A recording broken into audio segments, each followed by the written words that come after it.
Chapter 1 Rebirth. You shall not die a good death. In a classroom filled with the sound of reading, an angry roar left everyone stunned, their eyes wide with disbelief as they turned to the source of the voice. What do you mean, Yifeng? A beautiful woman, clad in leather boots and sporting a high ponytail, stormed towards Yifeng, her captivating eyes nearly ablaze with fury. Are you really cursing me in my own classroom? You. Yifeng gazed at the striking woman before him, his expression momentarily lost in confusion. Qingjie, you're not dead? As he spoke, tears welled up in Yifeng's eyes. This unexpected turn of events made Lu Qingqing's heart race, stirring a sense of panic within her.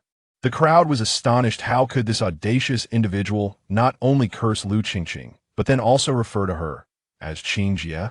What audacity! Has he lost his mind? Wait a moment, this is... Yifeng suddenly furrowed his brow, surveying the familiar yet alien surroundings, a sharp pain coursing through his mind. I've returned? He stared blankly at his surroundings, swallowing hard. Are you out of your mind? Have you slept too deeply? Lu Qingqing glared at Yifeng, her brows knitted in concern. March 27th. March 27th. Yet, Yifeng paid her no heed, instead pulling out his phone and checking the calendar, erupting into laughter that echoed through the room. Ha ha ha. I have truly returned. I have truly returned. Is he going insane? Seriously, can one lose their sanity from sleeping? Is this guy a lunatic? His classmates exchanged bewildered glances, and even Lu Qingqing's expression soured, her face flickering between shades of green and white, barely suppressing her outrage. Yifeng, get out of here! Finally, Lu Qingqing could no longer restrain herself, unleashing a furious roar akin to that of a lioness. All right then. To everyone's surprise, Yifeng readily complied, swiftly retrieving his backpack from under the desk and striding out of the classroom with a light-hearted step. Qingjie, I will come and find you again, he called back over his shoulder, his tone teasing. Get lost, Lu Qingqing bellowed once more. Upon exiting the teaching building, Yifeng's demeanor grew solemn as he lifted his gaze to the sky, which was a serene blue. Yet this peaceful sky would soon be shattered by a cataclysmic disaster. A peculiar meteorite descending from the heavens would transform humanity into primal beasts from ancient times, leading to an irreversible collapse of civilization, driven solely by the most primitive desires. The law of the jungle would once again reign supreme, where the weak would be devoured by the strong.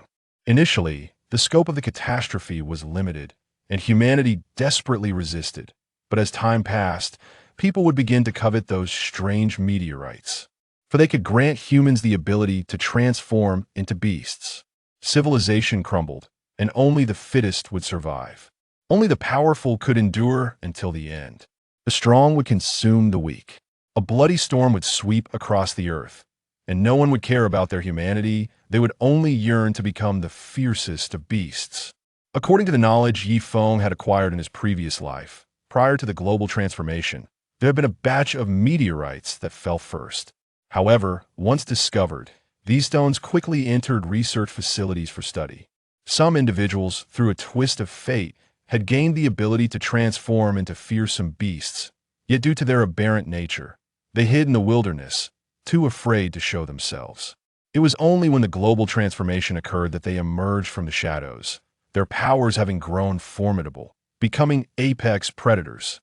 In his previous life, Yifeng had struggled for decades, ultimately becoming a mere minor lord, toyed with by a dominant beast as if he were a pawn. Yet now, the heavens had granted him a chance at rebirth. This time, he would seize the opportunity to ascend to the pinnacle and establish himself as a ruler amidst the apocalypse.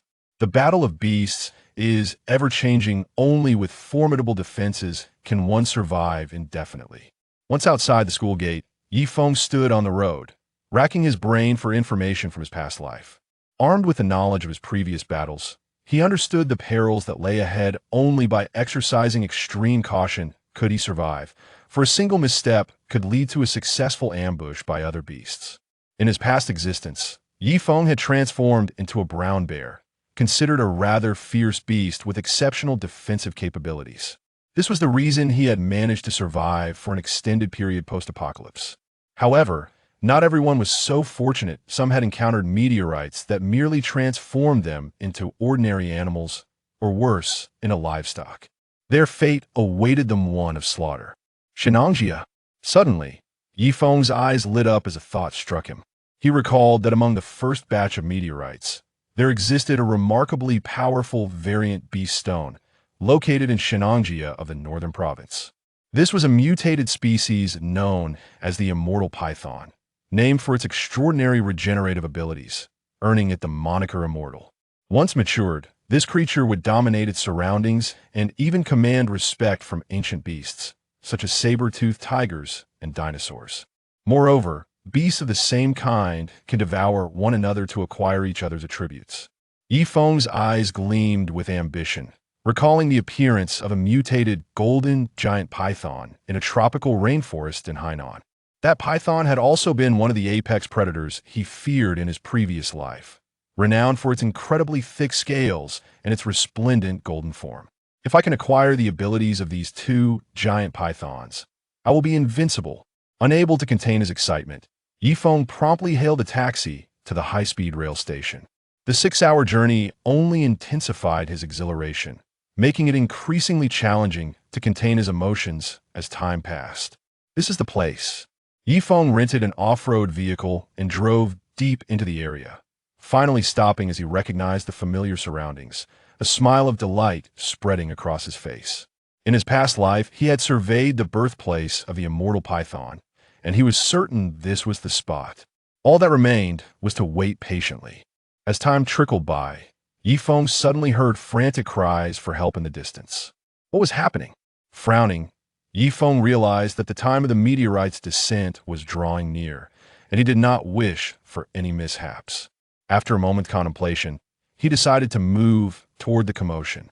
What he found was two young individuals, a man and a woman, being pursued by a wild wolf, its eyes glinting with a sinister green glow in the darkness. The fleeing woman suddenly stumbled over a rock, falling to the ground in a precarious position.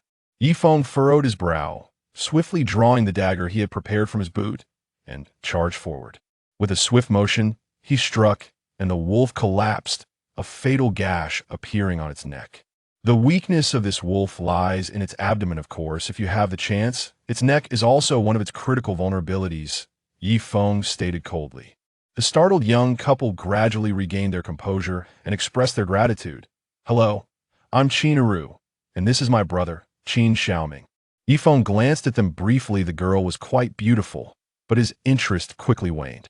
All right, you're no longer in danger. Hurry and leave this place. With that, Yifeng vanished into the thicket. Hey, that guy is strange, Qin Xiaoming murmured as he approached. Why is he alone in the woods at this hour? Qin Eru gazed at Yifeng's departing figure, her eyes shimmering with intrigue. At that moment, a fiery blaze descended from the sky. Chapter 2: Evolution of the Immortal Python. A luminous point, visibly enlarging at a remarkable speed, trailed by a brilliant tail, raced toward Yifeng. Faced with this phenomenon, Yifeng could no longer contain himself, his gaze fixed on the radiant point. Suddenly, a fierce wind began to whip around him, causing his clothes to billow. What are you doing? At that moment, a gentle voice emerged. Startled, Yifeng quickly turned to see a woman clad in tight-fitting attire, her beautiful eyes fixed intently on him in the night. He was being followed. Yifeng's expression darkened, his demeanor growing grim. The meteorite was about to fall at such a critical juncture. An unfamiliar presence emerged. The metamorphosis of the beast would require a brief moment. If this woman witnessed it, it could lead to complications. Boom! The sky erupted with a rumbling sound as the luminous point transformed into a massive fireball, its descent accelerating. Qin Eru looked up, her eyes reflecting the dazzling light, her voice trembling in awe. What is that? A stone, Yifeng replied calmly. He regarded Qin Eru with a steady gaze, regaining his composure. The global beast transformation was inevitable. As long as he transformed into the Immortal Python and departed swiftly, no issues would arise. Are you waiting for it? Qin Yiris' incredulous eyes widened at Yifeng's composed demeanor. Who is this guy? How does he know something is about to fall here? Is he an astronomer? The temperature around them began to rise. As the meteorite pierced the atmosphere, hurtling toward Yi Feng, a glimmer of desire and madness flickered in his eyes. Meanwhile, Qin Yiru witnessed an unforgettable scene in her life. A slender figure, arms outstretched against the night, radiated a brilliance akin to the sun, ready to embrace the meteorite's impact. Buzz! In that moment of distraction, the meteorite suddenly halted before Yi Feng.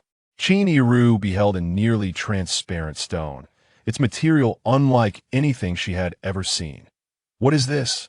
Her face filled with astonishment as she leaned closer, only for the stone to suddenly emit an endless radiance, enveloping Yi Feng entirely. Under the terrified gaze of Qin Yiru, Yi Feng astonishingly transformed into a colossal cocoon of light. Gulp! Qin Yiru swallowed hard, collapsing onto the ground in fear. The bizarre phenomenon she witnessed that night shattered her entire worldview. Roar! A woo! The air was filled with the roars of wild beasts, disturbed by the falling meteor. Qin Yiru's delicate face turned pale. She could almost see pairs of green eyes gleaming in the darkness. Yet something nearby held them at bay. That deterrent was Yi Feng. "Hello, is this the spirit of the forest?" Outside the woods, a young man, drenched in sweat, dialed a number. "Hello, how may I assist you?" I am in Shenangjia. My sister's missing. I just saw a meteor crash down. Please help us." The young man spoke incoherently, trembling with fear. There was a moment of silence on the line. "Shenangjia? Are you referring to the Shenangjia scenic area? And sir, could you please specify where your sister went missing?" As for the meteor, the voice on the other end paused. "What a ridiculous situation. Everyone, prepare to depart. A strange phenomenon has occurred in Shenangjia. The higher-ups have ordered us to bring heavy weaponry for support. Level 1 alert. Quickly, quickly." Suddenly, an anxious voice crackled through the phone. The young man stood in shock as the voice on the other end grew serious. "Hello, sir, we are on our way.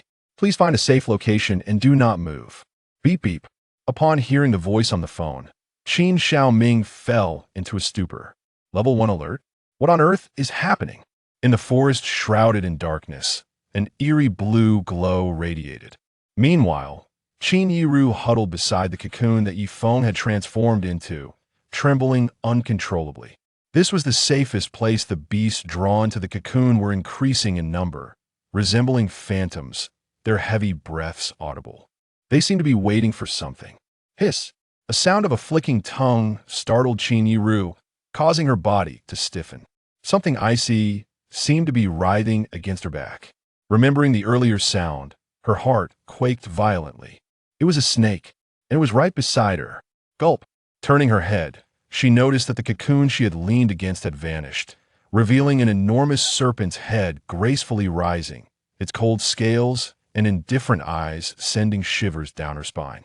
Looking back, the serpent's body coiled and extended for over 10 meters, its girth comparable to that of a small tree, emanating a faint blue luminescence. Qin Yiru swore she had never encountered such a species of python. Hiss! Yi Feng flicked his tongue, sensing the extraordinary power within his body, utterly satisfied. Was this the mutated form? Roar! At that moment, rustling noises erupted from all around, the roars carrying a suppressed provocation. Yi Feng lifted his massive head, indifferent and unyielding. These were the indigenous creatures of Earth, irresistibly drawn by the power of the raw stone. They had been circling around, merely waiting for him to appear, to tear him apart. However, hiss! Yi Feng reared up, surveying everything around him.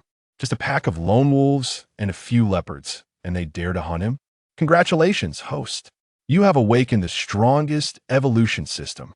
Devour your prey to gain growth points. Consuming mutated beasts allows you to acquire their abilities and massive growth points. Species unrestricted. Unrestricted by species? Yi Feng paused for a moment. In his previous life, mutated beasts could indeed consume one another to evolve, but only within the same species. For instance, a snake could only devour other snakes. Consuming different species would yield no changes. Yet, the system he now possessed disregarded this limitation. Current growth points, 0. You need 100 points for the next evolution. Upon hearing the system's voice, Yi Feng narrowed his serpentine eyes. This meant that for his first evolution, he required 100 growth points. In his previous life, his brown bear had evolved 36 times, reaching the level of a minor lord beast. He wondered how many evolutions this mutated form would require to attain the status of a dominator. After a brief contemplation, Yi Feng's fierce serpent head darted forward, rushing toward the underbrush concealed in the night. When he pulled back his head once more, he felt something new within his abdomen. Witnessing this scene, Qin Yiru felt a chill run down her spine. She had been closest to Yi Feng moments ago, yet he merely glanced at her before targeting the surrounding beasts. Having witnessed Yi Feng's transformation firsthand, she understood the identity of this colossal python. Hiss! Yi Feng flicked his tongue, his body surging forward with a speed and force of attack that far surpassed any recorded giant python. Not even the long-extinct Titanoboa possessed such formidable strength. Minutes later, Yi Feng lazily returned to Qin Yiru's side, his growth points now totaling 17, yet he still felt a lingering hunger for more. Yi Feng's gaze fell upon Qin Yiru, his indifferent serpent eyes reflecting her fragile silhouette. "Two won't tell anyone," Qin Yiru stammered, her face ashen, finally collapsing onto the ground, her legs quaking uncontrollably. Yi Feng looked down, the moonlight illuminating the ground beneath them, which seemed to glisten with moisture. Chapter 3. The Ancient Species. Suddenly, a distant wail of police sirens pierced the air, causing Yi Feng to pause momentarily. Had he really attracted the attention of law enforcement so soon? He cast a glance down at Qin Yiru, whose large serpent head appeared somewhat heavy, flicking its tongue nervously. In his previous life, he had only transformed into a ferocious beast after the global animalization, and had never experienced the act of devouring humans. Presently, he had no desire to partake in such a gruesome act, feeling an innate repulsion towards it. "Can you still understand my words?" Qin Yiru trembled as she posed a question, unable to conceal her trepidation under Yi Feng's intense gaze. Yi Feng tilted his head slightly before nodding. Although he had transformed into a giant python, his consciousness remained as that of the former Yi Feng, fully capable of comprehending human language, with a mere thought. He could even articulate human speech. Qin Yiru's astonishment was palpable, her delicate hand instinctively covering her lips. She was almost certain that this enormous python was the young man who had served as their guide. But how could he have morphed into such a creature? Was it due to the stone that had fallen from the sky? At that moment, Qin Yiru felt as though she had stumbled upon a colossal secret. Yet this revelation left her feeling profoundly unsettled. Yi Feng lifted his gaze towards the dense forest, where figures were rapidly approaching. He coiled his massive serpent body around the tallest tree, ascending to the top, and peered into the distance. His dismay. He observed that the entrance to the forest had been surrounded by the military in a tight perimeter. After a brief moment of silence, he turned and swiftly departed from the area. Qin Yiru posed no threat. Even if she were to recount the day's extraordinary occurrences, few would believe her, for it seemed utterly absurd. A living person transformed into a luminous giant python. What a preposterous joke. Left behind, Qin Yiru remained in a state of daze. Suddenly, her delicate hand brushed against the damp earth beneath her, sparking a realization that flushed her cheeks crimson, her expression turning to one of embarrassment. "Captain, what's the matter?" Outside the forest, a police officer looked at the captain, who was fixated on his binoculars, perplexed. "Did I just imagine something?" Yang Ming lowered the binoculars, rubbing his eyes vigorously. "What illusion?" the young officer asked with growing curiosity. "I think I just saw a glowing giant python." Yang Ming swallowed hard, his eyes wide with disbelief. The young officer was momentarily speechless. This was Shenangjia, where pythons typically resided on the fringes of the country. How could one appear here, let alone a glowing one? "Captain, there is no such thing as a glowing python in this world." Before the young officer could finish his sentence, his pupils dilated in shock. "A python what?"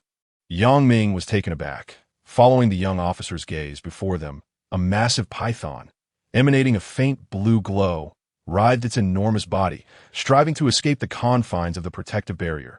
"There really is a giant python." Chaos ensued.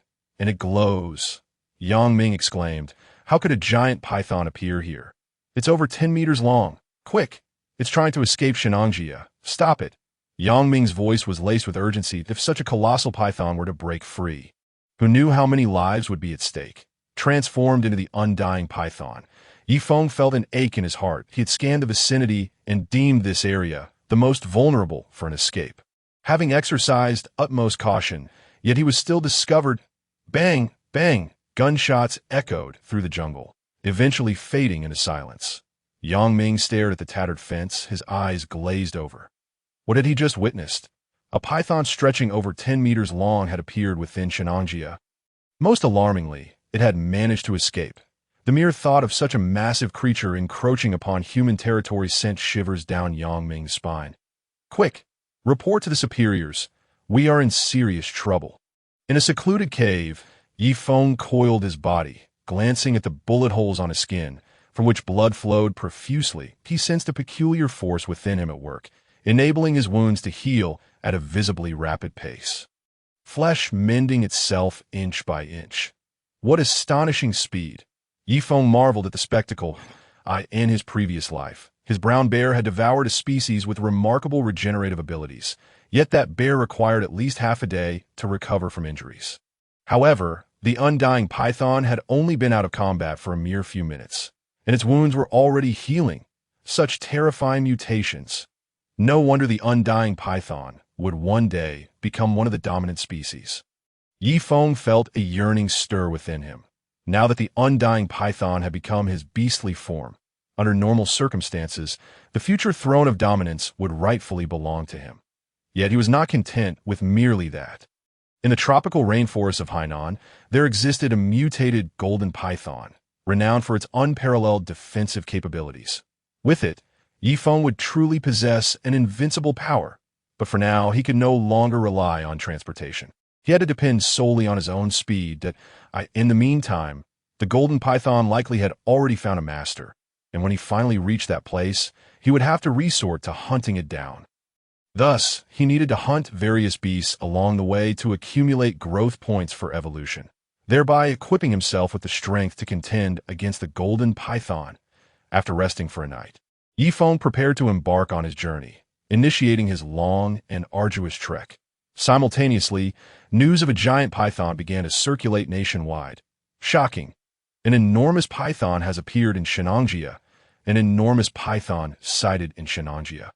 What secrets lie behind this phenomenon? Reports of the giant python are flooding in. People from all walks of life are tracking its whereabouts. However, since its emergence in Shenangjia, it has seemingly vanished without a trace from human sight. Days later, within the forest, Yifeng was relentlessly hunting the local wildlife. During this time, wherever he went, he became a nightmare of that particular jungle. After a period of diligent effort, he had successfully undergone one evolution and accumulated over 100 growth points. However, the required growth points for the second evolution stood at 200. He was still short. Russell. Unbeknownst to Yifeng, he had already caught the attention of two formidable tigers. These two tigers possessed massive, sword-like fangs and were larger than modern-day tigers. They were saber-toothed tigers, ancient large felines. They stood with penetrating gazes just outside the forest. Within the thicket, a massive python could be seen undulating, accompanied by the distant screams of prey. "Brother, do you really think we can take on that python?" One of the tigers spoke, surprisingly articulating human words to the other saber-toothed tiger. "Don't worry. Once it exhausts itself after hunting, we will strike. We will surely prevail. I have observed that such a giant python cannot possibly exist in China. Thus, it too must have been transformed by that stone, that if we can devour this python, which has become a beast because of that stone, we could become even stronger." At the mention of this, the other saber-toothed tiger's eyes gleamed with desire and cruelty. Meanwhile, Yifeng continued his frenzied hunt, oblivious to the impending danger. Chapter 4. 1 against 2. You have gained 1 evolution point. You have gained 1 evolution point. The electronic notifications echoed in his ears as Yifeng lay panting on the ground, surrounded by the corpses of wolves. You have devoured a wild wolf. Strength 1. You have devoured a wild wolf. Speed 1. After resting for a moment, Yifeng consumed several wolf carcasses, letting out a satisfied belch. Simultaneously, the system's electronic voice chimed in. This change was the first function unlocked following Yi Feng's initial evolution. With each beast devoured, there was a chance to randomly enhance his attributes. However, the attributes provided by ordinary beasts were negligible for Yi Feng. Host: Yi Feng, 1 evolution, species, Undying Python, mutated species, strength, 136 speed, 83 defense, 175 constitution. 102. This was Yi Feng's attribute panel. The mutated species of the Undying Python had achieved such astonishing attributes after only 1 evolution. Thus, the additional points were truly minimal for him. However, even the smallest increments could accumulate significantly over time. If he were to devour millions of beasts, the benefits would be considerable. Yet regrettably, 2 attribute points from dozens of beasts was already considered quite good. Hiss! Yi Feng flicked his crimson tongue, and the wounds inflicted by the wolf pack began to mend. A faint blue light emanating from him, a testament to the bloodline of the Undying Python at work. Roar! Brother, it seems this giant python is not as formidable as we thought, collapsing after merely dealing with a pack of wolves. A low, oppressive roar echoed, alerting Yi Feng immediately. What is that? Turning around, Yi Feng's pupils constricted in shock. Before him stood 2 tigers, and not just any ordinary tigers. They were nearly 3 meters long, with razor-sharp fangs glistening ominously in the light. These were undeniably saber-toothed tigers. Yi Feng's heart raced. Saber-toothed tigers could not possibly exist in the modern world, and given their ability to speak, it was highly likely they too had been transformed by the primordial stone. Moreover, it has transformed into an ancient species that in the previous life. The beastified individuals categorized the initial ferocious beasts derived from the primordial stones into 4 tiers: ordinary species, advanced species, ancient species, and mutated species. It is said that there exists a legendary species, such as the Qilin and the Yinglong, that of course, Yi Feng had never encountered them in his former life, and over time, these tales became mere rumors. Much like the mythological legends of the Dragon Kingdom, which should not be taken at face value. As the ferocious beast grew, the beastified individuals further refined their hierarchical system. Every 10 evolutionary transitions marked a new tier, which included the primordial form, the completed form, the enhanced form, the derivative form, the ultimate form, the primordial chaos form, the super divine form, and the mythic form in the previous life. Most of the apex-level ferocious beasts had evolved to the ultimate form, with a few reaching the primordial chaos form. Beasts of such caliber could swallow entire lakes in a single gulp. As for the super divine and mythic forms, they were entirely unheard of by Yi Feng in his past existence. At this moment, Yi Feng gazed in confusion at the 2 saber-toothed tigers, which had likely only recently transformed into ferocious beasts, perhaps not even completing their first evolution. Yet their predatory demeanor suggested they intended to attack him. He had barely finished digesting the wolf he had just consumed. However, the ferocious beasts derived from primordial stones surely offered a significant boost to his growth points, right? If they were foolish enough to challenge him. Yi Feng would not hesitate to devour these 2 creatures, potentially facilitating a second evolution.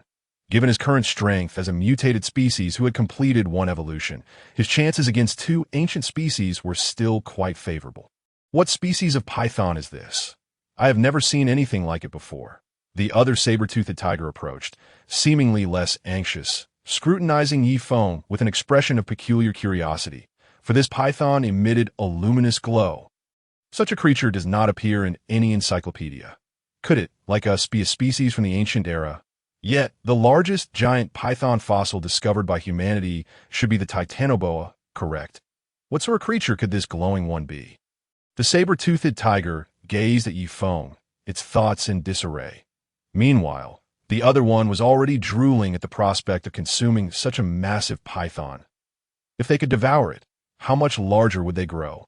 Perhaps they could even reach 2 meters in height. Yi Feng lay lazily on the ground, observing the 2 saber-toothed tigers without haste. The 2 creatures before him seemed to regard him with utter disdain, with one even contemplating whether to steam or braise him. This scene amused Yi Feng. These 2 awakened ancient species were not weak among this batch of ferocious beasts. Yet, they had chosen to confront him. A harbinger of calamity. According to Yi Feng's recollections, among the first batch of primordial stones that descended upon the Dragon Kingdom. There were no more than 10 mutated species, including his own immortal python and the golden giant python from Nam Province. Of course, this was not a comprehensive tally. The chaos during the global beastification made it impossible for anyone to guarantee the absolute accuracy of the statistics. They could only serve as a reference. Even so, this was sufficient to affirm the rarity of mutated species. In contrast, ancient species were relatively formidable. Had they not encountered him, these two saber-toothed tigers could have easily formed a small dominion together in the future, and with a stroke of great fortune, perhaps even ascend to the status of a ruler. Alas, they had crossed paths with him in the previous life. The beastified individuals waged brutal wars to seize resources and territory. The victorious apex-level ferocious beasts were known as overlords, capable of claiming approximately 1 million square kilometers of land.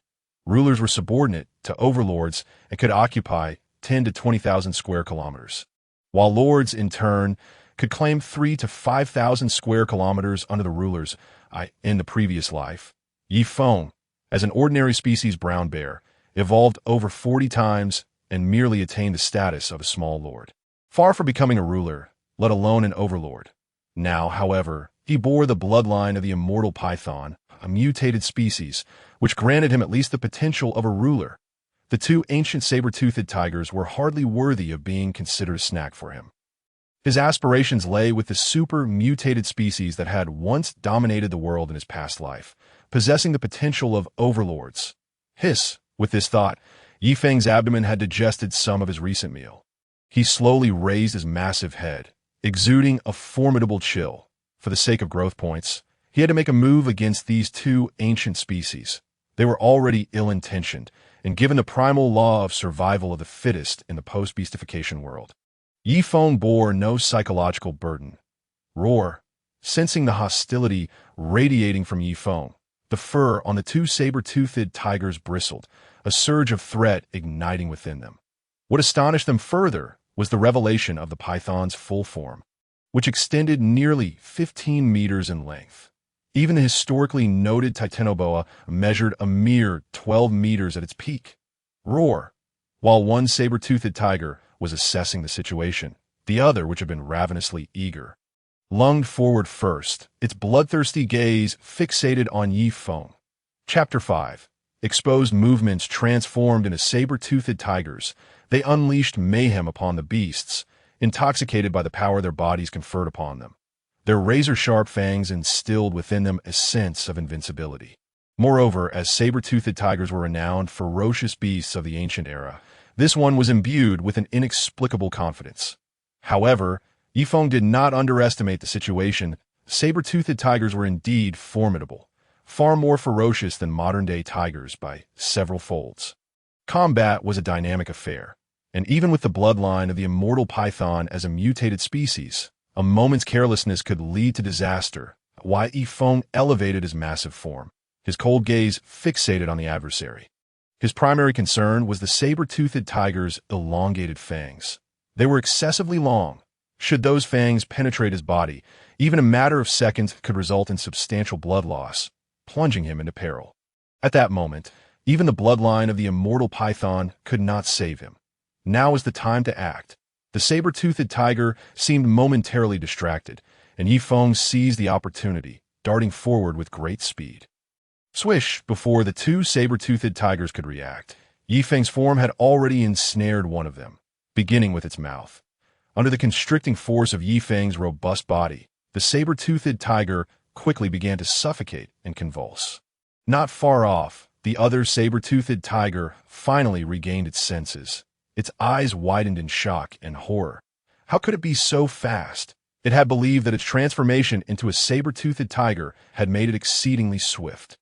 Yet this massive python, glowing in blue, possessed a speed that far exceeded theirs. It was undoubtedly not a modern species. It was nearly certain, but as its companion found itself in dire straits, it anxiously let out low growls, searching for an angle to rescue its comrade. Hiss! As Yi Feng tightened his constriction, his gaze remained unyieldingly fixed on the other saber-toothed tiger, armed with the combat experience from his previous life. He understood the art of the hunt far better than these novices. This battle had already concluded the moment he ensnared the first saber-toothed tiger. Roar! Finally unable to restrain itself, the other saber-toothed tiger launched forth with a roar. Its gaping maw aimed directly at Yi Feng's abdomen, and its eyes flickered delight, for Yi Feng had exposed such a critical area. Through their previous skirmishes, it was acutely aware of the lethal potential of its fangs. If it could penetrate Yi Feng's abdomen for merely 10 seconds, it was confident of victory. Unfortunately, it was gravely mistaken. As it charged toward Yi Feng, it suddenly met his indifferent gaze. Those eyes were as cold and unyielding as an ancient glacier. Chilling to the very core, I've been deceived. This thought flashed through the saber-toothed tiger's mind, inducing hesitation. Thump! Yi Feng's colossal tail struck like a fan, delivering a powerful blow to the saber-toothed tiger, sending it crashing into a tree trunk. Hiss! As the saber-toothed tiger landed, it had yet to recover before it felt as if bound by a massive rope, struggling to breathe. When it opened its eyes, it was met with Yi Feng's indifferent stare. It was over. Minutes later, Yi Feng meticulously cleared the battlefield, contentedly releasing a satisfied belch. You have gained 50 evolution points. You have gained 50 evolution points. The system's notification chimed in. You have devoured an ancient saber-toothed tiger, gaining 5 in constitution. You have devoured an ancient saber-toothed tiger, gaining 3 in speed. You have devoured an ancient saber-toothed tiger, gaining 3 in strength. You have devoured an ancient saber-toothed tiger, gaining 3 in defense. You have devoured the saber-toothed tiger's fangs, acquiring venomous fangs. The electronic voice resounded in his ears, and the final statement brought an exhilarating surprise to Yi Feng. Venomous fangs? He could also consume organs. This was an unexpected delight. Yi Feng had not anticipated that the awakened system would possess such capabilities. In his previous life, there had been nothing of the sort. Indeed, even the system had not manifested. The thought sent chills down his spine. Yi Feng felt that this system held many functions yet to be uncovered, a thrilling prospect that was more exhilarating than a lottery. Host: Yi Feng, 1 evolution, species, Immortal Python evolution points, 217200 function. Venomous fangs, not yet fused, strength, 142 speed, 89 defense, 181 constitution, 112. That this iteration of the attributes panel is far more refined than the last. Additionally, Yi Feng discovered that each saber-toothed tiger has generated attribute points, and they are quite abundant. Each possesses 3 points in strength, defense, and speed, while vitality boasts an impressive 5 points. Could it be that defeating ancient species guarantees the acquisition of attributes? This remains to be verified. In any case, Yi Feng's power has once again been enhanced. With sufficient evolution points at his disposal, and the toxic fangs yet to be integrated, he merely needs to find a secluded location to commence his evolution. Yi Feng gracefully shifted his body and departed. Several hours later, a pair of hunters, old and young, arrived at the scene. Upon witnessing the disarray, the elder hunter displayed a look of shock and gravity. "Grandfather, look here!" his 8-year-old grandson exclaimed, pointing at a distinct mark in the earth. The elder hunter focused his gaze, recognizing it as the unmistakable trail of a python, and to his astonishment, it spanned nearly half a meter in width. When did such a colossal python emerge in this forest? The elder, feeling an eerie stillness in the woods, hastily took his grandson and left. Once home, the elder hunter remained unsettled. At that moment, he caught sight of a news replay on television. A giant python appears in Shenangjia. Remarkably, the size of the python closely matched the tracks he had just observed in the forest. He quickly rummaged through a map and confirmed that this giant python could traverse through the dense woods to this location. Heading southward, its sudden emergence could only suggest an outsider, coinciding with recent news reports. The elder hunter's gaze flickered with uncertainty. In Jingzhou, sister, we have news." Qin Xiaoming clutched his phone and hurried to Qin Iru's side.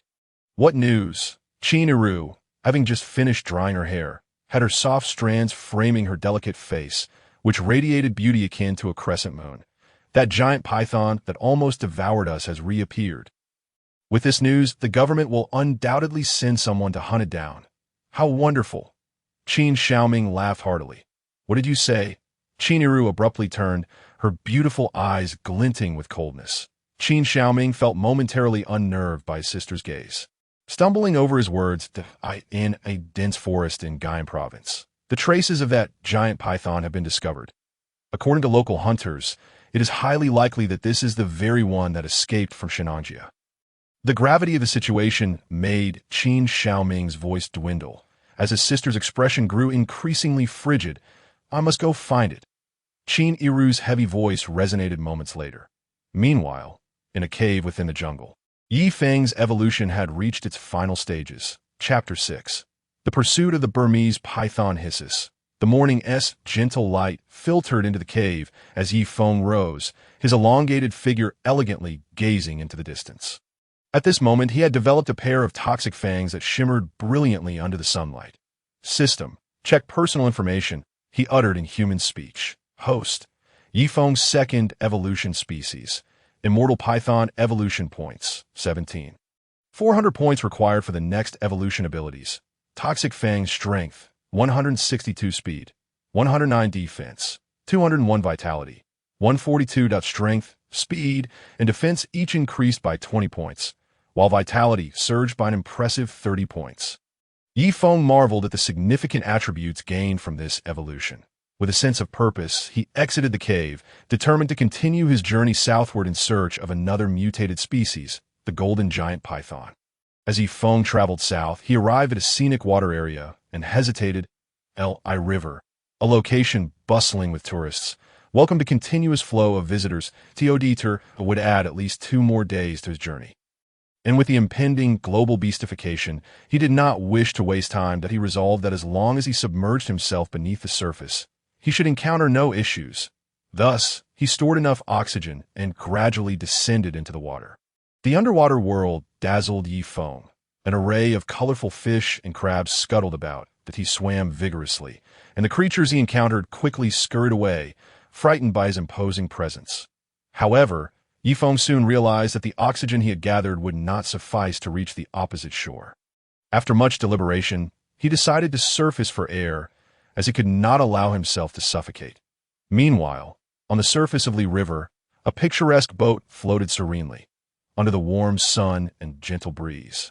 A strikingly beautiful woman donned in light gauzy attire busily engaged in some activity. Upon closer inspection, it was evident that she was live streaming, albeit to a modest audience of only a few hundred viewers. Dear viewers, welcome to Li River. Today, your host will take you to enjoy the beauty of nature. As she adjusted her tousled hair, she began to scan the comments. Host, I don't want to see the scenery. I want to see you sing. Those upstairs have no future. We want to see dancing. Can we dance on the boat? Perhaps not. It seems dangerous. What if someone falls into the river? Then just perform a dive for us. I wonder if the host is wearing bijan today. Stop being ridiculous. As she read the comments, Yao Susu's innocent face flushed crimson. Being a sightseeing host, she had never encountered such remarks before, leaving her feeling somewhat flustered. Host, what creatures inhabit Li River? Are there sharks? A comment caught her eye. Yao Susu's eyebrows arched in delight, her beautiful eyes sparkling. Finally, a question I can respond to. The underwater life in Li River is quite abundant, including carp, fine-scaled fish, white catfish, and redfin fish, among others. However, there are no sharks. But there's a local legend about a white catfish. Would you like to hear it? Yao Susu beamed a radiant smile at host. Are there any elongated creatures? Another comment inquired. Elongated creatures? Yao Susu paused, realization dawning upon her. Yes, such as eels and loaches. Yao Susu sighed with relief. Eels and loaches are common aquatic life. So, suddenly, she halted mid-sentence, her face turning a deep shade of crimson. She had just understood the implication. Look at the host's expression. It's hilarious. The host is a bit slow-witted. Host, why not dive down and catch one? I'll reward you with a rocket. Please don't tease her. Host, I heard there are snakes in this water. Please be careful. A sudden comment warned it. Thank you for your concern, Yao Susu replied, her embarrassment slightly alleviated. Snakes? That wouldn't. Stop teasing her. Seriously, how could such an innocent host be toyed with? Host, there really are snakes. As Yao Susu attempted to compose herself, she suddenly noticed a comment that made her pause. Looking around, the water surface remained calm and devoid of anything. Where would there be a snake? Host, I saw it too. A huge one, it's a python. Host, look behind you. An increasing number of comments began discussing the snake, causing Yao Susu's heart to race. Please don't say such things, she said, her complexion paling. Though she maintained her composure. How could there possibly be a python here? Host, turn around and look. It has emerged. Yao Susu turned her head rigidly, her face turning ghostly pale as she beheld the seemingly tranquil water surface. No, there was a slight ripple, as if something had just submerged beneath. Hiss! A sudden hiss rang out, and the water erupted as a massive python surged forth, startling Yao Susu into sitting down on the boat. Her face devoid of color, a Burmese python, estimated to be 8 meters long. How could it be here? Comments flooded in as viewers recognized the python species. Oh my, this is thrilling. I didn't expect the host to show us a super giant python. She is so generous. Are you foolish? That's a wild python. The hostess' life could be in danger. Host, run. What are you waiting for? Hurry. At that moment, Yao Susu lost her ability to think, her legs trembling in the presence of the enormous python. Hiss. Just then, another hiss echoed, sending ripples across the water as a colossal shadow swiftly swam, quickly catching up to the Burmese python. Splash! Another gigantic python emerged, its girthy form stark against the backdrop of the sky, resembling a knight in stature. Most astonishingly, this python dwarfed the Burmese one, measuring an estimated 10 meters in length and radiating an eerie blue glow. To those above, may I ask what species this python belongs to? Hello everyone, I'm new here. Is this a live stream or a movie shoot? I'm new too, but I feel like this is a wilderness survival scenario. The barrage of comments continues to flood the screen of the mobile phone, and at this moment, the audience has swelled to over 10,000, all drawn in by the mesmerizing sight of the colossal python on the cover. Where is this? What has transpired? What a massive serpent! Are the two pythons engaged in a fierce battle? Indeed, the scene before the viewers is that of two gigantic pythons pursuing each other, with the one emitting a radiant blue glow seemingly hunting down the Burmese python, whose eyes are wide with terror as it desperately flees, only to be ensnared by the pursuing Yi Feng. A splash. The river surface erupts with waves as the Burmese python is dragged beneath the water by the blue behemoth. Chapter 7. Advanced Species Reward. Deep water area of Li River Yi Feng is currently devouring the Burmese python, which measures 8 meters in length, qualifying it as an advanced species. He had not anticipated such fortune, encountering an advanced species while en route to Li River. Undoubtedly, this Burmese python could not have been native to Li River, and records of such a lengthy specimen are scarce in the Dragon Kingdom. This creature is likely a product of a primordial stone, secretly developing in this area until it was stumbled upon by him. You have consumed an advanced species Burmese python and gained 24 growth points. You have also received an increase of 3 in strength attributes. It appears that the rewards for advanced species are generally modest. The Yi Feng unfurls his body underwater, his serpent eyes narrowing, the surrounding water ripples.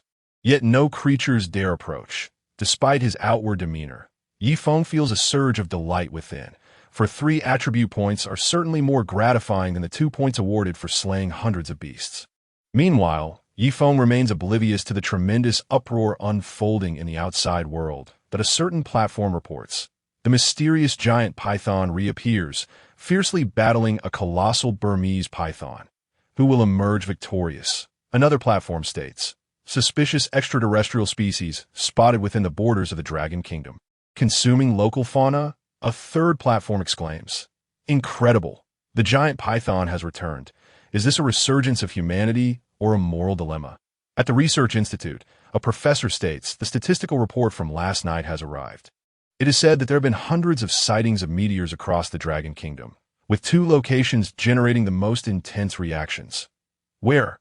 An elderly man with graying hair asks eagerly. Shenangjia, in a certain location in the southern province, replies a competent woman in a white coat with a crisp and clear voice. Other places have also witnessed minor meteoric phenomena, but consistent with these 2 locations. No traces of impact have been found. How is that possible? The elder paces back and forth, his murky eyes filled with disbelief. Such a widespread meteor shower, yet no evidence of impact. This is simply absurd.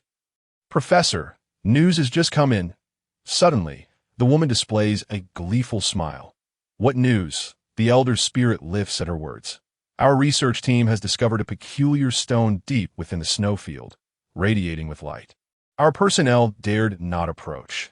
Reports indicate it is in a state of levitation, with no signs of impact nearby. No signs of impact. The elder freezes, a flicker of joy illuminating his features. Perhaps this stone is the key to unraveling the mystery of the meteor's disappearance. Host, Yifeng's second evolution type. Undying Python evolution points. 78,400 points required for the next evolution abilities. Venomous Fang's strength, 165 speed, 110 defense, 201 constitution, 142 at the riverbed of Li River.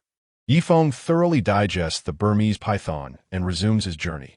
Suddenly, a piercing siren echoes across the river, causing Yifeng to momentarily pause. Several patrol boats traverse the surface. What has happened? Yifeng's serpent pupils narrow. Could it be that his pursuit of the Burmese python has been exposed? As he contemplates, he recalls a figure on the boat. That person is live streaming. Yifeng's body stiffens. Does this mean he has been exposed to the entire world? More critically, with the area tightly secured by official patrols, how can he escape?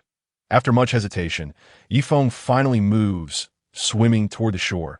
Today has truly been perilous. That on the bank, Yao Susu clasps her chest. Her beautiful eyes still alight with excitement. Susu, did you really see a giant python while live streaming? Asks a girl in a moon-white dress, her voice tinged with disbelief. Yes, Yao Susu replies, instinctively tightening her legs. Her voice trembling. Why didn't the giant python eat you? The girl in the moon-white dress speaks, but quickly realizes her blunder, covering her mouth, though her beautiful eyes remain fixed on Yao Susu, filled with confusion. Yao Susu pauses, pondering. Why indeed did the giant python not consume me? Perhaps it was too preoccupied with fighting the other. She tilts her head, uncertainty creeping in. Oh no. In the next moment, Yao Susu smacks her forehead. I forgot to inform my fans that I am safe. With that, she retrieves her phone from her bag, adjusting the camera to prepare for a brief live update to inform her followers of her escape. Ding! The instant she begins the broadcast, hundreds of viewers flood into the stream, quickly escalating to 1,000 and continuing to grow exponentially, soon surpassing 100,000. They're all drawn in by the giant python. Host, where's the giant python? Host, I want to see the big snake. Wow, the host wasn't eaten. Did she escape from death? The myriad of comments overwhelms Yao Susu, leaving her with a sense of delightful chaos. Clearing her throat, she addresses the audience. Hello everyone, I'm the host Susu. The giant python is currently under control by the authorities. I believe they won't let it escape. That's good. I live nearby and have been too scared to go out lately. Is anyone up for a team adventure to see the giant python? Let's meet at midnight. Hey, take me with you. Meanwhile, Yifeng seizes the opportunity while patrols are momentarily distracted to come ashore.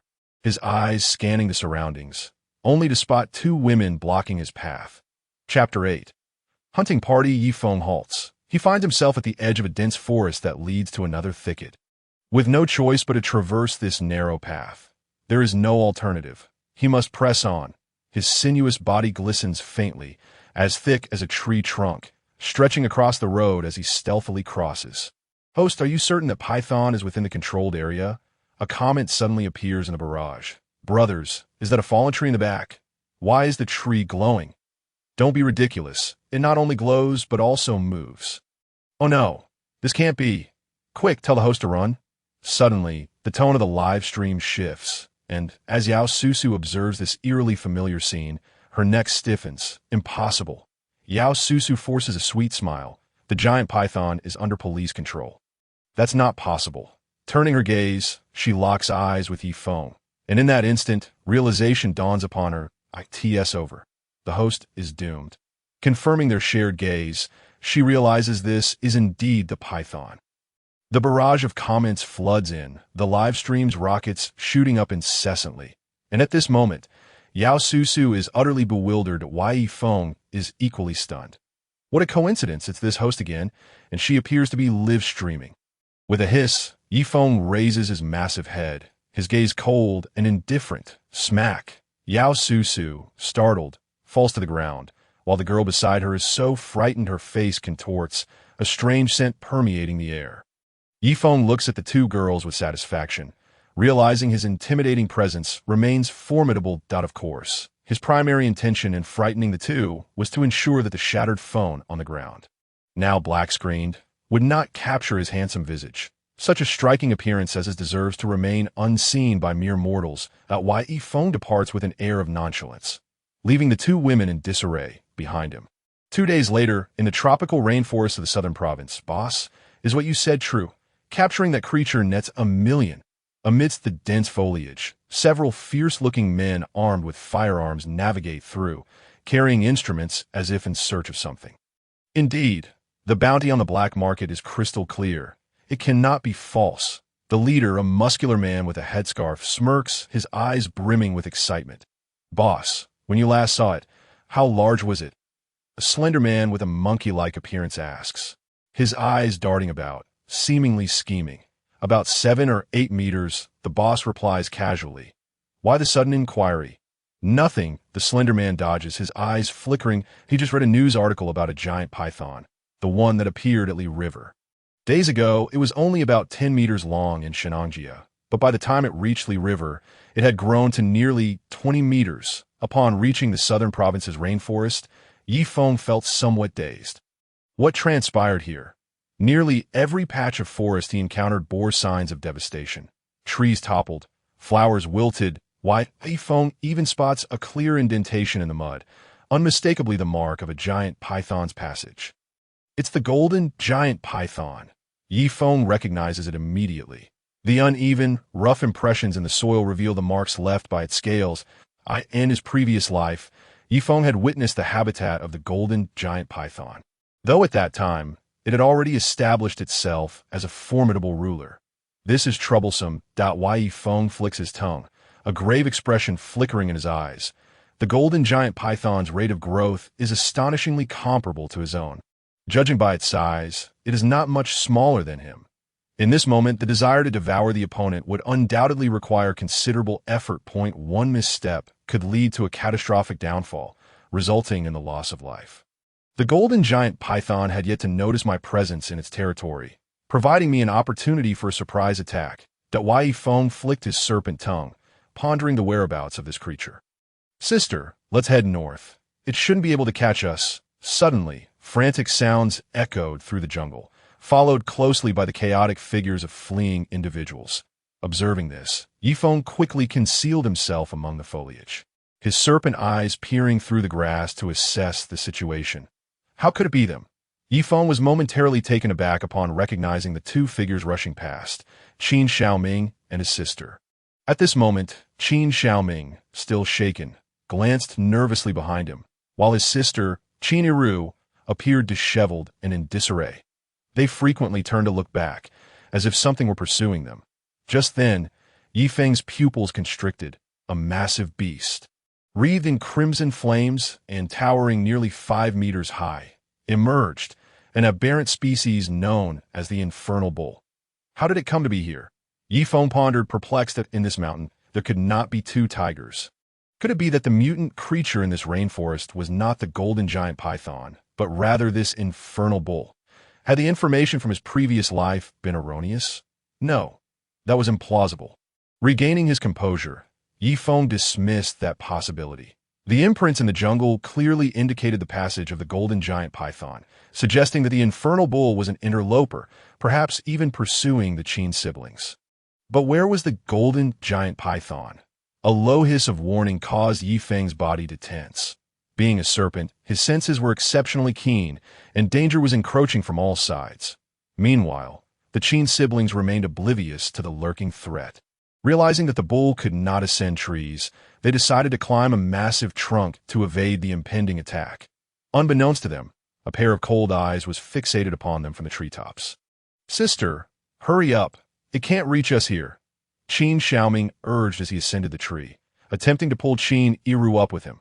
Relieved, she reached out to him, but suddenly froze, her eyes wide with terror as she gazed above his head. "What is it, sister?" Qin Xiaoming asked, puzzled, following her gaze. "My goodness!" Qin Xiaoming tumbled backward in fright, scrambling away in a panic. The head of the golden giant python emerged slowly from the treetop. Within its eyes, Yifeng discerned a glimmer of greed and cunning. Meanwhile, the infernal bull, upon sighting the golden giant python, braced itself in alarm, its eyes filled with vigilance. What a massive and lengthy creature, nearly 20 meters long. The golden giant python's indifferent gaze shifted, finally settling on Yi Feng's position, and it spoke with human-like clarity, come forth at a deep male voice startled the Qin siblings. "These beasts can speak our language. Could they be transformed humans?" Yi Feng remained silent for a moment, realizing that the golden giant python had indeed detected him. With a rustle, a colossal serpent, rivaling the golden giant python in size, emerged into view, dwarfing the surrounding trees. The nearly 5-meter-long infernal bull began to fidget anxiously, its eyes turning a vivid red, an unmistakable sign of impending aggression. "Ha! I've got it!" At that moment, a jubilant voice rang out from the jungle. A slender dart flew through the air, striking the golden giant python. A boisterous man burst forth from the foliage, exclaiming, "Boss, come quickly! I've hit it with my tranquilizer." The scene fell into a tense silence. Yifeng was at a loss for words. How could one dare to use a tranquilizer on the golden giant python? Its scales were as resilient as several meters of steel. The dart would likely fail to penetrate. "Foolish!" the golden giant python hissed, raising its massive head and swallowing the man whole. The faces of the Qin siblings turned pale at this gruesome sight. Simultaneously, the arriving hunters witnessed this horrifying spectacle, one of whom had reddened eyes, shouting, "Fifth brother, both of you understand your situation. Why not cooperate with us to eliminate these intruders?" The golden giant python paid no heed to the hunters' cries, its fierce gaze sweeping over them, including the Qin siblings. This was directed at Yifeng and the infernal bull. Yifeng and the infernal bull shared a moment of silence. The latter's eyes betrayed a cruel intent. Their pursuit of the Qin siblings stemmed from the fact that these two had discovered their secret, humans who had transformed into beasts. If exposed, they would be hunted down as aberrations. Thus, this secret must not escape. Eliminate them. The infernal bull snorted, its breath heating the air around them. Both turned their gaze toward Yi Feng in unison. "I am indifferent," Yi Feng replied coolly. Qin Iru's beautiful eyes trembled with helplessness and panic. "Moo!" The infernal bull, now agitated, prepared to attack. In the face of such a colossal beast, the hunting team members had little chance to retaliate and quickly scattered in flight. This brutal scene drained the color from the faces of the Qin siblings, who instinctively glanced at Yifeng, who in turn met their gaze. Yifeng harbored a strong aversion to cannibalism. He still retained a semblance of humanity. As for the golden giant python's declarations, Yifeng paid them little mind, for such an outcome was inevitable. "If you assist me with one matter, I may consider allowing your escape." Yifeng proposed to the siblings. "What matter?" Qin Xiaoming inquired, his curiosity piqued. "Help me investigate where meteorites have fallen," Yifeng replied, as his recollection of the first meteorite's descent was scant. He only knew the locations of the golden giant python and the immortal python's landings. To consume the remaining powerful creatures, he required their assistance. "All right," Qin Iru readily agreed. With this affirmation, Yifeng expressionlessly enveloped the two siblings, tossing them beside the vehicle that the hunting team had arrived in. His gaze calm. Without hesitation, they hastily started the vehicle and sped away, while Yifeng watched their retreating figures before turning to face the abyssal gaze of the golden giant python. "You let them go." The golden giant python hissed, its tongue flicking. "Do you understand what consequences this will entail?" Yifeng cast a glance at the golden giant python, but remained silent. What transpired? The infernal bull, having dealt with its own troubles, approached to observe the standoff between the two serpents. Perplexed, this creature allowed those two humans to escape. The golden giant python replied darkly. "What?" The infernal bull was taken aback, then roared in anger. "Do you realize the trouble this will cause us?" "They won't reveal anything to the outside world," Yifeng asserted firmly. How can you be certain they won't? The golden giant python retorted, its voice dripping with skepticism. Human nature is treacherous. Surely you understand this? Yifeng narrowed his eyes, recognizing the golden giant python's intent to strike him while engaging in meaningless conversation. The serpent's eyes began to glimmer with murderous intent. It yearned to consume Yifeng, believing that doing so would bring about extraordinary changes within its own being. At that moment, the infernal bull and the golden giant python were united in their gazes, both regarding Yifeng with ominous intent. Allowing the two humans to escape could lead to the exposure of their secret, something they, as aberrations, feared above all else. Yifeng narrowed his serpent eyes, sensing the hostility emanating from the two mutant creatures. And his mind grew heavy. Clearly, the golden giant python had encountered some fortuitous event, allowing it to reach a level nearly equal to his own in a short span, while the infernal bull possessed a unique ability to control flames, making it a formidable opponent. Very well, the golden giant python said, licking its tongue. It exchanged a glance with the infernal bull. If that's the case, let us first eliminate you, then pursue them, with the golden giant python's declaration. Its massive form surged forward. Our identities must remain concealed. Since you have chosen to protect them, we have no choice but to consume you. As the golden giant python's voice reverberated, the trees in the jungle cracked and splintered under the weight of the two colossal serpents clashing together. Yifeng raised his massive head, his fangs glistening ominously, and lunged at the golden giant python's scales. Instantly, a series of hollow punctures appeared along the golden giant python's body, venom spreading within, yet only a minuscule portion managed to penetrate its formidable scales. This is bad. I can't breach its defenses, Yifeng thought, a sense of dread washing over him. Although he possessed the fangs acquired from the saber-toothed tiger, the golden giant python's defenses were astonishingly robust, making it exceedingly difficult for even his fangs to pierce through its protective layer. A mere fraction of the venom seeped into its flesh, and at this rate, he would soon be overwhelmed by the two creatures. Moo! The infernal bull bellowed in fury, gathering flames once more, which erupted toward the two serpents. Boom!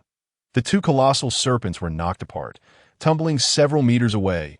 Yifeng's body bore a dark wound, while the golden giant python's scales bore traces of gray. What are you doing?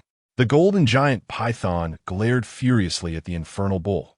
Accidental injury, the infernal bull replied. The voice of the hellish divine bull was somewhat awkward, and its size was slightly smaller than that of the two creatures beside it.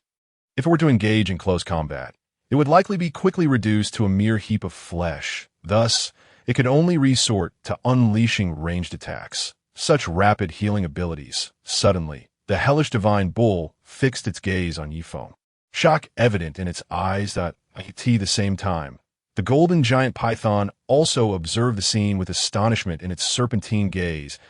In just a few minutes, the flames wounds on its opponent had already healed. A self-healing capability so formidable that it could hardly be overstated. Yet, Yifeng paid no mind to the astonishment of the two creatures. He needed to find a breakthrough against one of them. Otherwise, this battle might indeed spell his demise. The terror of mutated species far surpassed the comprehension of ordinary humans. Even with the assistance of a system in his rebirth, it was still exceedingly difficult to contend with two such monstrous beings. While Yifeng was momentarily distracted, the golden giant python charged at him once more. Chapter 10. Shin Medical Department. Damn it. Yifeng cursed inwardly just a few minutes later, his body battered and bruised. If he were to face the golden giant python one-on-one, he could still emerge victorious by stalling for time. However, the hellish divine bull's interference made matters exceedingly difficult, as it would occasionally unleash flames, causing him great distress. The sensation of his body burning made his stamina dwindle rapidly. Animals are inherently fearful of fire, and mutated species are no exception. That he had two choices: either swiftly escape the battle or find an opportunity to defeat one of the creatures. Yet, in his current state, it was arduous to seize an opportunity. He was simply too weak that a sense of retreat began to brew in Yifeng's heart, but the golden giant python's relentless pursuit left him no chance to withdraw. At that moment, Yifeng suddenly noticed the hellish divine bull taking deep breaths, realizing that it was accumulating energy to unleash a fiery breath attack. An idea sparked in Yifeng's mind. Just as the hellish divine bull opened its mouth and a torrent of flames erupted forth, Yifeng seized the moment to roll away. Hiss! The arena echoed with the agonizing roar of the golden giant python. Foolish bull, what are you doing? The two giant pythons parted as the golden python bellowed at the hellish divine bull. The hellish divine bull stood dumbfounded. It had clearly aimed at the immortal python. During the brief moment of their quarrel, Yifeng swiftly maneuvered and escaped. Having covered several miles, Yifeng spotted the Qin siblings. They seemed to have driven their vehicle into a ravine. Are you hurt? Qin Yiyu rushed forward upon seeing Yifeng's battered appearance. Qin Xiaoming, watching from behind, felt a surge of fear. His sister was being far too audacious in her closeness to the giant python. It's nothing, Yifeng replied nonchalantly.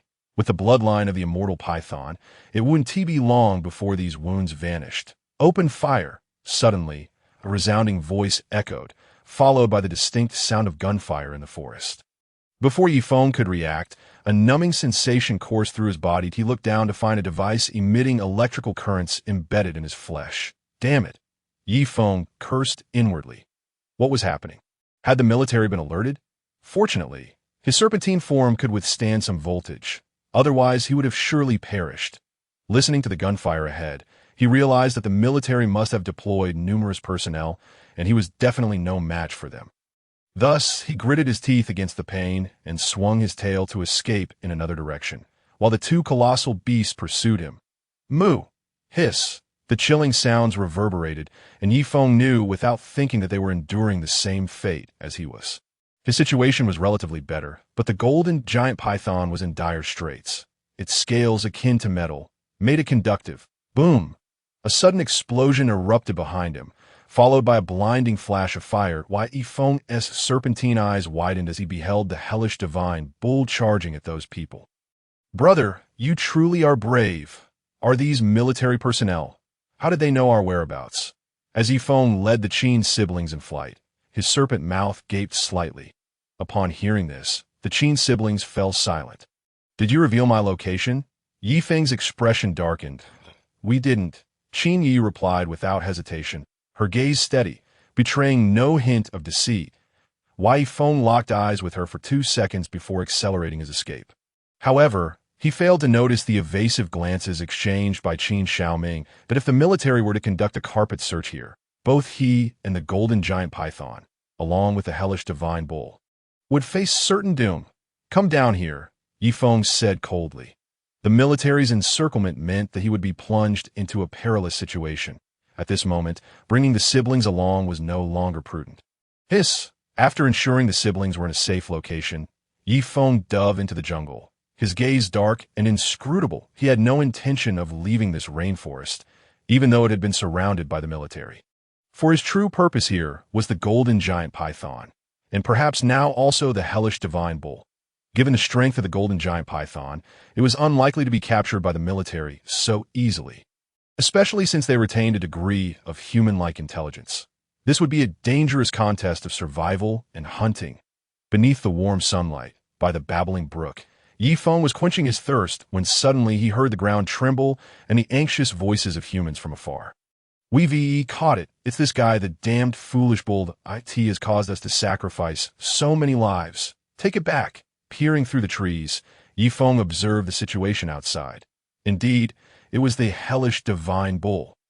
Outside, a massive bull, entirely covered in fur, struggled vigorously against its restraints. The hellish divine bull's eyes were filled with panic, its mouth bound by special ropes that prevented it from unleashing flames. Nearly 10 armed soldiers stood ready, cautiously watching it. This hellish divine bull was in grave peril. Yifeng mused inwardly. The ferocious beast from earlier could hardly withstand the might of human weaponry, and mutated species were no exception. This foolish bull, ensnared by the military, was likely to be sent to some secret facility for research, or perhaps even kept as a rare specimen. In any case, the bull was doomed. Hiss! Yifeng flicked his tongue. Tempted to save the foolish bull, not out of camaraderie, but because he coveted its flesh. Hello. In Yifeng's perception, a group of beings approached, soon revealing a throng of individuals clad in white lab coats. Upon seeing them, Yifeng's pupils constricted. They were from the Xian Medical Department. The Xian Medical Department was a mysterious organization that emerged after the global beast transformation, initially part of the Dragon Kingdom. They had formed their own faction in the wake of the collapse of world order following the beast transformation. Most importantly, they had begun their research immediately after the first beast transformation stones fell. Acquiring knowledge of several formidable ferocious beasts, the number of apex predators they controlled exceeded 10, which made their influence in the post-transformation world immensely powerful, causing even the faction Yifeng belonged to regard them with trepidation. "Leave this bull to us," a slender woman in a white coat, her figure striking and her eyes shining with brilliance, stepped forward to negotiate. "Leave it to you?" The military leader scrutinized the woman, a hint of derision creeping into his tone that we went to great lengths to capture this monster. "Do you think you can simply take it with your mere words? What gives you the right?" The woman in white narrowed her cold, beautiful eyes, her delicate hand reaching into her coat pocket to produce an object that appeared to be some sort of identification. "Is this sufficient?" Her voice was icy. "Bai Yuan, you are." The military leader squinted at the identification, his expression shifting dramatically, revealing immense shock. On the other side, hidden in the shadows, Yifeng's heart surged with tumultuous waves. This woman was none other than Bai Yuan. In his previous life, Bai Yuan was a renowned apex predator among beast kings, and most alarmingly, she was an exceedingly rare female beast king. This name was deeply etched in Yifeng's memory. Watching Bai Yuan take away the hellish divine bull, Yifeng fell into contemplation, ultimately deciding to follow this group of individuals in white coats. Heading south, crossing the coast, they arrived at a small island. In the deep waters, Yifeng gazed at the island, his pupils trembling slightly.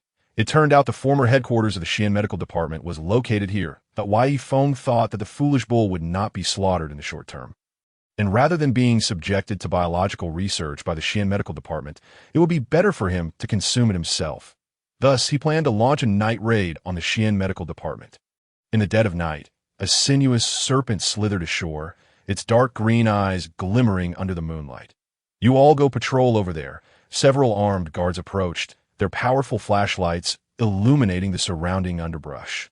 The speaker was Bai Yuan, dressed in her white coat. She appeared hurried, her expression somewhat off. "Yes." The guards nodded respectfully before hastily departing. Concealed in the foliage, Yifeng observed with slight confusion. Why was this woman sending those guards away? Bai Yuan failed to notice Yifeng hidden in the grass. Instead, she looked around cautiously, biting her red lips slightly, before slowly moving towards a nearby thicket. What followed was a shocking sight. The woman's face flushed, and she began to remove her pants. What on earth was she doing? Did she not consider this serpent a sentient being? Or did she simply fail to see it? In summary, when the moisture lavishly drenched Yifeng, he was momentarily taken aback. Stimulated by the sensation, Yifeng instinctively flicked his forked tongue and writhed his body. In the brief moment their gazes met, a piercing scream shattered the silence, but in merely a second, Yifeng's robust tail swung violently, causing Bai Yuan to tumble to the ground, plunging into unconsciousness. After a moment of hesitation, Yifeng delicately lifted the hem of her white coat with the tip of his tail, concealing her exposed skin before gracefully departing to the experimental center. An elderly man with graying hair stared intently at the Purgatory Divine Bull, his murky eyes gleaming with wonder. "Professor, Blue Star has never documented such a creature. I propose we dissect it for further study," suggested a bespectacled man in a white coat, adjusting his gold-rimmed glasses to section. Upon hearing this, the Purgatory Divine Bull's eyes widened in alarm. The thought of being killed was unbearable. Yet, all it could do was moo in discontent, for speaking would only further mark it as an oddity for research. "Never mind," the professor shook his head. "Let's use instruments to conduct some tests. Then protect it for slow observation. This is a rare species. What if this is the only one? We must cherish it." The professor's aged voice ignited a fleeting disdain in the eyes of the bespectacled man. "By the way, where is Yuan?" the professor inquired, straightening his posture slightly. She mentioned she was going to the restroom. The bespectacled man replied coolly, "Restroom." The professor was taken aback, murmuring, "Isn't it under renovation today?" "What did you say?" The bespectacled man, taken aback, struggled to grasp the words, "It's nothing." The professor waved his hand, exhaling a sigh of relief, but suddenly swayed slightly. "Professor, are you all right?" The bespectacled man hurried forward to support the elderly professor. "I'm fine," the professor dismissed. "I'm just getting on in years. My body isn't what it used to be. Xiaozhi, I'll take a rest now. You keep an eye on things here." As the professor slowly departed with the aid of his cane, Deng Zhi watched him go, his expression gradually turning ominous. "Leader," a young man approached, standing respectfully in front of Deng Zhi. "This old man always thinks I am inferior to Bai Yuhan. Does he believe I am less than a woman in his eyes?"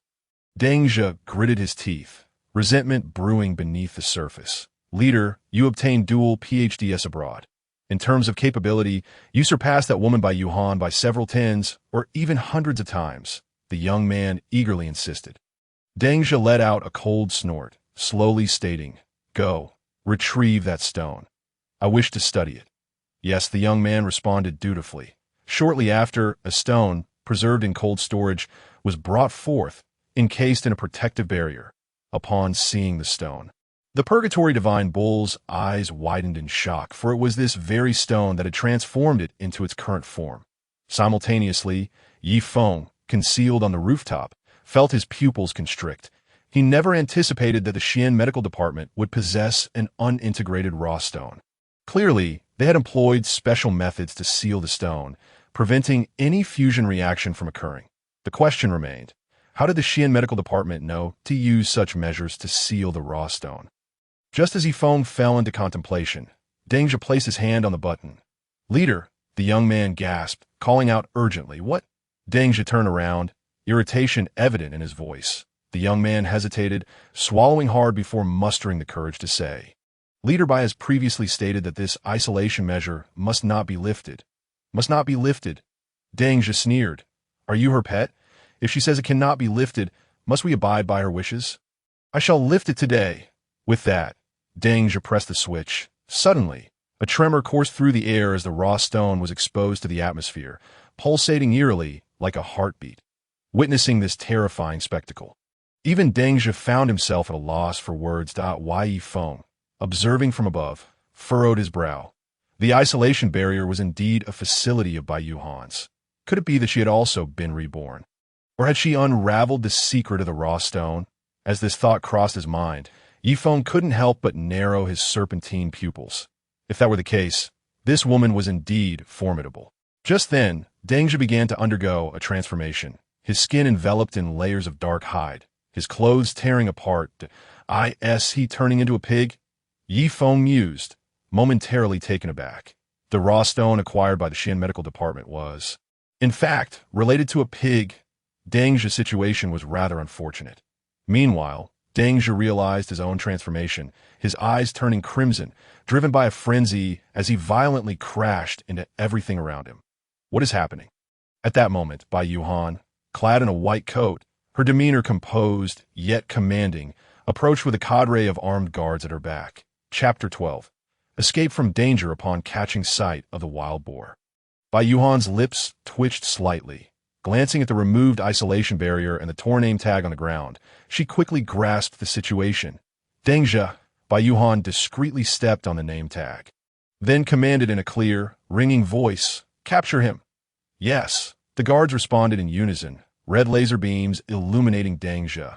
Seeing Bai Yuhan treat him in such a manner, Deng Zhi's wild boar eyes turned a deep red, and he charged at her with a furious shake of his body. Faced with such an aggressive wild boar, the well-trained guards found themselves momentarily flustered. Bai Yuhan's expression shifted dramatically as she hastily retreated. Shouting, "Use the electric stun guns." In an instant, several mechanical needles charged with high voltage shot forth. "Moo!"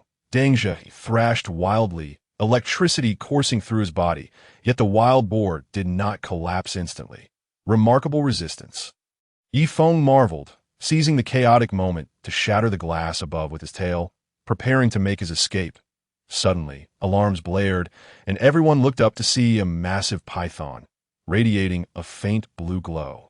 gracefully descending along a pillar. How embarrassing! Yifeng flicked his tail, then swiftly lunged toward the crowd, his colossal tail sweeping out to knock aside those wielding electric stun guns. This creature was no small threat. Compared to ordinary firearms, its power was vastly superior, and that high voltage was something even he could not withstand for long. Upon seeing Yifeng, Bai Yuhan's expression changed dramatically as the scene, just before her fainting spell, replayed in her mind. A flush creeping up to her ears. Through her recent research, she had discovered that the ferocious beasts that had suddenly appeared within the borders of Long Country were likely transformed from humans by the raw stone. Of course, she had yet to ascertain whether the beastified humans still possessed human consciousness, but her intuition told her they did. Thus, her actions in the jungle were akin to confronting a person. Even more humiliatingly, she had been knocked unconscious by this giant python. Yifeng's indifferent gaze surveyed the surroundings. Without hesitation, he approached the confinement area of the Purgatory Divine Bull, swinging his tail to shatter the control panel. The enclosure opened, and the Purgatory Divine Bull remained bewildered at why Yifeng squinted, using his fangs to bite through the shackles binding the creature's legs, granting the Purgatory Divine Bull its freedom. Still not leaving?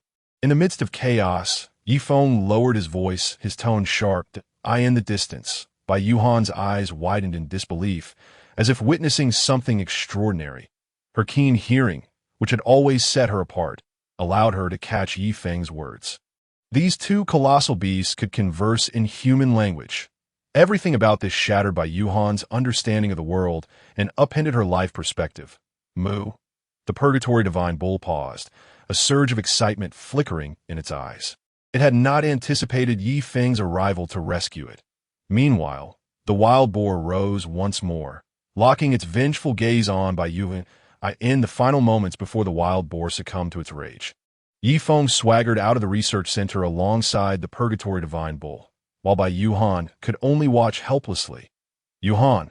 Shortly thereafter, the wild boar Deng Zhe was subdued, and a man clad in leather approached Bai Yuhan. His expression grave.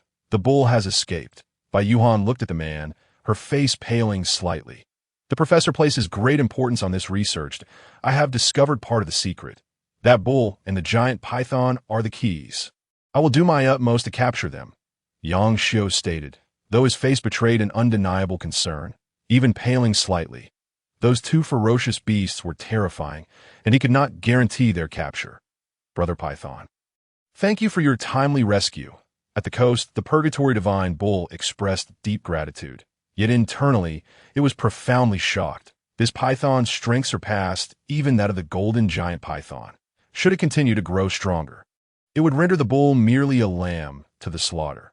Rather than face such a fate, it considered eliminating the giant python before it could reach its full potential, with its ability to breathe fire. The giant python might not be its equal. These thoughts swirled. The Purgatory Divine Bull moved closer to Yifeng, intending to deliver a fatal blow. Brother Python, in light of your immense kindness, I propose that upon our escape, we join forces to deal with the golden giant python and thereafter share its flesh. What say you? As the infernal divine bull approached, it feigned a pretense of cordiality. Yifeng regarded the creature with an expression of indifference, yet his thermal sensing system detected a rise in its body temperature, an indication that it was gathering flames. Narrowing his serpentine eyes, Yifeng discerned the bull's intentions. Initially hesitant about when to strike, he realized that the divine bull intended to act first. He decided to play along with its scheme, which he found quite fortuitous. Feigning surprise, Yifeng presented an unguarded demeanor. That moment, the infernal divine bull had closed a distance, its eyes gleaming with delight. This foolish serpent shall perish, it roared, flames coalescing in its maw before being unleashed in a torrent. However, the anticipated scene failed to materialize, as Yifeng, seemingly prepared, adeptly maneuvered his serpentine body to evade the flames with seamless grace. The hint of derision flickered in Yifeng's eyes. The bull's intentions were indeed treacherous. Although it spoke of gratitude, it was filled with wariness, and he suspected it might conspire with the golden giant python against him once they emerged. Yet it was unfortunate that the bull had overlooked the serpent's thermal sensitivity. The infernal divine bull, recently captured and exhausted from its ordeal, was no match for him. With the right timing, he could subdue it unscathed. The clash between the bull and the python erupted along the shore. But it soon became evident that the bull was at a disadvantage. Yi Feng, rather than closing in, opted to wear down the bull's stamina. Suddenly, a glint of determination flickered in Yi Feng's gaze as his massive form coiled around the infernal divine bull, tightening its grip inch by inch. The bull's eyes began to lose their spark. Quickly! Hurry! The distant sounds of a crowd echoed through the jungle, aware that the members of the Xian medical department were approaching. Yi Feng swiftly opened his gaping maw and consumed the infernal divine bull, then plunged into the sea, disappearing from sight. Yang Xiao, who had just arrived, witnessed the astonishing sight of Yi Feng devouring the bull, his eyes wide with disbelief. How could this be? He gasped. Bai Yuhan arrived breathlessly, her chest heaving, but all she saw was the rippling surface of the water. It escaped, Yang Xiao murmured, his voice dazed and lost in thought.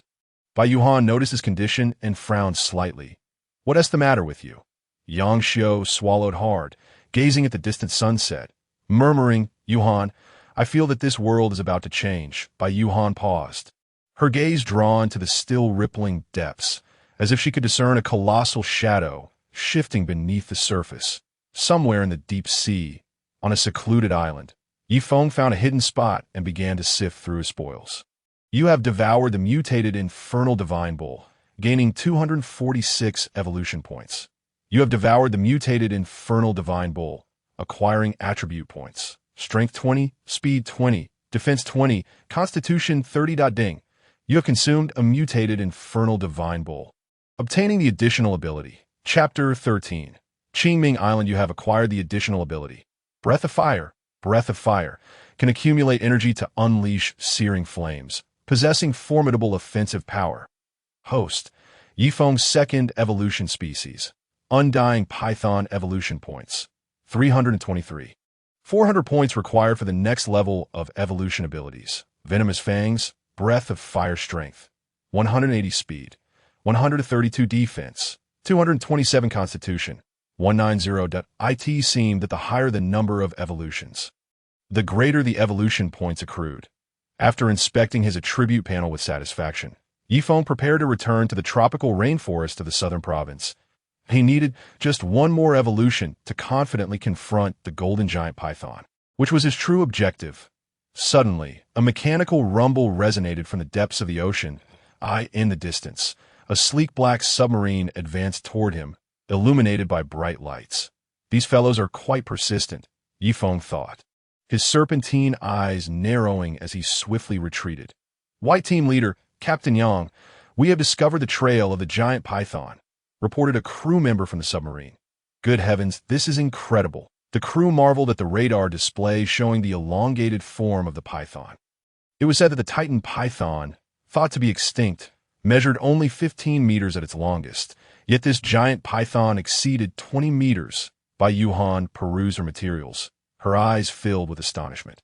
Yuhan, are we truly going to track this giant python? Yang Xiao asked, his brow furrowed with concern. The potential danger posed by such a massive creature was enormous, and a single misstep could result in catastrophic casualties. Absolutely, Bai Yuhan replied without hesitation, nodding firmly. The professor has ordered me to undertake this research, and I cannot disappoint his expectations. Since the bull has already been consumed, we must closely follow this creature. Bai Yuhan clenched her fists, as it seemed another giant python lurked within the tropical rainforest of the southern province. Yang Xiao hesitated briefly, looking at the image of the golden giant python. Bai Yuhan appeared entranced. Its size was nearly identical to Yi Feng's, yet they belonged to entirely different species, and one of the fire-breathing bull and the transformed wild boar, Dangja. What exactly has that original stone brought to Earth? First, we must monitor this giant python, ensuring it does not slip from our sight. Bai Yuhan decisively declared AS for the tropical rainforest. Yang Xiao inquired hesitantly. Once the military captures it, they will come here. Bai Yuhan replied solemnly that if all goes as planned, these two giant pythons will be the keys to unlocking the secrets. Underwater, Yi Feng was in a foul mood, realizing he was being tracked. the members of the Shin Medical Department. Utilizing the submarine's speed, were leisurely keeping pace behind him. Meanwhile, Yifeng's speed in the water had its limits, and he found himself unable to break free from this suffocating predicament. After traveling for half a day, an island suddenly materialized before him. This Qingming Island. Observing the desolate and dilapidated terrain, Yifeng felt a surge of excitement. While others might be unaware of the island's true nature, he was keenly aware of its mysteries. The island was home to many bizarre creatures, some even more terrifying than those transformed by the original stone. Ordinary people remained oblivious because it had been classified as a highly confidential area by the Dragon Nation. It was said that a military unit had once entered, only to be completely annihilated. However, Yifeng's excitement stemmed not from this fact, but from the existence of a mystical flower field upon this island. Rumors from his previous life suggested that a formidable beast had risen to dominance through the power of this flower field, sweeping across the lands to become a tyrant. Now, he was merely 100 points shy of his next upgrade. And if he could locate this flower field, it might catalyze a transformative leap in his growth. White Team Leader, it has entered Qingming Island. An observer from the submarine reported as they followed Yifeng ashore. What? It went to Qingming Island? Bai Yuhan's expression shifted dramatically as she stepped forward to investigate. Indeed, Yifeng sluggishly climbed onto the shore, stretching his long body before casting a provocative glance back at them before disappearing into the mountains. It seems it was aware of our presence all along. Yang Xiao mused, scratching his head. Bai Yuhan shot him an exasperated look. Isn't that obvious? They are trailing behind in such a massive vessel. And the serpent's senses are so acute. How could it possibly remain unaware? Should we follow it? Yang Xiao asked in a hushed tone. Bai Yuhan hesitated, while the other team members looked on, perplexed by the two's indecision. What is going on with Qingming Island? They wondered. After a moment of contemplation, Bai Yuhan addressed the team, her tone grave. Listen carefully, everyone. Qingming Island is home to many beasts that have yet to be documented by humanity, and the area remains largely unexplored. Thus, the dangers on Qingming Island are unfathomable. However, I do not intend to forfeit this chance to track the giant python. If anyone wishes to withdraw, I will not stop you. With that, Bai Yuhan fell silent, observing the group. Upon hearing her words, the team exchanged glances. Most of them were highly trained soldiers, accustomed to special operations, and they did not exhibit the same fear as ordinary individuals. Those who enter Qingming Island with us will receive a reward of 100,000 after the mission, Bai Yuhan added, sensing the group's hesitation. Instantly, the crowd stirred. I'm in, boomed a rugged voice.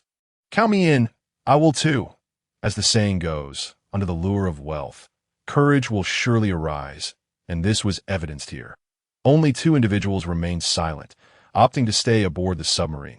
Perfect, you 2 will stay behind to guard the submarine. Yang Xiao stated flatly. The expressions of those left behind were filled with uncertainty, their eyes betraying fear and panic. Yet, seeing Bai Yuhan's resolute demeanor, they ultimately chose not to voice their concerns. The group set foot on Qingming Island. Amidst the skeletal remains, Yifeng traversed the valley, acutely aware of creatures lurking in the shadows. Through his thermal sensing ability, he discerned the overwhelming presence of beings surrounding him. Yet, they dared not make a move against him. Hiss! A sudden screech pierced the air, and within sight, a colossal python, nearly 10 meters in length, slowly slithered forth, its forked tongue flickering. This a reticulated python. Yifeng gazed in astonishment at the serpent, its length surpassing that of an ordinary python. However, this reticulated python seemed to lack sufficient intelligence. Upon spotting Yifeng, it charged forward with an imposing demeanor, exuding a fierce aggression. Witnessing this scene, Yifeng could only chuckle in disbelief. Revealing his form from behind the rocky outcrop, in an instant, the enormous python, stretching over 20 meters, left the reticulated python wide-eyed with shock. Hiss! Before the reticulated python could react, Yifeng ensnared it, initiating a lethal constriction. Although the reticulated python attempted to struggle, its strength was akin to that of an ant compared to Yifeng, and effortlessly, Yifeng consumed it whole. You have devoured an advanced reticulated python. You have obtained Chapter 14, Terrifying Tentacles.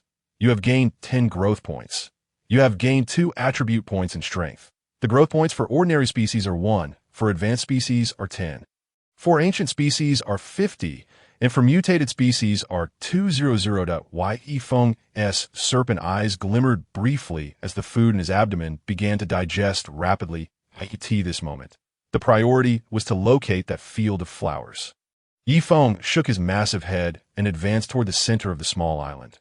The island was surrounded by mountains and waters, with numerous marshes and ravines that Yifeng leisurely admired the flowers and scenery along the way. While Bai Yuhan and her companions faced dire consequences, upon reaching the stream at the valley's base, only a handful remained of the original group. Now numbering less than 10, their faces bore the remnants of shock. Clearly having endured something terrifying at this juncture, Yifeng found himself beneath a waterfall nearly 100 meters high. Wavering uncertainly, a dreadful aura emanated from above. He struggled to discern the true strength of the entity.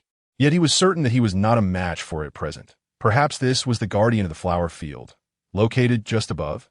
Yifeng's heart raced with excitement. Suddenly, his gaze brightened as he spotted a peculiar array of flowers growing beside the stream. Scattered haphazardly, following their upward trajectory, a dense cluster of extraordinary blooms led straight to the cliff's summit. If it weren't for that terrifying guardian, Yifeng hesitated for only a moment before extending his massive jaws and devouring the patch of flora before him. You have consumed the extraordinary plant Qingming flower, gaining 2 growth points. You have consumed the extraordinary plant Qingming flower, gaining 2 growth points. The system's notification chimed. Indeed, these wondrous flowers were called Qingming flowers. Their properties were as rumored in his previous life, capable of facilitating rapid growth in colossal beasts. Merely this scattered patch of Qingming flowers had bestowed upon Yifeng over 100 growth points. It was unfathomable to consider the growth he would achieve by consuming the flowers on the cliff and in the ravine. There it is, at that moment. A loud call rang out that Yifeng lowered his head and saw a disheveled group armed with firearms had reached the stream's edge, their expressions a mixture of confusion and lingering terror. Oh, Yifeng recalled that on the way here, he sensed numerous ferocious beasts, yet they dared not approach him, a towering creature. But this group of people was different, and it was no wonder they had suffered heavy casualties. Why bother? In pursuit of him, they nearly lost their lives. Hey, Bai Yuhan, clad in tactical gear, stood at the forefront of the group, waving at Yifeng that I know you can understand me. Can you hear me? She exclaimed loudly while Yifeng silently regarded her, thinking, I can hear you, but I want to speak to you. How infuriating. You led people to chase after me. After a while, Bai Yuhan's brows knitted together, her beautiful eyes filled with doubt. Could it be she had misheard? Wasn't that the voice of the python? Impossible. Everyone present had fallen silent, and the utterance was clearly one of retreat. It was either the python or the ox. Now the ox was in the python's belly, so that voice must belong to the python. Yifeng shot her a disdainful glance, slowly moving aside before finally submerging into the stream, sinking to the depths. In the moment of their astonishment, Yifeng had already begun to ascend the rocks within the waterfall. Roar! Just then, a deafening roar echoed from the cliff above. Before Yifeng could lift his head, a monstrous spider, adorned with 8 massive legs, suddenly appeared before him. Hiss! Yifeng's pupils contracted, but he was ensnared by webs previously laid by the spider. Damn it! In a moment of desperation, Yifeng recalled the ability he had just acquired. Breath of flame, whoosh! Scorching flames erupted, forcing the colossal spider to retreat, and he quickly turned to free himself from the webs binding him. Below, Bai Yuhan and her companions watched in stunned silence. Had it not been for this giant python's ability to breathe fire, they would have surely witnessed a gruesome demise at the hands of the enormous spider. Hiss! Yifeng raised his fearsome serpent head, glaring viciously at the giant spider. This creature must be a native of Qingming Island, likely having grown so immense from consuming the Qingming flowers. What was worse, it had been lying in wait for him and had set up a web trap amidst the waterfall. He had narrowly escaped becoming its prey. What a cunning adversary! Yifeng hissed, flicking his tongue in anger, flames erupting sporadically from his mouth. The giant spider, having lost control over Yifeng, glared back with malice in its tiny eyes that are grotesque. Inhuman howl erupted from the spider as it charged at Yi Feng, its hideous face bared with fangs, truly a repulsive sight. Even transformed into a colossal python, Yi Feng found it difficult to engage in close combat with such an unsightly creature, and immediately swung his massive tail to strike. The spider was hit, flying backward into a puddle that Yi Feng wasted no time, unleashing a torrent of flames, the anguished cries resounding throughout the stream valley. Isn't that the ox's ability? After a while, someone below posed a question, their eyes wide with disbelief. The colossal python's assault on the giant spider was simply sensational, a once-in-a-lifetime spectacle, witnessing a real-life 5D cinematic experience. Observe the python's elegant form. Listen to the spider's agonized wails. Suddenly, an enraged roar reverberated from a cliff, followed by an onslaught of enormous tentacles emerging from above. These tentacles were as thick as vines, extending far beyond what an ordinary person could fathom. They surged toward Yi Feng and the giant spider in the stream. In terms of girth, these tentacles were not much slimmer than Yi Feng's own body. What is that? Yi Feng watched in shock as the tentacles approached at an alarming speed. Even in his previous life, he had never encountered such a terrifying creature. Whoosh! In a moment of his astonishment, two tentacles had already coiled around his body, tightening their grip and swiftly lifting him off the ground. Hiss! Yi Feng flicked his tongue. The intense pain coursing through his body made it clear that if he were to be dragged up the cliff, death would likely await him. Team leader. The horrifying scene was also witnessed by Yuhan and the others, with Yang Xiu already prepared with his electric stun gun, ready to act at any moment. Rescue him! Yuhan commanded without hesitation that Yi Feng was the key to uncovering the truth behind the origin stone, and they could not afford to lose him here. Just as her words fell, a rustling noise suddenly erupted around them. Looking down, they were startled to find that countless centipede-like creatures had appeared, their bodies several times larger than typical centipedes, their exoskeletons dry and brittle, resembling branches. Yang Xiu's eyes widened in terror as he shouted, "It's the vertebral swarm!" In an instant, chaos erupted within the Xian medical department. Did vertebral swarms truly exist? Yuhan's complexion turned pale as she struggled to comprehend. Meanwhile, Yi Feng was desperately trying to twist his body. Unleashing flames from his mouth point, one of the tentacles was singed and withdrew, but another tentacle still gripped him tightly, in a position where his flames could not reach. This is bad. As he neared being dragged to the cliff's edge, Yi Feng's heart sank further. What do we do? Below, the members of the Xian medical department were struggling against the vertebral swarm, with many of the vertebrae crawling onto them, emitting a strange energy. Strike their heads and spines, Yuhan commanded, her face serious. She maintained her composure, bolstered by Yang Xiu's presence beside her. He was an impeccable marksman, capable of eliminating nearby vertebrae while also keeping an eye on Yuhan. Yuhan, the giant python, seems to be on the verge of collapse. Amidst the crisis, Yang Xiu was still able to glance up at Yi Feng, a testament to his formidable abilities. Yuhan looked up and indeed saw Yi Feng being pulled closer to the cliff's edge, where some unknown horror awaited, if he were truly dragged over. This giant python would surely meet a grim fate. Boom! A tremendous crash sounded as Yuhan gripped her heavy energy gun, her breath coming in quick gasps as the leaves drifted into the stream. They stirred a splash of water. Raising his colossal hand, Yi Feng emerged from the depths, witnessing an unforgettable scene. The giant spider that had previously battled him was now ensnared by a tentacle, drawn towards the precipice above. Subsequently, silence enveloped the area. This sight sent shivers down the spines of all present. Even Yi Feng could not suppress a shudder. If the creature above was indeed an octopus, how immense must its true form be? Observing the ground nearby, Yi Feng suddenly sensed that the appearance of the Qingming flowers was no mere coincidence. Group leader. Suddenly, shrieks erupted from the shore. Emanating from the members of the Xian medical department, it turned out that while Yuhan was distracted aiding Yi Feng, a spinal creature had crawled onto her while Yi Feng swam out of the water, opening his vast maw to unleash a torrent of breath upon the cluster of spinal creatures, which quickly dissipated into nothingness. They were terrified of fire. Bang! Yang Xiu fired a shot, dispatching the spinal creature clinging to Yuhan. restoring a semblance of calm among the crowd, their faces reflecting the relief of having survived a calamity. Yi Feng looked up to the sky. The thick tentacle could only reach halfway up the waterfall, unable to touch the ground. After several fruitless attempts, the tentacle decisively retracted. What on earth was this entity? Yi Feng's mind was in turmoil. He had thought himself sufficiently powerful, only to discover that such a terrifying creature lay hidden on Qingming Island. He must leave this place. Yi Feng's thoughts trembled with urgency. Qingming Island was so perilous, and he had yet to fully mature.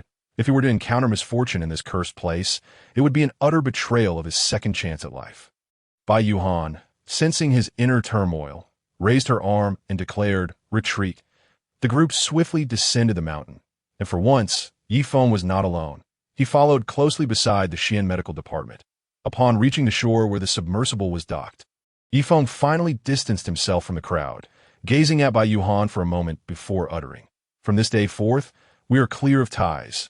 The onlookers were taken aback, staring in disbelief at Yi Feng, astonished that the giant snake could articulate human speech. Or was he, in fact, human? Just then, as Yi Feng prepared to leave, Bai Yuhan rushed forward to block his path. "Can you tell me the secret hidden within the original stone?"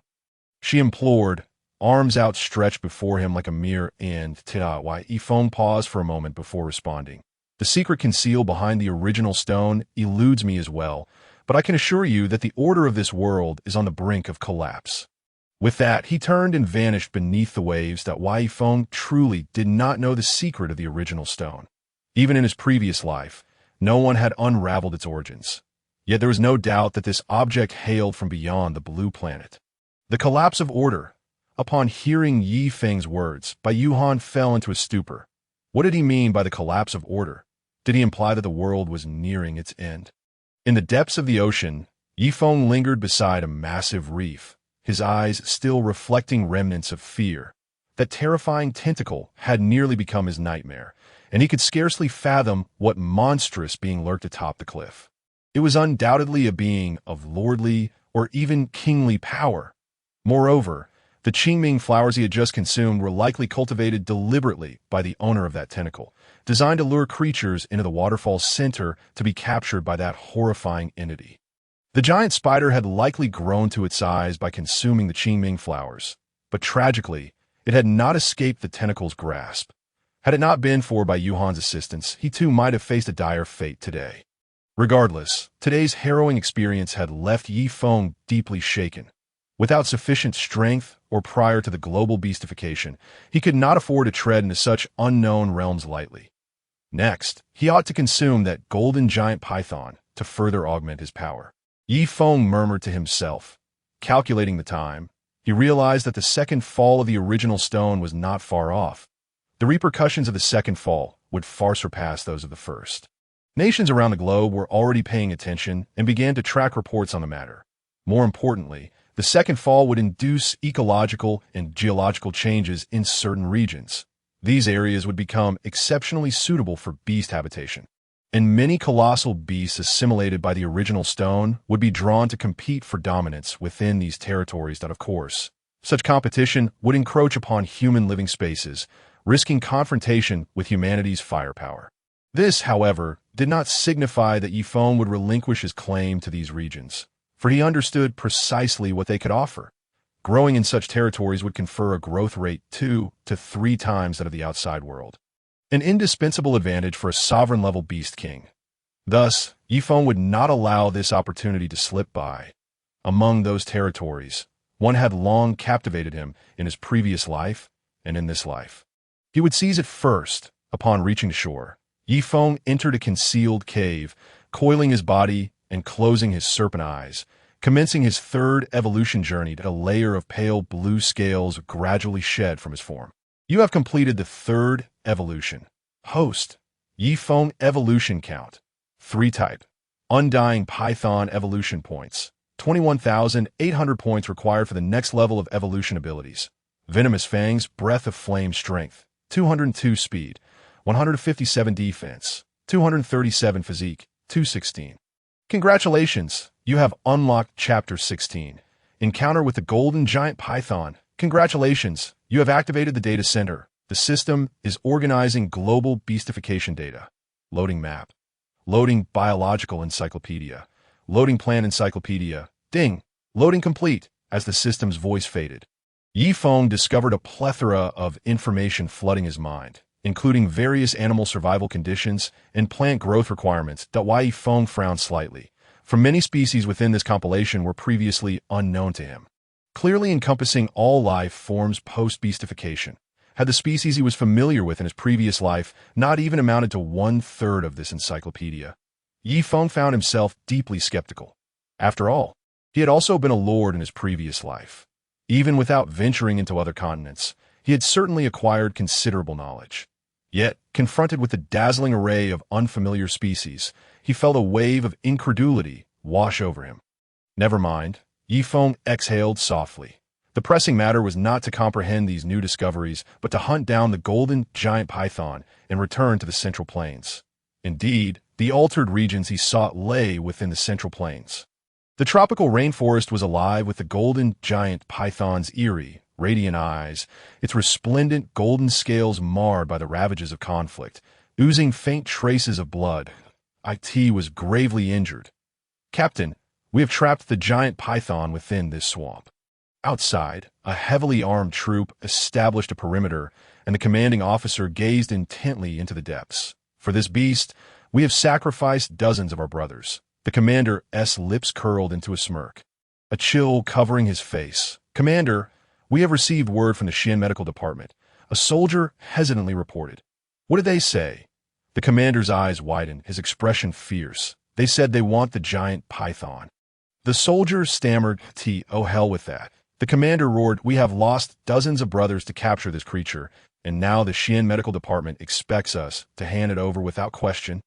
However, the soldier from the Xian Medical Department appeared somewhat cowed by the commander's fury. The commander's forehead pulsed with anger, ultimately releasing his clenched fist in defeat. "Fine, give the order to capture it."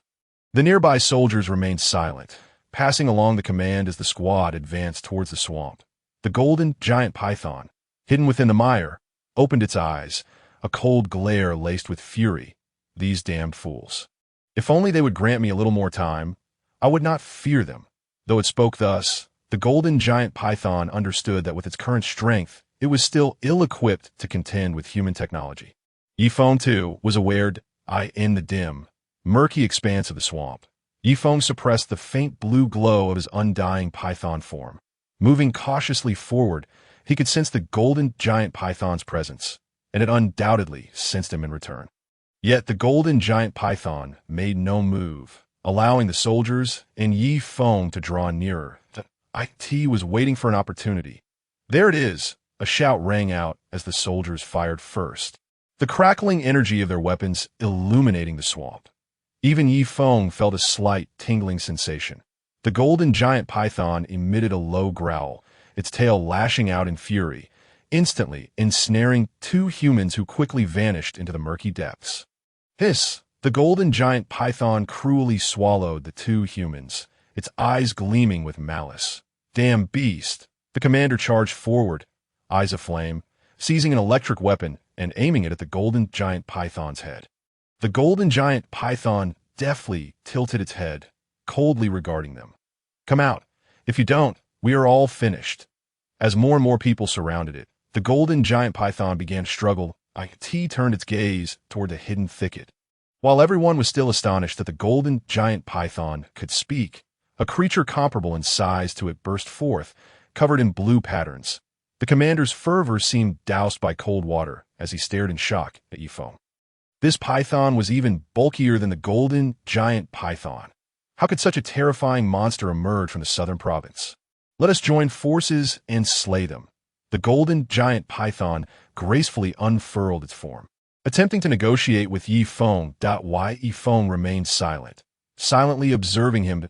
It had been some time since their last meeting, and the golden giant python had grown considerably in size, a testament to its voracious appetite for human prey.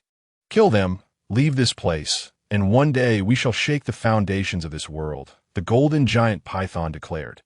Noticing Yifeng's silence, it mistakenly believed that it stirred some interest and continued to tempt him. Monster, the commander, listening to the conversation between the two serpents, could hardly conceal his astonishment. It was utterly absurd. Two talking snakes, intent on world domination. Yi Feng regarded the golden giant python with indifference, even without their presence. The future would inevitably face upheaval as for the golden giant python. It was unlikely to survive until that time. Hiss! Yi Feng flicked his tongue, and in the next moment, to the astonishment of all present, he entwined himself with the golden giant python. "Have you lost your mind?" The golden giant python exclaimed, surprised by Yi Feng's sudden aggression, and after a moment of fury, it struggled with all its might. The two colossal creatures thrashed about in the swamp, splattering mud over the onlookers. However, their attention was now entirely consumed by the monumental clash between Yi Feng and the golden giant python. A spectacle unlike any other. "You devour me, and you too will be hunted by these humans," the golden giant python roared. Yet Yi Feng paid no heed to its words. The future impact of humanity on monstrous beings was negligible, while the growth of the golden giant python posed an unparalleled threat. Now that this creature was gravely injured from military pursuit, Yi Feng recognized an opportune moment to strike. He would not let this chance slip away. Hiss! Yi Feng raised his massive head and sank his venomous fangs into the golden giant python's flesh. A crack echoed in the air as the creature's scales shattered. Damn it! The golden giant python was filled with dread. Realizing Yi Feng's fangs could penetrate its defenses in retaliation, it bit back, tearing through much of Yi Feng's scales and causing blood to flow profusely. This battle was unlike their previous encounters. Both serpents were intent on killing. Each attack aimed to be lethal. "Your fangs are poisoned," the golden giant python exclaimed in terror, feeling its strength waning and its senses rapidly dulling. Yi Feng scoffed inwardly. The golden giant python was unaware that it had undergone its third evolution, and the area it had just attacked was a vital spot for snakes. Coupled with Yi Feng's power exceeding 200 points, penetrating the golden giant python's defenses was effortless. The golden giant python struggled frantically. Its strength was only marginally inferior to Yi Feng's that it understood that if this continued, its defeat was inevitable. Suddenly, a gunshot rang out from afar, and an electrical dart struck Yi Feng, rendering him momentarily powerless. "Damn it!" Yi Feng turned in anger, noticing the commander's inexplicably cold demeanor. He was solely focused on pursuing the golden giant python, having forgotten that these humans also aimed to capture them in that brief moment of hesitation. The golden giant python seized the opportunity to escape into the jungle. Chapter 17. Lu Qingqing Yi Feng cast a frigid glance at the bothersome humans, too pressed for time to linger, and hastened in pursuit of the golden giant python's retreating form. The soldiers exchanged bewildered glances, while the commander, still holding the electric gun, fixated on the direction the two serpents had vanished, his thoughts inscrutable. Within the dense forest, the golden giant python slithered along, astonished to find that Yi Feng's speed was nearly comparable to its own, perhaps even slightly superior. Indeed, due to its extraordinary regenerative abilities, speed had become Yi Feng's Achilles heel, placing him at a significant disadvantage in the chase that I cannot let him escape. The next chance may be hard to come by. Yi Feng's thoughts raced as he pursued. The golden giant python was far more cunning than the hellish bull, its shrewdness evident in its repeated attempts to win him over. Yet deep down, it must have longed to devour him. "Good. Aim. Lock on. Taste my fireball," Yi Feng bellowed, igniting a brilliant display of sparks across the sky. The golden giant python felt a searing heat at its tail, akin to the sun piercing through its very soul, an overwhelming sensation of discomfort following suit. With a resounding crash, the golden giant python was propelled several meters before finally halting. Yi Feng approached it with a deliberate calmness, observing a pool of blood on the ground. A knowing smile adorning his face, he had surmised that the golden giant python could not be entirely armored with scales. There had to be vulnerable spots, such as the one he had just identified. As Yi Feng drew near, the golden giant python trembled violently. Had it possessed hands, it would certainly have made a gesture of embarrassment akin to a towel slipping from one's grasp. "Why do you possess the ability to breathe fire? Did you consume that bull?" In truth, The golden giant python's voice was laced with fear and disbelief. And oh wonder Yi Feng had the audacity to return and confront it. "Do not be so agitated. Soon your fate will mirror that of the bull," Yi Feng replied, feigning harmlessness. I could see that moment. The golden giant python appeared as helpless as an injured monkey. "Cruel," Yi Feng mused. "Not at all. After beastification, humanity fades. Only the strong possess the right to survive, while the weak are destined to become food or slaves." When the military finally arrived, the scene was devoid of anything but the remnants of a chaotic battle. "Commander," one of the soldiers hesitated to speak, informed the Xian medical department. "The giant python has escaped," the commander replied, his expression devoid of emotion. The soldier hesitated before nodding in compliance. "If it possesses extraordinary healing capabilities, coupled with the terrifying defenses of the golden giant python." After the soldier departed, the commander fixed his gaze on the direction Yi Feng had taken, a chill creeping over him. If that blue-patterned giant python were to consume the golden giant python, modern weaponry would struggle to inflict any meaningful damage. His earlier gunfire had merely been to provide the golden giant python a slim chance of survival, but given the current state of affairs, it seemed the creature was in grave peril. To make matters worse, he had also antagonized Yi Feng. Should they cross paths again, it would spell disaster. In a deep cavern, a notification echoed. "You have consumed the mutated golden giant python, gaining 200 growth points. You have consumed the mutated golden giant python, gaining attribute points. You have consumed the mutated golden giant python, acquiring the additional feature. Golden scales.it has appeared." Yi Feng exhaled in relief. He had indeed obtained the coveted additional feature, the golden scales. Such features were not guaranteed to manifest, yet Yi Feng had managed to acquire 3 in succession. The first, an ancient species fangs, was particularly fortuitous. Such was the life of a fortunate being, simple yet extraordinary. Host: Yi Feng, 3 evolutions, type: Undying Python evolution points, 236, 800 points required for the next evolution abilities, Venomous Fangs, Fire Breath, Golden Scales. Strength: 214 speed, 160 defense, 240 constitution. 220 Yi Feng's attribute panel was exceedingly impressive, with all but speed exceeding 200, having consumed the golden giant python, coupled with his own undying python lineage. Yi Feng felt confident in his ability to protect himself even in an era of universal beastification. Thus, his sole task going forward was to evolve. The first fallen stone that birthed a mutated species could not possibly be limited to just the golden giant python and the undying python. However, they would not patiently await Yi Feng's arrival at the site of the fallen stone. It would be exceedingly challenging for Yi Feng to locate and consume them, rather than pursuing such a path.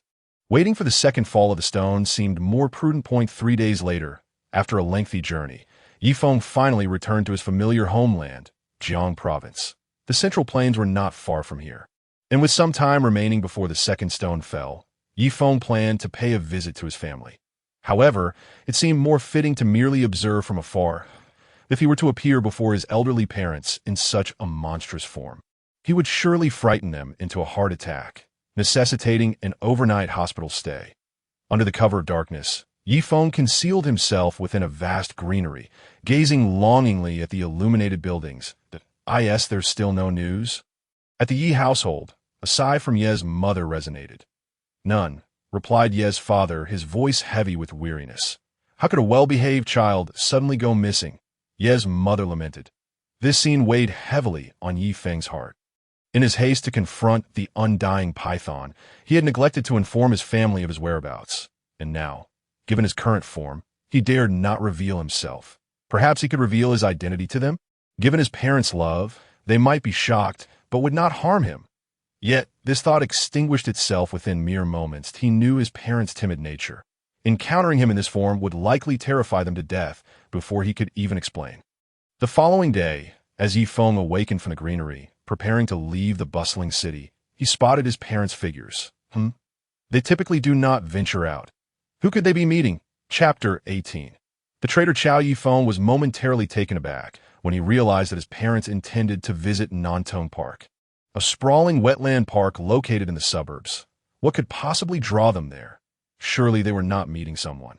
After a brief hesitation, he resolved to follow them. After all, his parents were rather naive. And given the sensitive period of his recent disappearance, what if they were deceived? The lush greenery of Nantung Park gave Yifeng a sense of confidence in his ability to conceal himself.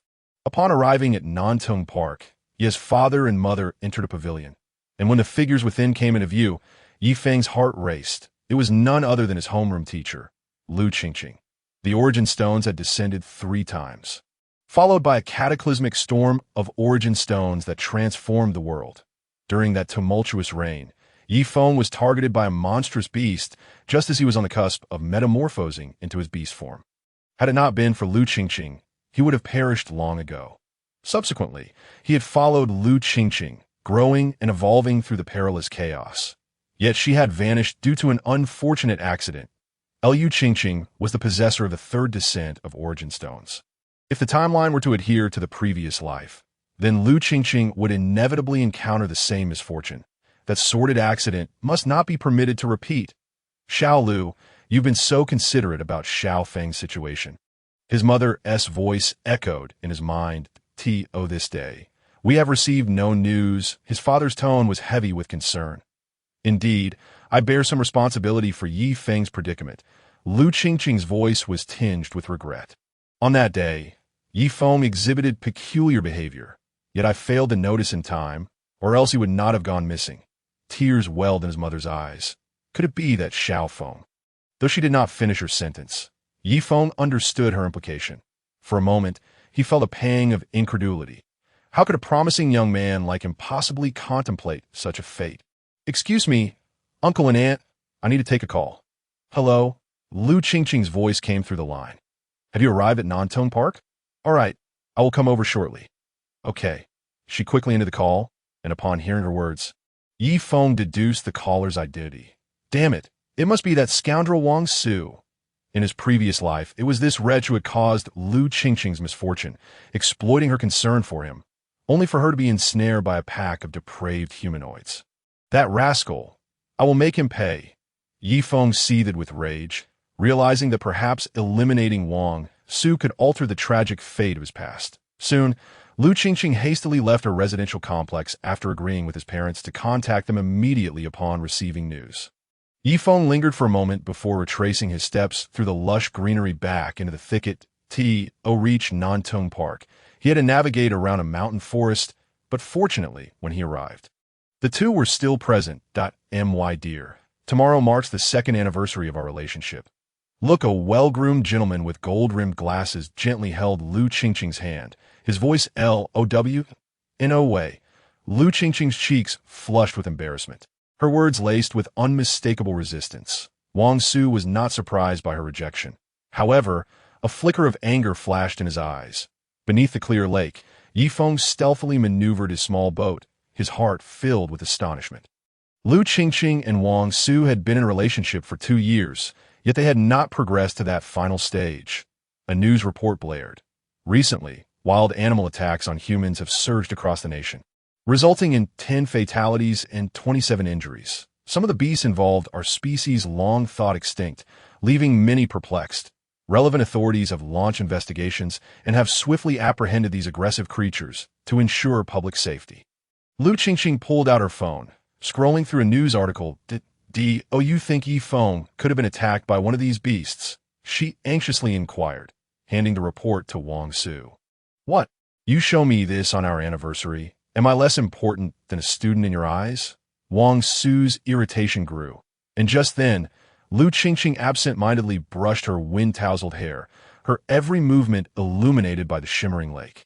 Appearing more alluring than ever, it must be noted that Lu Qingqing was an extraordinarily perfect woman, possessing an angelic visage, and with summer-s embrace, her flawless figure was accentuated by her light attire.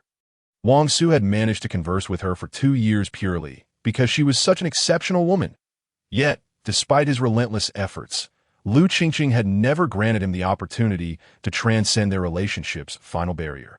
He had always strived to maintain his good guy image, refraining from any coercion. However, today, Lu Qingqing's demeanor ignited a fire within him. and in a moment of audacity, he made a startling move on the swaying boat.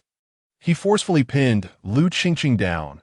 At this sight, Lu Qingqing panicked, desperately using her hands to brace against his weight. In their struggle, their bodies inevitably made contact, and Wang Su's primal instincts surged forth, his eyes gleaming with a feral glint. Qingqing, after 2 years, it's time for us to be together.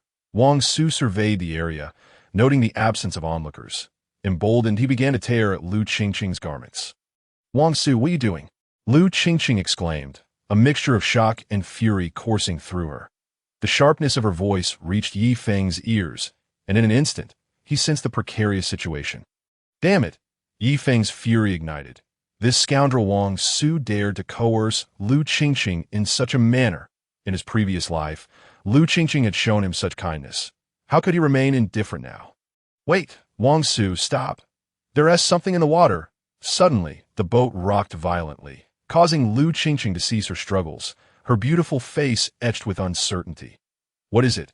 Wang Su furrowed his brow, pausing for a moment, only to feel a lack of any further disturbance. Then, emboldened by his earlier thoughts of a legendary encounter, he resumed tearing at Lu Qingqing's clothing, his blood racing with excitement. Bang! In the next instant, a more thunderous noise erupted. Wang Su froze, realizing the force of their struggle should not have caused such a disturbance. As they both stood dazed, the water erupted with a loud splash. A colossal serpent, adorned with blue stripes and golden rings, surged forth from the depths, its fearsome head fixed upon the two. Oh my God! Gazing at the enormous serpent, Wang Su stumbled backward, falling from Lu Qingqing, his legs trembling uncontrollably. Gulp! Lu Qingqing's expression mirrored his, her face pale with terror. How could such a monstrous creature exist in this park?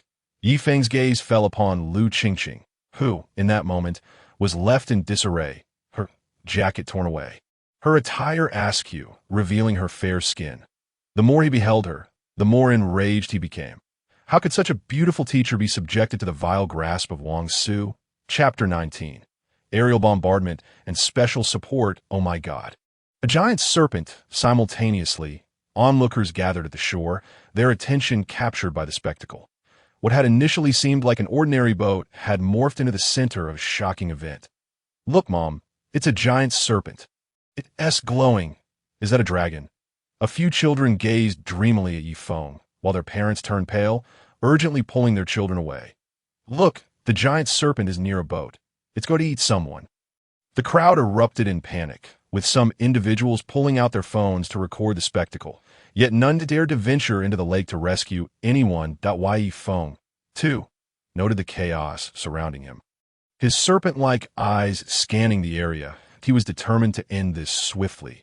Without hesitation, he unleashed his tail, sending Wang Su flying from the boat into the thicket, a fate from which he would not return. Lu Qingqing shrank back in the corner of the boat, her beautiful eyes filled with despair. Her. Yi Feng had killed Wang Su, and now he would surely turn his wrath upon her. However, Yi Feng merely cast a fleeting glance in her direction before vanishing beneath the surface of the water. The lake quickly returned to a serene calm, and Lu Qingqing sat in the boat, dazed and ungrateful for her narrow escape, as fear etched itself deeper into her mind. How could such a terrifying serpent exist? Why would such a creature appear in this park? And why had it spared her? A whirlwind of confusion engulfed Lu Qingqing's thoughts, and she felt as though her recent experiences were unreal. Yet, the phone Wang Su had left behind served as undeniable proof of the harrowing events. Before long, 2 speedboats raced towards the scene, manned by uniformed personnel. Are you all right? 2 men boarded the boat, their expressions filled with concern. Lu Qingqing shook her head, still reeling from the shock. Report. No casualties have been reported at the scene. One of the uniformed personnel reported into the intercom. Another man gestured with his arm, pointing toward a mobile phone left on the deck. The expression of the man responsible for communication suddenly froze, for he had just seen Lu Qingqing's hand tightly gripping a mobile phone as well. Report. 1 person has been sent flying, their life or death unknown, requesting instructions. The man's voice was harsh and dry. There was a moment of silence on the other end of the intercom. News had just arrived from Nan province that this giant python possessed extreme aggressiveness, and they insisted we pursue it with all our might. If it resists strongly, eliminate it on the spot. A robust voice emanated from the intercom. This is... The two uniformed personnel hesitated for a moment before complying with the order. Wait, suddenly, a voice crackled back through the intercom. News had just come in from the Pharmaceutical Biological Research Center. Capture this giant python alive that I must speak frankly, given our current personnel and equipment configuration, it would be exceedingly difficult to capture it alive.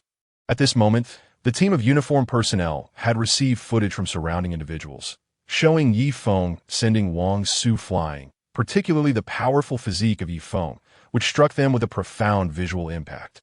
You all remain on standby. Attend to the survivors that I will negotiate with them. The intercom fell silent for a moment before continuing. Nan Province, border of Longhua. Chief of the Military Department, you are unaware of the threat this giant python poses to human society. I have encountered it. Even an entire squad may not be its match. Now that it has escaped inland, if it is not eliminated promptly, the entire city may face catastrophic disaster, and neither of us can afford that. The commander who had previously faced Yi Feng spoke with an impassive countenance. The man with the star insignia furrowed his brow.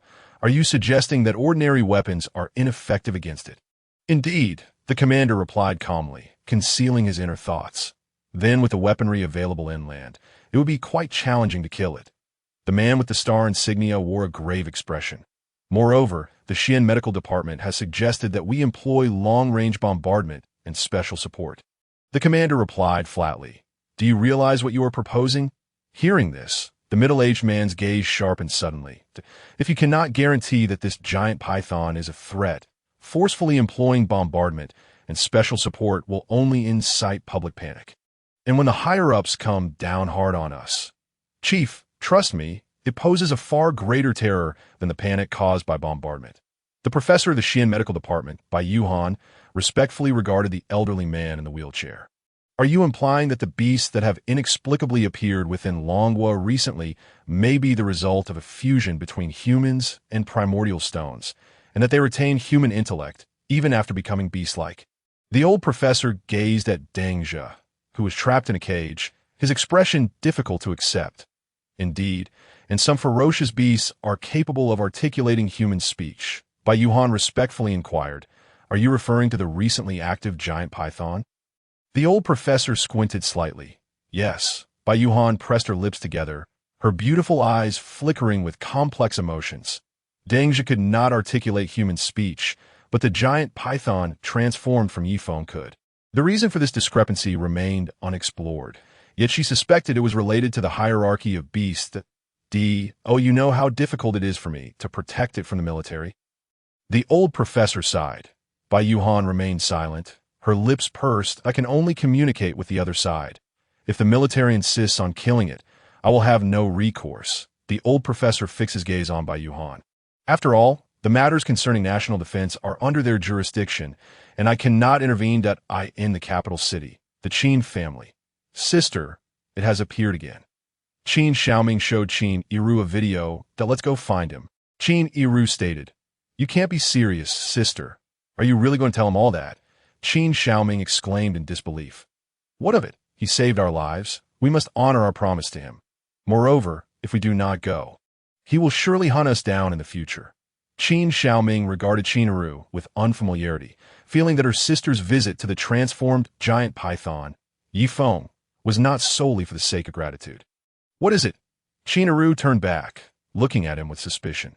Qin Xiaoming hesitated, unsure of how to express himself, but as Qin Yiru began to pack her belongings, he clenched his fists and ultimately pulled out his phone, sending a message to someone named Chun Zifeng. The screen displayed the words, Yi Feng, Giant Python. Chapter 20. Desperate situation on the border of Nan Province. In a shadowy jungle, Yi Feng was slithering through the underbrush. Pursued by Special Forces soldiers wielding bright flashlights, Yi Feng had clashed with several of them, managing to escape each time, but as time wore on, he began to tire. The patience of these soldiers was astonishing. They employed a strategy of expulsion, continually driving Yi Feng toward a specific location. Undoubtedly, that place would be his grave. Quick, Quick! Yifeng concealed himself within a dark cave, coiling his serpentine body and flicking his tongue. The chaotic footsteps gradually receded, yet Yifeng understood that this was merely a temporary refuge. They would inevitably discover his hiding place. Damn it! Yifeng cursed under his breath, never expecting that sending one scoundrel flying would lead to such trouble. Now trapped on this small hill, awaiting the next fall of primordial stone was becoming problematic. Of course, it was not impossible for him to force his way out, but it could lead to injuries. He needed to find an opportunity to escape this forest. Yifeng's gaze sharpened. Only by leaving this narrow woodland could he shake off his pursuers. As dawn approached, Yifeng finally found a chance to break free from the encirclement. The surroundings were eerily quiet, an indescribable strangeness in the air. Yet, as he looked back at the forest he was about to leave, excitement bubbled within him. However, just as he was about to escape, a group of well-armed Special Forces soldiers suddenly burst forth from the underbrush. Leading them was a Special Operations Commander, his smile cunning, his gaze toward Yifeng filled with both admiration and cruelty. What a magnificent giant python! The man twisted his neck, producing a crisp crack. Faced with this nearly 30-meter-long python, he showed no signs of fear. Instead, he exuded a perverse delight. Who is this guy? Yifeng felt an instinctive tension. Ordinary people do not look at him like this upon first meeting. It seemed this Special Operations Commander held a grudge against him. But when had he ever crossed paths with this man? Fire, the commander instructed indifferently under the cover of his special soldiers. In an instant, the air erupted with the sounds of gunfire. Bang! Bang! The clattering of steel rang out as Yifeng's body was enveloped in a layer of golden scales, interspersed with faint blue luminescent patterns, making him appear extraordinary, akin to a mythical beast from ancient times. The Special Forces soldiers momentarily faltered, hissed, while Yifeng's serpent-like eyes narrowed as he surveyed the ordinary rifles wielded by the soldiers, realizing they posed little threat to his golden-scaled form. Just as he had anticipated upon his rebirth, possessing the bloodline of the undying python and golden giant python had rendered his defenses alarmingly formidable. Unless, indeed, as they claimed, this was no ordinary giant python. The man above, witnessing this, exhibited an even more bizarre excitement. Seeing his expression, Yifeng felt a surge of fury ignite within him. For in the eyes of this man, he appeared to be nothing more than a subject for experimentation. In an instant, Yifeng's powerful tail swept outward, sending a row of Special Forces soldiers crashing away. Boom! The tremendous force, compounded by Yifeng's strength, caused the soldiers to spit blood, collapsing unconscious to the ground. Yet the commanding man remained unfazed, merely waving his hand. Observing him, Yifeng felt an ominous premonition. Rumbling. The next moment, a thunderous roar erupted from the sky. Yifeng looked up, his pupils shaking violently. Those were bombers. Engage! The man produced a walkie-talkie, a smirk playing on his lips as he issued the command that, in an instant, dust and debris swirled around Yifeng. Explosions roared, and flames soared into the sky. However, such an assault was insufficient to inflict serious injuries upon Yifeng.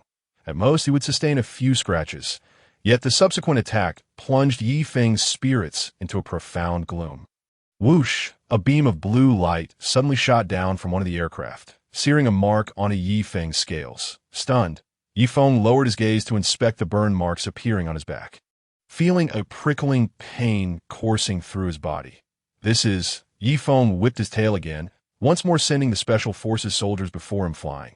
However, he soon realized the predicament. No matter how many he sent flying, more Special Forces soldiers would promptly arrive to surround him, one after another.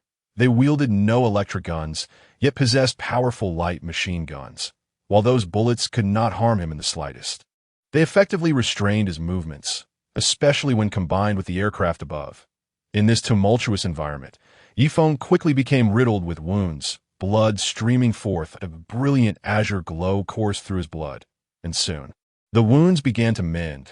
The commander's eyes widened with disbelief as he gazed intently at Yifeng's healing injuries, rubbing his eyes in astonishment.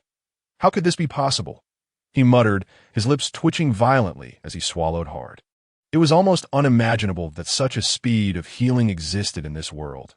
Coupled with the indomitable scales of the colossal python, it was nothing short of a miraculous resilience. A frenzied glint flickered in the man's eyes.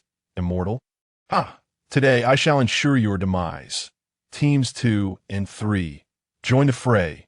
This giant python must perish today. Before long, 2 more beams of laser light descended from the heavens, harmonizing with the initial strike and crashing into the cloud of dust. After a prolonged moment, the man waved his hand, signaling the 3 laser-equipped aircraft to cease their assault. Hovering above, as the smoke gradually dissipated, he squinted, and the instant his vision cleared, he could not help but raise an eyebrow. The giant python lay sprawled on the ground, blood flowing profusely from its wounds, and it would not be long before it met its end. It seemed he was not invincible after all. Suddenly, a flash of fire reflected in his eyes. "Commander, watch out!" A voice called from beside him, and a Special Forces soldier rushed forward, shield in hand, to protect him. Yet, even so, both were sent flying, the shield melting under the flames, leaving a searing pit in the soldier's abdomen.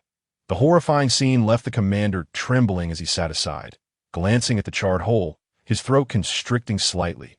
Had that fire struck him directly, he would surely have been a corpse by now. Yifeng, blood streaming from his wounds, gazed upon this scene, disappointment etched on his face. Capture the leader before the thieves, he thought. This man commanded the group. Only by eliminating him could Yifeng hope to escape. Alas, the opportunity he had awaited for so long had slipped away, the failed ambush resulting in the Special Forces soldier fiercely protecting the commander, leaving Yifeng with no chance whatsoever.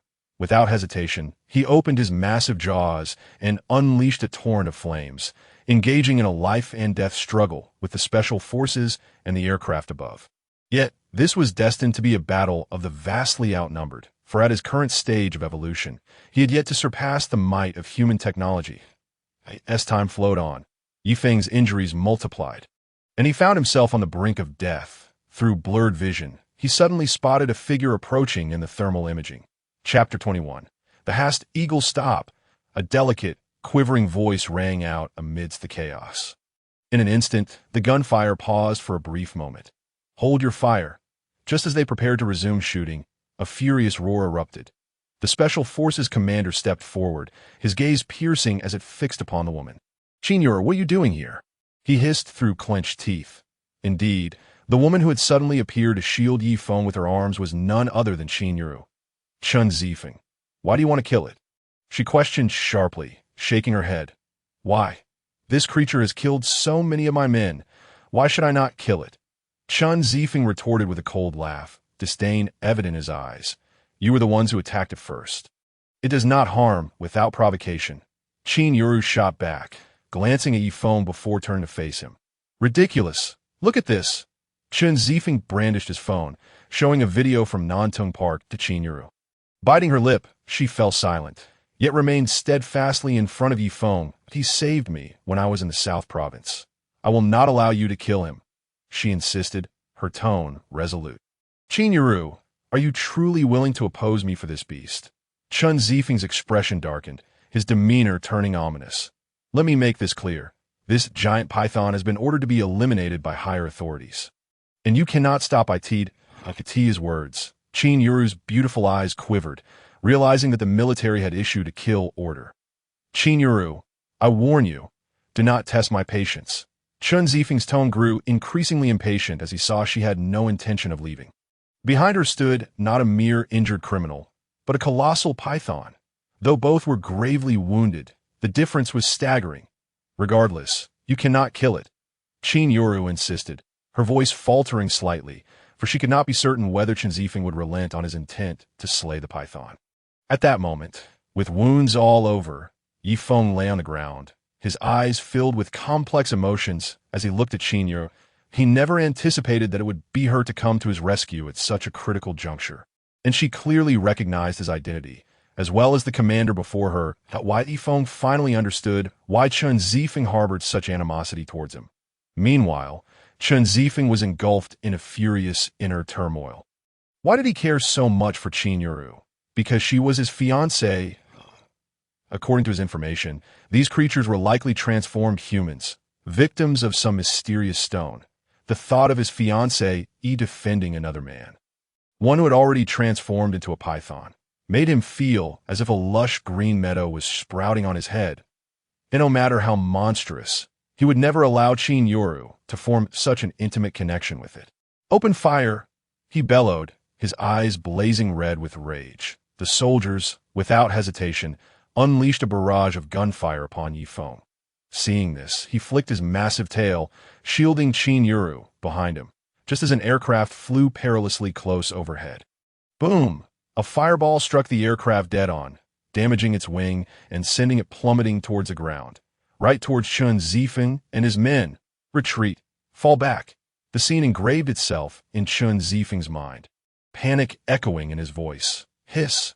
A bloodthirsty glint ignited in Yifeng's eyes. He did not wish to consume humans, but these relentless foes had repeatedly provoked him. Roar! Flames erupted from Yifeng's mouth, engulfing Chen Zifeng and reducing a dozen soldiers to mere charred remains. The sight sent shockwaves through all present.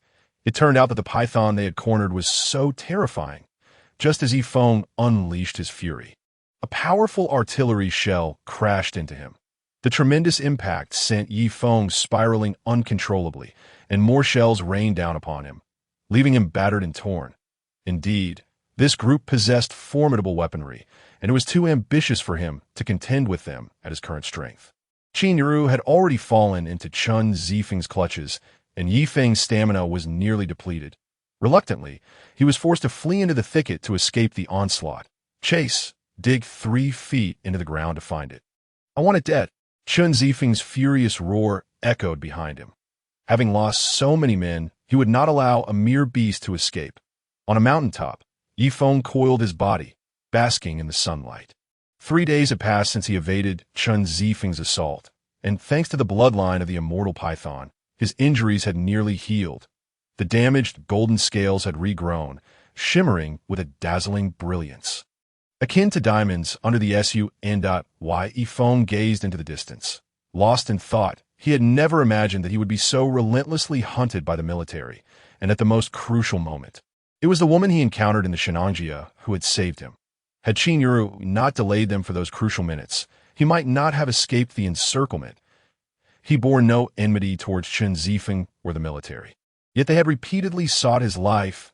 A deep-seated desire for vengeance ignited within Yifeng. One day, he would repay this vendetta against those who hunted him. Moreover, the very woman who rescued him. Chin Yoru now lay in Chen Zifeng's grasp, her fate uncertain. Given that man's volatile nature, she would not find solace in his captivity. Yifeng needed to devise a plan to rescue her. Suddenly, a cry echoed from above that Yifeng paused, bewildered. Was that an eagle? Snakes did not possess keen eyesight, often relying on thermal sensing to locate their targets. He raised his head, barely able to discern a dark shape approaching him. However, with his size, would an ordinary eagle dare to approach? At that moment, the giant eagle was now within 100 meters, circling directly above him. System scan. Yifeng quickly activated the encyclopedia function. Ding, system scanning in progress. Target classification, ancient species, Hast eagle, body length, 5 meters, wingspan, 15 meters, second evolution. The hardened beak and sharp talons are their primary weapons. Do not let them grasp you at high altitudes. The system's words caused Yifeng's heart to grow heavy. The Hast eagle. It was evidently a product of the first primordial stone, having survived to the present day with 2 evolutions. If it were a terrestrial creature, Yifeng would undoubtedly crush it after 2 evolutions. But this was a colossal avian. Birds of prey were the natural adversaries of serpents. Even with his 3rd evolution and a length nearing 30 meters, he was not exempt, regardless of the type of snake. They all share a singular vulnerability. The 7 inches that, if the Harster eagle employs its colossal talons to exploit the gaps in its own scales and constrains the 7-inch mark, lifting itself into the air, then death awaits. Coupled with the overwhelming prowess of the avian predator, should a confrontation ensue, it would result in significant restraint for the snake that eye in the sky. The Harster eagle clearly focused on Yifeng. circling around him but hesitating to descend and attack. That it was wary. Chapter 22. The eagle's gaze. Yifeng coiled his body while maintaining his gaze fixed on the towering eagle above. This posture allowed him to remain in optimal condition, making it difficult for the Harster eagle to seize him, while simultaneously crafting an illusion to confuse his opponent. If the opportunity arose, he might even execute a counterattack. However, the eagle possessed exceptional eyesight. Even the slightest movement could startle it, rendering this a contest of endurance. Soon, half an hour passed.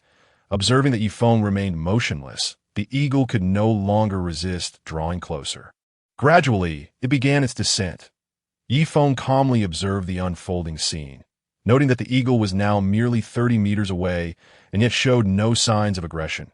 With a fierce cry, the Harster eagle suddenly spread its wings and soared back into the sky just as it was about to make contact with Yifeng. Its eyes reflected both suspicion and greed as the wind whipped around. The Harster eagle, now devoid of any hesitation, launched a ferocious attack. By nature, it was human, not a true eagle, lacking the patience to wait. Seeing that Yifeng remained inactive under such circumstances, it dismissed its defenses and hesitations. Eagles are, after all, the natural enemies of snakes. With a resounding crash, just as it flew overhead, a fireball hurtled toward it, reflecting in its eyes before ultimately striking its right wing. In a panic, the Harster eagle screeched, realizing too late that everything had unfolded according to Yifeng's design. Seeing the eagle lose its balance, Yifeng lunged, aiming for the creature's neck. The Harster eagle trembled in fear, astonished to discover that this enormous python possessed a pair of venom-dripping fangs. What ordinary python has fangs? Even more astonishing was that when Yifeng fully extended his body, he measured an astonishing 30 meters in length. The Harster eagle was filled with regret. Initially, it had presumed this python to be a mere hybrid, paying little mind to its distinctive patterns. However, it was now evident that this python was a true monstrosity. "Brother, I beg you for mercy. I am willing to serve you." As the Harster eagle scrambled to evade Yifeng's assault with its damaged wings, it cried out. Yifeng let out a cold laugh. Indeed, this was an eagle transformed from a human, one who knew how to plead for mercy. Yet Yifeng paid it no heed. Among the ferocious beasts merged with raw stones, only ancient and mutated species could articulate human speech, and that required a period of adaptation. This Harster eagle had undergone 2 evolutions, clearly mastering the art of language. Alas, snakes are cold-blooded creatures. I am a snake devoid of emotions. With a swift motion, Yifeng unleashed another fireball, striking the Harster eagle from the sky. The air filled with the scent of scorched flesh as the eagle flailed upon the ground. Yifeng approached without hesitation and consumed a whole. "Congratulations, you have devoured the ancient species Harster eagle, gaining 60 evolution points. Congratulations, you have devoured the ancient species Harster eagle, gaining 2 speed attribute points. Congratulations, you have devoured the ancient species Harster eagle, acquiring the special ability, Eagle's Gaze." Yifeng was taken aback. Another special ability? Now he possessed 3 unique functions: venomous fangs, fiery breath, and golden scales. With the addition of this Eagle's Gaze, he was nearly fully equipped. System, is your drop rate truly 100%? Yifeng could not help but inquire. "Dear host, not quite. The probability of ancient species dropping special abilities is only 17%, while mutated species is merely 7. Oh dear. How much virtue must I have accumulated in my past life?" Yifeng mused inwardly. Let me examine the function of this Eagle's Gaze. As he thought this, Yifeng felt a chilling sensation in his pupils. The world, once blurred by severe myopia, suddenly came into sharp focus. Gazing intently, Yifeng was astonished to see the dewdrops on the leaves several hundred meters away with crystal clarity. This was astonishingly clear. As he marveled, he discovered that his serpentine eyes could also adjust distance, allowing him to observe far-off scenes as well as zoom in like a microscope. I wonder if it has that capability? Yifeng couldn't help but lick his snake tongue, his eyes gleaming with excitement. In the world before his beastification, there were novels in which the protagonist possessed abilities to perceive things invisible to ordinary people. Cough. Yifeng shook off his thoughts. His sole confusion until now had been regarding his visual and auditory senses post-transformation. Although snakes have a powerful thermal imaging capability, they often struggle to navigate through static objects. Stop right there. At that moment, Yifeng sensed a troop approaching nearby. Alarms surged through him. Could Chen Zifeng's team have arrived so swiftly? Unlikely. Using eagle's gaze, Yifeng ascended a tree branch to observe the group within the forest. It was her. Yifeng was taken aback. The solitary woman approaching was none other than Bai Yuhan from the Xian Medical Department. Someone he knew well. Yet, she should have been on that small island in the southern border. How had she arrived here? He was acutely aware that the members of the Xian Medical Department likely wished to strip him of his skin for research purposes. Come out. We tracked your location via satellite. Bai Yuhan called out, standing poised in a certain spot, her voice as melodious as a flowing stream. After a moment's hesitation, Yifeng slowly emerged, even with some psychological preparation. Bai Yuhan was startled by his sudden appearance. For some reason, she felt that Yifeng's gaze was far sharper than before. Her beautiful eyes swept over Yifeng's form, the golden scales reflecting a faint luster under the sunlight. They can devour one another to evolve. Bai Yuhan internally confirmed a fact. Are you here to capture me? Yifeng slowly coiled around her, enclosing her within his grasp. With a mere exertion, he could easily strangle her. Although Bai Yuhan understood that this giant python was once human, a sense of dread still gripped her heart. Forcing herself to remain calm, she spoke confidently. No, I am here to cooperate with you. Cooperate? Yifeng's movements halted momentarily. Indeed, we have no intention of killing you, Bai Yuhan explained. Our aim is more inclined toward uncovering the mysteries surrounding you, that if you permit us to conduct some research. We will not only keep your whereabouts confidential, but also assist you in surviving. Bai Yuhan's eyes were earnest. Yifeng narrowed his eyes, his gaze akin to that of an eagle, allowing him to perceive the nuances in Bai Yuhan's expression. She was sincere. Thus, Yifeng swiftly calculated the pros and cons of collaborating with the Xian Medical Department in his mind. Our exchange will be the location of the military encampment. At that moment, a single phrase from Bai Yuhan left Yifeng momentarily stunned, and almost instinctively, he shouted those two words. Chapter 23. The whereabouts of Qin Yiru deal. Yifeng huffed, his breath heavy. The military had made several attempts on his life. While Qin Yiru, who had saved him, had fallen into Chen Zifeng's hands, the situation uncertain. This enmity was one he was determined to settle, with Bai Yuhan, a member of the Xian Medical Department, aiding him. Perhaps avenging himself would no longer pose a challenge that we learned through special channels about the recent events. The Qin Yiru who saved you is the eldest daughter of the Qin family in the capital. A first-rate commercial dynasty, as for Chen Zifeng. He comes from a military lineage spanning 3 generations, but they do not engage in battle. Instead, they are responsible for maintaining order within the Dragon Kingdom. You're likely aware that the military responsible for internal affairs differs greatly from those confronting external threats. Chen Zifeng is a spoiled scion, benefiting from his family's prestige. It is said that Qin Yiru was once betrothed to Chen Zifeng, but for reasons unknown, the Qin family unilaterally broke the engagement, leaving Chen Zifeng resentful. Bai Yuhan did not continue, but Yifeng understood her implication. Qin Yiru's current predicament was likely dire.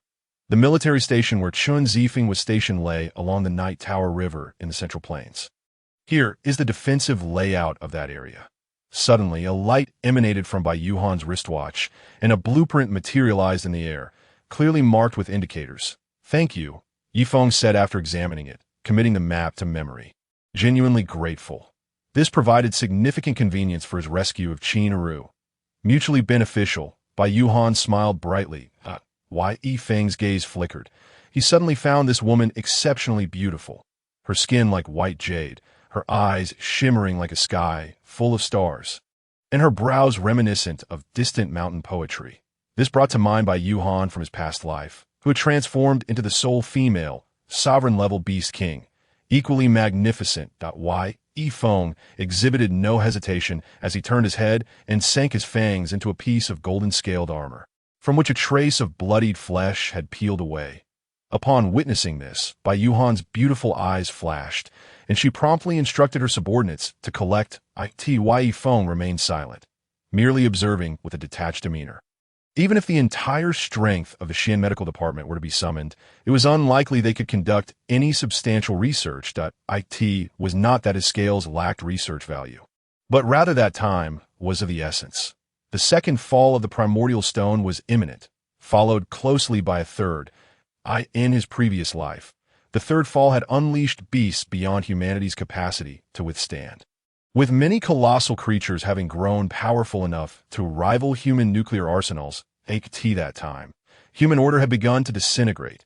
The Xian medical department would have no opportunity to conduct any research before being engulfed in chaos. Utterly overwhelmed for the Central Plains, Yi Feng's gaze flickered for a moment. This was precisely the special terrain created by the second fall of the primordial stone he had chosen, according to the map provided by Bai Yuhan. The military base was not far from this special terrain point, a perfect synergy. With this thought, Yi Feng maneuvered away from the forest. Captained by a man clad in a white coat approached, glancing at the departing colossal python with a hint of panic in his eyes. It was astonishing to think that captained by a woman could communicate with such a magnificent serpent. Take it back. Let the professor examine it first. Bai Yuhan nodded slightly, her beautiful eyes contemplatively fixed on Yi Feng. Captain, the professor has a message for you. The figure in white murmured, "Dutto." Bai Yuhan shifted her gaze, withdrawing her thoughts from Yi Feng. The professor had analyzed the genes of Dengzhi, and although they largely matched those of an ordinary wild boar, there were still discrepancies. The professor harbored suspicions. Suspicions about what? Is it related to the primordial stone? Bai Yuhan's brow furrowed. Precisely. The professor stated that if we wish to achieve any true breakthrough, we require a primordial stone. Given the characteristics of this primordial stone, it is likely that all stones have already fused with humanity and transformed into beasts by now. Acquiring a primordial stone for research seems implausible unless the second fall occurs. But how could that be? At the banks of a night tower river, Yi Feng emerged from the water, his drenched form revealing a flat riverbank. Such exposed terrain makes it impossible for me to act during daylight. Utilizing his eagle eye, he observed for a moment before retreating back into the river. As night fell, Yi Feng surfaced, the moonlight casting an eerie glow that evoked an inexplicable sense of dread. Have you heard? Commander Chen brought back the young lady of the Qin family a few days ago and has kept her under house arrest in the camp. Isn't the Qin family a prestigious clan in the capital?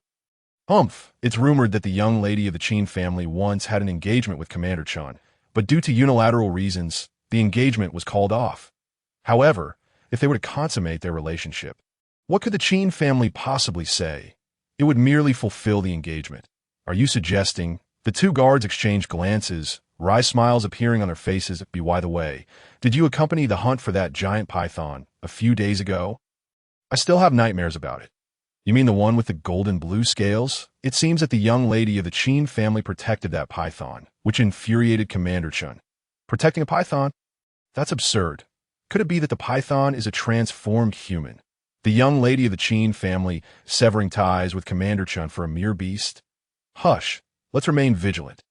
Hey, do you see something over there? A flashlight? One of the guards suddenly whispered, "A flashlight." The other guard frowned, turning to look. In an instant, his hair stood on end. Don't move, he stammered, but his companion, seemingly nearsighted, failed to discern the source of the two beams of light. What is it? The guard grumbled impatiently, and in the next moment he boldly approached the light, weapon drawn. His comrade, filled with dread, hesitated to act, remaining frozen in place. Finally, as the guard drew closer to the light, his vision sharpened, revealing a pair of glowing dark green eyes, set within a lengthy form that radiated an unusual blue luminescence. In that instant, the air was so still that even the sound of a falling needle could be heard.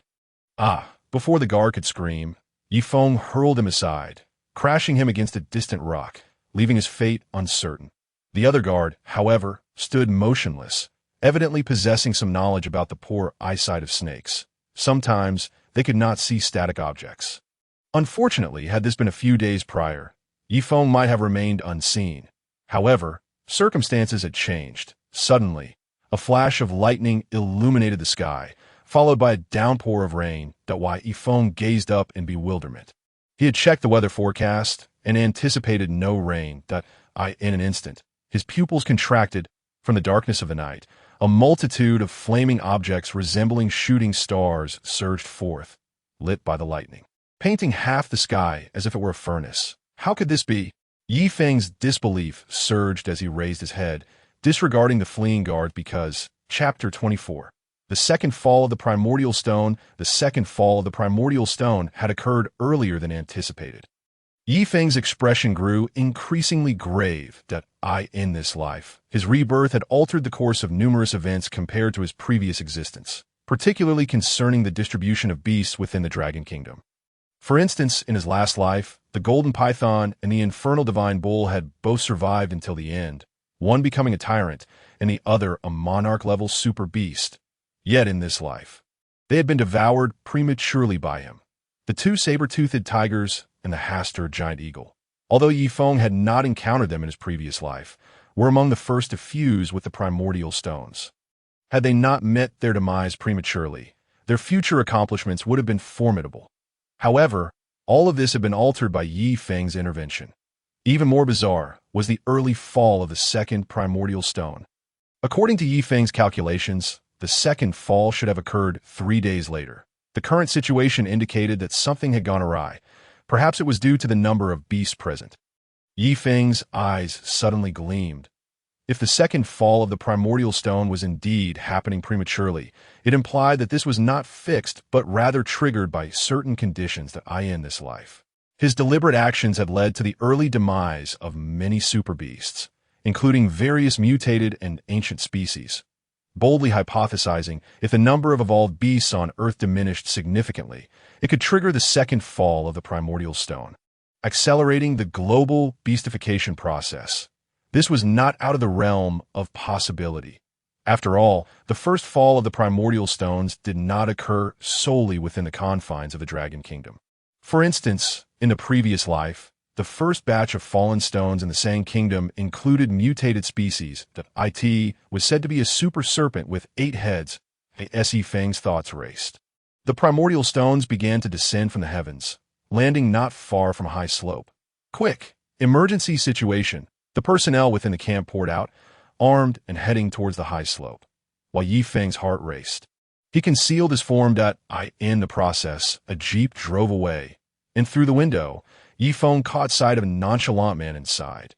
Chun Zifeng. They were all heading to investigate the fall of the primordial stone, providing a perfect opportunity to rescue Qin Yiru. Bang! With a violent sound, Yi Feng smashed through the iron bars, swiftly advancing while sensing Qin Yiru's location. Given that the camp housed only men, Yi Feng quickly pinpointed her whereabouts. Surprisingly, Qin Xiaoming was not by her side. Intruder! Intruder! As Yi Feng arrived at the location where Qin Yiru was held, the remaining guard let out a terrified scream, only to be swiftly rendered unconscious by a flick of his tail. Once the threat was neutralized, Yi Feng hesitated for a moment before using his tail to retrieve the key from the guard's waist, then biting it to unlock the door. There's no need for further discussion. I will not be with you. Qin Yiru's back was turned to the entrance, her voice cold and resolute. Yi Feng paused, then realized her words were directed at Chun Zifeng. I have come to rescue you. Yi Feng's voice was calm. Qin Yiru's delicate form stiffened, and she abruptly turned to face Yi Feng, her eyes sparkling with joy. That's wonderful. You're safe. Yi Feng nodded. Of course, he was unharmed. By the way, I've discovered what you asked me to look into. That incident during the fall of the meteor. Qin Yiru spoke softly. Don't say anything. Yi Feng interrupted, shaking his head. Given how much time had passed since the first fall of the meteor, those beasts would not remain in their original positions waiting for him to devour them. What has happened? She could not help but inquire, recalling the day in the Shenangjia primordial stone forest, where meteors had fallen in a similar manner, illuminating the night sky as if it were daylight. Roar!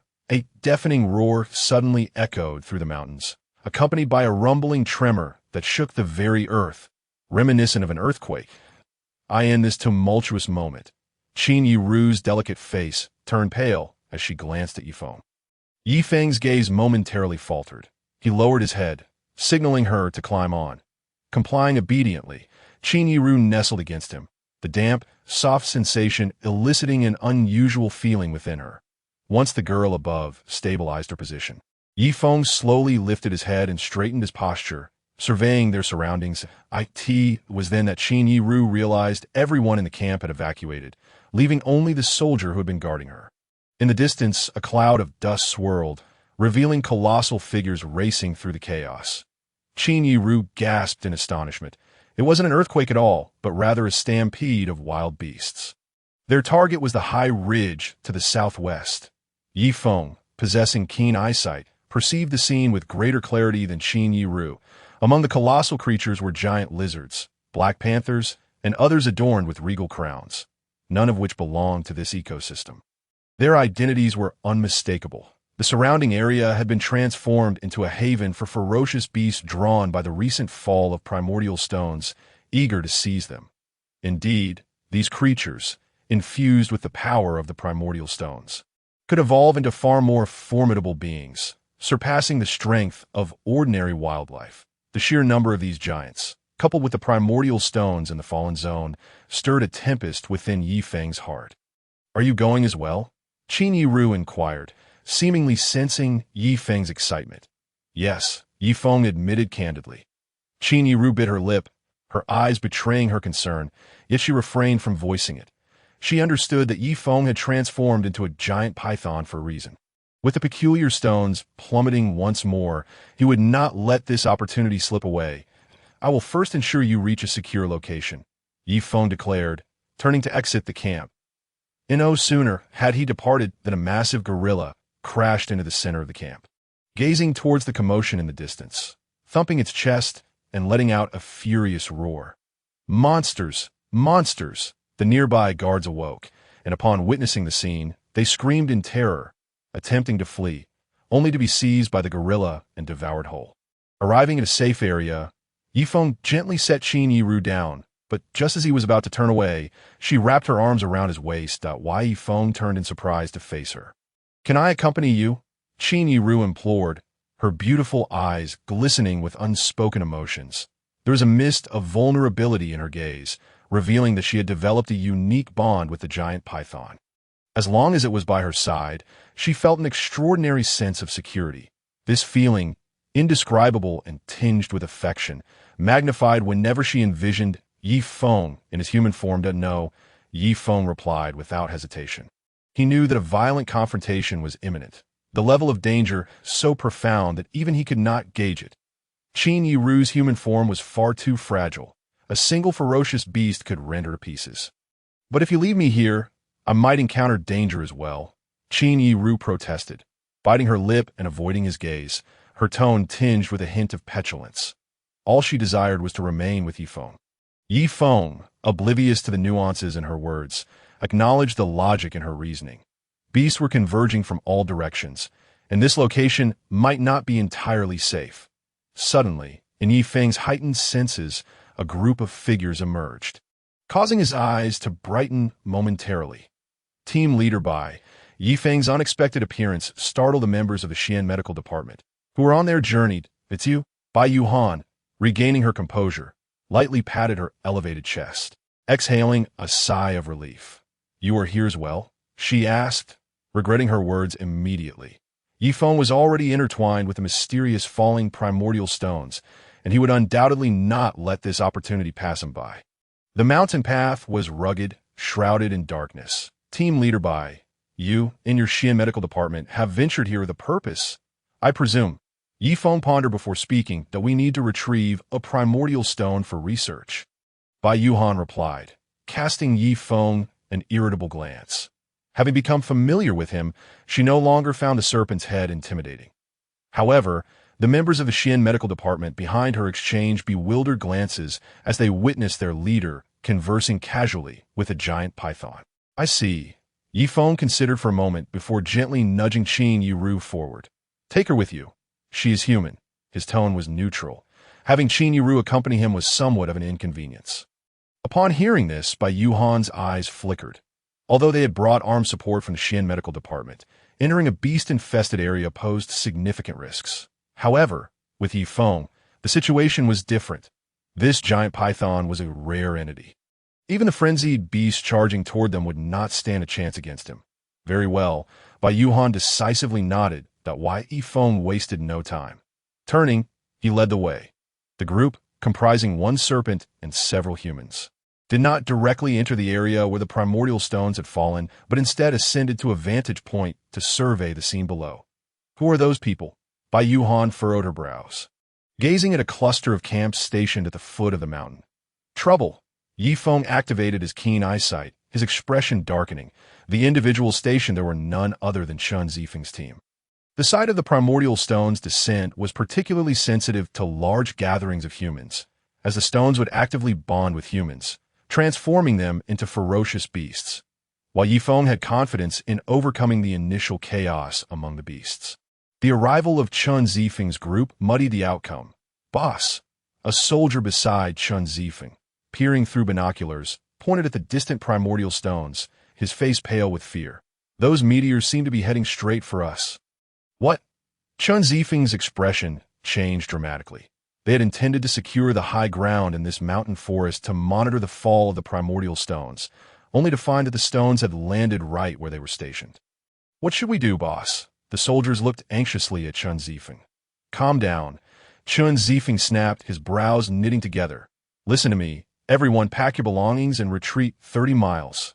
Yes, the soldiers nodded in unison, but just then, the ground began to tremble. What is happening? Chen Zifeng's expression darkened as he gazed into the distance. The sounds of an earthquake echoed from all directions, dust swirling as something emerged into view. Boss, it's a leopard! A soldier exclaimed, wide-eyed in disbelief.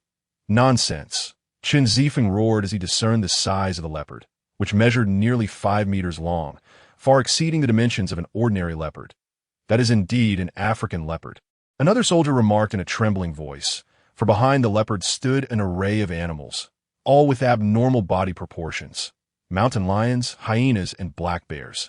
What in the world is that? With a startled exclamation, they spotted a creature resembling a dinosaur among the herd. Godzilla, a soldier murmured incredulously. System. Initiate scanning function. At the mountain's peak, Yi Feng noticed this formidable creature, his expression grave as he muttered inwardly. Initiating encyclopedia function. Scanning ding detected species. Ancient type, Tyrannosaurus rex, 5 times evolved. Tyrannosaurus rex? Ancient type? Yi Feng's jaw dropped in shock. This creature possessed 2 short forelimbs and a robust tail, eerily reminiscent of the Godzilla depicted in films. But now Yi Feng comprehended that this was the apex predator of the prehistoric era, a Tyrannosaurus rex that had undergone 5 evolutionary stages. Yi Feng's pupils constricted, despite being a variant species. The sheer intimidation of the Tyrannosaurus rex was not to be underestimated. Scientists had previously speculated on the outcome of a battle between the prehistoric giant python, Titanoboa, and the Tyrannosaurus rex, concluding that the latter had a significant chance of victory unless the battle occurred in an aquatic environment favored by pythons. However, there was no water here, and facing a 5 times evolved Tyrannosaurus rex placed a slight weight of pressure on Yi Feng. It was merely a slight weight. The indestructible python's traits allowed him to confront numerous powerful foes. Coupled with the attributes granted by the system, the Tyrannosaurus rex, although an ancient type, was not his match. Even after 5 evolutions, boom! A deep roar reverberated, followed by a series of booming sounds, akin to a hammer striking a drum. Damn it, it's King Kong. Yi Feng couldn't help but twitch at the corners of his mouth upon seeing the gargantuan gorilla that measured 10 meters long. Initiate scanning. Ding. Detected species. Ancient type. Giant ape. 7 times evolved. The system's voice echoed, plunging Yi Feng into an abyss of astonishment. He had recently devoured 2 variant species and several ancient types, allowing him to achieve his 3rd evolution. Yet, the evolution count of this giant ape seemed preposterous. Unless it had ravaged human territories. Human territories? Yi Feng froze, eyeing the bloodstains near the giant ape's mouth, a shiver running down his spine. How many humans had it consumed to evolve 7 times? Regardless, Yi Feng recognized that he was about to face the greatest challenge after his beast transformation, a 7 times evolved giant ape. In Yi Feng's mind, the image of a ferocious King Kong from film surfaced. Yet this beast was even larger than its cinematic counterpart, with a heart that burned with greater fury that moment. In the area where the raw stone had fallen, a Tyrannosaurus rex was engaged in a fierce battle with the giant ape. Both parties roared mightily, unleashing their utmost strength to everyone's astonishment. The Tyrannosaurus, having undergone 5 evolutions, was able to withstand the giant ape's assaults in a remarkably short span of time. The evolutionary prowess of these two ferocious beasts surpassed his own. Hence Yifeng refrained from immediate intervention, patiently awaiting the opportune moment. While dealing with the Tyrannosaurus was manageable, contending with a 7 times evolved giant ape was a different matter entirely. Chapter 26. Frost Pig, as the two beasts engaged in brutal combat below. The consequences were dire for Chen Zifeng and his companions. "Boss, we've suffered losses of fewer than 100, exclaimed a soldier, fear evident in his voice. "Disperse and retreat." Chen Zifeng's expression darkened. He could scarcely fathom encountering a beast riot. Their weapons were utterly ineffective against the two battling monsters, rendering them as insignificant as ants. "What are we to do?" Bai Yuhan, clutching a telescope, observed the scene with a worried expression, given the dire state of Chen Zifeng's team. How could they possibly venture in to retrieve the raw stone? Her gaze instinctively turned towards Yifeng. Understanding her unspoken thoughts, Yifeng pondered for a moment before stating, "The colossal beast cannot consume all the raw stones. You must wait until the battle concludes before proceeding." This insight stemmed from his memories of a past life. Although the beasts could compete for the raw stones to evolve, they had their limits. Upon reaching their evolutionary threshold, they would seek a safe haven to transform. With numerous raw stones scattered about, it was impossible for the beasts present to fully digest them. Any remaining raw stones would still fuse with the surviving humans, transforming them into beasts. Bang! Roar! As the raw stones struck the ground, a radiant light erupted, and a furious roar resounded from the beast horde, revealing a gigantic bear that emitted a thunderous growl. The raw stones began to descend. Witnessing this, Yifeng's expression darkened slightly, for the fallen stones were not consumed by the colossal beast, but instead fused with a soldier, evolving into a new creature, an ordinary giant bear. Yifeng narrowed his eyes. A single giant bear was not enough to instill panic, but what truly concerned him was the impending onslaught of fire stones. Howl! Roar! 2 excited roars echoed, seemingly expressing a shared intent. And soon the 2 ancient creatures dispersed, voraciously consuming other weaker beings. Some smaller beasts, drawn in, quickly met their grim fate, while the Tyrannosaurus Rex and the giant ape continued to grow in size. Damn! Yifeng couldn't help but curse inwardly from the ridge. These 2 creatures had paused their internal conflict to unite against external threats. "Are you going down as well?" Bai Yuhan glanced at Yifeng. Sensing his inner turmoil, indeed, Yifeng nodded that if he delayed any longer, the Tyrannosaurus Rex and the giant ape would seize all the advantages. Upon hearing this, Qin Yeru's expression turned anxious. Without hesitation, Yifeng's massive form twisted and charged down the slope towards the battlefield.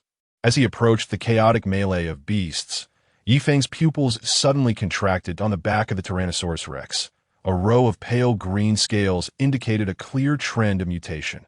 Unfortunately, this was not a fully mutated species, merely a semi-mutated one in his previous life. Such beasts were classified as super ancient species, significantly stronger than ordinary ancient species under similar conditions. However, even so, the Tyrannosaurus Rex could not possibly rival the giant ape. The only plausible explanation was that the giant ape was holding back. Why would it hold back? Just then, a deep and thunderous roar reverberated through the arena, accompanied by a formidable aura that caused even Yifeng to shudder. This pressure was that of a mutated species. Yifeng's gaze fixated on a gradually materializing giant white tiger, and a grave expression settled upon his features. The scanning system activated. Target detected. Mutated species. Frost Pig. Frost P. Yifeng was momentarily taken aback, for the pig was a ferocious beast recorded in the classic of mountains and seas, resembling a tiger, with a tail akin to that of an ox, and a bark reminiscent of a dog. In his past life, Yifeng had encountered the pig, but that had been a regular one, not this mutated frost pig. Upon its emergence, the surrounding temperature dropped several degrees. As the mutated species exuded an innate ferocity, the pressure it emitted caused both the Tyrannosaurus Rex and the giant ape to hesitate, let alone the lesser beasts. all of whom shrank back in dread. What have I become? The frost pig gazed around in confusion, articulating human words that unmistakably echoed the voice of Commander Chen Zifeng, a newly born ferocious beast. Its rank surpasses ours, yet it has never evolved. If we join forces, we shall share the spoils. The cunning glint flickered in the giant ape's eyes as it turned to the Tyrannosaurus Rex beside it. The Tyrannosaurus Rex's claws anxiously scratched the ground, feeling the immense pressure exerted by the frost pig, which left it deeply uncomfortable. Naturally, it lacked a scanning system and mistakenly believed the giant ape to be its equal. After a moment's contemplation, it nodded in agreement. All three were above ancient species, capable of human communication. The remaining beasts possessed human-like intelligence, but could only watch enviously as they observed this interaction. Before Chen Zifeng could react to this new reality, he was swiftly ensnared by the combined assault of the Tyrannosaurus Rex and the giant ape. However, the giant ape intentionally restrained its strength, while the Tyrannosaurus Rex, being a simpleton, launched a vigorous offensive. After enduring a barrage of attacks, Chen Zifeng quickly grasped his own abilities. Howl! He roared angrily, a sky-blue aura emanating from him, enveloping the area. Frost gathered beneath the feet of the surrounding beasts, drastically reducing their movement speed and even slowing their attacks to a comical degree. What a peculiar ability! 3 exclamations of surprise arose from the depths of the 3 beasts. The 2, naturally, were the giant ape and the Tyrannosaurus Rex, who gazed at Chen Zifeng with envious eyes. It seemed that some ferocious beasts were of a higher rank, possessing unique abilities from birth. However, they understood that within their kind, they could consume one another, perhaps gaining the powers of the devoured. Regrettably, only Yifeng comprehended that only ferocious beasts of the same kind could absorb each other's abilities. Among the beasts present, there was not a single high-ranking feline species, leaving them with no opportunity to devour the frost pig. Instead, Chen Zifeng's innate nature surged forth, leading him to consume several weaker beasts consecutively. The burgeoning strength within him filled him with exhilaration, and a fierce bloodlust gleamed in his eyes. Attack, with this thought. Yifeng hesitated no longer. His enormous form surged into the horde of beasts, opening his gaping maw to devour a high-ranking golden leopard first, as a wave of ethereal blue light enveloped him. An aura of dominance spread, causing all surrounding beasts to exhibit expressions of terror as they whimpered and retreated. The Yifeng stood tall, confronting the frost pig. It was a classic case of adversaries meeting. Upon seeing Yifeng, Chen Zifeng was consumed by fury, his voice laden with murderous intent. However, neither of them noticed that at the moment Yifeng appeared, the 7 times evolved giant ape's eyes glimmered with excitement. Chapter 27. Mist City. This giant ape had been waiting for me. Yifeng's gaze swept across the formidable beast before him, lingering momentarily on the giant ape, his expression darkening. Roar! The Tyrannosaurus Rex fidgeted anxiously.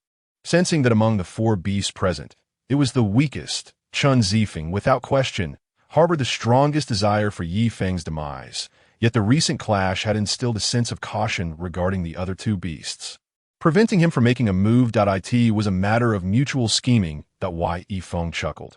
If these 3 creatures were too wary to act, then the initiative lay firmly in his grasp. With a sudden burst, a fireball shot forth, sending Chen Zifeng flying several meters, his expression one of utter disarray as he glared at Yifeng.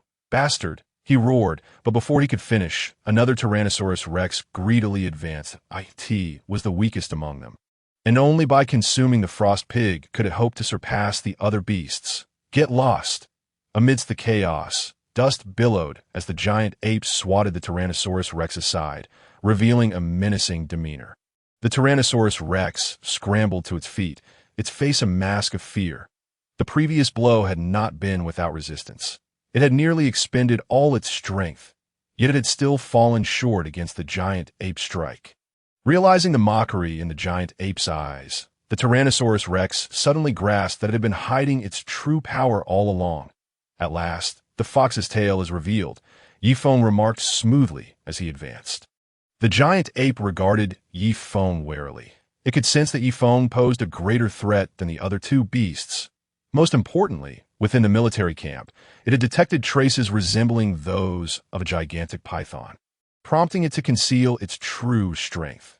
That python was undoubtedly the very creature standing before it. As raw stones continued to rain down, more and more giant beasts were being formed through fusion. Some ordinary ferocious beasts no longer paid heed to the presence of the four, engaging in bloody battles among themselves. Since unleashing that fireball, Yifeng had refrained from further attacks, carefully observing the situation around him. He was waiting for something. Suddenly, the sky darkened, and ominous thunder rumbled. Boom! A distinctive raw stone fell. Unlike the other crimson stones, this one shimmered with an enchanting green hue. What could it be? The ferocious beasts, filled with avarice, believed this stone to be unlike any other, surely a relic of some formidable demonic beast's bloodline. Only Yifeng's eyes flickered momentarily as he slowly retreated. He had no ties to these creatures, and those from the military had even pursued him. Roar! The first group of ferocious beasts that approached let out agonizing cries as their flesh began to wither, transforming into a black, viscous fluid flowing forth. What was happening? The giant ape, having undergone 7 evolutions, was gripped with terror, this being the first time it displayed such an expression. As for the Tyrannosaurus Rex nearby, its skin prickled with fear, had it not been for the distance. It surely would have found itself among the beasts that were turning into blood. Buzz! The horrifying transformation lasted but a moment before a thick cloud of smoke began to disperse, swiftly obscuring the vision of the beasts. What was going on? The air resonated with the panicked voice of the Tyrannosaurus Rex. Roar! In the next instant, an enraged roar erupted from the Tyrannosaurus Rex. Damn it! Chun Zifeng, transformed into the frost boar, appeared flustered. The spreading smoke rendered him blind. The earlier cry of the Tyrannosaurus Rex clearly indicated it had been attacked, undoubtedly by the giant ape. Once the giant ape dealt with the Tyrannosaurus Rex, it might very well turn its dark intentions toward him. Little did he realize that at that moment, it was Yifeng, whose body flickered with a strange light, that had seized the Tyrannosaurus Rex by the neck. Indeed, he had been waiting for this dense fog. The unique topography of this place was once known as Fog City in his past life, where the thick mist could obscure the vision of most creatures.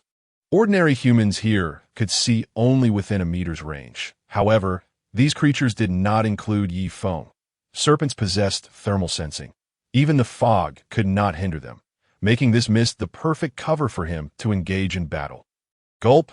Yifeng clamped down on the neck of the Tyrannosaurus Rex, his venom seeping into its body, swiftly draining it of vitality, causing it to gradually succumb to a state of paralysis. Why Yifeng devoured the Tyrannosaurus Rex.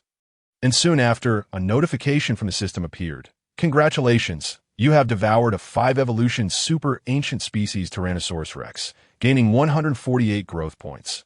You have received an attribute bonus, Strength 10, Speed 5. System, open the panel. Yifeng commanded. The character panel opened successfully. Host. Yifeng, 3 evolutions species. Undying Python, evolution points, 679, points required for next evolution. 800. Abilities. Venomous Fangs, Breath of Flames, Golden Scales, Eagle Eye. Strength, 235, Speed, 174, Defense, 242, Constitution, 222. Soon, evolution would be within reach again. Yifeng exhaled a breath of turbid air, his eyes gleaming with brilliance amid the mist. Quickly, he retracted his gaze. Even with the eagle eye, visibility in this fog city was limited to only 6 meters, rendering it of little practical use. Thus, thermal sensing proved far superior. Meanwhile, the giant ape, wary, assumed a defensive posture and understood better than anyone that the only creature capable of silently eliminating the Tyrannosaurus Rex was the giant python it dreaded. It could not ascertain the evolution level of that python, but assumed it had not surpassed its own count. However, its bloodline type was capable of suppressing it. The giant ape contemplated all this, unaware that danger was slowly encroaching upon it. Roar! A sudden roar erupted as the frost boar, Chun Zifeng, unexpectedly latched onto its left arm from behind. Damn it! The giant ape furiously swung its arm, but could not dislodge Chun Zifeng. The immense biting force inflicted excruciating pain. The giant ape realized that if this continued, its left arm would soon be rendered useless. Get lost!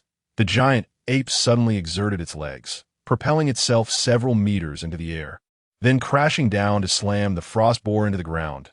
Bang! A massive pit formed as the giant ape dragged its battered arm forward, its eyes filled with a crimson killing intent. There, a chunk of its flesh had been torn away. Are you insane? You dare to attack me? Since you seek death, do not blame me for fulfilling your wish. The giant ape clutched its bleeding arm, delivering a punch toward the frost boar's head. Taking the initiative, you just dealt with the Tyrannosaurus Rex. Do you think I will leave unscathed?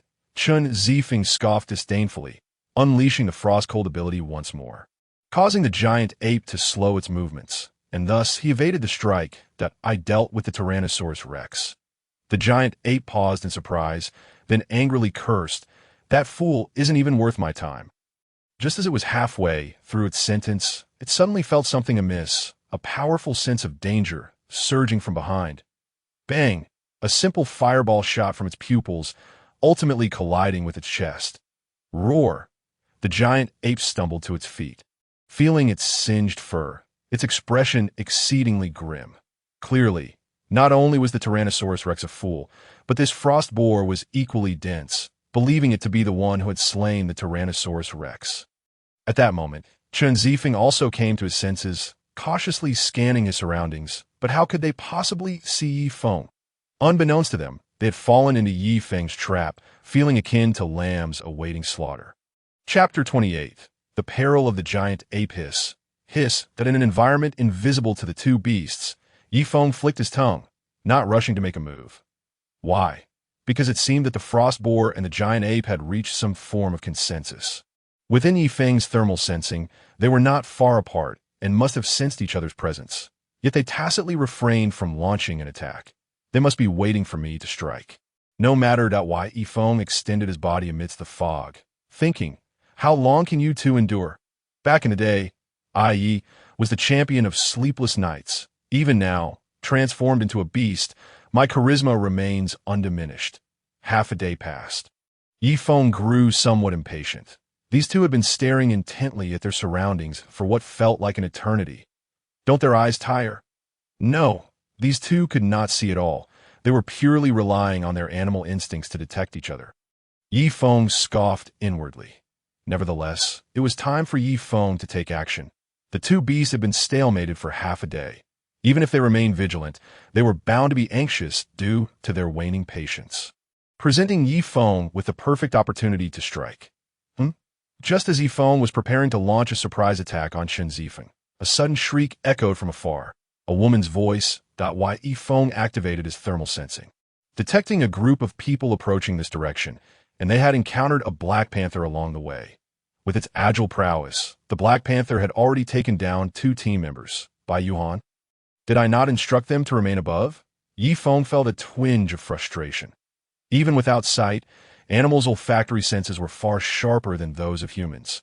Casting a glance at the still wary giant ape and frost boar, he hesitated briefly before turning toward Bai Yuhan and the others. At the very moment Yi Feng departed, the giant ape released a sigh of relief, as if liberated in an instant.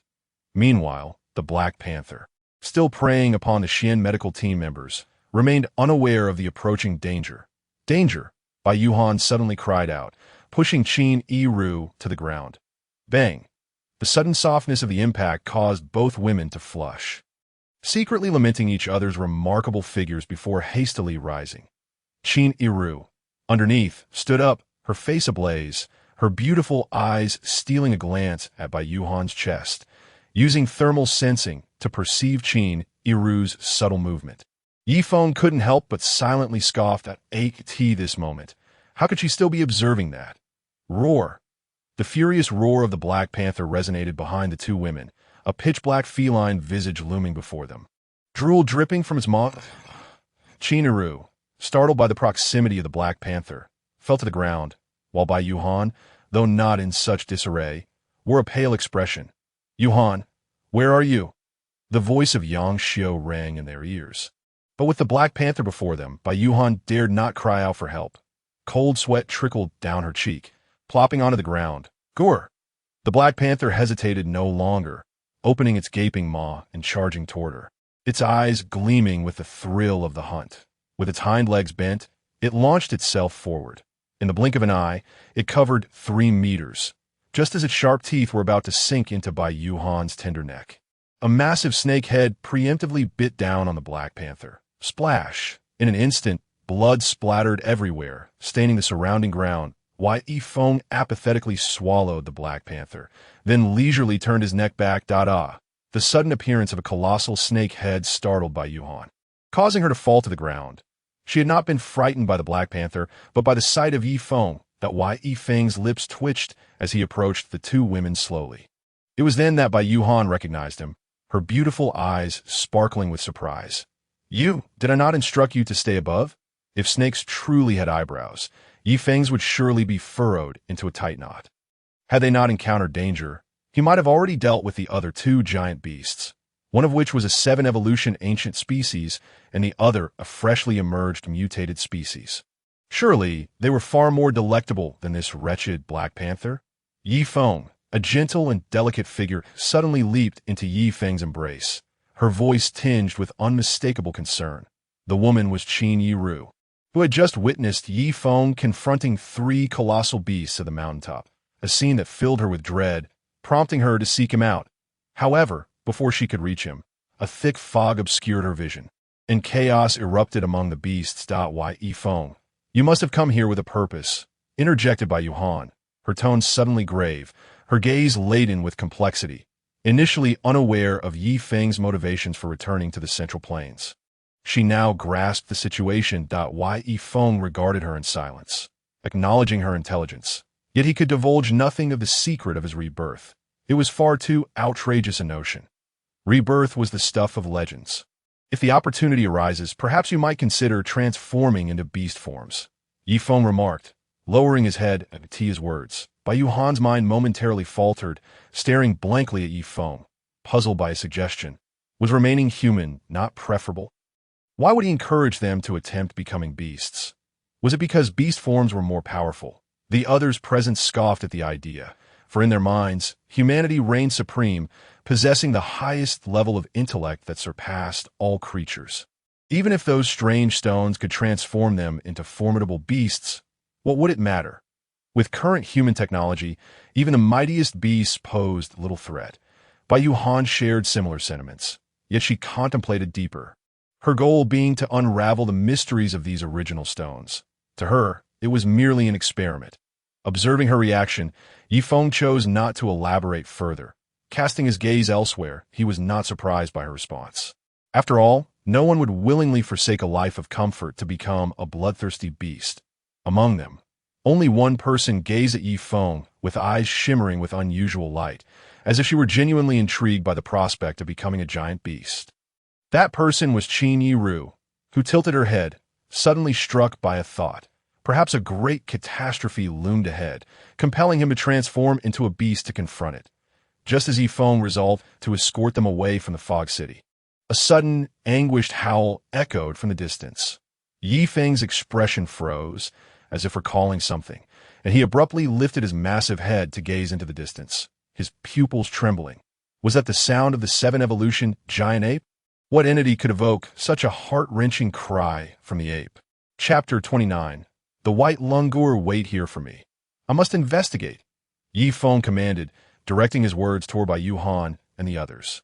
Be careful, Qin Yiru urged, her concern palpable. Yi Feng's serious tone indicated that the preceding cry was anything but ordinary. Understood. Yi Feng's immense form moved, the gravity of the situation evident in his demeanor.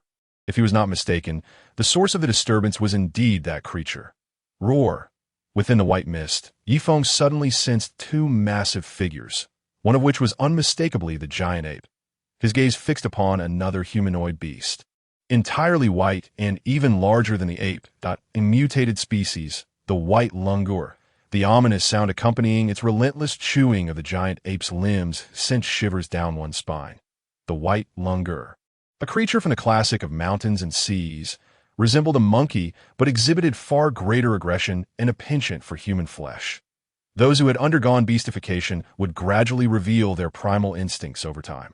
This mutated white langur clearly displayed a more feral nature.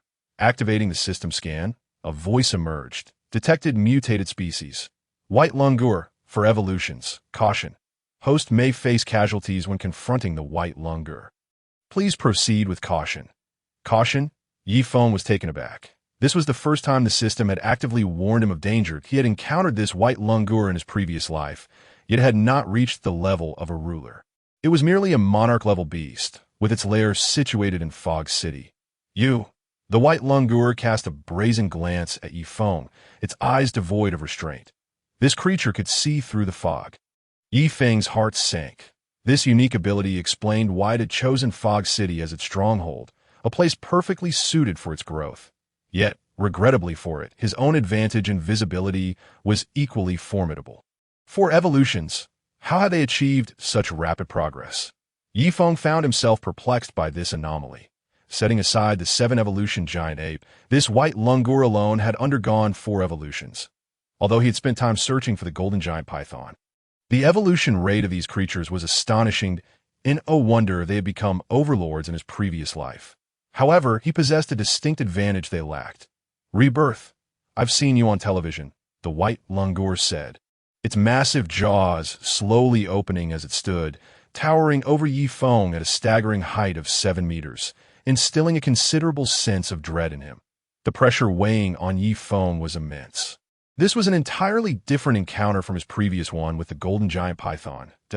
In his last life, the golden giant python had been a feeble overlord, occupying a territory of less than 30,000 square meters, a rather tenuous claim to dominance. The white langur, however, ruled over a vast expanse of Fog City, spanning 50,000 miles. Within that territory, it was an invincible entity, possessing human-like agility, capable of effortlessly seizing and shredding a giant python to pieces. Indeed, it referred to Yifeng himself. If the white langur captured him, his fate would undoubtedly be grim. Thus, Yifeng hesitated. He had not intended to encounter the white langur so soon. He preferred to wait until he had devoured the other beasts and completed his 4th evolution. Moreover, the most pressing question was, how could this creature watch television after transforming into a giant monkey? You are formidable, at least the strongest beast I have encountered thus far.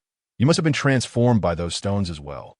The white langur unexpectedly initiated a conversation. Why? Yifeng squinted, sensing the creature's nonchalant demeanor, which suggested it felt assured of its superiority over him. There was little he could do. As a snake facing a gorilla, he was at a significant disadvantage. Clearly, you've been feasting on many beasts to evolve to this extent, the white langur remarked, observing Yifeng's silence. And you have as well, Yifeng finally replied, his tone unruffled. Thus, you should recognize that many other beasts akin to us exist in this world, that I propose we collaborate for mutual survival. The white langur's voice remained calm, revealing its sincerity. Why Yifeng was taken aback. He had not anticipated the white langur seeking an ally. However, its reasoning was not entirely flawed. The world was fraught with peril for them. Bestified humans, human hunters, and the threat of firearms. Yet there was one crucial factor the white langur overlooked: Fog City. The white langur had not experienced rebirth. It likely did not comprehend the significance of this mist, nor what Fog City represented. The altered terrain, shaped by the original stones, serve as a natural shield for mutated bestified beings like them. Should humans venture here, it would be akin to stepping into their hunting grounds. Who could possibly kill a 30-meter-long giant python or a 7-meter-tall white gorilla in a vast expanse of fog? The answer was no one. Thus, Yifeng had no need to ally with it. By seizing control of Fog City, he could significantly enhance his chances of survival. Resources for growth were scarce after bestification. Why would he share them? Therefore, Yifeng rejected the proposal. You refuse? The white langur was incredulous at Yifeng's response, its fur bristling in anger. In its eyes, Yifeng was no match for it. Outclassed in both size and strength. How dare he refuse? Roar! The white langur bellowed, expressing its discontent. Yet, Yifeng remained resolute, lifting his neck in a posture of aggression, although the system had warned him of danger. He felt little trepidation. With his golden scales, the bloodline of the undying python, and unique attacks like the Breath of Flame, Yifeng was confident he could extricate himself from any peril. The White Lungur presented a formidable foe. If not dealt with now, it would undoubtedly become a future nuisance. However, he currently lacked the strength to confront it directly. He could only proceed with caution and gauge the creature's abilities. Filled with anticipation, Yifeng was exhilarated at the prospect of battling a beast of such caliber, something he had never experienced in his previous life. Today, a mere lowly lord, a black bear, would face off against a beast of sovereign status. Were it not for his rebirth, such a scenario would have been utterly fantastical. In a fleeting moment, Yifeng retracted his thoughts as the formidable White Panther charged towards him with great strides. He observed as the White Panther suddenly leaped into the air from a distance of merely a dozen meters, soaring for nearly 10 seconds before finally descending. Dust billowed, quickly obscuring Yifeng's vision. Yet, unbeknownst to the White Panther, the true reliance of the python was not its sight. Through thermal sensing, the White Panther's massive arms spread wide in an embrace, crashing down upon Yifeng's form. One could imagine that if the blow landed, Yifeng would be crushed and deformed. What a ruthless creature! Yifeng's heart twitched involuntarily. He could not fathom becoming a mere mass of flesh. Without hesitation, he sprang back, leaving behind traces on the ground. Boom! The air trembled with the sound of the White Panther's strike. Faced with the empty air where his paw had aimed, the White Panther experienced a fleeting moment of astonishment. Despite having muddled the vision, how could this giant python evade his attack with such agility? Could it be that he possessed some unique means? Contemplating this, the White Panther couldn't help but let out a cold snort. Creatures like us, distinct from the ordinary, possess unique abilities. Surely, your special power pertains to vision, does it not? Are you a mutated cobra? Yifeng was left dumbfounded, thinking to himself, you can deduce that. Impressive indeed. However, I am no cobra. I am the unparalleled bloodline of the immortal python. Moreover, I possess several unique abilities, even if you remain undisturbed. What can you do? You are a snake inherently flawed in mobility and cannot possibly be my match. With a mighty roar, the White Panther leaped again, its form resembling a small mountain as it descended fiercely upon Yifeng's head. Chapter 30, Tier 3, Fury Boom. Yifeng swiftly retreated, his heart sinking as the dust swirled around him. This White Panther was far stronger than he had anticipated. After all, he possessed a system that granted him additional attribute points. In such circumstances, even if he had only evolved thrice, he would still be comparable to a beast that had evolved 4 times. Yet this White Panther was undeniably superior. It was likely on the cusp of becoming a super mutant. This was a formidable adversary. At present, he had no means to devour it. Yifeng swiftly assessed the situation. In his previous life, the origins of this White Panther had always been a mystery. Though it did not rank among the top 10 overlords, it bore an eerie reputation, particularly due to the Fog City. With its unique geographical advantages, few powerful mutated beasts dared to provoke ITAS for serpents. While they possessed thermal sensing, they were vastly inferior in physicality to humanoid White Panthers. After all, snakes were severely limited in movement. Lacking limbs, if you do not unleash your special abilities soon, you shall meet your demise here. After several exchanges, the White Panther exited the battleground, revealing a sinister grin. Yifeng's gaze darkened, tinged with impatience. The White Panther relied on its physical advantage to toy with him, leaving Yifeng with no opportunity to approach its vital points. This left him utterly perplexed, had he not been of such lowly stature in his past life. Merely aware of the locations of the immortal python and the golden giant python, he would not find himself in such a predicament. After all, Yifeng's principle was that the stronger the bloodline, the better. Of course, the immortal python was not devoid of merit. Due to its formidable healing ability, Yifeng had emerged unscathed after several encounters. After uttering that statement, the White Panther paused momentarily, then let out a soft gasp. It had just realized that Yifeng, shrouded in mist, was emanating a faint blue glow.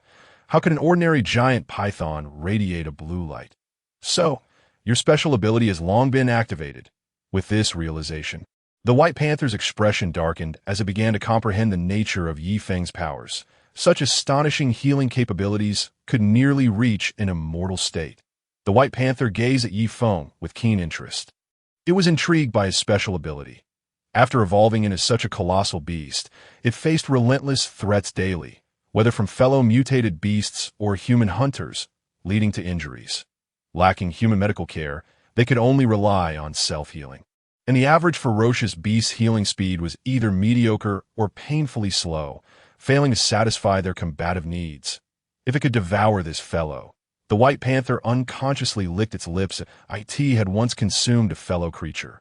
Gaining a peculiar ability, although it was rather useless, it still proved that beasts could consume one another.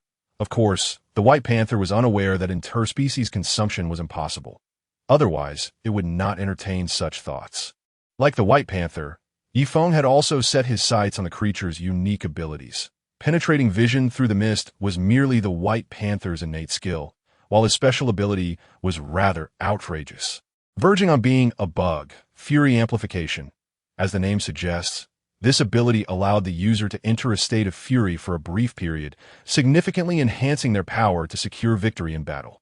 Naturally, using it would lead to a subsequent period of weakness, but this did not deter Yi Feng's desire for it. Yi Feng seemed to grasp the White Panther's intentions, letting out a scornful chuckle as a layer of golden-scaled armor flickered around him. This transformation left the White Panther momentarily stunned. What a peculiar snake! At this moment, Yi Feng was enveloped in golden scales, his eyes gleaming with vitality, exuding an inherent aura. The intertwining blue and gold radiance gave the White Panther the sensation of facing a true dragon. Alas, such creatures did not exist in this world. Roar! The guttural roar, accompanied by the thunderous sound of the White Panther striking its chest, reverberated in Yi Feng's ears. Simultaneously, the giant ape, with one of its arms torn asunder, regained consciousness, staring at the White Panther before it, eyes filled with terror. This was undoubtedly the most horrifying beast it had ever encountered. Suddenly, it froze, realizing that the White Panther was brimming with energy, seemingly preparing for battle. What could possibly command its serious attention? It remembered the moment it first encountered the White Panther, when a casual punch had sent it sprawling, the terrifying force far beyond its capabilities. It was that creature. Through the mist, the ancient giant ape vaguely discerned a colossal python, a creature of such size that could only be the one it had just battled. These two beasts and that frostboar were likely all transcendent beings. And if it could devour just one of them, it could soar to unimaginable heights. Despite its grievous state, the giant ape's eyes were greedily fixed upon Yi Feng and the White Panther, drawn in by the allure of power. With the giant ape's low growl, the surrounding mist was violently dispersed. That moment, both Yi Feng and the giant ape beheld the true visage of the White Panther. Its white fur, cloaked in a silvery sheen, rendered it akin to a primitive human. Albeit one towering 7 meters tall, its crimson eyes, heavy breaths, and bulging muscles sent shivers down the giant ape's spine, as terror surged within its gaze. For this was the very state it had been in when the giant ape had been grievously wounded by a single blow. Tier 3 Fury. The White Panther let out a furious howl, its form vanishing before reappearing above Yi Feng, crashing down with ferocity. Damn it, Tier 3 Fury. As Yi Feng swiftly dodged, a flicker of apprehension crossed his eyes. These special abilities were indeed ranked, and they would enhance randomly with the evolution of the creature's body. Generally, initial forms would trigger upon reaching completion.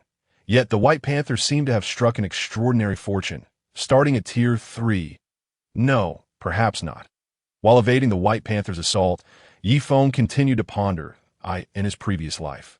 A researcher had claimed that the initial skills of these colossal beasts were not necessarily tied to postnatal evolution. Some fortunate creatures possessed advanced skills from birth. They could be considered exceptionally favored. Or one might say these beings were born to be protagonists. But wait, I'm the protagonist. Yi Feng could not help but scoff. He had never encountered such a scenario as a reincarnator, only to find himself facing this lumbering giant. In a moment of reflection, Yi Feng exhaled a jet of flames. Damn it, the White Panther, just emerging from the earth, was immediately engulfed in fire, erupting in fury as the flames scorched its fur, releasing the acrid scent of charred hair. What the hell? Yi Feng was taken aback. Realizing that the white panther was afraid of fire, he couldn't help but wonder what would happen if its pristine white fur was singed clean by his flames. Yi Feng's heart raced with excitement. Chapter 31. Strangulation. How do you still possess such abilities? The voice of the white panther, both astonished and enraged, echoed, its gaze fixed on Yi Feng with skepticism. The enigmatic healing ability, the formidable defensive golden scales, and this inexplicable fire-breathing technique left the white panther deeply perplexed. These three formidable powers undoubtedly stem from a potent ferocious beast lineage, and it was possible that Yi Feng's lineage was of equal caliber. Given the considerable time since the last meteorite fell, the white panther had only encountered one creature of similar level, and their clash had resulted in a stalemate. Ever since, it had not crossed paths with another. Even the pitiful creature lying at its feet did not match its rank. Among ferocious beasts, they could sense each other's rank based on size and aura. Yi Feng raised his head, for he was a man endowed with a system. How could he be compared to these ordinary behemoths? Of course, among the abilities he possessed, only 3 were derived from the mutated species, while the other 2 were from ancient species, the venomous fangs and the eagle-eyed gaze. In comparison, the enhancements provided by these 2 abilities were not as significant as those from the other 3. They merely served a supplementary role. However, after today, he would acquire a 5th talent. Yi Feng hissed as he flicked his tongue. In his view, to ascend to the pinnacle of this world, he must devour the most formidable mutated beasts, for ordinary creatures no longer held any allure for him. The reasons were twofold. The abilities they possessed were utterly lacking, and their growth potential was exceedingly low. Rather than squander time hunting them, it would be far more prudent to track the whereabouts of mutated and ancient species. This terrain, wrought from raw stone, offered him the perfect opportunity that it was capable of attracting beasts transformed by the raw stone, and he could exploit this chance to hunt. This was the primary reason for his arduous journey.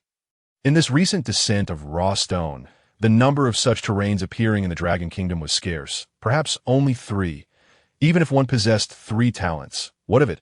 Ultimately, you were still no match for me.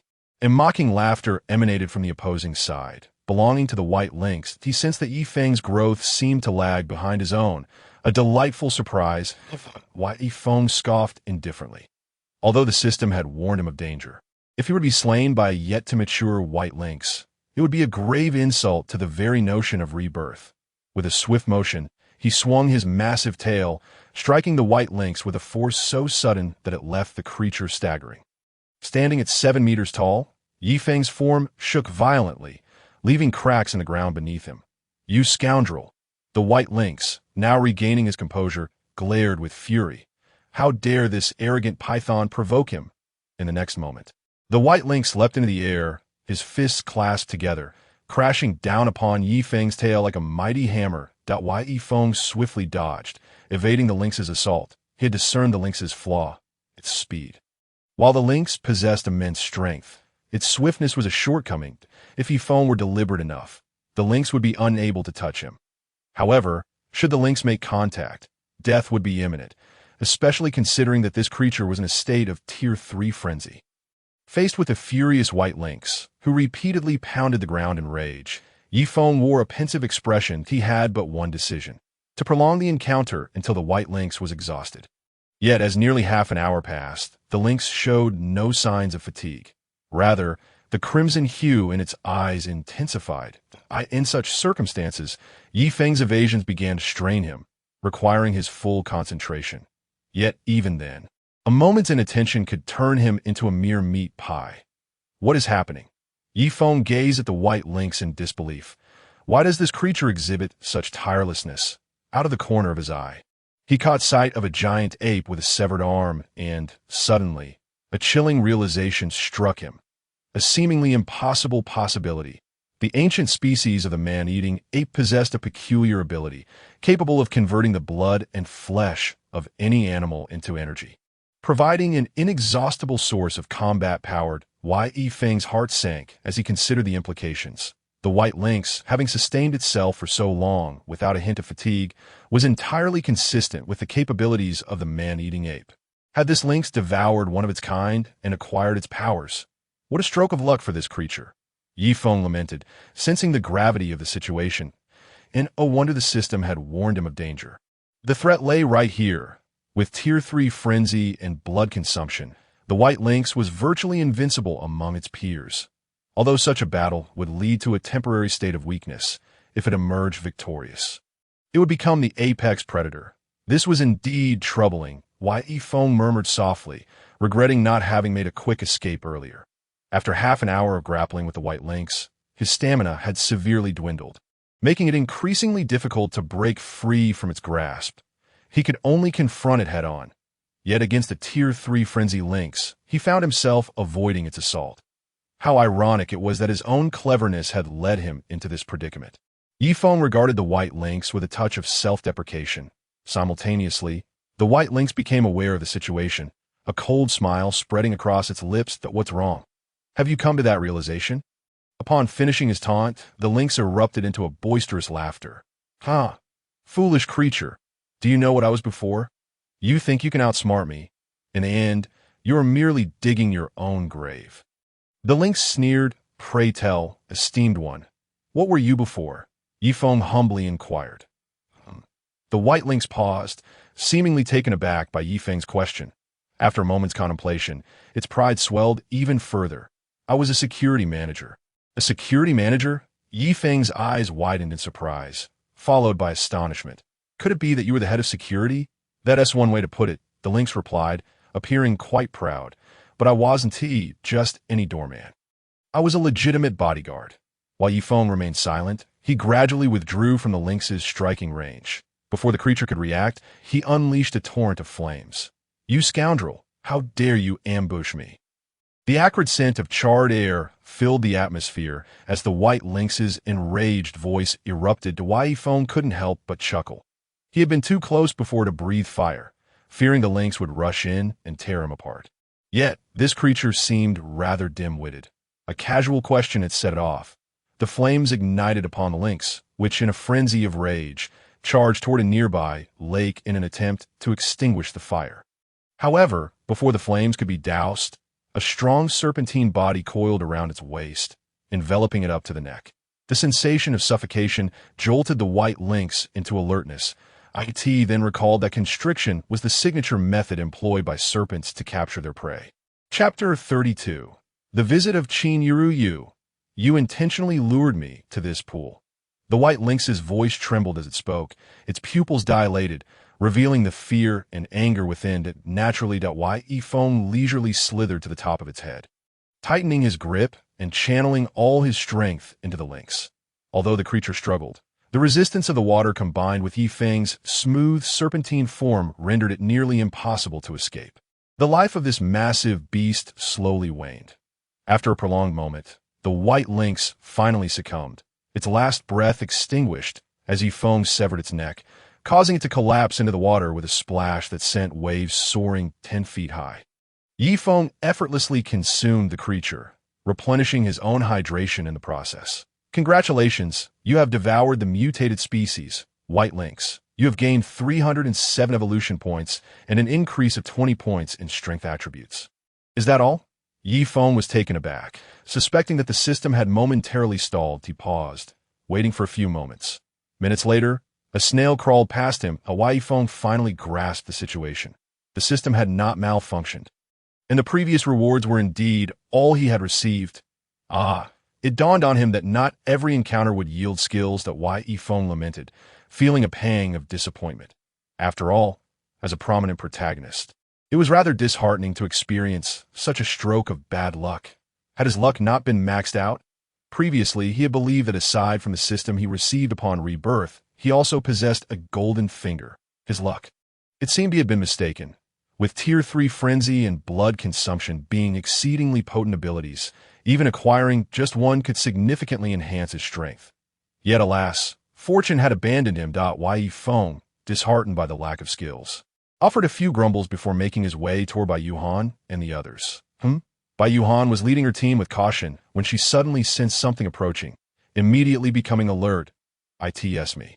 Yi Feng ambled into her presence, his large serpentine head and eyes resembling lanterns. "Huffed." Bai Yuhan plopped down onto the ground, her face flushed with indignation.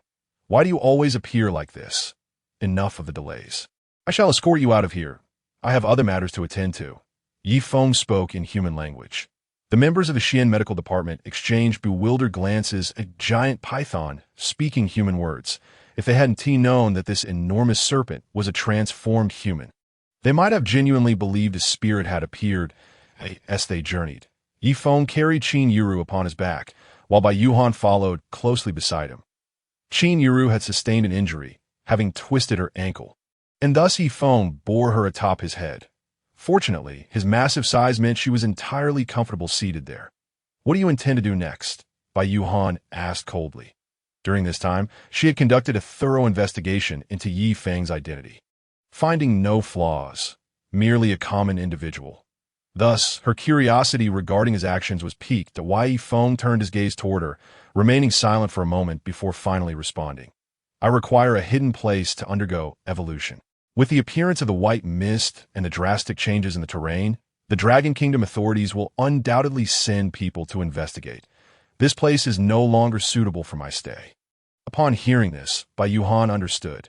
Evolution? She stared at Yi Feng in confusion, pondering what he would become if he could evolve further at such a size. Indeed, Yi Feng nodded slightly. "The drop of blood you provided earlier has been analyzed. It does not originate from a species native to Blue Star."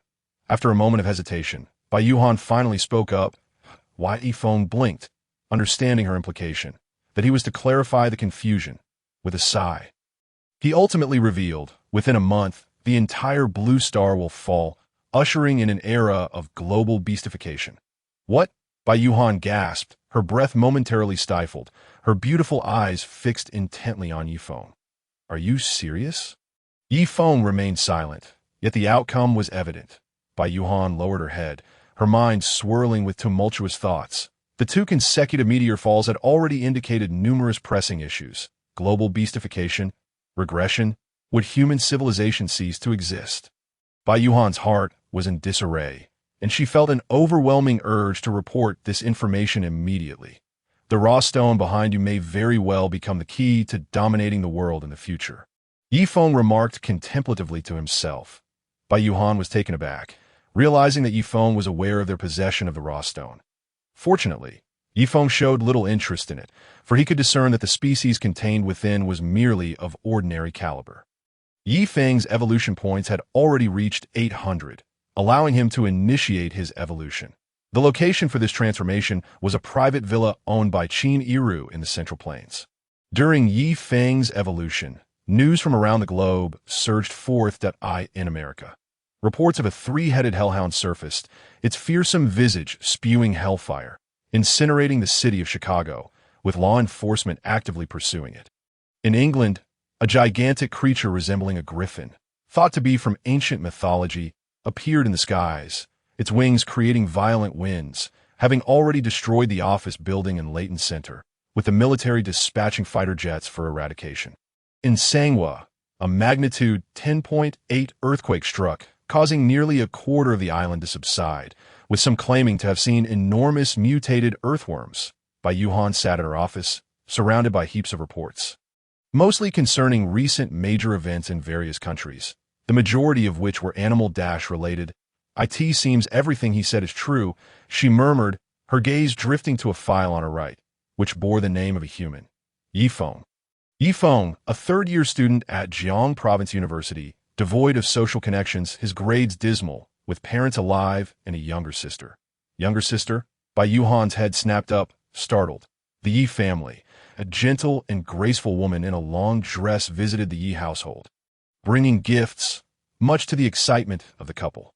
When had they ever encountered such a beautiful and cultured young lady? The neighbors noted the luxury car she arrived in, worth no less than $1 million. Speculations about her identity ran rampant. Such an exquisite lady with such remarkable poise. Yi father was momentarily at a loss. As for Yi mother, she was flustered, bustling about the house to prepare tea. "Hello, uncle and aunt. I am Yi Feng's friend. My name is Qin Ru." The woman spoke softly, her lips forming a delicate smile, her voice melodious. "Yi Feng's friend?" Yi father stammered, momentarily speechless. The neighbors who had gathered downstairs to eavesdrop erupted in disbelief. What? This girl is Yi Feng's friend. Isn't he just a slacker at school? Yi Feng has made quite the leap, hasn't he? Do you know how much that car outside costs? The chatter brought Yi father back to reality. Oh, please come in. He gestured, opening the door. Qin Iru entered with grace, the outside world filled with sighs of admiration for her breathtaking beauty. Yi father, aware of the neighbor's thoughts, shot them a disdainful glance as he closed the door. After all, this might be his future daughter-in-law. How could he allow them to gawk? Of course, he was still unaware that his son had transformed into a serpent. Chapter 33. The Letter of Commission, Xiaofeng. Inside, Yi mother appeared pale, her face etched with sorrow. The woman's words implied something grave had happened to Xiaofeng. Meanwhile, Yi Feng wore a solemn expression, a flicker of concealed anguish in his eyes. Qin Iru's beautiful gaze swept over the elderly couple. After a moment's hesitation, she sighed. He is fine. My father intends to recruit him for a job overseas, and he will return in due time.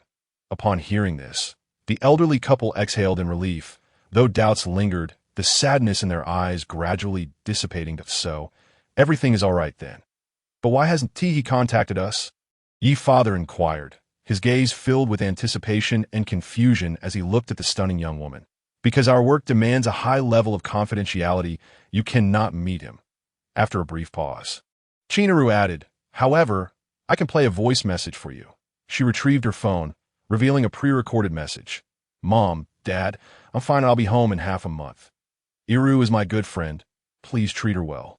This brief message eased the couple's worries entirely, for it was undoubtedly Yi Feng's voice and manner of speaking. Then, thank you, Miss Qin, for your care. Yi father smiled with joy, though it was somewhat regrettable that Qin Iru was not Yi Feng's girlfriend.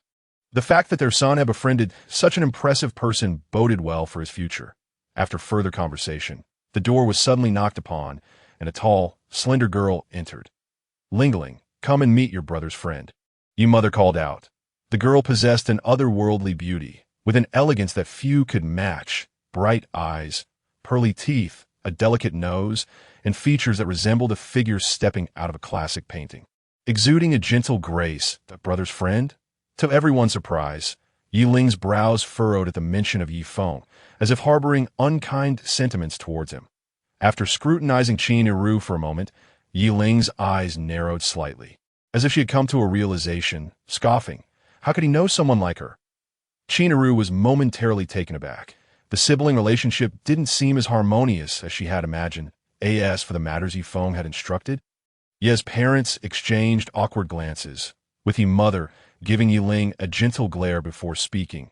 Your brother is currently overseas, so there is no need to worry. Why Yi Ling's brow twitched, her beautiful eyes momentarily betraying a hint of relief.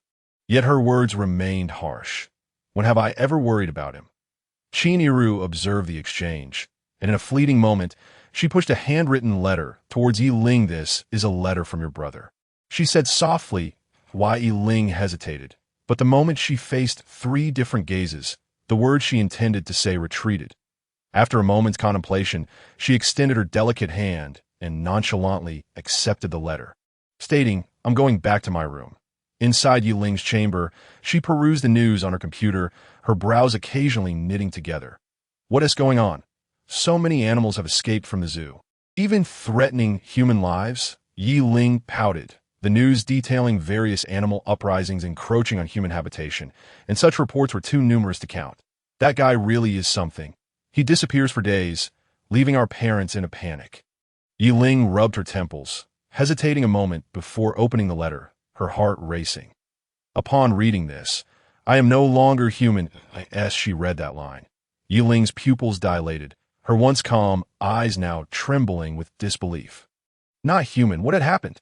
Having been deeply dissatisfied with her irresponsible older brother, Yi Ling now found herself eagerly reading on. What I am about to tell you must be kept secret from everyone, including Mom and Dad. Within a month, there will be occurrences of human beastification worldwide, plunging the world into chaos that not panic. Simply prepare the last of your food and water before the 15th. And remain indoors until I come for you. A mere few lines ignited an inferno of rage within Yi Ling, and in an instant, she tore the letter to shreds. Absurd. Yi Ling fumed, her youthful spirit brimming with indignation. This guy was a slacker at school, and now he concocts such ludicrous excuses to deceive me and our parents. Yi Ling's eyes sparkled with fury. The notion of an apocalypse, of human beastification? The more she pondered, the more ridiculous it seemed. The following day, Qin Yiru arrived at her villa in Jiang province to visit Yi Feng. That you've come, she greeted him till Yi Feng's head emerged from the rooftop. His eyes shimmering with a clear light, he had already undergone 4 evolutions. His current attribute panel read, Host, Yi Feng, 4 times evolved, type, Undying Python, evolution points, 26 with 1,600 points required for the next evolution. Abilities, Venomous Fangs, Breath of Flame, Golden Scales, Eagle Vision, Strength, 243, Speed, 178, Defense, 249, Constitution, 231. Have you completed your evolution? Qin Yiru looked up, her beautiful eyes instinctively narrowing. After all, the impact of such a colossal creature was significant. It was not easy for an ordinary person to adapt. Yes, Yi Feng nodded. I wanted to ask you about the matter I entrusted to you, that it's all taken care of, Qin Yiru replied obediently. But after a moment, her expression turned somewhat peculiar. However, regarding your sister. Yi Feng hesitated, feeling a bit awkward. His sister had always been a source of concern. She had never been particularly close to him, especially after he neglected his studies in university, which led to a growing distance that bordered on disdain. After he underwent beastification in his previous life and lost contact with her, he had completely severed ties. A lingering regret he carried until his reincarnation. It's enough that I've delivered the letter to her. Yi Feng's tone suddenly grew solemn. Where are you planning to go next? Qin Yiru fixed her piercing gaze on Yi Feng, pausing briefly before continuing. Recently, there have been numerous creatures like yours appearing, that a large military presence has emerged within Longhua, likely to hunt down these beings. You should not reveal yourself at this moment. Yi Feng nodded, yet internally, he couldn't help but chuckle. Hunt down. They would never be able to eradicate them all in his memories of the past life. After the second meteorite fell, these ferocious beasts began to spontaneously gather strength to resist humanity. A fact known only to the higher-ups, while ordinary citizens remained blissfully unaware, continuing their lives as usual. With a puff, Yi Feng expelled a meteorite, its surface cloaked in a faint membrane, a manifestation of a force within him. Temporarily sealing the stone, he glanced at Qin Yiru, hesitating before speaking. This is a meteorite from an ancient white python. If you merge with it, you will gain its power. Will you do so?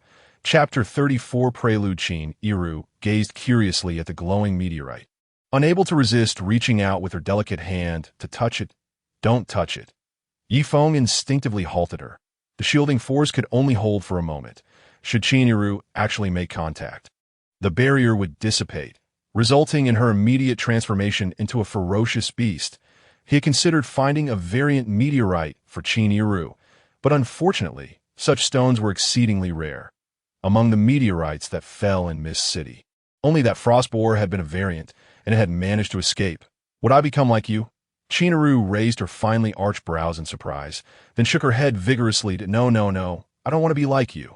Yi Feng tilted his head in resignation, aware that Qin Yiru was not yet ready to accept such a reality. However, when the day of global beastification arrived, no one could escape it, rather than being struck by a random meteorite from the sky.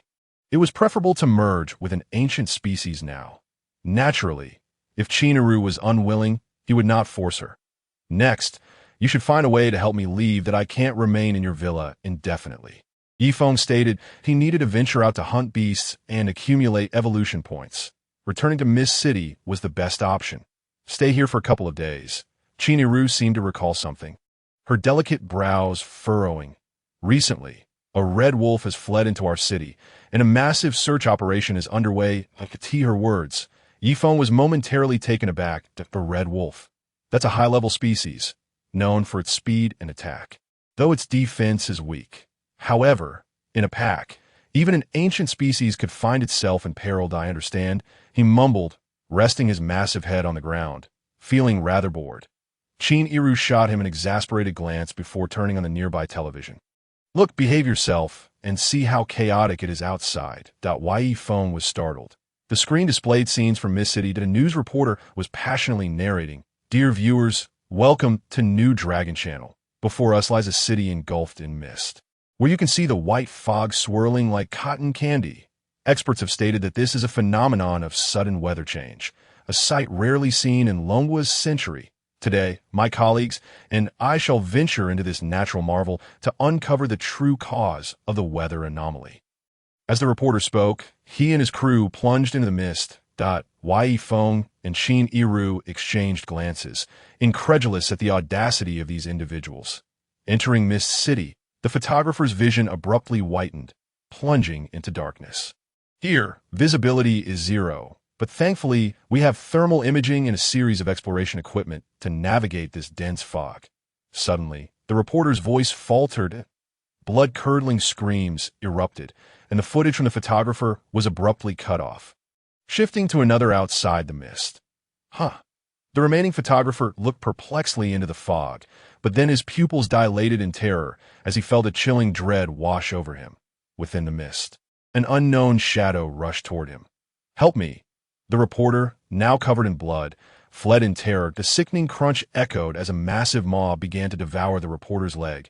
Such a horrifying scene rendered the onlookers pale with fear. An alligator! A voice trembled. They realized that the creature with black scales was a colossal alligator. How could there be an alligator here? Fear permeated the air as the alligator completely consumed the reporter, leaving no one daring to flee, either paralyzed with fear or simply too terrified to move, fearing they would be the next target. Fortunately, after devouring the reporter, the alligator seemed uninterested in lingering and turned to leave. Whoosh, whoosh! People then collapsed onto the ground, gasping for air, their eyes wide with horror. However, this entire spectacle unfolded before the eyes of the viewers at home. Outrageous! In the central television station, a middle-aged man seethed, throwing the documents he held. Who authorized them to air this program? Who approved this plan? The man was the station director, but despair clouded his eyes. This is a disaster. And during a live broadcast, with the entire nation watching, with a bang, the door burst open, and a team of armed soldiers from Longwa stormed. The forefront was a commanding figure, imposing and with a sharp gaze. Lin Hongxing, you are accused of disseminating false information and inciting public panic. You're under arrest. Take him away. At the commanding officer's booming command, two soldiers lunged forward, handcuffing the director. Captain, why are we arresting him? A young soldier, puzzled, approached the captain for clarification. Fan Yuanan's expression turned grave as he glanced at the naive young soldier and remarked with depth, "This is an order from above. Ye Feng." Back in the villa, noted the tension in the air. Chinaru had remained rigid, initially intending to show him the recent news, but this unexpected turn of events had taken her by surprise. Turning back, she caught a flicker of excitement in Yi Feng's eyes, which made her doubt her perception. Yi Feng regained his composure, clearing his throat, yet the glimmer in his eyes remained undiminished, for he understood the significance of this incident. In his past life, this marked the beginning of the rift between beastification and humanity. The cells within Yi Feng's body danced with anticipation. His era was on the brink of arrival. In the following 3 days, news regarding Mist City gradually subsided. The authorities announced that it was a weather anomaly, and previous footage was merely a show effect. Subsequently, the military was deployed to surround Mist City, claiming to evacuate its citizens. However, days passed without a single person emerging. On the third day, reports surfaced online about glacial snowfields appearing in the Tibetan Plateau, where blizzards covered hundreds of miles, rendering human survival impossible. Some claimed to have seen mammoths and saber-toothed tigers from the Ice Age. On the fourth day, news from the western regions reported a sandstorm sweeping through border cities, leveling vast areas, with witnesses claiming to have seen giant scorpions wreaking havoc. On the fifth day, Yi Feng could no longer contain himself and, with Chinaru's assistance, left the villa. Chapter 35 Cleanup. Director Chun. We regret the situation regarding your son, but the circumstances in Mist City are of utmost importance. Please exert every effort. At the outskirts of Mist City, a well-equipped army stood vigilant, led by a man draped in a cloak, his countenance exuding authority. Chen Wanchuan, the father of Chen Zifeng and a top general of the Dragon Kingdom. Not long ago, he received word that his son's squad had ventured deep into the heart of these woods. Coinciding with the mysterious fog that had begun to spread, in response, he dispatched 3 small teams to explore the area, all of which returned, harried and pursued by ferocious beasts. This confirmed his fears that Chen Zifeng's team was in grave danger. General Chen, a man beside him, remarked solemnly, "It is said your son is involved with that woman from the Qin family." The Qin family? Qin Yuru, Chen Wanchuan's gaze sharpened with intensity. "Indeed, you must have heard about the recent events?" The man continued, glancing around cautiously before lowering his voice.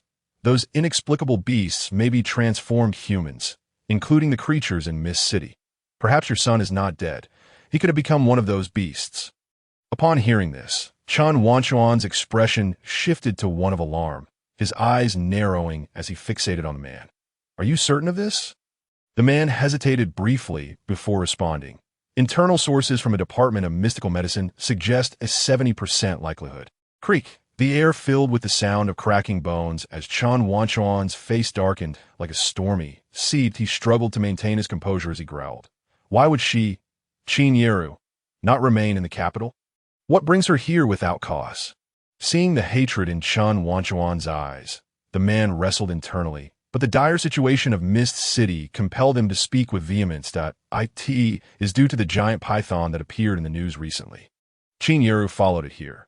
The report stated that if you can resolve the issues plaguing Mist City, we can grant you access to the Heavenly Eye, allowing for a thorough search for your son." At this, Chen Wanchuan trembled slightly, but he soon regained his composure and breathed out 2 words. "Is this true?" "Absolutely," the man affirmed. "I not only wish to find my son, but also to capture that giant python." Chen Wanchuan replied coolly, "Agreed. Relay my orders. Everyone is to don thermal imaging gear, form teams of 10, and carry heavy weaponry as we systematically advance to cleanse Mist City. Inform the air combat units to spare no expense in restoring the weather conditions of Mist City." Listening to Chen Wanchuan issue commands with unwavering resolve, the man beside him felt a flicker of hope. In this central region, only a general of Chen Wanchuan's caliber could swiftly address the issues plaguing Mist City.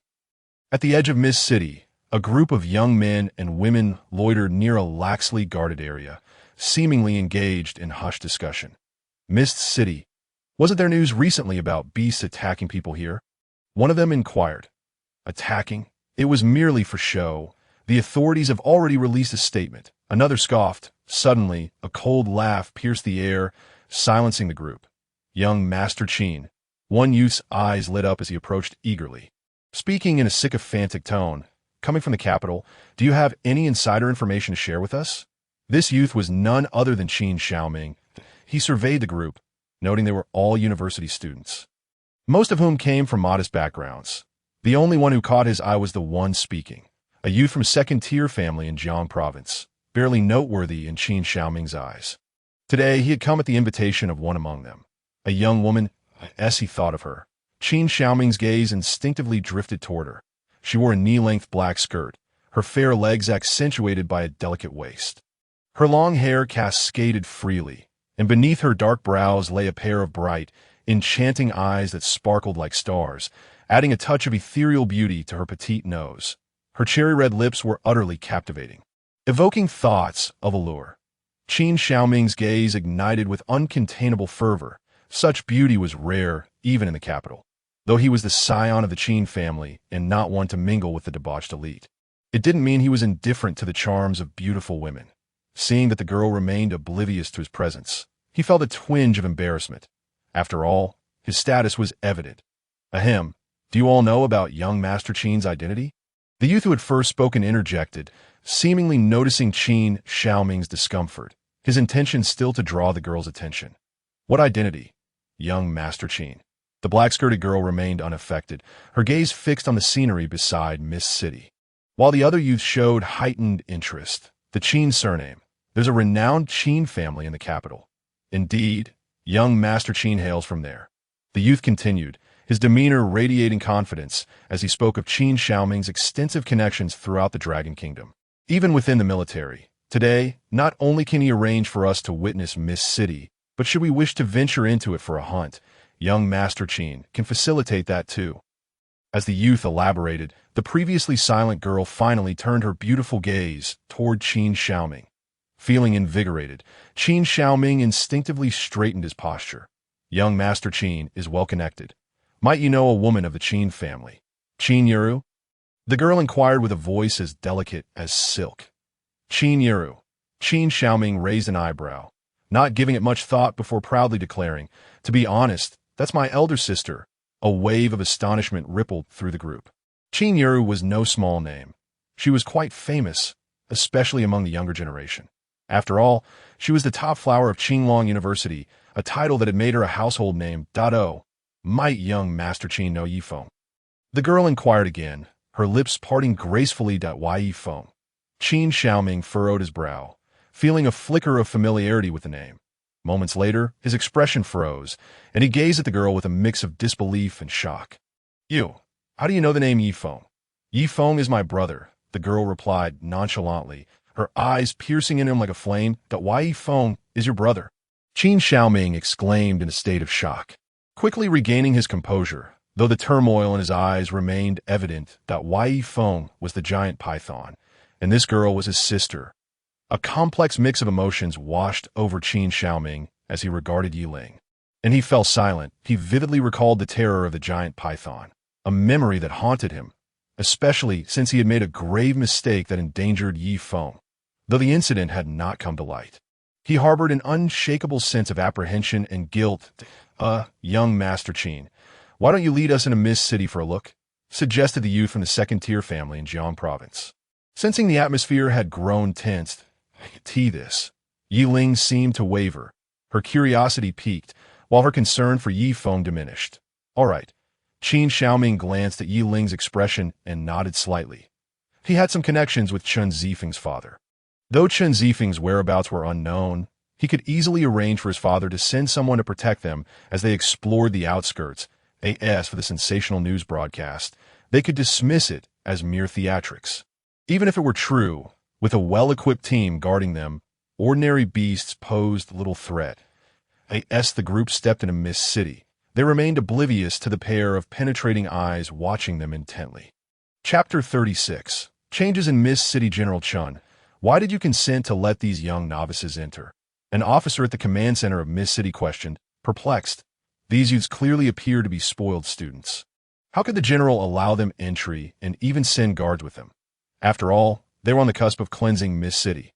This individual is the brother of Qin Yuru, Chen Wanchuan replied. His gaze icy. Understanding dawned on the junior officer.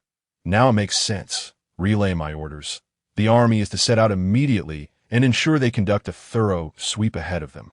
Chen Wanchuan commanded. Understood. In the mist, Yiling cautiously followed the group, contemplating Qin Xiaoming's reaction before entering Mist City. It was evident that Qin Xiaoming knew her brother, and judging by his response, it was more than just a casual acquaintance. Her brother was merely an ordinary student at Jiang University. Even if there were professional connections, it wouldn't warrant the attention of the Qin family's young master and young mistress traveling all the way to Jiang Province. Then there was the letter her brother left behind. It was truly outrageous. With a sigh, Yiling reflected on the damp, chilly fog that enveloped them, enveloping the night in a serene stillness akin to a spring rain's aftermath. She glanced up, sensing an unsettling calm in the She peered into the obscured distance. An unsettling feeling arose within her, a sensation as if a gaping maw awaited to consume them. At the outskirts of Mist City, Yifeng ambled to the boundary, where the guards had vanished, and the traces on the ground caused him to pause in surprise. Had they truly entered Mist City? Yifeng raised an eyebrow, then lightly flicked his serpent-like tongue. 5 days had elapsed, and it seemed the mutated atmospheric field in Mist City had been entirely established. Firstly, there was the alteration of the environment. The damp mist was not conducive for prolonged human habitation. Should one linger too long, various ailments would inevitably manifest in the human body. Secondly, the mutated gases within Mist City held a lethal allure for ferocious beasts. And even Yifeng himself was not exempt from its seductive pull, resulting in a plethora of mutated creatures inhabiting the city. Lastly, Once the mutated atmospheric field reached its full potential, it would disrupt all magnetic forces within, rendering human-operated equipment and artillery utterly inoperative. Most critically, communication would be severed. Under such circumstances, no matter how formidable an army might be, venturing into Mist City would lead to certain doom. Mist City had become a natural sanctuary for the mutated beasts. Roar! Faintly, Yifeng appeared to hear the growl of a beast, a declaration of war. They had begun to vie for dominion over Mist City. This Mist City is my territory, Yifeng proclaimed, his form rising as a soft blue glow emanated from him, his robust physique twisting as he delved deeper into the heart of Mist City. What transpired here? Merely 200 meters in, Qin Xiaoming and his companions were met with a horrifying sight. Blood-soaked corpses lay scattered upon the ground, painting a gruesome tableau. The leading soldier brandished a small fog disperser, and upon discovering the remains, they drew their weapons. "It seems they died not long ago," one voice spoke. "They appear to be military personnel." Another exclaimed in horror. "Indeed, the attire of these corpses confirms they were soldiers of D. Oh, you have any orders?" Qin Xiaoming suddenly inquired, looking up at the soldiers ahead. "Yes, the command has been given to eradicate the wild beasts in Mist City." The soldier replied coldly. I could see that moment. The group of students fixated on him in disbelief. What did he just say? The entire Mist City is filled with beasts. Was that scene we saw on television real? Is Mist City overrun with monsters? Only Yi Ling maintained a semblance of calm amidst the chaos. Though she too felt a surge of panic, the words from Yi Feng's letter vividly replayed in her mind. Not human. Global beastification. Prepare food and water. Await brother's rescue. Was everything written in that letter truly accurate? Yi Ling swayed involuntarily, unable to accept this grim reality. Humanity devolving into beast-like forms, civilization regressing. In stark contrast to Yi Ling's composure. The rest of the group, particularly Qin Xiaoming, was utterly distraught, collapsing in despair as they realized the weight of their situation. For he was the sole witness to the terrifying might of those mutated behemoths. Merely speaking of Yi Feng's undying python was enough to instill fear. To think that the entire city could be teeming with such monsters. No, wait. After a moment of fear, Qin Xiaoming suddenly regained his composure. Aside from the human corpses, there are also some beast carcasses, resembling ordinary wolves and leopards, nothing like Yi Feng's monstrous python. This indicates that the army possesses the capability to contend with these creatures. As they journeyed onward, they encountered no beasts or monsters, for the army must have swept the area clean ahead of them. "Can we return the way we came?" Qin Xiaoming asked through clenched teeth. "Impossible," came the soldiers' unified response. "The commander has stated that we must follow the main force to ensure your safety. As long as we can rendezvous with the main force, we need not worry about our security." The soldiers explained. Upon hearing this, Qin Xiaoming and his companions exchanged glances, their expressions graved. If they lost the protection of these soldiers, they could easily encounter stragglers on their return journey and become dinner for the beasts tonight. It would be wiser to seek out the main force and take a chance. Perhaps it would turn out to be a fortuitous ride that Yi Ling observed the soldiers, contemplating their refusal to allow a return despite the relatively short distance they had traversed. Though retracing their steps bore its own risks, facing the unknown beasts of Mist City was far more perilous. Yet these soldiers remained obstinate, unless someone issued orders to pursue the main force. They were trapped. Yi Ling's heart sank as a foreboding sensation washed over her. What on earth is happening? Meanwhile, on the other side of Mist City, Yifeng gazed at the desolate forest, utterly bewildered. This was nothing like he had envisioned. It bore no semblance to his expectations whatsoever. Why were there no fierce beasts? How could so many have perished? The number of dead humans clearly exceeded that of the beasts, which was inconceivable. Even the Dragon Kingdom's military forces couldn't be that inept. Why then were there so many human casualties? Suddenly, Yifeng entertained a grim possibility. The command was intentionally driving these monsters away. They intend to seize this opportunity to uncover the underlying secrets. But how could that be feasible? Yifeng flicked his tongue again. They likely remain oblivious to the reasons why these colossal beasts attack humans. The creatures absorbing the mutated gases of Mist City are influenced by an inexplicable element that gradually erodes their human traits, leading them to regress into primal instincts. When that time comes, humanity would face not merely ordinary beasts, but monstrosities amalgamating human intellect with savage forms. Crack! At that moment, a sudden sound of snapping branches echoed behind Yi Feng, heralding the approach of something. Chapter 37. The mutant species, the dragon's tail, swished. Without hesitation, Yi Feng lashed out with his tail. A groan escaped, followed by the thud of a heavy object hitting the ground. Was it a person? Yi Feng paused slightly, but upon employing thermal imaging, he realized it was not a fox. Yi Feng's lips twitched, soon realizing this was no ordinary fox, a mutated species. White spirit fox. Yi Feng's demeanor grew increasingly grave. In his past life, the white spirit fox was an incredibly rare species. Yet it paled in comparison to other mutated varieties. Their ability to accumulate spiritual energy and bestow it upon other beasts facilitated accelerated evolution. Furthermore, they possessed an acute sensitivity to treasures, often sought after by formidable mutated beasts as treasure-seeking instruments. What extraordinary fortune to encounter one.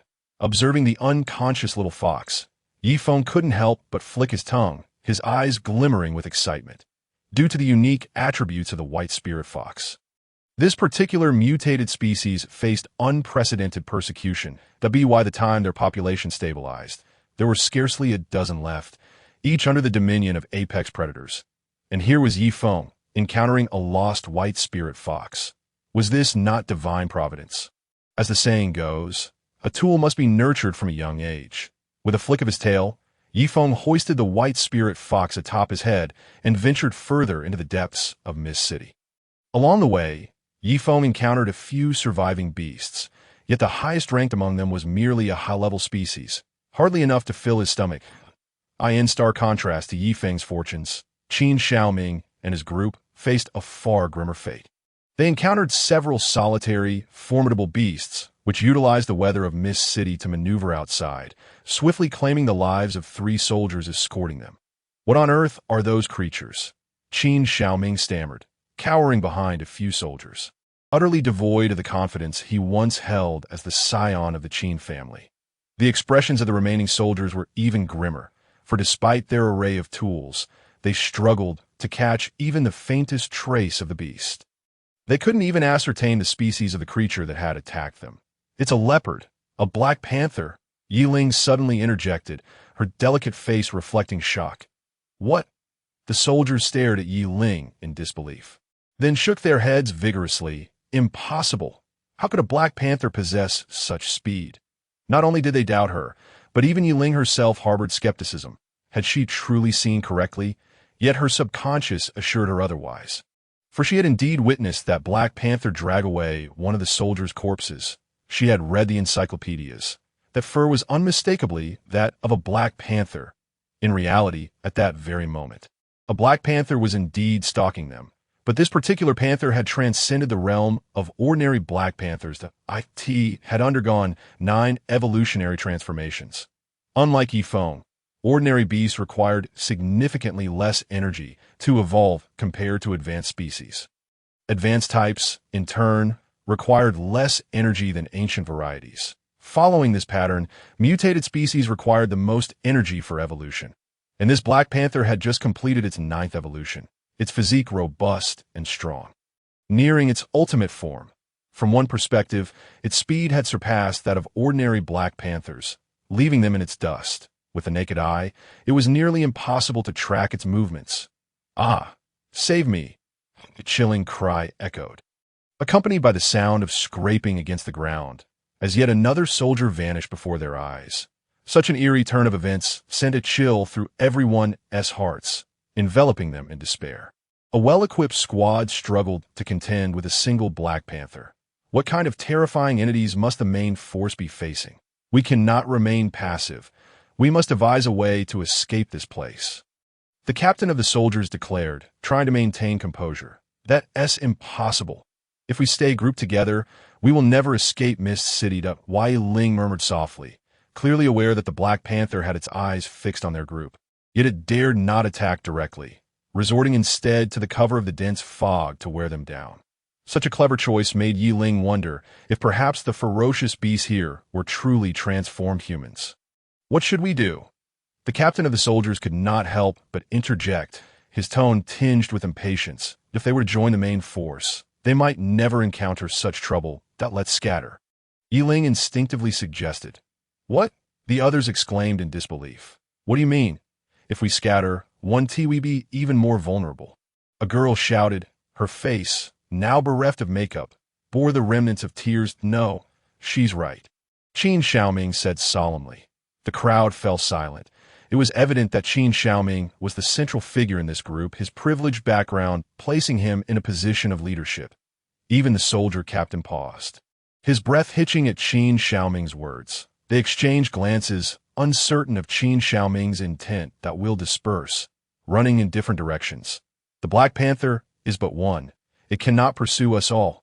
Once we reach a safe area, we can decide whether to continue onward or return to the outside world, Qin Xiaoming explained. The soldier captain furrowed his brow. All right, form groups of 3. Each of you escort 2 students and break through. Quickly, the soldier captain assessed the feasibility of this plan and began issuing commands with precision. Yes, the group responded, promptly dividing into teams and heading in various directions. The soldier captain led Qin Xiaoming and Yi Ling deeper into the woods, still aiming to regroup with the main force, fearing the presence of beasts like the Black Panther. Retracing their steps was no longer safe. Finding the main contingent was their only guarantee of security. The rustling sounds in the forest caused Qin Xiaoming, the wealthy heir, to shiver involuntarily. Yi Ling raised her brows in disdain. This fellow was rather cowardly. In truth, Qin Xiaoming's reaction stemmed from a psychological reflex at the sound. Images of Yi Feng's enormous python flashed in his mind. A suppressed roar rang out, causing the 3 to freeze. It's the Black Panther. How could it be pursuing us now? Qin Xiaoming trembled. Yi Ling's expression soured. A bizarre suspicion flickered in her mind, though she dared not voice it. I fear the others may have already met a grim fate. The soldier captain muttered through clenched teeth, his tone heavy with foreboding. Qin Xiaoming was gripped by terror. How is that possible in such a short time? Suddenly, 3 pitch-black figures emerged before them. These panthers were more than twice the size of ordinary ones, their eyes gleaming with a chilling light. So there's not just one, the soldier captain realized. Only for despair to wash over him. One Black Panther was already a challenge. Facing 3 meant certain death awaited them. With a roar, the lead panther charged forth. Undeterred by the soldier captain's gunfire. Damn it, run, he yelled, discarding his rifle and swiftly drawing a handgun. Bang, bang. After 2 shots, silence fell as the captain vanished into the panther's maw. The other 2 panthers did not rush to kill Yi Ling and Qin Xiaoming. Instead, they circled around, blocking any potential escape routes while their eyes glowed with a crimson hue. Had Yi Feng been present, he would have recognized that they had been completely overcome by the miasma of the Fog City. Reduced to mere savage beasts. What are they doing? The sight of the panthers devouring the soldier captain sent Qin Xiaoming's legs trembling, his face turning an unsettling shade of green. It seems they are toying with us. Yi Ling's face mirrored her horror, pale as moonlight, her stomach churning violently. Toying with us? Qin Xiaoming was taken aback. Despite being a rather unskilled wealthy heir, he understood that cunning hunters often toy with their prey for amusement. Before long, the lead panther seemed to finish its meal, raising its head with a glint of clarity in its eyes. After leaving the remnants of the soldier captain, the other 2 panthers rushed in, tearing into the corpse with fervor. The gruesome sight caused Qin Xiaoming to retch uncontrollably, while Yi Ling turned her head away, desperately suppressing her urge to look. After a moment, she suddenly felt something brushing against her leg. Looking down, she found the Black Panther sniffing her with its bloodied snout. What is it doing? Yi Ling was momentarily stunned. The panther lifted its head, its eyes filled not only with primal ferocity, but also with insatiable greed. This sight caused Yi Ling's body to tremble violently. No. She recoiled instinctively, but the panther leaped forward, pinning her down. After vomiting, Qin Xiaoming stared in shock at the unfolding events. His expression shifted drastically as a realization struck him. That giant python had once been human. Therefore, this Black Panther might very well retain a human's consciousness. Seeing Yiling, a strikingly beautiful woman, it could easily succumb to its primal instincts, irrespective of its current form. Qin Xiaoming swallowed hard in dread as the panther shredded Yiling's outer garment. Just as it prepared to proceed, a massive tail swung into view. In the mist, a gigantic python lifted its enormous head, its pupils void of emotion. With a roar, the Black Panther sprang to its feet, filled with fury upon spotting Yifeng. Meow! In the next moment, the panther's fur bristled in terror, its roar faltering before it could react. The python ensnared it, handling the nearly 4-meter-long beast as if it were but a chicken. In mere minutes, the Black Panther lay lifeless, the scene utterly silent. Such a heart-stopping spectacle sent the other two panthers fleeing in panic. "Do you think I will let you escape?"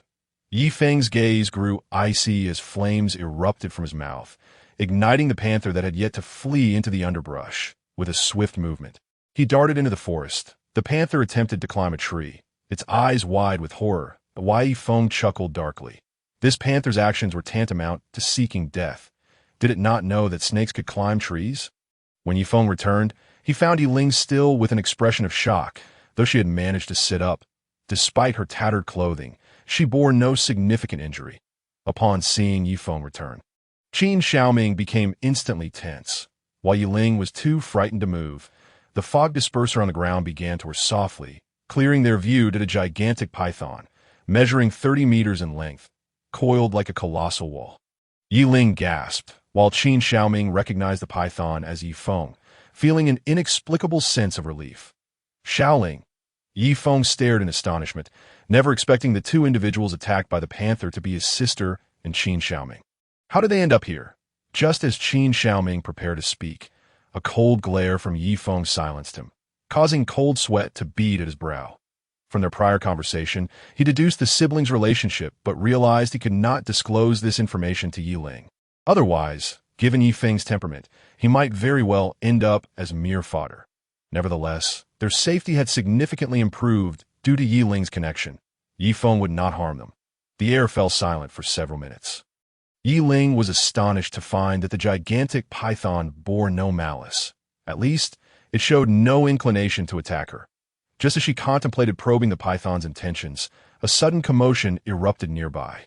Roars of beasts and the thunderous sounds of artillery fire filled the air. "What is happening?" Qin Xiaoming and Yiling turned in horror, realizing that amidst the beastly roars was the sound of cannon fire. It must be the main force. Soon, Qin Xiaoming's excitement surged. Such a massive display of artillery could only belong to Uncle Chun's forces. Just as his elation peaked, his expression abruptly changed. The fog was being inexplicably drawn away, revealing a massive creature, its icy blue scales shimmering. As it pursued fleeing humans, in its presence, armored vehicles appeared as mere toys, shattering upon contact. Those fleeing humans struggled to fend it off with gunfire while desperately trying to escape, as if they had seen a ghost. Roar! At that moment, the ice-blue behemoth raised its head, glaring angrily at the sky. There, dozens of helicopters hovered, emitting a peculiar suction force that relentlessly drew away the surrounding mist. Simultaneously, rockets were incessantly fired, striking the ice-blue giant. Howl! The ice-blue beast seemed incensed, opening its massive jaws as a beam of blue light rapidly coalesced, resembling ice crystals, causing the surrounding air to chill, and the mist began to congeal into hailstones. Bang! The ice crystals shot forth, instantly downing an aircraft, and upon making contact with the ground, an inferno erupted, claiming the lives of numerous soldiers. Initiating scan. Target: mutated frost boar, 4 times evolved. Special ability: Frost Breath. Chapter 39. The Battle with the Frost Boar, 4 times evolved? Yifeng's pupils constricted sharply. Just days ago, this frost boar had only just been born, yet within such a short span, it had matured to its 4th evolution. Its size was now comparable to his own. I was mistaken. The white stag is not the most suitable ruler of Mist City. It is this frost boar. Yifeng murmured to himself, lost in reverie as he beheld the frost boar displaying its might. Perhaps in a previous life, This frost boar had competed alongside the white stag for dominance in Mist City, but due to some unforeseen circumstance, only the white stag remained. Thus, in later days, Yifeng was only aware of the white stag as renown, neglecting the formidable species that the frost boar represented, frost breath. Merely possessing this ability, the frost boar was not at all inferior to the white stag in terms of lineage, especially given the weather conditions of Mist City, which would allow the frost breath to be utilized to its fullest potential. Meanwhile, the white stag merely boasted an advantage in visibility that Yifeng was indifferent to the rivalry between the two rulers in his past life. What truly piqued his interest was the position of dominion in Mist City in this life. In just a few days, the frost boar had evolved 4 times, which illuminated the extent of Mist City's enhancement for it. However, evolution requires time. Why then had this frost boar completed its evolution while slaying beasts? Yifeng pondered, perplexed at Yifeng's eyes brightened as he suddenly recalled that certain ferocious beasts could evolve under specific circumstances without the need for dormancy. This, however, required an extraordinary harmony with the surrounding environment. Yifeng increasingly felt that this frost boar should indeed be the rightful ruler of Mist City. It was just that in the previous life, some accident had allowed the white stag to claim the title of the ultimate ruler. Roar! Yifeng, I can sense you. Reveal yourself. The thunderous voice astounded everyone around. The colossal beast could actually speak. Hidden within the thicket, Yifeng's heart raced at the realization. This creature was troubled in a way.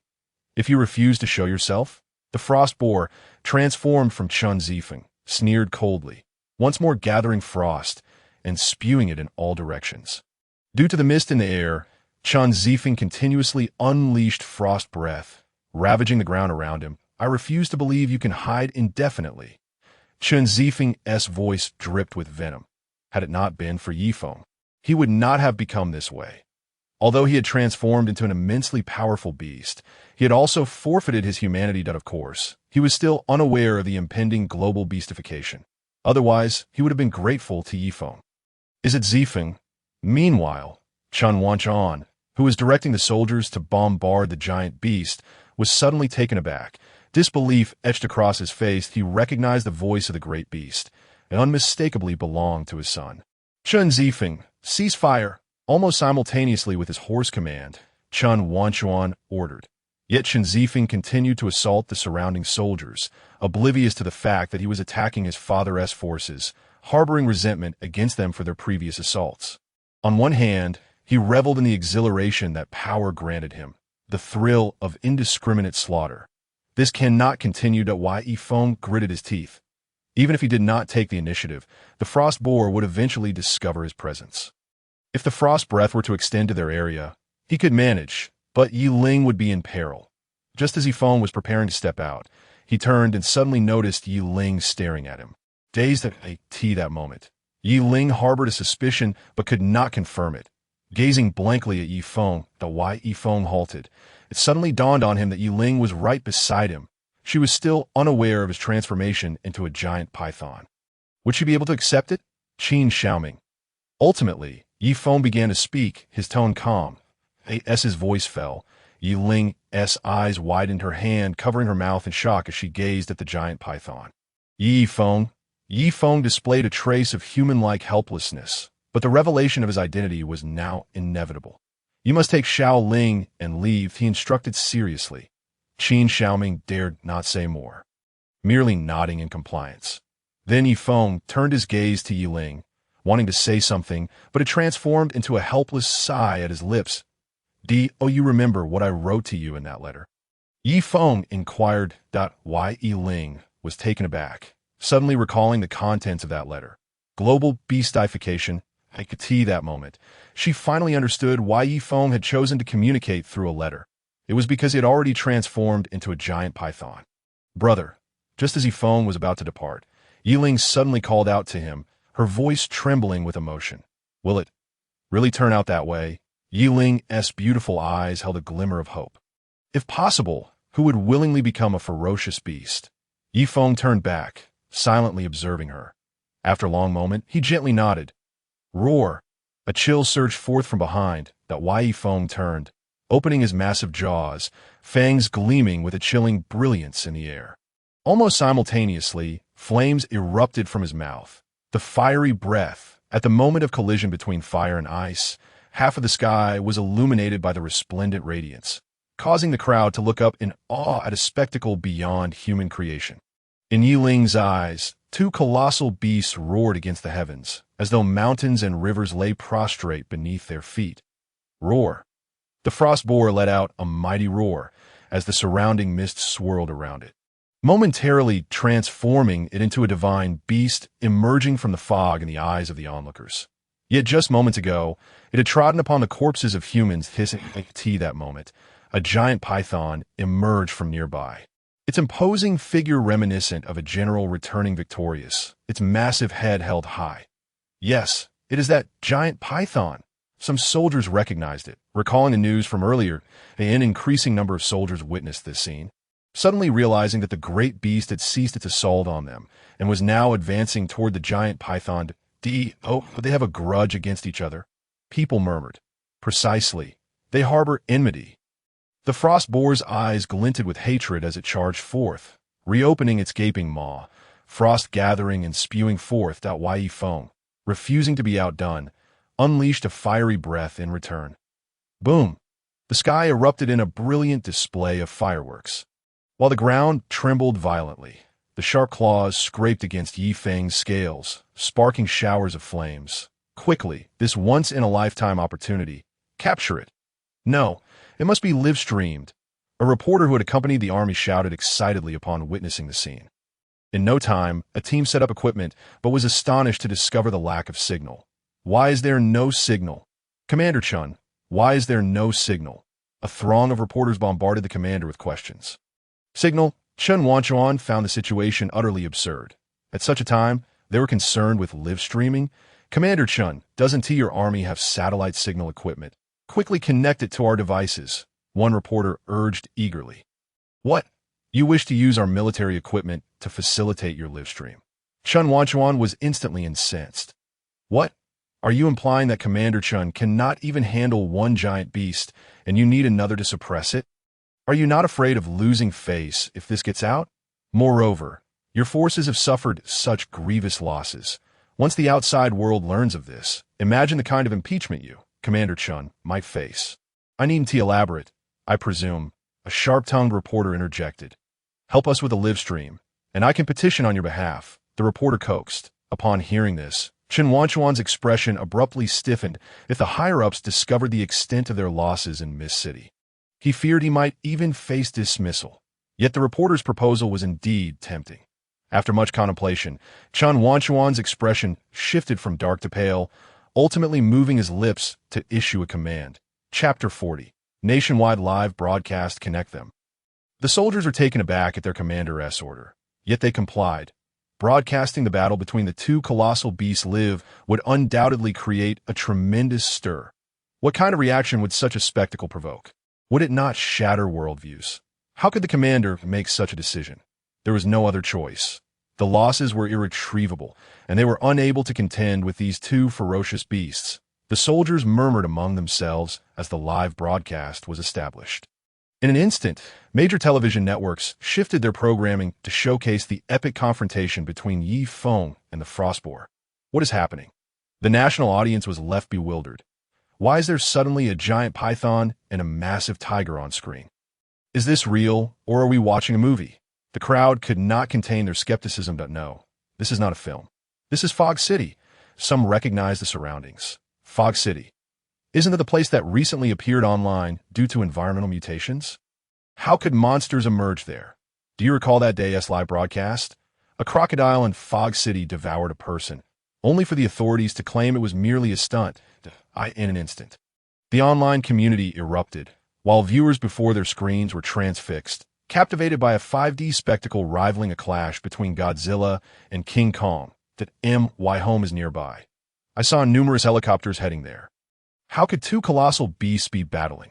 There's even a military presence. What is Yi Feng up to? Bai Yuhan watched the live stream in shock, her beautiful eyes shifting in disbelief. Another giant beast is actually able to contend with Yi Feng. Bai Yuhan gazed incredulously at the stream that ate tea that moment. She had not yet unraveled the mystery of the raw stones, And unexpectedly, a significant situation arose in Longwa.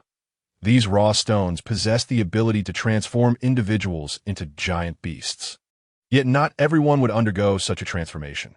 She glanced at Dengzhi, caged and in a daze, murmuring, "I understand now. These giant beasts must have a hierarchy. For instance, the python Yifeng transformed into is a species not found on Earth. Classified as a mutated species, some are ancient species that appeared in prehistoric times, referred to as ancient types. Those at the pinnacle of the food chain in modern times are called advanced types, while ordinary animals are termed common types. Unbeknownst to them, a renowned classification system for species was born, established by the Department of Mystical Medicine. Presently, it was the aftermath of the second Raw Stone's fall. Roar! Fog City continued to tremble. Frosted Boar, at this moment, regretted his decision to engage Yifeng in close combat. Yifeng's explosive power far surpassed his own, in terms of both defense and attack. He was severely outmatched. Yet, the snake's method of attack was strangulation, and half of Frosted Boar's body was ensnared by Yifeng, leaving him unable to escape. Yifeng's venomous fangs glimmered in the air, aimed at Frosted Boar's neck. Should they strike, Frosted Boar's mobility would undoubtedly diminish significantly. "Commander, what should we do?" The scene unfolded before the onlookers, and Chen Wanchuan's aide inquired. The aide's expression shifted, having spent the most time with Chen Wanchuan. He likely recognized Frosted Boar's voice. Now, Frosted Boar found himself at a disadvantage. "Relay my orders. Attack the giant python," Chen Wanchuan commanded without hesitation, although he could not yet ascertain that his son had transformed into an amalgamation of beasts. The voice was unmistakable. Moreover, their objective was to annihilate all ferocious beasts in Fog City. At this moment, the two giant beasts had not yet sustained significant casualties, yet Frosted Boar was clearly at a disadvantage. Should the battle conclude prematurely, it would not bode well for them either. That a tactical thought emerged in Chen Wanchuan's mind, akin to the saying, "When the clam and the snipe grapple, it is the fisherman who benefits." He merely needed to maintain the conflict between the two beasts, waiting until they were exhausted before intervening to reap the maximum benefit. Despite the live broadcast implications for him, if he could showcase capturing a giant beast before the world, it would undoubtedly bring him unparalleled honor. Even if the losses were substantial, it would be worth it. The upper echelons would not punish him, but rather commend him. Boom! A flash of fire shot from a helicopter, aimed directly at Yifeng's head. Damn it! Yifeng staggered from the impact, allowing Frosted Boar to escape his grasp, standing at a distance, watching Yifeng warily. "You possess more than one ability," Frosted Boar spoke human words. This scene, laid bare before the audience, was utterly novel. These two giant beasts can talk. Is this a film? Many who initially proclaimed it was a real situation began to retract their statements. After all, how could giant beasts articulate human speech? Yet, this film seemed uncannily realistic. Yifeng merely smiled. Frosted Boar sought revenge, while he aspired to dominate Fog City. If Frosted Boar wanted to battle him, and these soldiers wished to join the fray, then let it be. After several bursts of flame and powerful tail strikes, the human soldiers grew considerably subdued due to their own heavy losses. Yifeng paused, assessing the duration of their stay. According to the previous timeline, humans could only endure in such a peculiar zone for a maximum of 3 hours, equating to 6 hours. These soldiers had likely been there for around 4 hours. It wouldn't be long before they would meet their demise without him needing to intervene. Having learned a lesson, Frosted Boar was no longer so reckless, relying on his sharp claws to engage in guerrilla tactics against Yifeng. Occasionally utilizing his frost breath for long-range attacks, along with the assistance of Chen Wanchuan's troops, he barely managed to hold his ground against Yifeng. In a live stream, Bai Yuhan observed this scene, her beautiful eyes slightly puzzled. Logically, they should be monsters of the same caliber, both being mutated species not previously seen on Blue Star. But why was Yifeng gaining the upper hand? As she pondered, Bai Yuhan suddenly grasped the truth. When Yifeng first appeared in the Department of Mystical Medicine's site, he had not been this formidable, suggesting they too required time to grow and evolve. The frequency of their growth and evolution determined their combat prowess. This blue tiger must have undergone fewer evolutionary cycles than Yifeng's python, hence its disadvantage. By Yuhan displayed a look of realization, seemingly pleased with her discovery as she began to jot down notes.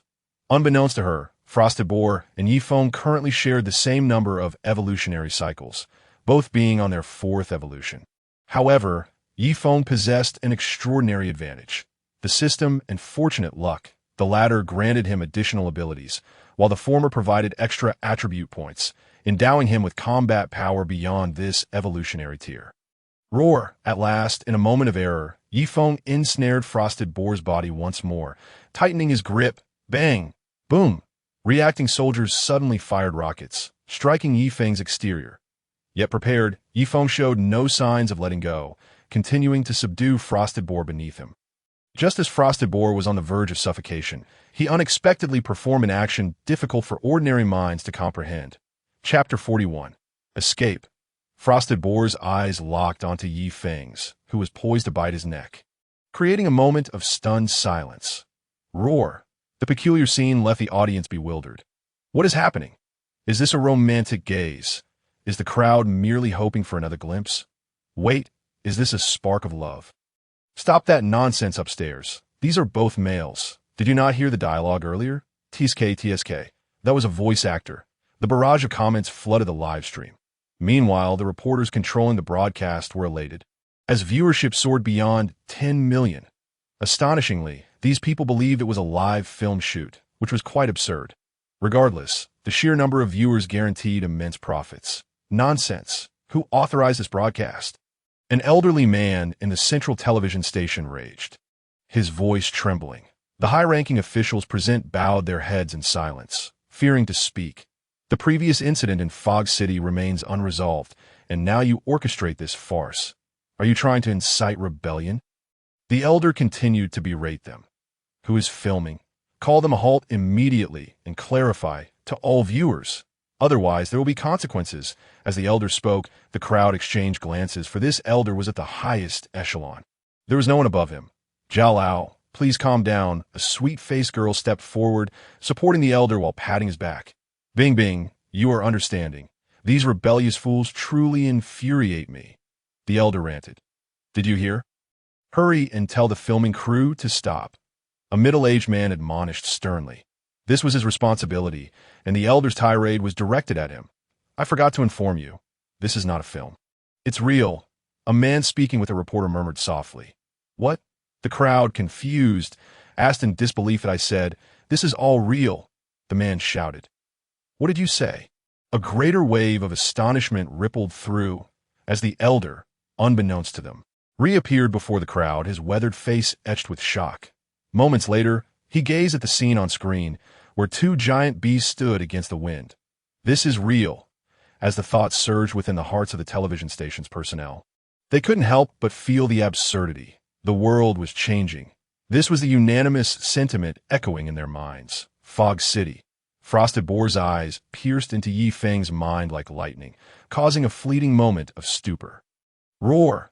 The frosted beast opened its enormous maw and fiercely bit down on the crown of Yifeng's head, revealing shimmering golden scales and sending sparks flying, with a fierce glint in its eyes.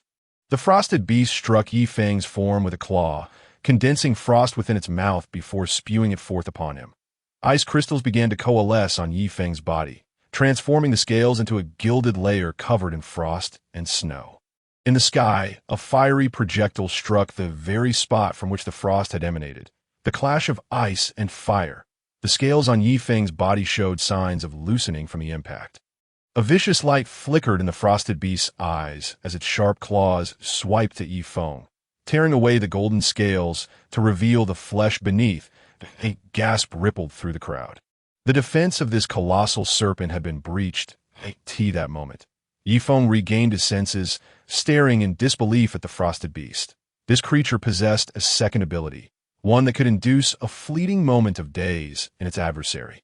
It reminded Yifeng of the legendary Medusa from his past life, a sovereign of the Western world capable of petrifying opponents with but a gaze that lingered for 3 seconds. In comparison, this frosted beast's power seemed rather lacking. This thought crossed his mind. A sharp pain coursed through Yifeng's body. Had it broken through my defenses?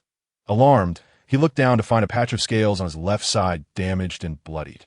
Fortunately, a pale blue luminescence surged forth, rapidly healing the wound. The frosted beast, taken aback, observed Yi Feng's astonishing recovery rate with profound astonishment. How could this be? What manner of creature are you? The frosted beast was utterly astounded. The serpent's defense was remarkably resilient. The wound it had inflicted with the aid of a rocket had miraculously healed in an instant that Yi Feng raised his body, his wound completely mended, the golden scales once again cloaking him. Such a terrifying healing ability. This capacity for restoration was unparalleled in Yi Feng's experience. Observers online expressed their opinions, the onlookers exclaiming in disbelief that Yi Feng regarded the frosted beast with a look of confusion. What ability had it just employed to render him momentarily dazed? Such an unexpected power demanded caution. Meanwhile, the frosted beast, wary of Yi Feng's bizarre healing prowess, refrained from attacking again, even contemplating retreat. With such formidable regenerative capabilities, even if it were to breach his defenses once more, it could not ensure his demise. With this thought, the frosted beast ceased to hesitate, unleashing a roar that reverberated through the forest that Yi Feng was startled. What was it doing? Yet he soon realized the sound of stampede echoed through the thicket, the ground beginning to tremble once more. In a certain light, the frosted beast resembled a canine amongst the great cats. And the tiger was the king of beasts that it seemed that before his arrival, the frosted beast had already established itself as a ruler among the wild creatures of the Mist City. A massive gorilla leaped forth, its gaze locking onto Yi Feng, its pupils narrowing in recognition that wasn't this the creature that had been mercilessly tormented by the white antelope. Yi Feng was taken aback, astonished that this brute had submitted to the frosted beast. The gorilla, clearly intimidated by Yi Feng, took 2 steps back, aiming to hide behind the frosted beast. However, the frosted beast appeared to be even more wary of Yi Feng, retreating on all fours. This amusing scene elicited laughter from netizens. Haha, boss. I'm scared. No, I'm scared too. It was rather embarrassing for these two to be unable to contend with a mere serpent. A suppressed wolf howl echoed, revealing a formidable wolf, its fur as tough as iron and its eyes filled with malice. Initiating scan. Ancient species, terror wolf, 7 times evolved. The system's voice startled Yi Feng. Had the frosted beast begun to recruit subordinates? The terror wolf scrutinized Yi Feng for a moment before silently turning away, confirming in its gaze that Yi Feng was a formidable opponent. Upon witnessing the emergence of these apparent subordinates of the frosted beast, Yi Feng was somewhat astonished. Did the frosted beast truly believe that summoning its minions would be sufficient to vanquish him? Such a notion seemed rather fanciful. To his surprise, the frosted beast executed an unexpected maneuver. With a roar, the surrounding beasts multiplied, descending into chaos and trampling those nearby without order. Even Yi Feng found himself ensnared by a throng of lowly ordinary creatures, unable to extricate himself in the turmoil. The giant gorilla and the terror wolf exchanged bewildered glances at the frosted beast, unsure of its intentions, as they did not comprehend why their leader had chosen this course of action. Yet they soon understood. In the midst of the chaos, the frosted beast retreated into the thick mist, seeking to escape. The 2 ancient beasts widened their eyes. They had tasted the frosted beast's might, only to discover that it was now fleeing. Both ancient creatures shivered, realizing the true terror represented by the colossal serpent not far from them, that to engage or not to engage. Just as the 2 ancient giants hesitated, they caught a glimpse of an anxious, almost human-like urgency in the frosted beast's eyes before it vanished into the underbrush. What was it up to? The 2 ancient beings exchanged puzzled looks. Chapter 42. The special ability of the little fox after a moment of confusion. The 2 ancient beasts observed their surroundings, suddenly realizing that the state of the human soldiers was rather alarming. The blood vessels in their eyes were rapidly engorging, and as the situation escalated, blood began to seep from their orifices. Not far away in the thicket, Qin Xiaoming and Yi Ling knelt upon the ground, blood trickling from their noses, their bodies overwhelmed by an immense pressure that rendered them unable to advance another inch. Are we going to die? This was the last thought lingering in Yi Ling's mind. Minutes later, Yi Feng arrived beside them, Finding both already unconscious, he had to act swiftly to extract them. Otherwise, they would perish. Just as he was about to take action, a small, fluffy creature emerged from Yi Ling's arms. Oh! The little fox rubbed its eyes, startled at the sight of the two humans' plight, but a ghost. It exclaimed, leaping 3 meters back in fright. "Step aside," Yi Feng said, sweeping the fox aside with his tail as he prepared to carry the two away, only to hear the cautious voice of the white spirit fox. "I can save them." The white spirit fox cast a nervous glance at Yi Feng, its eyes betraying its fear. "What a massive serpent! Thank goodness it didn't eat me," thought the little fox, relieved. "You can save them?" Yi Feng was momentarily taken aback. It was no surprise that every mutated species could awaken an ability. Gathering spiritual energy and treasure-seeking were innate talents of the white spirit fox, not necessarily an awakened ability. Thus, had this white spirit fox awakened a healing ability? Yi Feng regarded the little creature with eager anticipation. Watching as it approached the two humans, a mysterious mark appeared on its snowy forehead, and a faint beam of light descended upon Yi Ling and Qin Xiaoming. Observing the little fox's extraordinary ability, Yi Feng felt a surge of envy. Compared to the little fox's talents, they, the great beasts, resembled mere brutish warriors, while it was akin to a noble sorcerer, but of course. This was an unavoidable reality. Creatures like the white spirit fox, possessing such a rare bloodline, were exceedingly rare, and one might not even find a single one amidst a rain of primordial stones. Moreover, their true nature could not be discerned among other random species unless one was fortunate enough to encounter them. However, becoming such a mutated beast was not necessarily advantageous, as their abilities were predominantly supportive and soft in nature. Consequently, they often ended up being mere playthings for the strong. Yi Feng had considered the white spirit fox before, but ultimately decided to grant it freedom, as he was not one to impose his will on others. Watching the little fox gradually heal Yi Ling and Qin Xiaoming, Yi Feng breathed a sigh of relief. His hasty departure had been for Yi Ling's sake, as he had noticed the soldiers' reactions and suddenly recalled that she had entered alongside them. Regrettably, he had allowed the frosted beast to escape. Yi Feng felt a twinge of disappointment. Devouring the frosted beast would have been immensely rewarding, whether for its chilling breath or that peculiar mental assault ability. "Well, the outside world is likely in utter chaos now," Yi Feng murmured softly, before hoisting Yi Ling and Qin Xiaoming on his back and exiting the Mist City. Meanwhile, outside, pandemonium reigned. The live broadcast from the Mist City was steeped in an eerie atmosphere. "Hey, did everyone see that? Those people are dead. Why does it feel so real? They must really be dead, right? What happened? Can anyone tell me?" Gazing at the scene of carnage in the broadcast, the sparse comments from viewers sent a chill down the spine. Crack! The live feed cut to black. Someone had forcibly terminated the stream. "Did you all witness the recent footage?" The central television of Long Country, a number of officials appeared pale. They hadn't intended to cut the broadcast immediately. But they too had been so shocked by the visuals that they forgot to turn it off. Now, even if they forcefully cut the feed, it would hardly matter. The viewers had seen it all. What on earth? Those people died under mysterious circumstances as if cursed. But why were the ferocious beasts unharmed? In the realm of Xian medical science, Bai Yuhan gazed intently at the darkened screen of the live broadcast room, seemingly detached from the horrific scenes that had just unfolded before her. Days later, the Mist City of Central Plains, the Sand City of the Western regions, and the snow fields of the Tibetan Plateau were designated as forbidden zones. Off limits to humanity at this juncture, the National Security Bureau issued a directive to rigorously combat wildlife, mandating reports on any encounters with dangerous beasts in the heart of Mist City. A thick fog once again enveloped the area. And by a pool where the mist was wispy, Yi Feng curled up, indulging in a bath. "Boss," two colossal ancient beasts addressed him with utmost respect.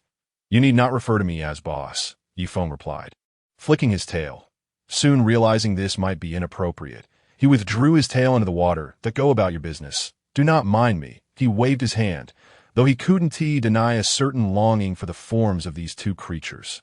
However, given their deference, he felt it inappropriate to consume them outright. The giant ape and the terror wolf were taken aback by their new ruler's amiability, exchanging glances before departing. Although they resided in the same Mist City, Yi Feng's demeanor clarified that he held no intent to exert dominion over them. In essence, he adhered to the laws of nature, the survival of the fittest. Even as ancient species, they could very well fall prey to a pack of higher beings. Meeting their demise in an unexpected turn of events. Yi Feng, however, would not intervene in such matters. Several days passed, and Yi Feng finally absorbed enough growth points to commence his fifth evolution. The external world underwent yet another transformation, with authorities persistently dispatching teams to explore the 3 forbidden zones, all of whom, without exception, vanished without a trace. The ultimate conclusion drawn was that humanity could survive within these 3 forbidden zones for no longer than 3 hours. As Yi Feng completed his evolution, the night sky erupted with brilliance, countless primordial stones cascading down, creating a magnificent spectacle. This time, not only the Xi'an Medical Science Department, but even the National Defense Bureau began their quest for these stones, eager to uncover their mysteries.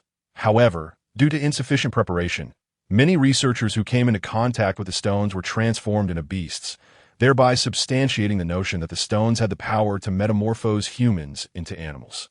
During the third fall of the primordial stones, the area of impact expanded significantly, with the peculiar effects swiftly becoming apparent as reports emerged that some had been consumed by flora. Indeed, the plants had come to life. This alarming development was reported to the authorities, who found themselves at a loss.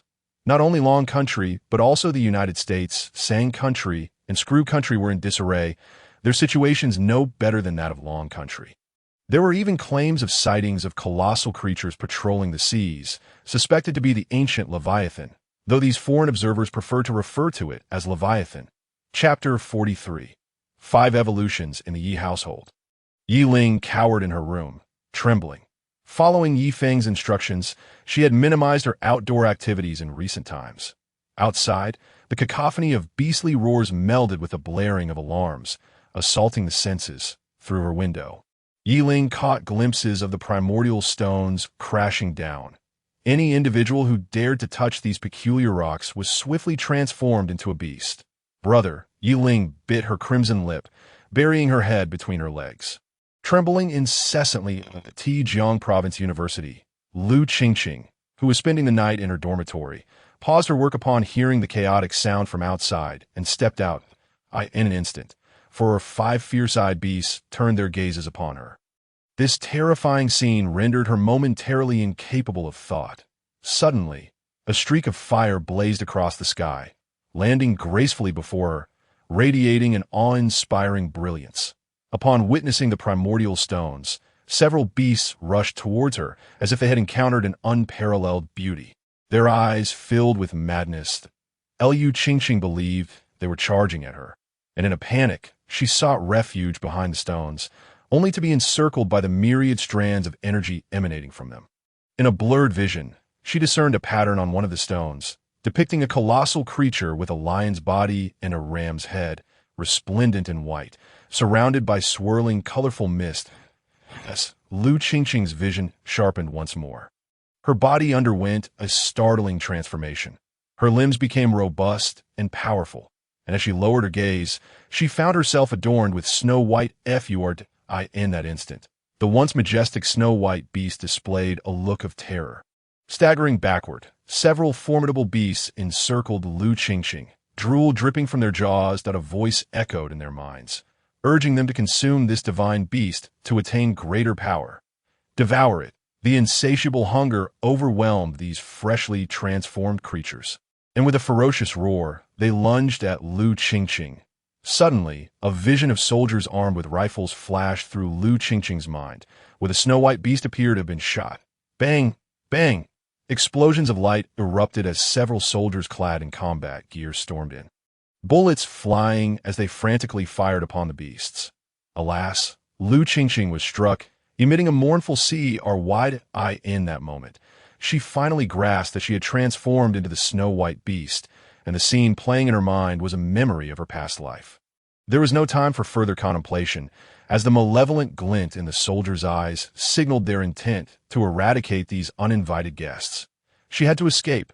Lu Qingqing darted in every direction, pursued by the police. Yet thanks to the mystical visions in her mind, she consistently evaded peril. In her hurried flight, she passed by a ferocious tiger, devouring its prey. It merely glanced at her before disappearing into the underbrush. Immediately, a squad of patrolling soldiers became aware of the scene. Wanted, a snow-white beast is on the run near Jiang Province University. My goodness, it's devouring people. Execute on the spot. The chaotic sounds accompanied by gunfire overwhelmed Lu Qingqing's ability to think, prompting her to hastily retreat into the forest. Meanwhile, in Mist City, a colossal python slithered languidly, ascending to a vantage point where it could observe the outside world. Yifeng lingered momentarily. Ding, host. Yifeng. Fifth evolution species. Undying python evolution points. 37. Points required for next evolution. 3,200 abilities. Venomous fangs, breath of flame, golden scales, hawk-like vision strength. 297 speed. 205 defense. 316 physique. 307 with the fifth evolution complete. Yifeng was one step closer to achieving his final form, but he squinted thoughtfully. The third fall of the primordial stones had occurred, and this time, nearly one-third of Blue Star's territory would be transformed into the domain of beasts. Humanity's fate seemed bleak, as the territories of mutated beasts and plants became akin to purgatory. It is noteworthy that individuals who had undergone beastification experienced an insatiable hunger for a period, requiring sustenance to continue surviving. The targets of this hunger were either fellow mutated beasts or humans.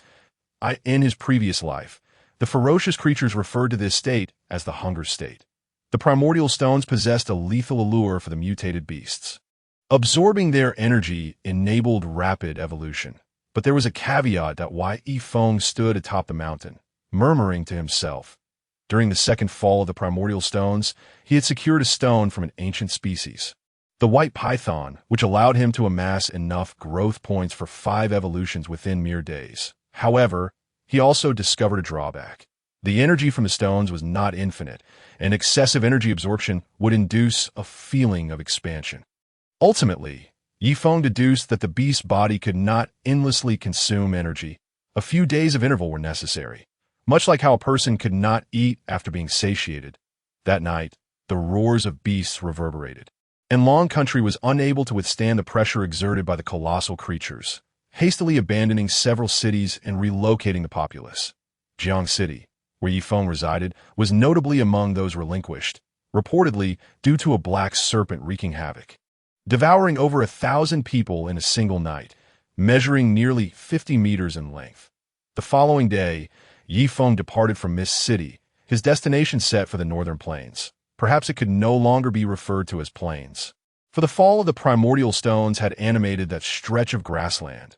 The northern forests now towered skyward, with an array of bizarre flora flourishing within, reminiscent of a rare botanical realm from Yifeng's past life.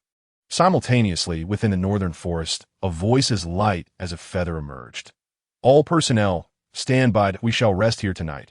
By Yuhan's melodic tone resonated as the research team hastily erected tents. Captain, why have we been sent to such a place? A girl approached Bai Yuhan, expressing her dissatisfaction. Bai Yuhan cast a quiet glance at her, remaining silent as she calmly retrieved a map. We should be here. She indicated a location on the map. This, the girl gasped, her eyes widening in disbelief. But this should be grassland, right? She looked around, bewildered, for towering trees surrounded them, the tranquility akin to a midnight graveyard, sending shivers down her spine. How could this possibly resemble the grassland of boisterous bonfire feasts in her memory? Now you should comprehend the objective for which we have been dispatched. A light chuckle erupted as Yang Xiao joined the two. Upon seeing Yang Xiao, the girl's cheeks flushed, her lively eyes frequently darting toward his handsome visage. Bai Yuhan, seemingly enlightened, lifted her elegant gaze and inquired softly, Yang Xiao, how far have we ventured into this forest? Approximately 10 kilometers, Yang Xiao replied, his brow furrowing at the revelation. 10 kilometers. Bai Yuhan sighed. If what the satellite surveillance indicates is accurate, the entire northern grassland is transformed into forest. That would indeed be terrifying. Yang Xiao nodded in deep agreement, saying that they would delve deeper tomorrow. Their mission from above was to uncover the secrets of this forest. Bai Yuhan softly remarked that those old geezers forcefully took over the research on the original stones, only to send them to this godforsaken place. Truly a regression in their lives. Upon hearing this, Yang Xiu could not help but snort derisively, seemingly indignant on Bai Yuhan's behalf. Bai Yuhan fell momentarily silent, a hint of resentment flickering in her beautiful eyes. Her research had reached its final stages, and she felt that with just a single opportunity, she could unravel the mysteries behind the original stones. Yet at this critical juncture, that group of old men snatched away the research project for their own published theories on the mutated beast system. This incited a sense of anger within Bai Yuhan. Fortunately, this expedition into the forest had not left her disheartened. Much like the original stones, this forest held immense research value. As night fell, the research team had all settled down to rest. Bai Yuhan nestled beside the campfire, dreaming of her warm family, enveloped in a harmonious atmosphere that made her reluctant to awaken. Suddenly, she was jolted by the harsh realization that her parents had perished in a tragic car accident. Startled awake, she looked around, her delicate face instantly stiffening as her breath quickened. The once motionless plants had inexplicably come to life. Chapter 44. The awakening vines, thick, robust vines, slithered into the tent. And under the flickering firelight, blood splattered ominously. The people asleep inside the tent were likely in grave danger. What was happening? Bai Yuhan's ability to think slipped away as she raised her head to see a carnivorous flower devouring half of a human body. Bai Yuhan's complexion turned ashen, paralyzed with fear, terrified of being discovered by these ravenous plants. Unbeknownst to her, a tendril had silently reached out towards her. Yuhan! A low exclamation accompanied Yang Xiu's sturdy figure. A sharp dagger severed the tendril inching towards Bai Yuhan, but within mere seconds, it sprang back to life, now aiming directly at Yang Xiu. Damn it! Yang Xiu cursed, grabbing a nearby brand from the campfire and thrusting it at the vine. The torch ignited the tendril, filling the air with the acrid scent of charred flesh, followed by a wailing sound akin to that of an infant from the depths of the forest. The branches and leaves began to rustle violently, awakening all the plants. Run! Yang Xiu shouted urgently, jolting Bai Yuhan into action as she hastily rose to flee alongside him. However, an endless tide of vines swiftly pursued them, one of which ensnared Bai Yuhan's ankle. With a thud, Bai Yuhan fell to the ground, her face pale with distress. Yuhan! Yang Xiu turned back, his expression suddenly darkening. You must go! Bai Yuhan glanced back at the overwhelming mass of vines. Despair flooding her heart. No, I can't leave you behind. Yang Xiu bellowed, drawing a handgun from behind and firing rapidly at the encroaching vines. The vines recoiled in pain, releasing their grip, and Yang Xiu seized the opportunity to help Bai Yuhan to her feet. Unbeknownst to them, Yang Xiu's actions had awakened even more slumbering vines, which proliferated along the branches above, resembling a confining net. The moonlight was obscured, casting a shadowy gloom. Yang Xiu looked back at the terrifying tide behind them, his mind fixated on a single thought. Run! Yang Xiu nearly roared. They fear fire. You have flammable materials that can delay them for a while. As they sprinted, Bai Yuhan hesitated for a moment, then remembered the lighter and lighter fluid in her possession. In her panic, she scattered the fluid as she ran, then ignited the lighter and tossed it behind her. In an instant, a line of fire obstructed the vine's advance, granting them a few precious seconds to breathe. Run as fast as you can. The two raced desperately towards the edge of the forest, but no matter how swiftly they moved, they could not escape the grasp of the tendrils. Yang Xiu! Suddenly, a voice called out urgently from a distance that a jeep came into view, belonging to the research team. Moreover, there were 3 other members aboard it. It turned out that Yang Xiu, like Bai Yuhan, had succumbed to sleep beside the campfire, but he had been abruptly awakened by a pressing need to relieve himself. Upon awakening, he witnessed the same horrific scene as Bai Yuhan that moment. The research team was not yet entirely devastated. He stealthily roused a few survivors, preparing to leave this terrifying locale. However, he only remembered that Bai Yuhan had been sleeping by the campfire when he reached the jeep. Knowing that these sinister plants feared fire, he believed Bai Yuhan might still be alive. Thus, Yang Xiu risked his life to return and rescue her, inadvertently awakening the entire forest of plants. We can't leave them behind. Suddenly, one of the team members exclaimed. What? The other 3 were taken aback. Look at the vines behind us. Even if we reach the jeep, there's no time to board. They quickly glanced back, only to see that the vines had crossed the flames and were relentlessly pursuing Yang Xiao. Their speed was relentless, and it would not be long before they caught up. Even if Yang Xiao and Bai Yuhan reached the jeep, they would have no time to board. A second's delay would result in them being engulfed by the vines. We can't abandon them, the female member in white urged anxiously, her eyes fixed on Yang Xiao, who was running for his life. They still had a chance of survival. In the final moments, the remaining members gritted their teeth. This was their breaking point. However, as fate would have it, Yang Xiao stumbled over a tendril, which swiftly enveloped him. Yang Xiao, Bai Yuhan screamed upon witnessing this scene. Run! These were Yang Xiao's last words before being consumed by the vines. Boom! At that moment, several bursts of flames erupted from a distance, forming a barrier of fire that held the tendrils at bay. A cacophony of shrieks erupted from behind as the vines retreated rapidly. Bai Yuhan and Yang Xiao, who had resigned themselves to death, were left perplexed. Where did the fire come from? A massive python emerged from the forest, atop which perched an excited little fox. What are you waiting for? Get on! Yi Feng shouted, calmly observing the vines behind the flames. Bai Yuhan stared in astonishment at the python. The familiar azure glow and golden scales could only belong to Yi Feng. That wasn't he supposed to be in the mist city of Central Plains? Why was he here, without time for contemplation? Yi Feng lowered himself to allow the two to climb on. As Yang Xiao mounted, Yi Feng shifted uncomfortably, likely displeased at having a man riding him. Hold on to my scales. I'll get you out of here, Yi Feng growled, then concentrated fire in his mouth, spraying it at the tendrils attempting to ambush from the right. A piercing scream echoed, unbearably shrill. Fortunately, Yi Feng's speed far surpassed that of the vines, and he quickly evaded their pursuit. They finally halted in an extraordinary garden, illuminated by a shimmering green light. Phew, that was terrifying, the little fox. Bai Rou said, rubbing her face in relief. As the two dismounted from Yi Feng, they exchanged glances, momentarily at a loss for words.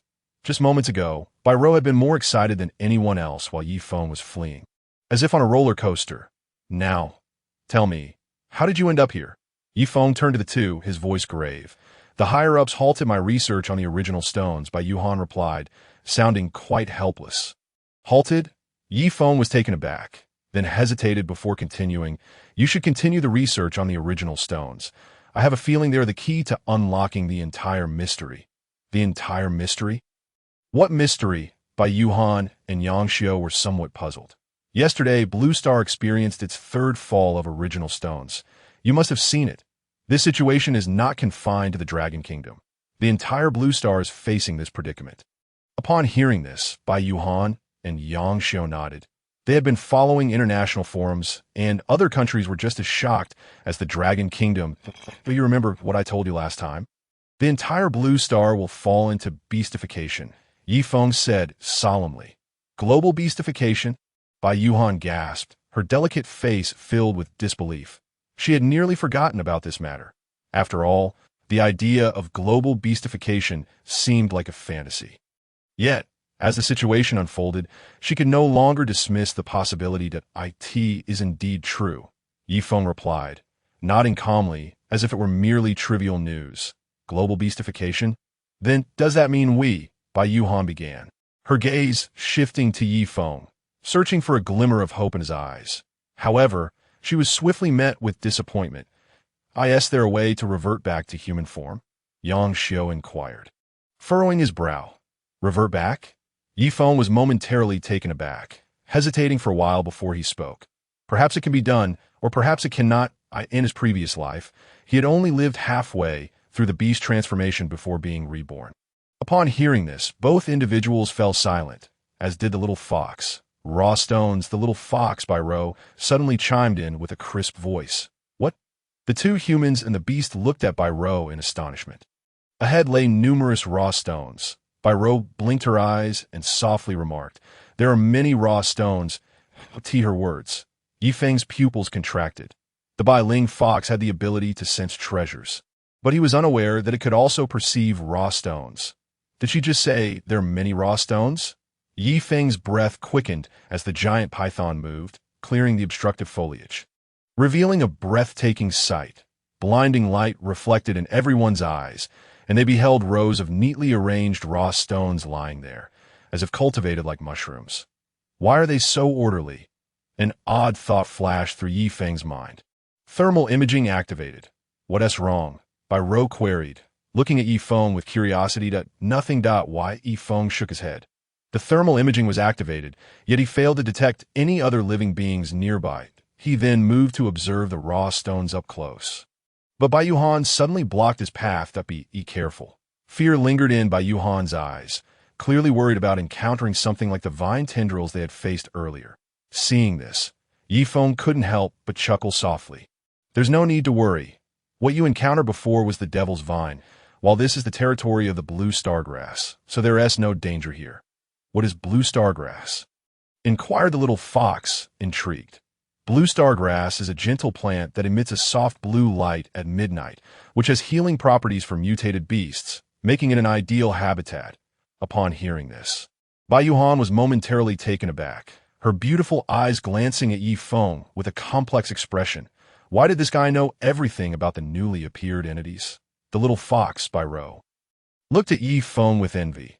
If only she possessed such knowledge, she wouldn't have stumbled in a mist city, where every fierce beast sought to devour her. As Yi Feng approached the raw stones, he began to scrutinize them carefully, ultimately estimating that there were 2 ancient types and 1 mutated type.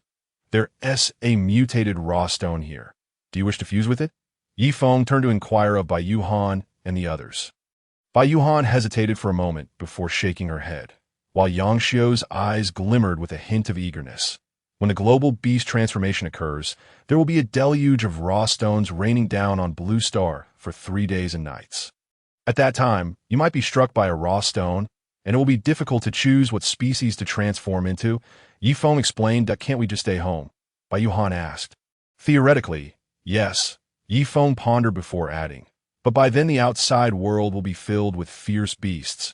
Unless you never leave your home, you cannot escape the law of the jungle. Upon hearing this, Bai Yuhan fell silent, her heart devoid of any remaining hope. If the moment Yi Feng described truly arrived, being human would likely be the greatest anomaly. All right, I will fuse on the other side. Yang Xiu finally made his decision and declared. Yang Xiu? Bai Yuhan exclaimed. Yang Xiu revealed a sincere smile, scratching his head. The teacher tasked me with keeping you safe, so I must fulfill my duty. If the human form cannot protect you, then I must find another way. Yi Feng couldn't help but feel touched. Such a love was enviable. You may fuse. Only the master of a mutated stone can discern the species clearly. I can only gauge its general level based on the strength of the stone's energy, he stated. All right. Yang Xiu nodded without hesitation, walking towards the raw stone and reaching out to touch it. In an instant, a myriad of energy threads enveloped Yang Xiu, and a cocoon of light was formed in the arena. Let us step back, Yi Feng instructed.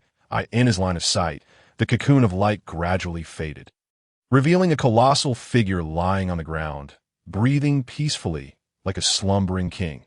After a long while, Yi Feng recognized the identity of a giant beast, his breath suddenly quickening.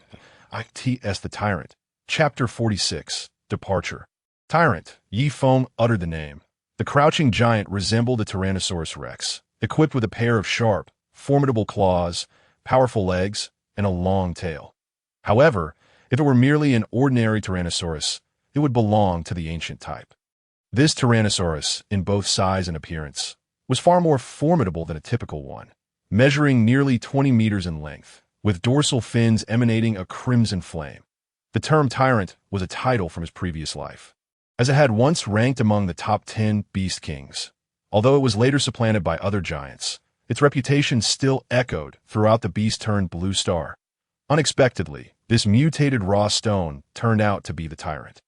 Indeed, Yi Feng realized, recalling the rumors in his past life of the Tyrant incinerating hundreds of miles of northern forest with a single breath of flame. It seemed the Tyrant was born here. Roar! Transforming into the Tyrant, Yang Xiu stood up, his piercing eyes shining with a captivating brilliance, sharp as a blade. Thank you, Yi Feng. I owe you a monumental favor. The tyrant, having acclimated to its form, spoke human words. At this, Yifeng felt a surge of delight. To have the renowned tyrant owe him a favor was a rare occurrence. The tyrant reveled in its newfound strength, excitedly pacing back and forth, causing the trembling earth to rumble. That I will take these two ancient-type raw stones, Yifeng calmly declared, glancing at the remaining stones. Earlier, he had caught a glimpse of the patterns engraved on the ancient types. One was an ancient triceratops, and the other an ancient giant wolf. But he decided to keep them to absorb their energy. All right, Bai Yuhan and Yang Xiao nodded gently, not objecting that Wai Yifeng had no intention of lingering. He had come to seek raw stones, and although the tyrant's stone had been fused by Yang Xiao, gaining a favor from him and two ancient-type raw stones was not without reward. I must also venture to the Tibetan region snowfield, so I won't stay any longer, Yifeng said lightly. The Tibetan region snowfield? Bai Yuhan raised her head, about to speak but stopped upon meeting Yifeng's calm gaze. This guy seemed to know about the forbidden area of the snowfield. Truly, how could he know everything? Bai Yuhan felt extremely frustrated at why Yifeng chuckled softly, remaining silent. I am the third rain of raw stones. A super mutated raw stone capable of controlling ice and snow fell in the forbidden area of the Tibetan region snowfield, but due to the region's peculiar terrain, few creatures could penetrate it. This raw stone would not be discovered until much later, of course. Yifeng himself could not venture deep inside, so he planned to absorb a mutated beast that thrived in cold environments to gain similar survival abilities before proceeding further. With this thought, Yifeng hesitated no longer. He turned and swallowed the two ancient-type raw stones, swiftly departing with the little FOX. Wai Yuhan. What do you plan to do next? After watching Yifeng leave, the tyrant softly inquired. Bai Yuhan glanced at the remaining raw stones, biting her lips slightly, her eyes brightening as she looked up. I do not wish to abandon my research on raw stones, so we intend to stay here and continue our studies. All right, I'll accompany you. The tyrant, Yang Xiao, replied decisively that I hope to unravel the mysteries within before the global beast transformation. Bai Yuhan sighed softly. They did not discuss the remaining team members, as their chances of survival were minuscule, including the teammate who had fled in the truck. Hey, giant python, why did you so directly swallow those two raw stones? Won't your stomach hurt? The little fox perched on Yifeng's head asked cheerfully. Stones are solid, and my stomach cannot digest them, so I can temporarily store them there. Yifeng explained. Oh, all right, that's truly disgusting. Bai Rou replied with utmost sincerity that why Yifeng's lips twitched as he suppressed the impulse to devour her. How did you become a fox? Share your story, Yifeng inquired, sensing that Bai Rou was likely quite young. I was originally a student at Blue Cloud City's first high school. The little fox's voice suddenly grew somber. That day, my parents and I went for an outing, and in the middle of the night, I secretly snuck out of the tent to play alone. Unexpectedly, I encountered a falling stone from the sky, and then I saw a fox pattern appear before me. Wai Yifeng fell silent for a moment, knowing that Bai Rou must be feeling quite sorrowful, so he refrained from interrupting her. The journey continued in silence. Heading westward. 2 days later, Yifeng finally arrived at the foot of Qing'an, the biting cold wind causing him slight discomfort. Pythons cannot survive in frigid temperatures, and no matter how Yifeng mutated, this ancient survival rule remained unchanged. Hey, giant python, it's so cold here. Are you really going in? The little fox shivered in the cold wind. Go in. Am I going in to commit suicide? Yifeng silently scoffed. No, we need to first go to the plains. It's a bit cooler there that I need to develop a survival skill before I can enter. Yifeng explained. What about me? The little fox asked, bewildered. Yifeng hesitated for a moment, but failed to articulate a clear reason. You'll just have to leave it to fate. At last, Yifeng casually remarked. On the snow-covered plains, a colossal beast with the body of a lion and the head of a sheep, enveloped in a faint luminescence, strides forward towards the forbidden land. Along the way, Lu Qingqing encountered numerous perils, including human hunters seeking her life and the greedy attacks of mutated beasts. Yet, thanks to her peculiar intuition, she managed to escape each danger unscathed. However, she had lost her sense of direction. She questioned the purpose of her existence as a creature so monstrous. Hearing that the snow-laden forbidden land was seldom trodden by human feet, she resolved to delve deeper into its depths. intending to spend her remaining days there, a giant python, and ahead, Snow Lotus. The cheerful cries of a little fox echoed through the air as a lively little creature scampered along the banks of the thawing river. Behind it trailed a languid, lethargic giant python, its massive form particularly striking that in truth, it was not that Yi Feng was lazy. Rather, the frigid environment had sapped his energy, rendering him reluctant to move, that he understood that this was the hibernation behavior typical of pythons. Arriving in the snow plains was akin to entering winter prematurely. Damn it! I feel like I'm going to I thought, why Yi Feng lamented inwardly, regretting his decision to venture into the plains. If he failed to find prey to replenish his strength, he might truly meet his end. He gazed at the exuberant fox ahead, sighing at the arduous nature of a snake's life, each step a struggle. Suddenly, a resounding trumpet echoed, invigorating Yi Feng. It's alive. He dashed forward, only to find a colossal mammoth before him, its size rivaling that of a 20-meter-long Tyrannosaurus that by the heavens. An ancient mammoth. Yi Feng's lips twitched. He would rather provoke a Tyrannosaurus than challenge this creature lightly. First, the mammoth's immense size made it nearly impossible for him to constrict it effectively. Second, the mammoth's sturdy limbs could crush him with a single step. Why risk such peril? After all, mutated species were not invincible. He had yet to evolve into his final form. Anything could go awry, and only a completed form could initially reveal the advantages of level superiority. Thus, Yi Feng abandoned the notion of confrontation and sought an alternative path. Suddenly, the haunting howls of wolves filled the air, and a massive pack of ice-blue wolves burst forth from the valley. Ding! Mysterious system scan initiated. Target information. Ancient Frost Wolves. Leader. Ancient Frost Wolf King. 7 evolutions. What a grand assembly, Yi Feng mused, pausing to relish the impending spectacle of battle. These frost wolves had formed an effective team, an ancient breed at that. It was likely that even mutated species could find themselves bloodied in this encounter. However, Yi Feng's expression soon shifted, for the pack of frost wolves had encircled him and the little fox as well. What does this mean? Yi Feng stared in bewilderment at the wolf pack, quickly grasping their ambition. These creatures were not satisfied with merely a mammoth. They had included him as a target for their hunt. How audacious! Do you still harbor thoughts of attacking me? Did that last kick not teach you a lesson? The mammoth, encircled by the frost wolves, exhibited no signs of alarm, seeming entirely accustomed to the situation. Oh, Yi Feng's eyes brightened. It appeared these two had a grudge, and their ability to call each other by name indicated they recognized one another as former humans. Had it not been for your carelessness, how could you have escaped our grasp? The frost wolf leader sneered.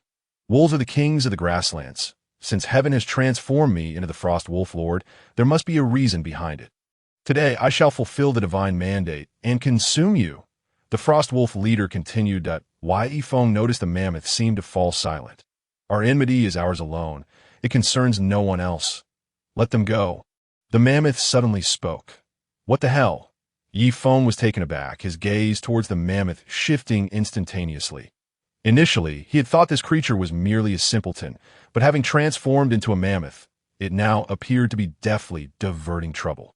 Indeed, one must not judge a creature by its appearance, much like the infernal divine bull he had encountered previously. Wait, a giant python?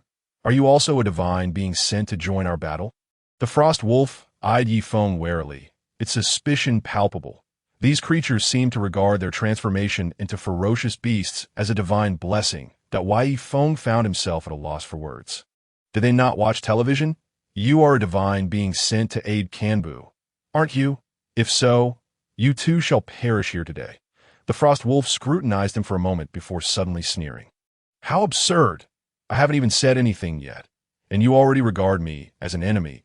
In novels, characters like you are the ones who make countless foes and die the quickest, Yi Feng retorted, yet his body remained tense, adopting a combative stance. Time's up. The mammoth suddenly wore a knowing smile, and with a mighty roar, it stomped its feet into the ground. The distant trumpet of mammoths resounded. And 3 massive creatures, each as imposing as a small mountain, charged forward like cannonballs. This is bad. The frost wolves' expressions changed drastically as they huddled together, eyeing the 4 mammoths warily, regardless of their level. There were distinctions in strength. A lone frost wolf would surely be no match for a mammoth. Thus they had aimed to besiege the one called Kanbu. They had not anticipated that the mammoths would also gather in numbers. And Kanbu had merely bided time for the arrival of the others. The once favorable situation for the frost wolves now became uncertain. As for mammoths faced nearly 20 wolves, and the outcome was anyone's guess. Oh, Yifeng suddenly realized why these ferocious beasts traveled in packs. During the fall of primordial stones, a peculiar phenomenon known as stone splitting occurred. These stones would fracture upon descent, and those who encountered the split stones would transform into the same ferocious beasts, subconsciously developing a sense of kinship. Clearly, these frost wolves had encountered such stone splitting as had the four mammoths. This should be quite a show, Yifeng mused, smacking his lips as he withdrew from the encirclement with the little fox. Eagerly watching the unfolding drama, the frost wolves no longer pursued Yifeng, for the four mammoths had already exerted tremendous pressure upon them. The mammoth let out a bellow and initiated the attack. With a resounding thud, its robust limbs lifted from the ground before crashing back down into the snowy river. One unprepared frost wolf was brutally trampled into the earth. Its fate sealed, the Yifeng could not help but narrow his eyes, gaining further insight into the ferocity of Kanbu, who was decisively ruthless. Damn it! The frost wolf pack found themselves at a disadvantage. Their leader cursed angrily before howling, commanding the wolves to maintain distance and form a line. Utilizing their numerical superiority, the frost wolves quickly regained control of the battlefield. Wolves were agile and unpredictable, while mammoths, hindered by their size, moved slowly and clumsily, despite managing to injure a few frost wolves. The mammoths were more often on the receiving end of attacks, their powerful claws and fangs inflicting considerable damage. Kanbu, we cannot proceed like this. One mammoth, observing the situation, voiced its unease with a roar. Kanbu's eyes flickered with uncertainty, unable to devise an effective strategy. With the mammoth's speed inferior to that of the frost wolves, escape was impossible. They could only instill fear in the wolves to drive them away. Just then, 3 frost wolves lunged forward in unison, aiming to inflict wounds on the vocal mammoth. However, they had not anticipated the mammoth's sudden charge, its formidable body colliding with theirs and sending them sprawling. By sheer coincidence, they landed right before Kanbu. Seizing the opportunity, Kanbu raised its forelimbs, crushing 2 frost wolves beneath its weight, further diminishing the wolf pack's numbers. The mammoth's spirit soared, and the surviving frost wolves dared not linger beneath the massive creatures, retreating in haste. This is troublesome. Seeing their side falter, the frost wolf leader felt a mix of unwillingness and helplessness. The combined strength of the 4 mammoths was overwhelming. They could only hunt when their opponents were isolated. What a pitiful wolf pack! Yifeng shook his head, noting that the wolves' cohesion and coordination were far inferior to that of the mammoth group. Thus, defeat was inevitable. Suddenly, a melodious chime rang out, causing Yifeng to freeze in place. He turned to see the little fox, Biro, gazing at him with an innocent expression. If Yifeng had hands, he would have covered his face in embarrassment at having such a foolish companion. What did you say? The pack of frost wolves turned to face Yifeng. The leader's expression twisted in rage. To suffer humiliation at the hands of the mammoth pack was one thing, but to be scorned by such a small fox was intolerable. Are you telling me you can't handle a python and a little fox after failing to subdue 4 mammoths? The frost wolf's drool dripped from its fangs. And the little fox, frightened, cowered behind Yifeng. Did I say something wrong? The little creature appeared somewhat bewildered. Yifeng rolled his eyes, wondering if he was not aware of his own situation. Don't come any closer. The giant python is formidable. It could easily overpower a mammoth. The little fox feigned calmness, seemingly attempting to scare off the group. That Yifeng's lips twitched uncontrollably. This creature was truly a nuisance, and he felt an overwhelming urge to toss it aside immediately. Mammoth, the frost wolf leader paused momentarily before bursting into hearty laughter with his subordinates. This little girl, so naive, dares to mock us. It seems we want to be having mammoth for dinner today. Feasting on a little fox as a side dish will suffice, he remarked nonchalantly. Upon hearing this, Yifeng's indifferent gaze turned towards the frost wolf, expressing his displeasure that we bear no grudge against one another. The little one is merely thoughtless and spoke out of turn. There is no need to take her life, is there? The Frostwolf leader narrowed his eyes, a scrutinizing look lingering on Yi Feng. His true target was not the fox. After all, how could such a small creature satisfy the hunger of a pack of wolves? I recall that Snake's combat abilities diminish in cold weather. The Frostwolf leader suddenly stated without context that Yi Feng's heart sank as he realized this was not a mere test. They were genuinely preparing to attack. I advise you not to make a grave mistake. That Yi Feng revealed his menacing fangs, his expression growing increasingly ferocious. Despite his diminished combat capacity in this weather, should these Frostwolves persist in their aggression, the outcome could be dire. Roar! The Frostwolf leader bellowed, and his remaining subordinates immediately assumed an offensive stance that Yi Feng keenly observed a flicker of desire in their eyes. It became clear they had entered a state of hunger, which explained their eagerness to incite conflict. However, could they truly defeat a mammoth? Did they believe him to be a mere soft target?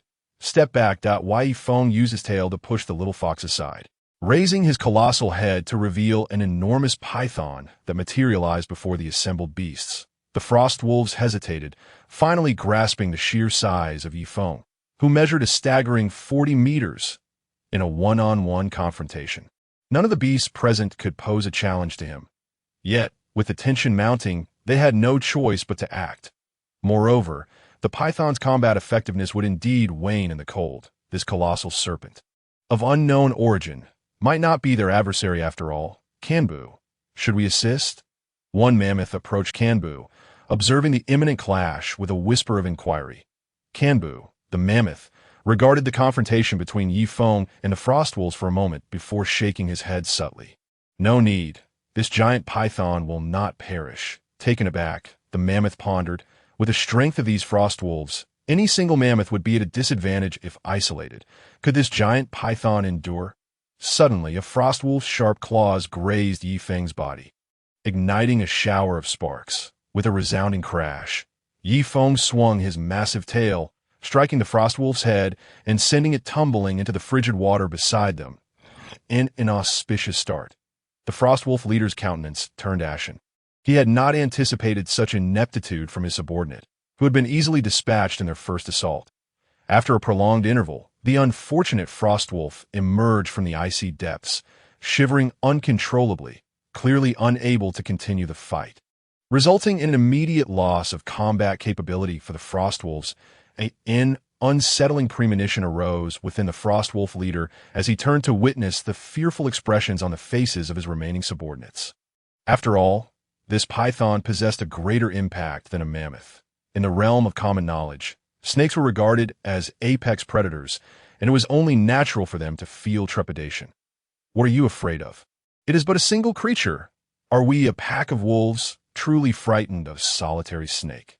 The Frostwolf leader roared in frustration, inciting feelings of shame among several Frostwolves, who lowered their heads in submission. Useless wretches! The Frostwolf leader cursed vehemently as he began to assess Yi Feng. The surface of his body was adorned with golden scales, seemingly endowed with exceptional defensive capabilities, while the Frostwolf's advantage lay in their teeth. Thus, the Frostwolf leader swiftly devised a battle strategy to mobilize the pack and attempt to dislodge the python's scales with their teeth. Let us see how it can defend itself without its scales. He sneered, "Awoo!" Several Frostwolves howled in unison before charging forward in unison. Yi Feng swung his massive tail, but only managed to strike one Frostwolf mid-air, while the other three landed directly on him.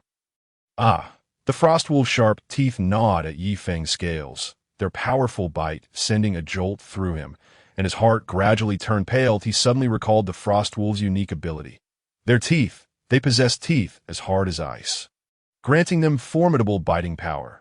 When their teeth sank into prey, the victims would experience piercing cold, causing the blood to congeal rapidly and leading to a swift demise. At this moment, the Frostwolves could not breach his defenses, but they could use their teeth to extract his scales. The chilling effect would render his scales rigid, and in time, Yi Feng's heart sank, and he began to thrash his body frantically. Damn it! Yi Feng roared inwardly, and then unleashed a torrent of flames from his mouth. The Frostwolves, taken aback by this unexpected ability, leaped back several meters in pain, one of them even suffering burns and rolling on the ground in agony. The standoff continued as the wolf pack shrank back in fear. This giant python was too enigmatic, with its formidable defense and ability to spew fire. This is bad. Witnessing his subordinates' reactions, the Frostwolf leader grew increasingly anxious. If he abandoned the giant python now, he would lose all authority among the Frostwolves in the future. Roar! With a thunderous roar, the Frostwolf leader took the lead and charged at Yifeng. Yifeng focused, swinging his tail, but it found only empty air. The Frostwolf leader, leaping nimbly, managed to grip the gaps between Yifeng's scales with his claws and then clamp down on a scale with his teeth. With a swift motion, a golden scale was dislodged from Yifeng's body, and the Frostwolf leader fell back, proudly holding the gleaming scale, his expression one of triumph, as if he were a victorious knight. Ugh! Yifeng grimaced in pain, a fierce glint flashing in his eyes. The energy expended in the flame attack had taken a toll, and in this frigid weather, his stamina was rapidly depleting. After just a brief moment of respite, this cursed Frostwolf had seized the opportunity. The Frostwolf leader's audacity undoubtedly inspired the remaining Frostwolves, who began to close in on Yifeng. Chapter 49, Abilities of the Giant Python. The little fox was in a state of acute anxiety, her delicate white paws scratching at the ground in worry, yet feeling utterly helpless in the face of the unfolding chaos. Though a variant herself, she possessed little combat ability and could only serve as support. As Yifeng found himself besieged, she was powerless to assist. This cannot continue. I will be worn out eventually. As time passed, more gaps appeared in Yifeng's scales, and the depletion of his stamina rendered his movements increasingly sluggish. He needed to find an opportunity for a breakthrough. Ideas raced through Yifeng's mind. Suddenly, he noticed that one Frostwolf seemed to exhibit a flaw in its movements. It appeared to have sustained an injury during its earlier skirmish with a mammoth.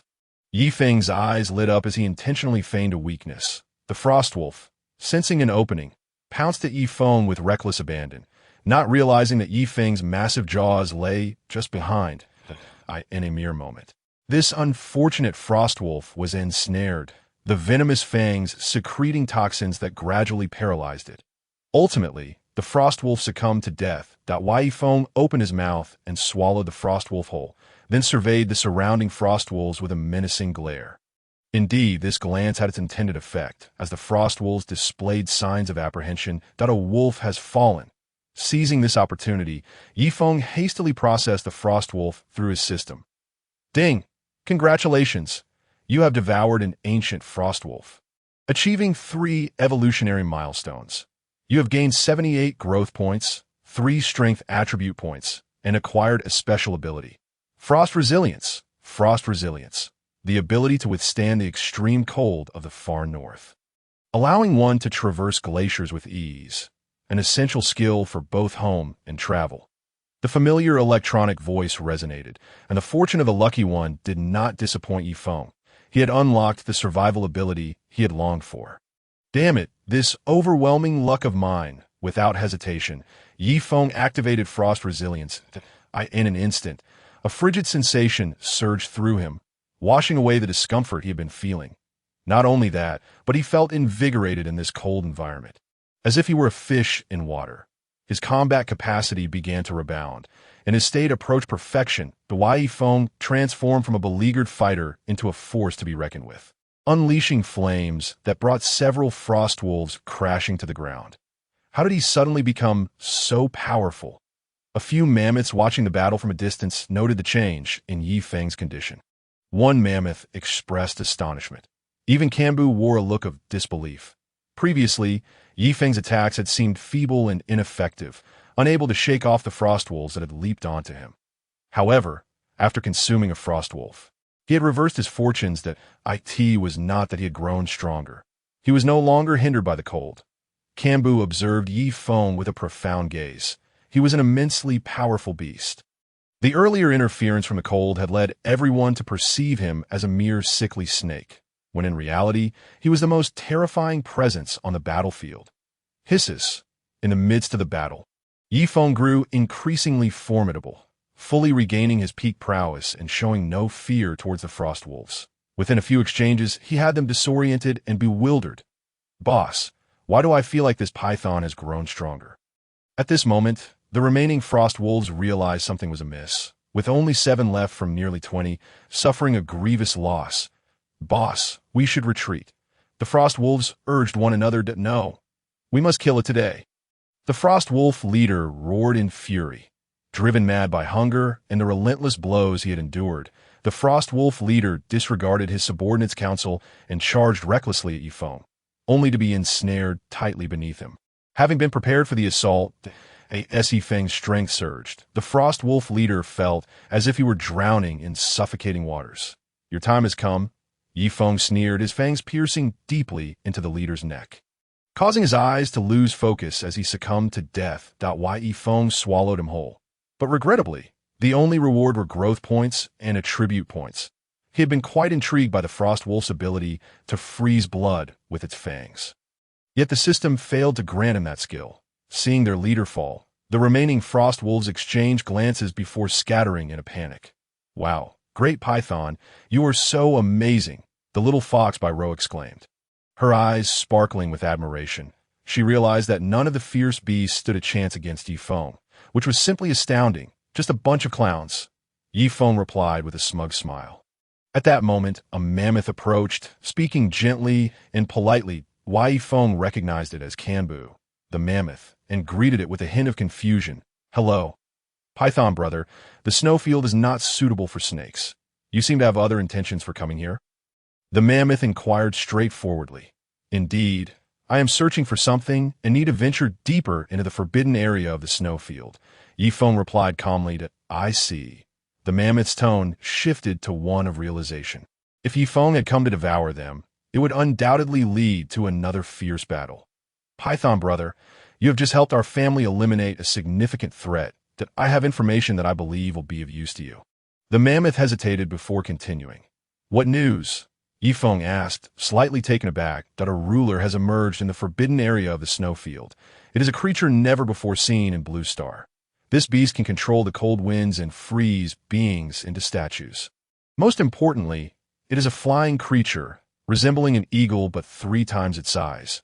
The mammoth's words left Yifeng momentarily stunned, then his expression darkened. Controlling the cold winds? Could it be a variant species? "The hurricane snow eagle?" Yifeng murmured, contemplating the deep concerns of entering the forbidden area. It is well known that flying raptors are the natural enemies of snakes. Whether eagle or hawk, they pose a significant threat.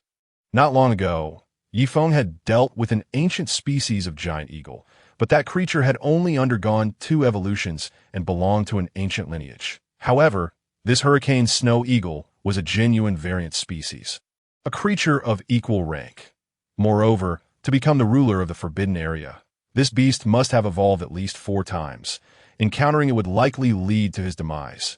Yet he could not afford to miss the super variant's original stone, which he had intended to give to Yi Ling for fusion. Determined, Yifeng resolved that the perpetual blizzards of the forbidden area might conceal him from the hurricane snow eagle, even if he were to catch its attention. As long as he exhibited sufficient strength, the eagle might hesitate to attack. With a glimmer of hope, Yifeng stepped into the forbidden area, a place rarely touched by life, engulfed by fierce snowstorms. Whenever he encountered a creature, it vanished from sight before he could discern its form. Unbeknownst to Yifeng, the moment he entered the forbidden area, a pair of eyes in the sky fixated on him. Chapter 50. Hurricane Snow Eagle Dam. This snow is so thick that even the eagle's vision is useless. Yifeng struggled through the storm, with the little fox by Ro entirely hidden atop his head. "Great Python, how about we take a break today? Just give me a bit of the snow lotus I found." "I'm hungry," the little fox's voice piped up. "I already digested the snow lotus," Yifeng replied irritably. "What?" the little fox exclaimed, feeling wronged. "You lied. Didn't you say your stomach could hold things and wouldn't digest them?" "What I said was about the original stone. It is solid and cannot be digested." Yifeng explained helplessly. "Ew, that's disgusting," the little fox retorted. "But you're right. We should indeed pause and not search aimlessly anymore." Yifeng contemplated. The moment he entered the snowfield, he lost all sense of direction. While he could vaguely remember the location of the super variant's original stone from his past life, the snowstorm obscured his bearings. Unless he had a GPS attached to him, there was no hope of finding the stone in this lifetime. He could only wait for the storm to cease. Yi Feng sighed deeply. Yi Feng. The little fox suddenly shrieked, causing Yi Feng's senses to heighten significantly. "What is it?" he asked, staring intently at the little fox. Ro clung tightly to the great python's head, her eyes reflecting a lingering fear. "I sensed something was watching us just now," she explained. "What kind of thing?" Yi Feng asked, momentarily taken aback, as a chill ran down his spine, and he gazed upward into the sky. The snowstorm blurred his vision, but thanks to his eagle's vision, he still caught sight of the shadow circling above. In an instant, Yi Feng's heart sank. They had been targeted by the hurricane's snow eagle. No wonder they had been shrouded in the storm since their arrival. It was this eagle's doing. He could not afford to let his guard down. Yi Feng was acutely aware of the hunting habits of such flying raptors. Their keen eyesight and meticulous observation meant they would strike when their prey was most vulnerable. If Yi Feng showed even the slightest weakness, he could be met with a lavish aerial ambush, one where the price of admission could be his very life. Having lost his sense of direction, he realized it was impossible to escape this forbidden area, so he could only press on. Yet, he knew that he would eventually let his guard down as he trudged forward. He pondered deeply. He chose not to inform Ro about the eagle's watchful gaze. Knowing her personality, she would undoubtedly panic and scream, potentially alarming the hurricane snow eagle. System: open the encyclopedia and search for hurricane snow eagle. At such a distance, Yi Feng could not scan the eagle's information, but he could at least learn about its weaknesses in advance. ID 375, hurricane snow eagle. Variant species, resembling an eagle, with white feathers and black body. Possessing the ability to see through snowstorms. Its massive wings can manipulate cold currents, creating blizzard conditions. Enemies. Countered by snakes, cattle, sheep, wolves. Weakness. The hurricane snow eagle's enormous wings can obscure the sky, allowing it to control airflow. However, this is also its fatal flaw. Due to the vast area of its wings, they are easily vulnerable to enemy attacks. If its wings are damaged, it will no longer be able to fly. The system's response brightened Yi Feng's eyes. Yes, the previous giant eagle had fallen after he struck its wings. Thus, the hurricane snow eagle could fall prey to the same tactic. Wings are the weapons that enable eagles to dominate the skies. But they are also their Achilles heel. Once their wings are lost, they become mere kites, destined to crash to the ground. With this realization, Yi Feng no longer feared the hurricane snow eagle. Instead, he felt a surge of anticipation for the creature to descend and attack him. "I wonder if consuming a flying raptor will grant me flight skills? If so, that would be absolutely exhilarating. Almighty system, grant me a pair of wings." Yi Feng prayed his heart. His breath gradually weakened, deliberately exposing his vulnerabilities in order to lower the guard of the hurricane snow sculpture, thus inviting an attack. The hurricane snow sculpture circled in the air, despite Yi Feng appearing blind amidst the storm. The snow sculpture's vision remained remarkably clear. In the desolate snowfield, a massive python slithered slowly, with a small fox perched atop its head. This peculiar pairing, while strange, felt less odd to the snow sculpture when it recalled that they were both once humans. What truly instilled a sense of trepidation in him was the python's size.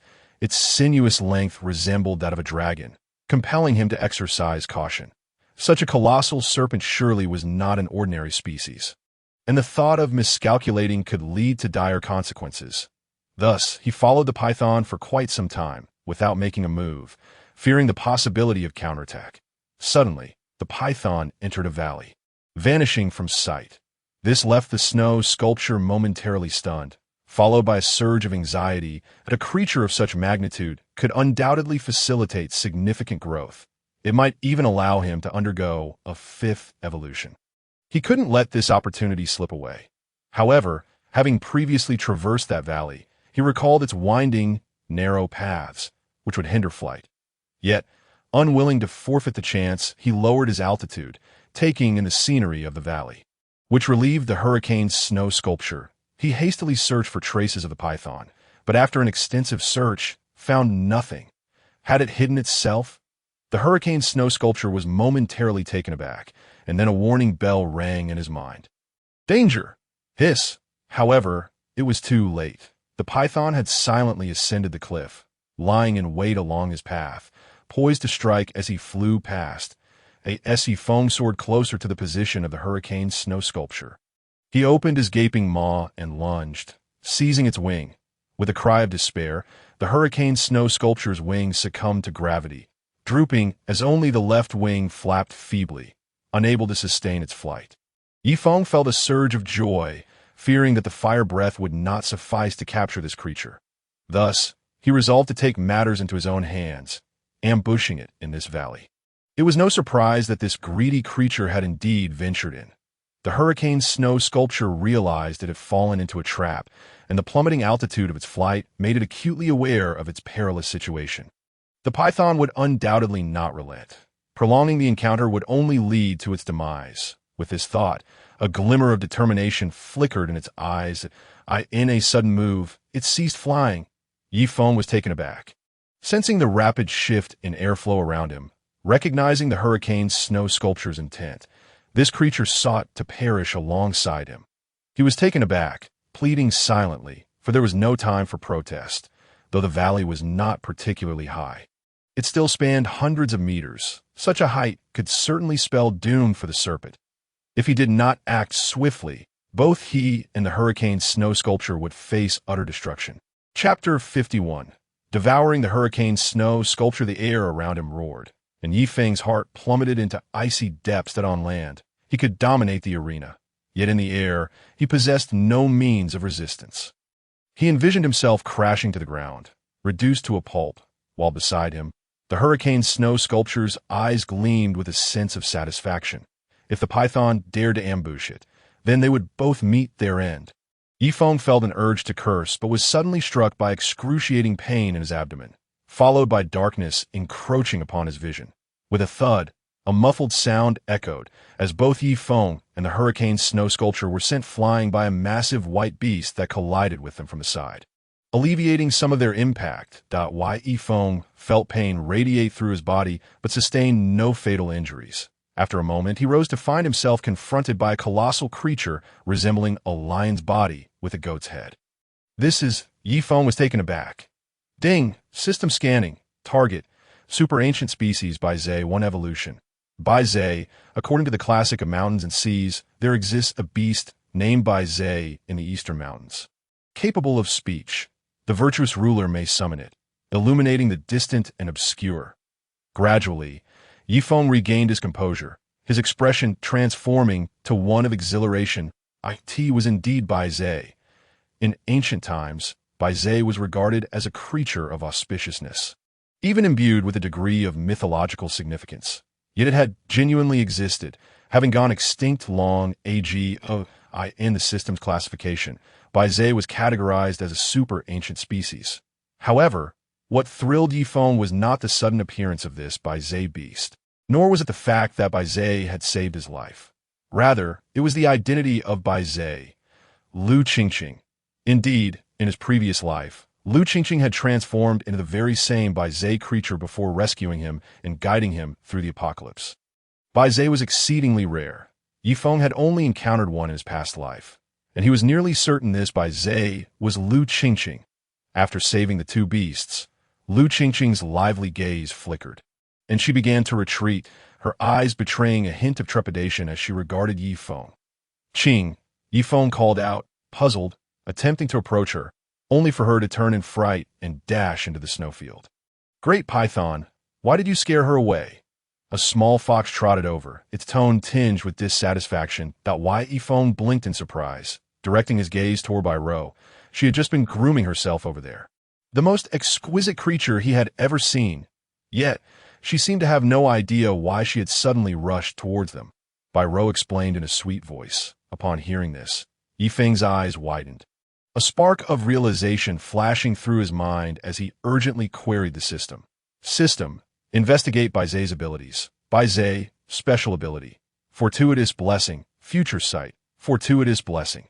Bai Zai possesses auspicious capabilities, providing a protective aura of luck within a certain range.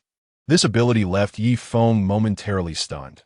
The concept of luck protection seemed akin to his own fortune, an intangible yet seemingly genuine phenomenon. He deeply resonated with this notion. Next, he examined the second ability. Future Sight.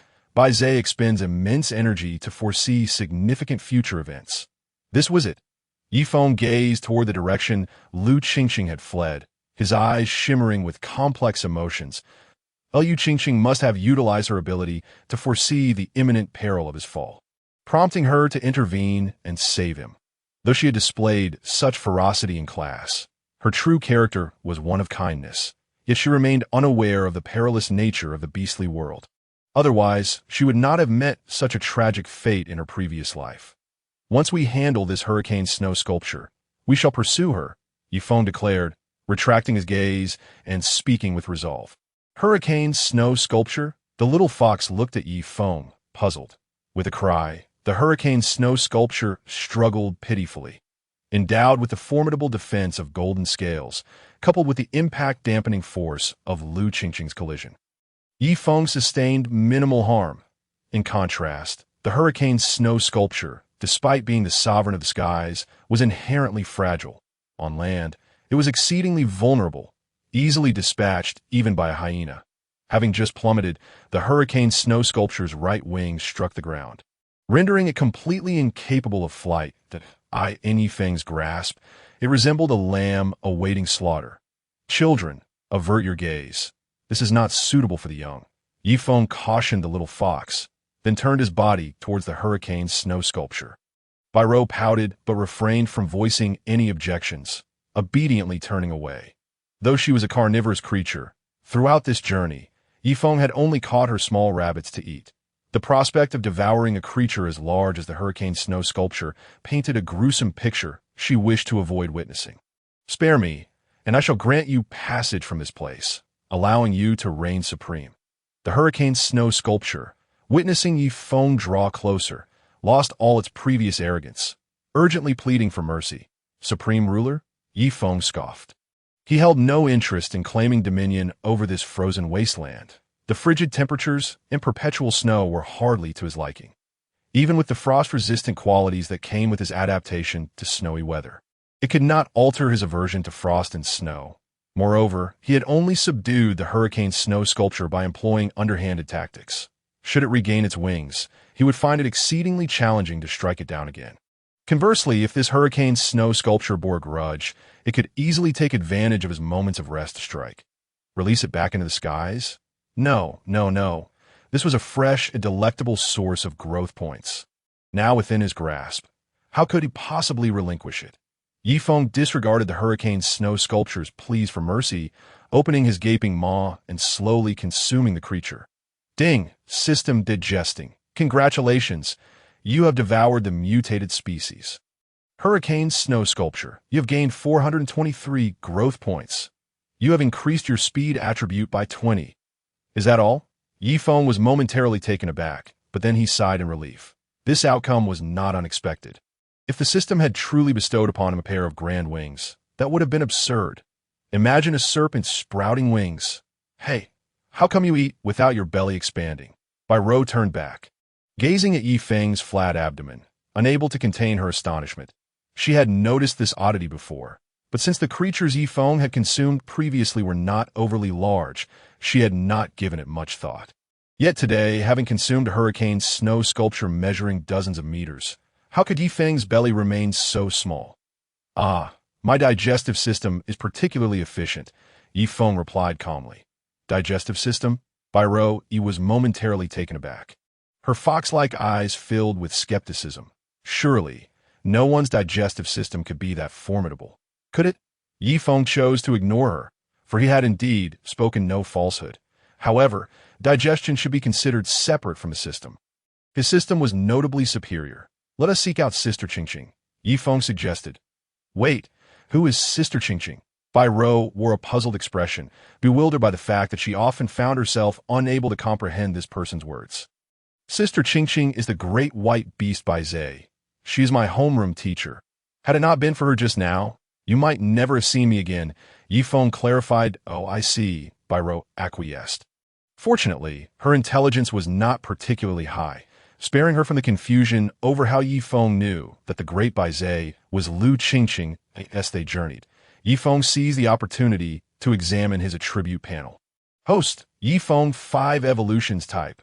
Undying Python Evolution Points. 789, 1600 points required for the next evolution abilities. Venomous Fangs, Breath of Flames, Golden Scales, Eagle Eye, Frost Resistant Strength. 266 Speed, 207 Defense, 253 Physique, 235. Chapter 52. Ice Spring Valley. Throughout their journey, Lu Qingqing's presence remained elusive. Although the hurricane and snow sculpture no longer obscured their vision, the heavy snowfall continued to blanket the ground, concealing their footprints. The thick snow covered all traces, rendering his sense of smell ineffective. Locating Sister Qingqing proved exceedingly difficult, while Yifeng swayed his body, sighing. The little fox remained silent, feebly perched atop Yifeng's head, the frigid temperature sapping her vitality. Yifeng activated his eagle eye, suddenly spotting a wisp of snow-white fur along the path. He quickly approached and sniffed the fur. It bore Sister Qingqing's scent. Yifeng's expression brightened, although he had yet to find her. At least he could ascertain that he was heading in the right direction. This path led consistently toward the summit of Qingyun. Could it be that Sister Qingqing had ventured there? Yifeng dismissed further contemplation and pressed on. Yifeng, look over there!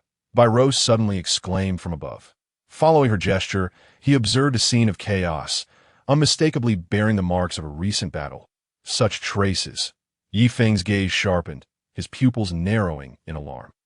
The ground was distorted and disordered, punctuated by uneven depressions. These were the signs of a python's struggle. How could this be?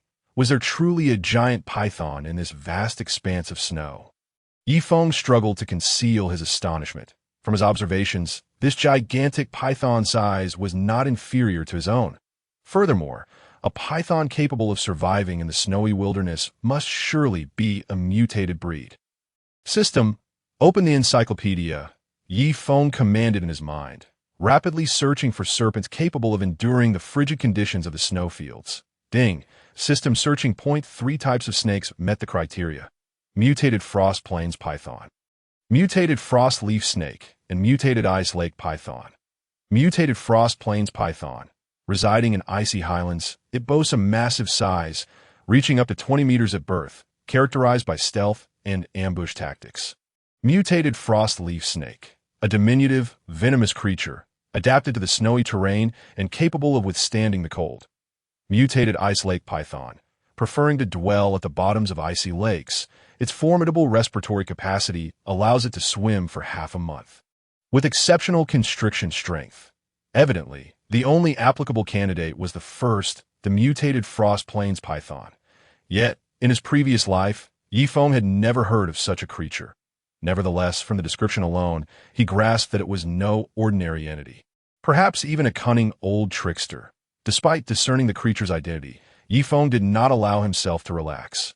After all, snakes are ectothermic animals, rendering his heat sensing ineffective against kindred. Ordinary snakes rely on scent to locate one another. But in such snowy conditions, the sense of smell was diminished. Thus, he was unable to find the creature, while it could easily lie in wait for him. The enemy lurked in shadows, while he remained exposed. What was that? Bairou's keen senses detected a shadow darting through the snow, her nerves on edge. With his eagle eye, Yifeng observed with greater clarity than Bairou. It was a fully snow-white python that, unless one focused intently, would be difficult to spot. Nevertheless, Yifeng felt a measure of relief as the snowfield python seemed to harbor no immediate intent to feed on them. It appeared that Sister Qingqing was safe for the time being. The faint sound of hissing amidst the wind and snow heightened Yifeng's alertness. According to the system's indications, this Frost Plains python favored ambush tactics, yet he had no clear understanding of its attack power. After enduring several days of trials, Yifeng acknowledged that his defenses were not invincible. At least one giant beast had previously breached his golden scales. Suddenly, a violent gust of wind and snow erupted, and a snow-white serpent's head emerged, its cold, indifferent eyes mirroring those Yifeng often encountered. The Frost Plains python. Yifeng's heart raced as he realized the python's head was now directly before him. its massive maw gaping wide, ready to snap down upon him. Clang! The sound of metal striking metal reverberated as the python's jaws clashed against him. Before Yi Feng could even turn his head, the Frost Plains python coiled its body and vanished back into the swirling snow. When Yi Feng looked again, all he beheld was a tail resembling a massive column. What incredible speed! As he reflected on the encounter, Yi Feng's expression darkened. The creature's swiftness was such that he had not even had the time to ascertain its number of evolutions. However, based on its velocity, Yi Feng could estimate that it had undergone at least 5 evolutions, if not more. Great Python, are you all right? Bai Rou inquired with concern, a hint of trepidation in her gaze. Thankfully, the giant python had not bitten her, but I'm fine, Yi Feng replied nonchalantly. The snowfield python had indeed outpaced him due to the snow. Yet its strength was not as formidable as he had anticipated. It had not even breached his golden scale defenses. However, the sensation of being in the dark while the enemy remained concealed was disquieting. If only he could also utilize the snow to conceal himself. Though such thoughts crossed his mind, Yi Feng remained vigilant, observing his surroundings intently. Haha, the hurricane snow sculpture must have been slain by you, correct? A voice tinged with malice echoed. Yi Feng narrowed his eyes, unable to discern the speaker's location. After a moment of contemplation, he retorted, Indeed, it was us that if you depart now, we can part ways peacefully. Otherwise, you too shall meet your end. The Frost Plains python fell silent for a moment before suddenly letting out a cold laugh. Though you think I am unaware, you cannot locate my position. The only reason it was now engaging in verbal sparring with Yi Feng was due to the latter's astonishing defensive capabilities. However, it did not wish to relinquish Yi Feng as prey, thus prolonging the interaction to observe him and seek an opportunity for its next strike. Yi Feng merely smirked at the Frost Plains python's words. Indeed, he could not locate its position, but the creature also dared not act recklessly against him. You encountered a snow-white giant beast earlier? Yi Feng inquired, his eyes glinting. And if so, I've already consumed it. If you know what is good for you, surrender and allow me to feast upon you as well.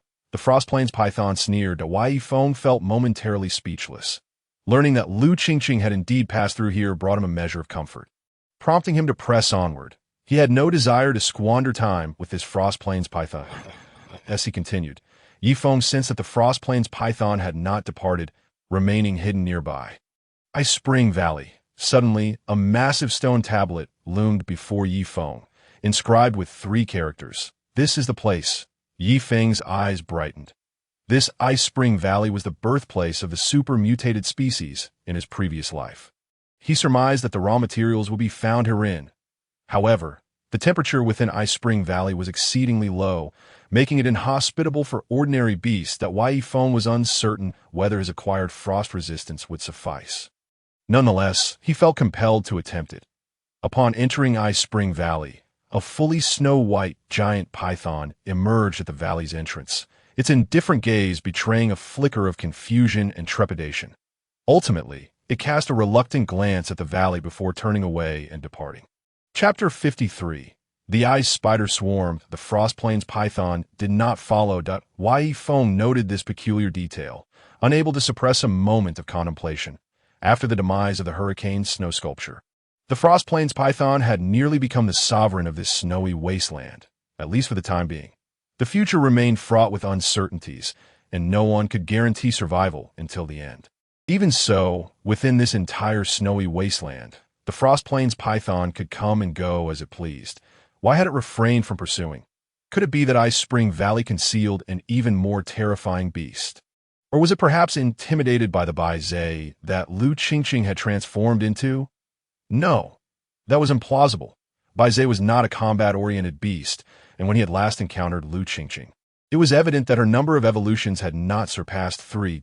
Bai Zhe was no match for the Frost Plains python. Perhaps she had narrowly escaped. Thus, only the first possibility remained. Oh no. This meant that Lu Qingqing had likely already encountered the terrifying beasts within Ice Spring Valley. Yi Feng quickly reined his thoughts and dashed into Ice Spring Valley, the chilling winds swirling like a tempest, rendering him breathless and causing the little fox to curl into a ball. Great Python, what exactly are you searching for? A soft, plaintive voice drifted from above, belonging to Bai Ro, though she possessed a slight resistance to the cold.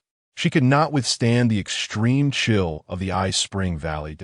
In my previous life, I had never ventured into the Ice Spring Valley, and I was taken aback by the frigid temperatures here. Yifeng also pressed on through the biting cold, his frost-resistant physique granting him considerable endurance against the chill, yet did not alleviate his aversion to snowy days. He could only hope to find Sister Qingqing and the original stone soon, and then leave this place. With a sigh, Yifeng activated his thermal perception, fervently scanning his surroundings at last. A hint of warmth invigorated him, but his gaze quickly turned menacing, for at that moment, Lu Qingqing was in dire straits. A hot spring bubbled amidst the ice, surrounded by frost-laden grass, presenting an extreme contrast. There's such a place in the Ice Spring Valley, Yifeng exclaimed in surprise, recalling a sacred site described by a novelist from centuries past. Suddenly, a sharp cry echoed from all directions, revealing a horde of gigantic spiders, their bodies glistening with a thick layer of white fur. System scan initiated. Ancient species, ice spider. Their webs are exceptionally resilient. Once ensnared, escape is nearly impossible. The webs are also coated with ice poison, which gradually saps the vitality of animals, leading to their demise. Too many ice spiders. Yifeng's heart sank. Great Python, look quickly. It's Sister Qingqing. The little fox Bai Ro exclaimed, her spirit somewhat revived by the warmth of the hot spring. Yifeng remained silent, fixated on the ice spiders emerging from all sides. At that moment, Lu Qingqing, transformed into a Bai Zhe, was ensnared in a pristine white web, spun from icy threads that emanated a chilling aura. Though she had succumbed to unconsciousness, it was likely that she had only just been captured by the ice spiders. Otherwise, she would have become nothing more than a pile of bones by now, that if she was not rescued promptly, she would surely freeze to death. Wei Feng's eyes glinted with determination as he spoke in a low voice. Bai Ro was exceedingly anxious, yet at such a moment, she felt powerless to assist him, merely watching helplessly. Wei Feng estimated that there were approximately 18 ice spiders, which seemed to dominate the depths of the Ice Spring Valley. No wonder they had not encountered any beasts along the way. Even the frost-origin python dared not venture here. These ice spiders ranked among the top predators of all ancient species. The combined force of 18 was not to be underestimated, rivaling that of a pack of frost wolves. Moreover, utilizing the terrain of the Ice Spring Valley, they maximized their advantage, even the frost-origin python. Another mutated species dared not encroach upon their territory. Squeak, squeak. Great Python, leave quickly. We can spare your life. One of the largest ice spiders crawled forward, speaking in a chilling tone. They sensed the pressure emanating from Yifeng, prompting their words. Having already captured a Bai Zhe, they believed it would suffice for their sustenance. Let me go and release the beast you have captured, Yifeng retorted, articulating in human speech. Squeak, squeak. The ice spiders began to converse among themselves. Yifeng's gaze sharpened. They were communicating in their spider tongue, which he could not comprehend. The little fox looked equally bewildered. Each race possessed its own language, and the ancient and mutated species, once beastified, could master their racial tongues while also speaking human language, akin to acquiring an additional foreign language. Suddenly, it seemed their discussion concluded, and several ice spiders scuttled back into the caverns of the valley, leaving a few to engage Yifeng directly. What is your relationship with this beast? One ice spider inquired coldly. She is my companion, Yifeng replied, confronting a multitude of ice spiders in their own territory. Yifeng lacked absolute confidence. After all, this was their domain, that he understood the adage that even a powerful dragon cannot easily suppress a local snake, particularly with such treacherous creatures as spiders, who might resort to cunning tricks. Regrettably, these ice spiders were cold-blooded, rendering his thermal imaging system ineffective. Your companion has trespassed into our territory and initiated an attack. We have captured her. This is not a problem, is it? The ice spider's tone remained indifferent. At this, Yifeng furrowed his brow, sensing no inclination from the ice spider to release her. Great Python, I have a bad feeling about this, Bai Ro whispered anxiously in Yifeng's ear. Startled, Yifeng raised his head. Activating his eagle vision, the entire valley illuminated as if it were broad daylight. he suddenly noticed a vast, translucent web woven at the cave's apex, with ice spiders busily spinning their threads on either side. This sight caused Yi Feng's pupils to constrict sharply. Squeak! Yi Feng's movements were detected, and the ice spider leader let out a tense cry. Simultaneously, two ice spiders above received the command, and the enormous web descended ominously. Damn it! Yi Feng cursed, but the web's vastness rendered escape impossible. With a furious roar, Yi Feng unleashed a torrent of flames, engulfing the valley in a searing wave of heat, startling the ice spiders into shrill screams. As the icy web met the ground, the chilling poison seeped forth, sending a bone-chilling sensation coursing through the air, while the portions scorched by Yi Feng's flames swirled in a vaporous dance. What a potent ice poison, Yi Feng mused, his gaze intense. The once transparent web had crystallized into frost, a sight that sent shivers down his spine. He could only imagine the torment Lu Qingqing was enduring at that moment. He could delay no longer. You treacherous spiders, how dare you scheme against me? Do you truly think I am afraid? Yi Feng's voice rang out in fury. In his life, he had always loathed treachery. The ice spiders recoiled from fire, and Yi Feng had discerned this weakness, that he unleashed a relentless stream of flames from his mouth, igniting the valley in a blaze akin to the furnace of the Taoist deity. Within the ice spring valley, the ice spider's fearful cries echoed. Had it not been for Yi Feng's flame-spitting ability, today might have seen a fierce battle. However, at this moment, it was merely chaotic slaughter. Your Excellency. We can reach an understanding. The ice spider leader's panicked voice rang out. Who wishes to negotiate with you? Yi Feng's lips twitched. He had always adhered to a principle. If you threaten me, I shall negotiate. If you pose no threat, then I am afraid there is nothing to discuss. As for the ice spiders, even if they were delivered to his mouth, he would not be inclined to consume them. It was far better to incinerate them entirely.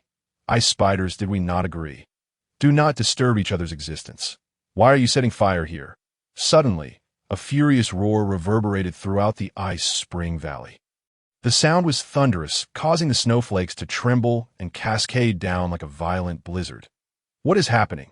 Yi Feng's heart raced. Could it be that the ice spiders were not the sole rulers of the ice spring valley? Damn it!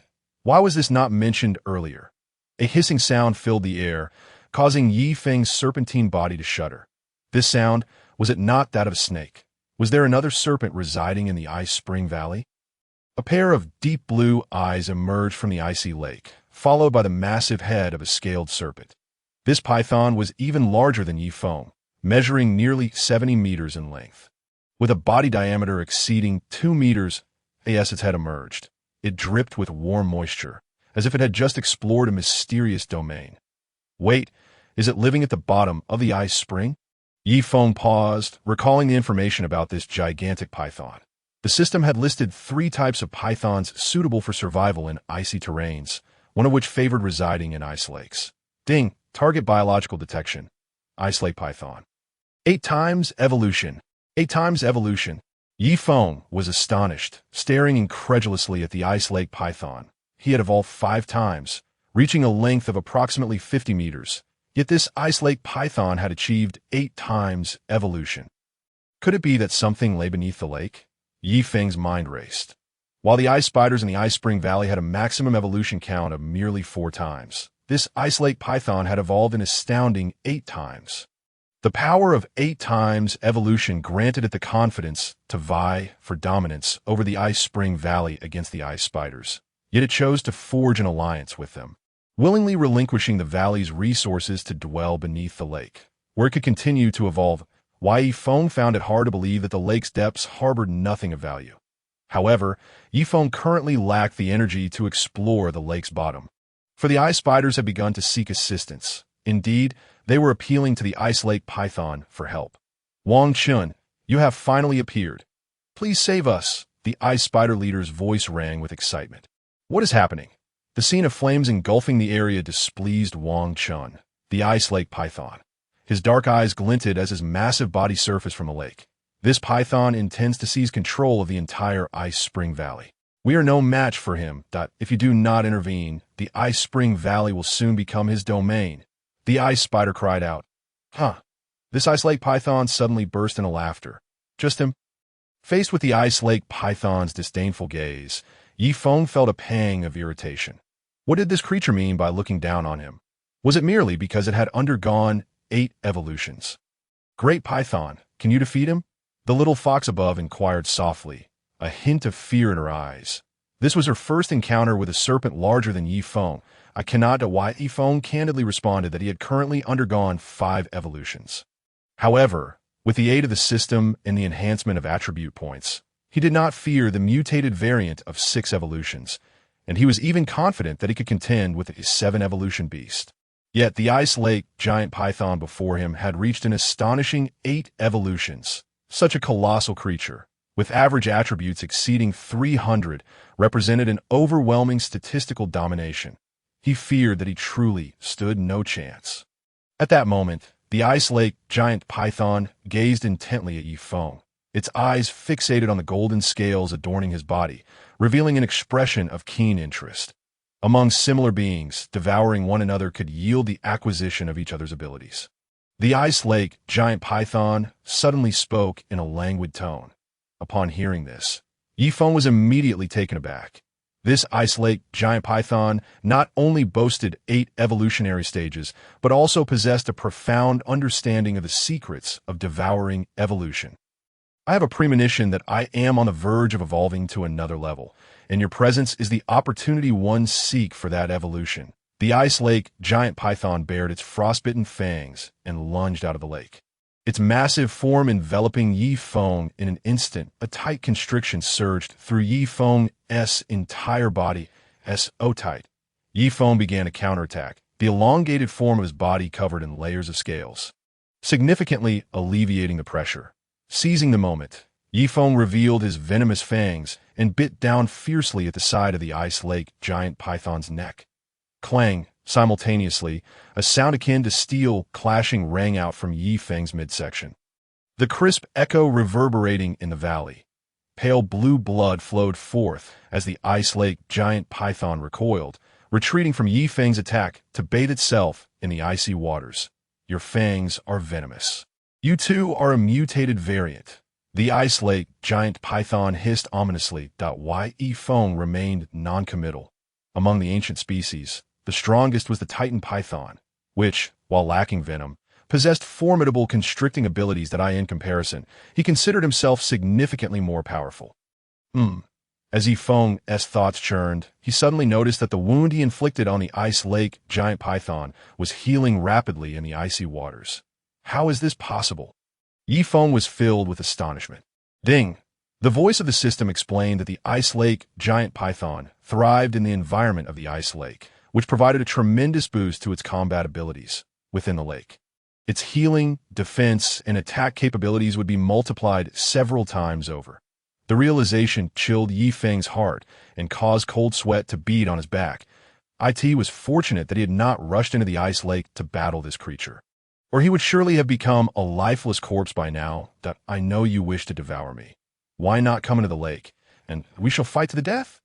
In the water, only the head of the ice lake giant python was visible, coaxing Yi Feng. Yi Feng felt somewhat speechless.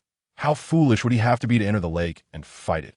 However, in the previous exchange, he had leveraged his defensive advantage to gain the upper hand.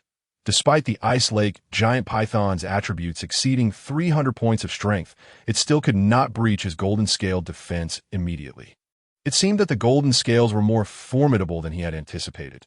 Yet, this realization led the ice lake giant python to regard him as an opponent of equal standing, causing it to cower within the lake. Hesitant to emerge, Yi Feng ignored it and continued to set fire to the ice spiders, rescuing the ensnared by Zhe and Lu Qingqing from the icy web. Find a way to wake her. I'll handle things here, Yi Feng instructed the little fox. All right. Byron nimbly leaped onto Lu Qingqing's head, while the ice lake giant python grew increasingly agitated. What in the world is this creature? It possesses formidable defense and the ability to breathe fire. Yet no matter how strong, it is still but one. The ice lake giant python hissed, its forked tongue flickering as the swarm of ice spiders understood its intent, beginning to surround Yi Feng from all directions, spinning chilling webs. Yi Feng, be careful. Ro called out in alarm. Yifeng exhaled deeply. The ice spiders were moving along the cliff's edge, making interference difficult. While the ice lake giant python constantly monitored him, if he did not retreat, he would soon be besieged by both the 8 evolution mutated beast and the swarm of ice spiders. My stamina is dwindling. I cannot continue to drag this out. Yifeng's mind raced as he cast a regretful glance at the Ice Spring Valley Point. One of the reasons for his visit was to rescue Lu Qingqing, while another was to search for the super mutated variant's original stone. But now, it appeared there was no opportunity, and retreat was his only option. With that thought, Yifeng hesitated no longer, moving towards Ro.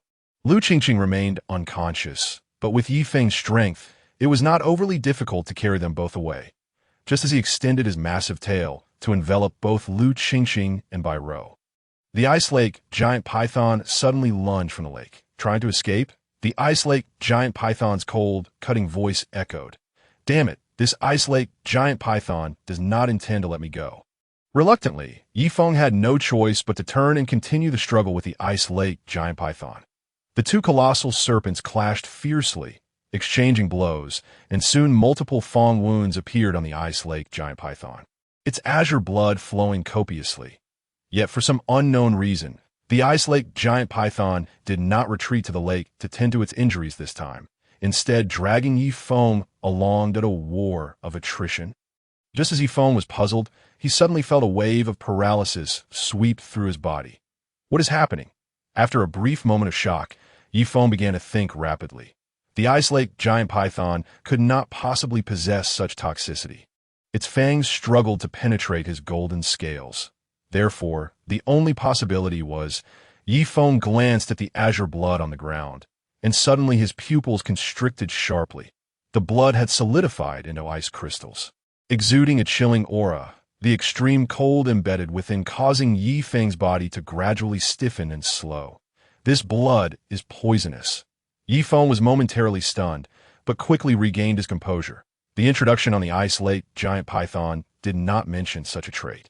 No, wait, it's not just the blood that is toxic. Yifeng suddenly realized that his own venomous fangs were also enveloped in a layer of frost. This Ice Lake giant python harbors ice poison throughout its being. I understand now that a spark of enlightenment flickered in Yifeng's eyes. Previously, this Ice Lake giant python, named Wang Chun, had mentioned that similar beings could devour each other's abilities. Hence, it must have undergone countless experiments and successfully devoured the abilities of its kin. Moreover, the 3 mutated snake species suitable for survival do not possess such potent venom. Thus, the Ice Lake giant python must have consumed a mutated variant known as the frostleaf snake. Damn it. The ice poison of the frostleaf snake is among the deadliest, and my body is losing control. The golden scales enveloping Yifeng began to be coated with a layer of frost. Clear signs of his poisoning, and oh wonder you did not return to the lake this time. It turns out you were merely lulling me into a false sense of security. Yifeng narrowed his eyes at Wang Chun. Realizing this now is too late. Wang Chun's voice dripped with arrogance. Yifeng could feel his body gradually stiffening, yet he was powerless to resist. He lacked any means to counteract the poison. His external defenses were ineffective against the silent, creeping toxin, proving he was not invincible. Yifeng's realization came too late, but it was not entirely too late. The ice spiders, for reasons unknown, suddenly began to lower the icy nets that hung in the air. The massive webs enveloped both Yifeng and Wang Chun, who roared in anger. Damn it, what are you doing? He shouted at the ice spiders. The ice spider leader slowly crawled down from the cliff, its dark, beady eyes gleaming with a malicious glint. Wang Chun, thank you for subduing this giant python for us, but now you are clearly overwhelmed, are you not? The ice spider's triumphant voice echoed in the valley, accompanied by derisive laughter. Bastards! Wang Chun bellowed angrily, but his voice betrayed his exhaustion. Indeed, he had delayed time, allowing Yifeng to succumb to the ice poison while sustaining numerous injuries and losing a significant amount of blood, bringing him to the brink of collapse. But if the ice poison within Yifeng had not manifested, it might have been Wang Chun who perished. He had triumphed, yet not entirely. The mantis stalks the cicada. unaware of the aureole behind, that he never imagined that these ice spiders would dare to orchestrate a plot against him as well. Wang Chun, that stone was discovered by the two of us together. Yet you secretly rolled it to the lake's bottom, exploiting our inability to enter the ice lake. The ice spider leader's grotesque face contorted as it let out a piercing roar. Stone, Yi Feng perked up, then froze in realization. Could it be that beneath the ice lake lies an original stone, one that allowed the ice lake giant python to evolve 8 times in such a short span? It must be that super mutated variant's original stone. So the original stone was at the bottom of the pool. No wonder he had not found it upon entering the ice spring valley.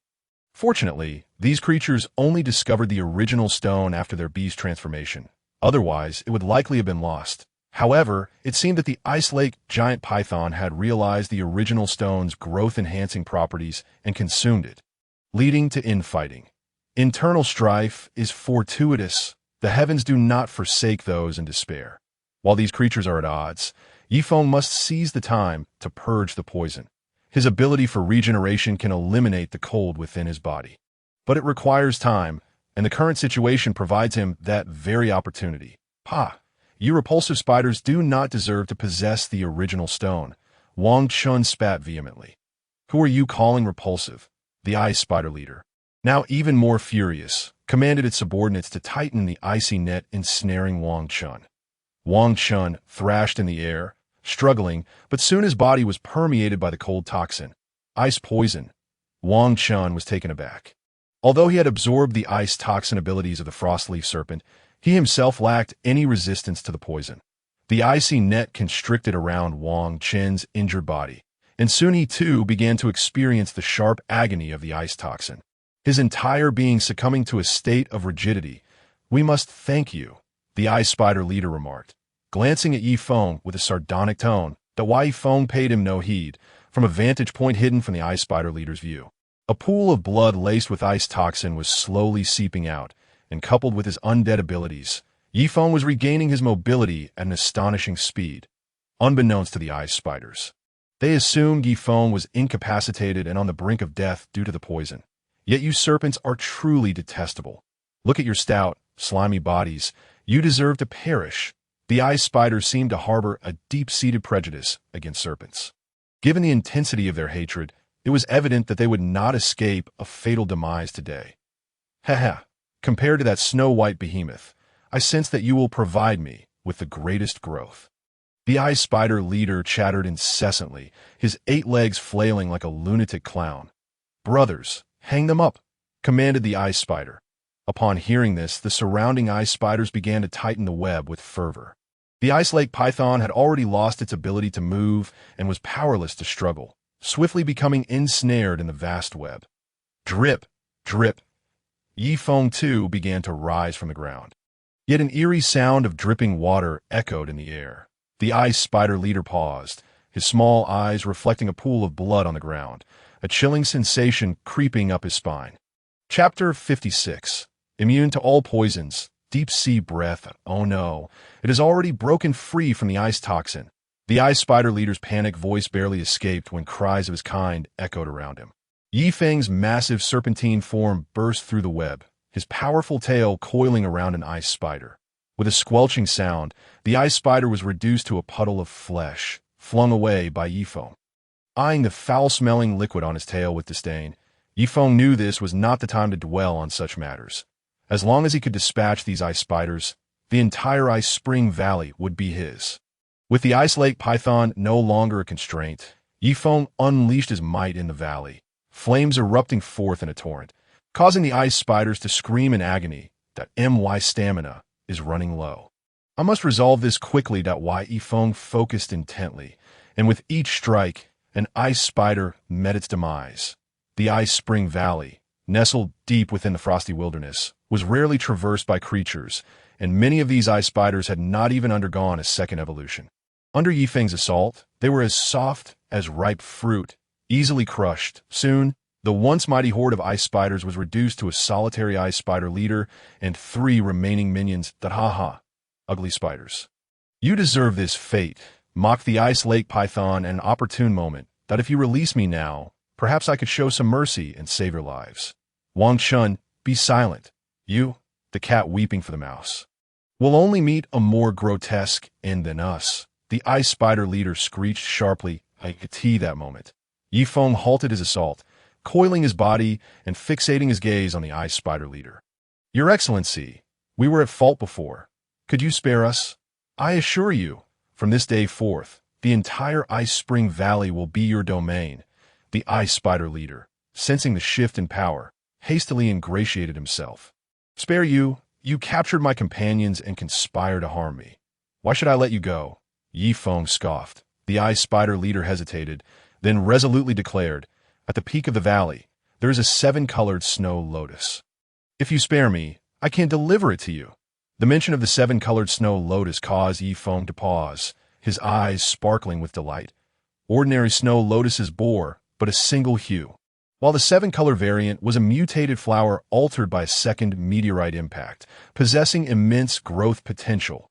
Very well, you may leave, Yifeng replied, his voice tinged with satisfaction. Upon hearing this, the ice spider leader looked at his companions, momentarily bewildered. This gigantic python had let them off so easily. It seemed the 7-colored snow lotus was far more formidable than they had anticipated. Otherwise, the python would not have agreed so readily. Had they known this, they might as well have consumed it themselves, instead of allowing this giant serpent to benefit.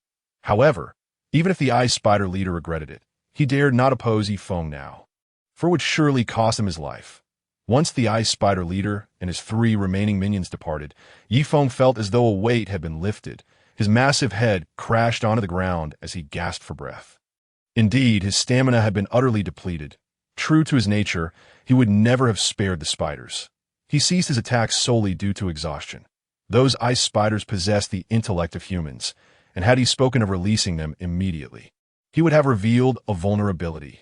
Yet Yifeng had not anticipated that this group of ice spiders concealed a 7-colored snow lotus. It was a pleasant surprise. Who would have thought? Came the mocking voice of the ice lake python nearby. These ice spiders are indeed foolish. They cannot even perceive your exhaustion. Why? Yifeng cast a glance at the python, whose 70-meter-long body lay ensnared in the web, gasping pathetically, "To become a part of me is your fortune." Yifeng sighed, slowly consuming the ice lake python. Ding! You have devoured the mutated ice lake python, gaining 573 growth points. You have acquired the special ability, immunity to all poisons. You have acquired the special ability, Deep Sea Breath. You have gained attribute points, Strength 35, Speed 25, Stamina 30. The system's notifications rang out, and as the ice lake python was digested within him, Yifeng's stamina surged back to its peak. Hiss, hiss! Yifeng flicked his tongue, a divine light igniting in his eyes, a sensation of power coursing through him. Even if those ice spiders turned back, he no longer feared them. Point 2 special abilities. How unexpected. Yifeng mused. This was the first time, since acquiring the system, that he had gained 2 special abilities through devouring. Immunity to all poisons. Grants immunity to any toxin, unaffected by poisonous miasma. Deep Sea Breath. The host can remain submerged in the deep sea for extended periods without the need for frequent breathing, lasting up to 1 month. Both abilities held immense practicality for Yifeng. Notably, immunity to all poisons would be crucial in a world rife with perilous and varied toxins, especially given the prevalence of mutated creatures with toxic attributes that in the future, when competing with these beings. The ability to withstand poison would be indispensable for Deep Sea Breath. It was equally beneficial. The aquatic territories of Blue Star spanned a greater expanse than the land in his previous life. A black bear like him had been unable to partake in battles within the deep sea. In this life, he was determined to seize the opportunity to explore the oceanic world post-transformation. Yifeng's mind wandered as he contemplated the vastness of the deep sea, which occupied 70% of Blue Star's surface area. The conflicts there would surely be even more thrilling for the reward of attribute points. Yifeng's panel surged once more. Host. Yifeng. Evolution level. 5 times. Species. Undying Python. Evolution points. 1896, requiring 1600 points for the next evolution. Evolution available. Abilities. Toxic Fangs, Fiery Breath, Golden Scales, Eagle Vision, Frost Physique, Immunity to all poisons. Deep sea breath, strength, 307. Speed, 249. Defense, 298. Stamina, 285. Although the ice spiders were repugnant, they represented tangible growth points, and Yi Feng consumed them with tears in his eyes. Coupled with the evolution point from the ice spiders and the 500 gain from the ice lake python, Yi Feng could finally undergo his 6th evolution, with his strength having reached an impressive 300 points. This was comparable to the attributes of an 8-time evolved mutated creature, and yet Yi Feng was still only at 5 evolutions. After clearing everything, Yi Feng plucked the 7-colored snow lotus from the peak of the valley. This lotus, shimmering with iridescence, exuded an alluring aura that made one's mouth water. Consuming it might yield an extraordinary amount of growth points. However, a pitiful gaze nearby made it difficult for Yi Feng to swallow. "You've eaten so many snow lotuses along the way," the little fox by Ro murmured, her voice barely audible. She longed for a taste, but was powerless against Yi Feng. "Very well, you may have some." Yi Feng relented, bringing the 7-colored snow lotus to Ro's lips. This little fox would prove to be quite useful in the future. Nurturing her would be beneficial, for her growth would only enhance her utility to Yi Feng. Is Sister Qingqing still unconscious?" Yi Feng inquired, observing the massive Baizhe beast still sprawled on the ground in a stupor. Flicking his tongue, "Keep an eye on Sister Qingqing. I need to dive into the ice lake." Yi Feng pondered before speaking. The little fox clutched the 7-colored snow lotus, gnawing at it, her head never lifting as she eagerly agreed. Yi Feng turned his gaze towards the lake, which bubbled with spiritual energy. The bottom of this lake likely harbored the raw stones of super-mutated creatures, though he wondered if the ice lake python had already consumed all of them. Chapter 57. Global Beast Transformation Countdown. Beneath the ice lake, a chilling current swept over Yi Feng's body as a colossal creature glided through the depths. He had not anticipated such frigid waters beneath the ice lake. He had thought it to be a hot spring. As he internally grumbled, he activated his eagle vision to search for the raw stones. None. After circling the area, Yi Feng could not suppress his confusion. Had the ice lake python consumed all the raw stones, just as he had? No, it is impossible. That raw stone must still be submerged in the icy lake. Yi Feng continued to swim. The surface area of the lake was not extensive, and the lake bed spanned roughly 100 miles in circumference. Yet, within this several hundred-mile radius, Yi Feng had failed to discover the raw stone of the super-mutant species. Could it be that this lake leads to elsewhere? Pausing at the bottom of the water to contemplate, Yi Feng began to sense the direction of the surrounding currents. Below, with his eyes wide open, he propelled his body downwards. Indeed, a narrow, pitch-black fissure emerged in his line of sight, with turbulent undercurrents swirling within.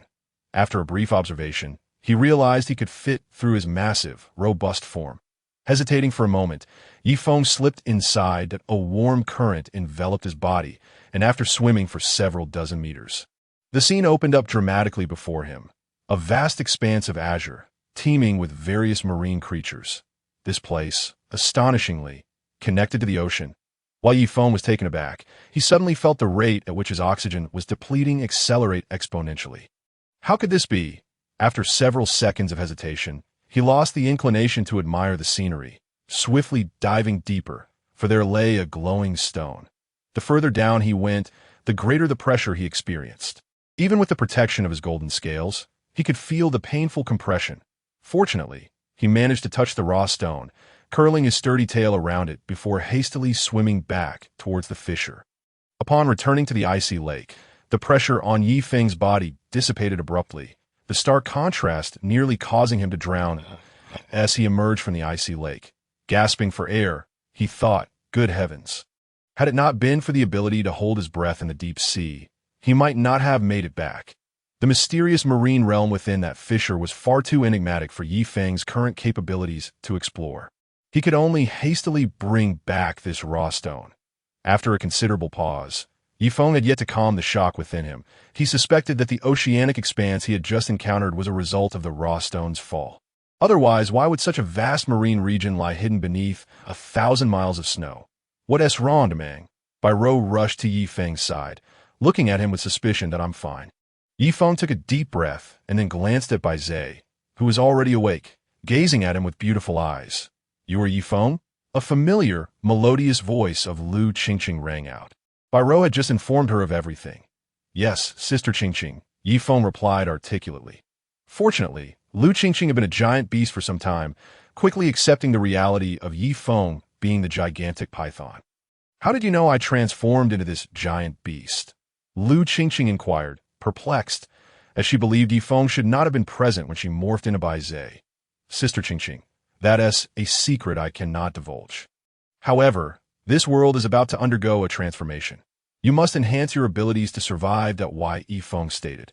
"Are you saying everyone will become monsters like us?" Lu Qingqing asked after a moment of silence. "Monsters?" Yifeng was taken aback, then chuckled softly. "Perhaps we are monsters now, but when everyone else transforms into beasts, we will no longer be termed as such." What Yifeng refrained from expressing was the fervent desire that would emerge among people once the secret of the raw stones was revealed. A scene that would be nothing short of madness. Maybe he could sense that Lu Qingqing's mood was somewhat off. "Is this place safe?" Lu Qingqing inquired. "Safe?" Yifeng contemplated, having consumed the giant python from the icy lake. "And the ice spiders would dare not return in the short term. Then I shall remain here, awaiting the moment you spoke of it." Lu Qingqing unexpectedly stated. Wai Yifeng was taken aback, not anticipating Lu Qingqing would utter such words. It seemed she did not trust him. With a wry smile, Yifeng realized she believed he was deceiving her, fearing she was one of the few anomalies. Very well, Yifeng mused, recognizing he needed to act swiftly to bring the super mutant species to Yiling before the global beastification occurred. Such matters were best handled alone. Just then, he noticed the small fox appearing drowsy. This was the effect of the 7-colored snow lotus. "You and Bai Rou stay here. I will return to find you," Yifeng instructed Lu Qingqing. "All right." Lu Qingqing hesitated briefly before responding.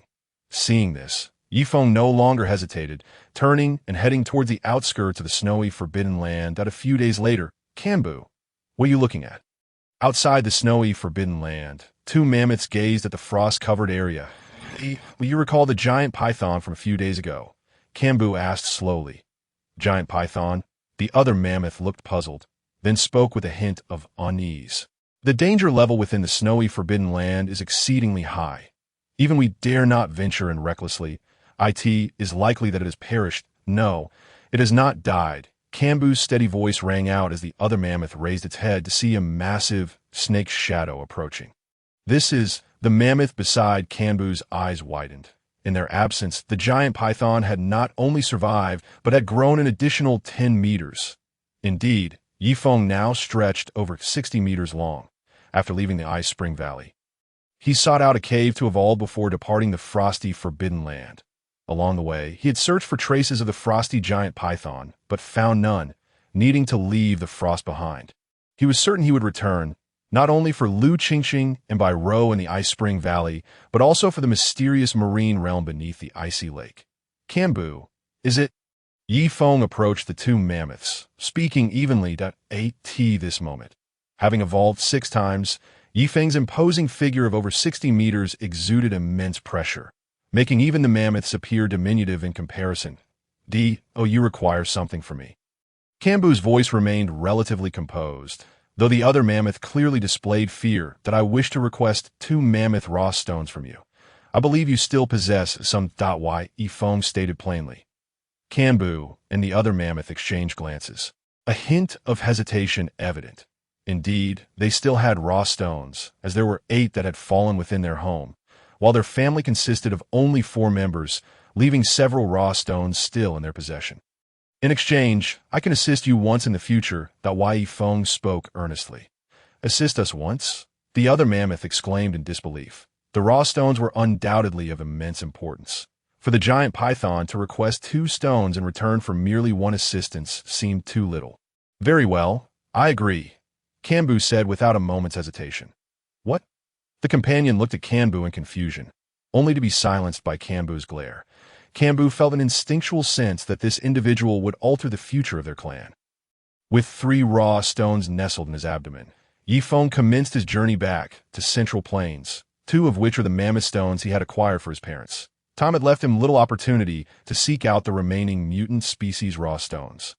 and the mammoths were formidable among ancient species, sufficiently qualified for his parents' fusion.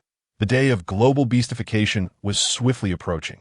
Merely 7 days remained in the countdown. Yifeng gazed towards the distant clouds, suddenly anticipating the scene of 100 beasts competing. Chapter 58, Bearing the Blame. According to the normal timeline, there should have still been 10 days left. However, after the second raw stone fell, the third had also descended 3 days earlier. Though Yifeng was unaware of the events transpiring, it seemed that the day of global beastification would arrive sooner. That time, the beasts would run rampant, and his trepidation towards humanity would likewise dissipate. Beasts that had not yet evolved to their completed forms would find it exceedingly difficult to contend with humanity's advanced technological weaponry. If he had previously unleashed a massacre upon the military forces hunting him down, it would only serve to further incite them, with consequences akin to those gruesome headlines splashed across the news. Lacking the company of the small fox, the journey felt somewhat monotonous, and he wondered how Bai Yuhan's research was progressing. In his past life, she represented the Dragon Kingdom and uncovered many mysteries surrounding beastification, even proposing the comprehensive system that would be refined in later generations. She was not only a formidable female beast king, but also a dedicated pioneering researcher. 2 days later, Yifeng arrived at the Central Plains border. At that moment, military vigilance was palpable everywhere. The Dragon Kingdom had taken the issue of beastification very seriously, initiating a thorough count of missing persons household by household. Initially, the military could suppress public opinion, but as time passed, it became increasingly untenable. Humanity began to live in fear, and the military commenced capturing the giant beasts that endangered human survival, while wild beasts occasionally surged into bustling streets, instilling terror in the populace. In Jiang City, on a desolate street, the female broadcaster Yao Susu strolled along, her slender figure clad in a fitted dress, rendering her a striking sight. Broadcaster, it's far too dangerous outside. Why are you still venturing out? Broadcaster, you are in Jiang City, aren't you? I recall that place has already been abandoned. Why haven't you left? What? Broadcaster, you are in Jiang City. Isn't that already overrun by ferocious beasts? Reliable sources indicated that Jiang City, by City, Wannan City, and Lian City were severely affected by beastification, and following official guidance, they had now turned into no-go zones. Staring at the barrage of comments on her phone, Yao Susu fell into a daze, as if struck by a bolt from the blue. Jiang City had fallen. What on earth had transpired? She had merely taken 2 sleeping pills to rest, and the world had descended into chaos. Moreover, what did they mean by beastification? Since childhood, I have suffered from insomnia, relying on medication to induce sleep. The voice of Yao Susu grew fainter, nearly inaudible. That I exclaimed, is the host overdosing on medication? What a formidable person. The city has descended into chaos. Host, you should leave at once. The military has sealed off the area. It seems you might not be able to escape.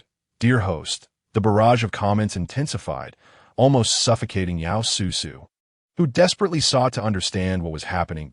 It was only when a pack of red-eyed wolves appeared before her that she comprehended the meaning of beastification. Damn, the host is in peril. Why does the host always encounter such bizarre situations? I have already contacted the military hotline. They're dispatching personnel to rescue you. Host, given the circumstances, they might only retrieve remains. That a moment of silence enveloped the comments. Yet Yao Susu was too preoccupied to take notice. She fixated on the pack of predatory red-eyed wolves, her delicate form retreating until she reached the wall, with no further escape. Was she destined to perish just as she awakened? Yao Susu's face turned as pale as death. This was the last thought to flit through her mind. Suddenly, a hissing sound pierced the air, and she beheld a massive python slithering toward her. Was it that black serpent, the one that had devoured half the city? Why had it not departed yet? No, this one appeared somewhat different. It had to be the same, for who else could be so colossal? The comments erupted into a heated dispute. The red-eyed wolves exchanged a glance with the newly arrived Yifeng and then whimpered in terror, fleeing in fright. Yifeng regarded the wolves in silence before turning his gaze to the female host. He recognized her. However, Yifeng's body had significantly bulked up, and his appearance had altered enough that Yao Susu did not immediately recognize him. Where have the residents gone? Yifeng suddenly inquired. You can speak? Yao Susu's beautiful eyes widened. Please tell me, where have the residents gone? Yifeng replied somewhat impatiently. I am uncertain myself. Yao Susu's face flushed with anxiety, fearing Yifeng might consume her. However, I have some friends who might know. Friends? Yifeng was taken aback. What an enormous pair of eyes. What is that? It appears to be a snake's head, quite large indeed. Brothers, is this a gift from the host? Watching the continuous stream of comments. Yifeng paused momentarily before addressing Yao Susu.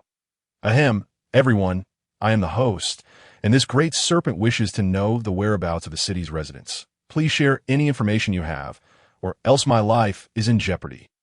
Listening to Yao Susu's frantic murmurs, Yifeng felt an urge to chuckle. I see.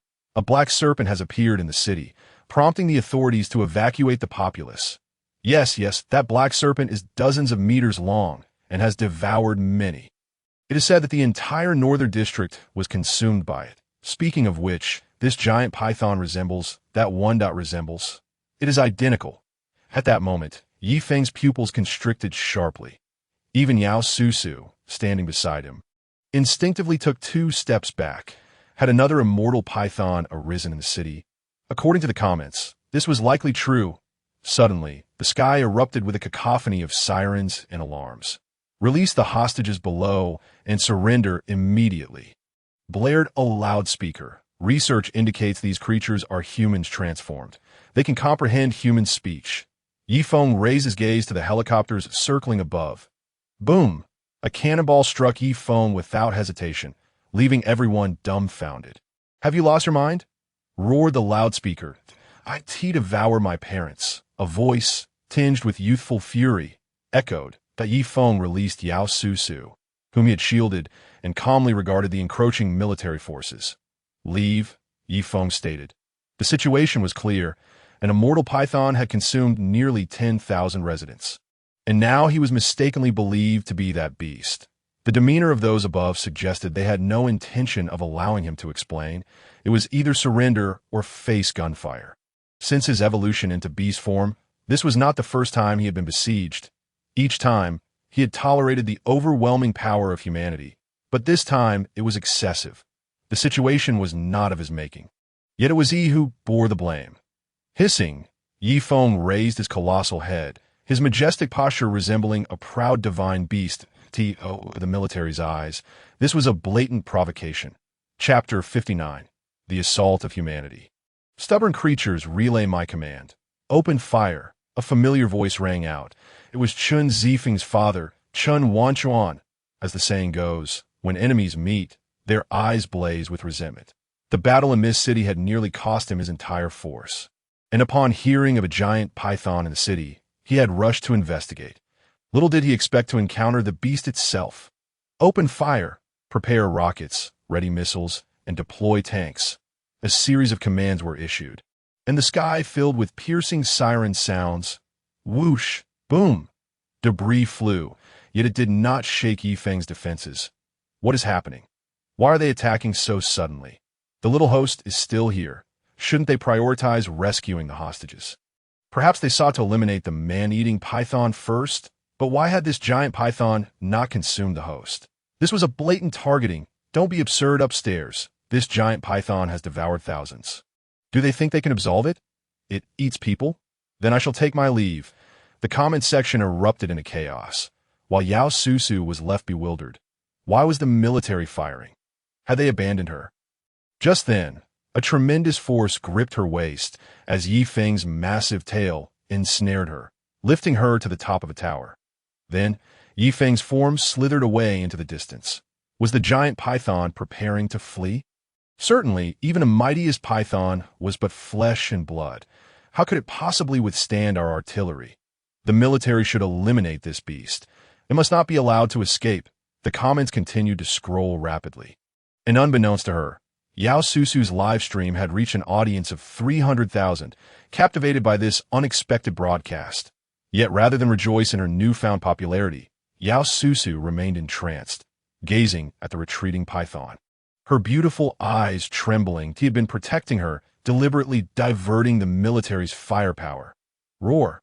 Just as all the comments mocked Yi Feng for his retreat, a fiery blaze erupted in the sky, painting half of it crimson. Whoosh! A fighter jet's tail ignited, plummeting toward the ground. The giant python had counterattacked. Shock rippled through the crowd. Even the soldiers were momentarily stunned, for the python had initially shown no signs of resistance. Have you forgotten? This is a python that has consumed nearly 10,000 people. One comment jolted everyone back to reality. Indeed, this is a man-eating python, although we do not know why it spared the host. Its predatory nature is inherently savage. Boom! Once again, the air reverberated with a thunderous roar as Yi Feng's massive tail swung, obliterating a nearby tank. Having undergone 6 evolutions, he now possessed the capability to withstand human weaponry. In that moment, the python showcased itself on the live stream, emerging like a demon from ancient times, wreaking havoc wherever it roamed. Damn it, open fire now! Chun Wanchuan, in his command helicopter, narrowly evaded Yi Feng's assault, shouting anxiously. Only then did the military react, unleashing a torrent of artillery upon Yi Feng, obscuring the view with billowing smoke. It dead. Confusion spread among the crowd. Boom! The thick tail swung once more, striking a nearby helicopter, sending it spiraling to the ground. What on earth is that? As the smoke cleared, the one-star python was revealed to be adorned with a layer of golden scales, shimmering with a dazzling light under the setting sun. Was this truly the man-eating black serpent, or was it something else entirely? Doubt began to creep into the comments, as that infamous serpent did not possess such golden scales. It must be him. Researchers from a Xi'an Medical Institute stated that these giant pythons can evolve by consuming other creatures, a comment asserted with certainty. Among the crowd, only one person recognized Yi Feng's true identity, Chun Wanchuan. The moment the golden scales adorned Yi Feng's body, he understood this was the long-lost giant python from Mist City, while the black serpent that plagued the city had long since vanished. Yet he chose not to disclose this, for he required the public's animosity. Only then would he have more justification to eliminate the python. If it were not for that wretched beast, his son would not have transformed into a tiger and would not still be missing. Yi Feng's keen vision scanned the crowd, and he soon spotted Chun Wanchuan, realizing why the military had launched an unprovoked assault against him. However, Yi Feng himself was not in a good mood. He had traveled a great distance to bring back the original stone in search of his family, only to discover that they had been relocated by the authorities.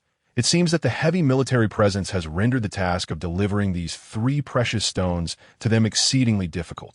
With less than 7 days remaining before the global transformation begins in earnest, the consequences of failing to present the stones to my parents would be dire.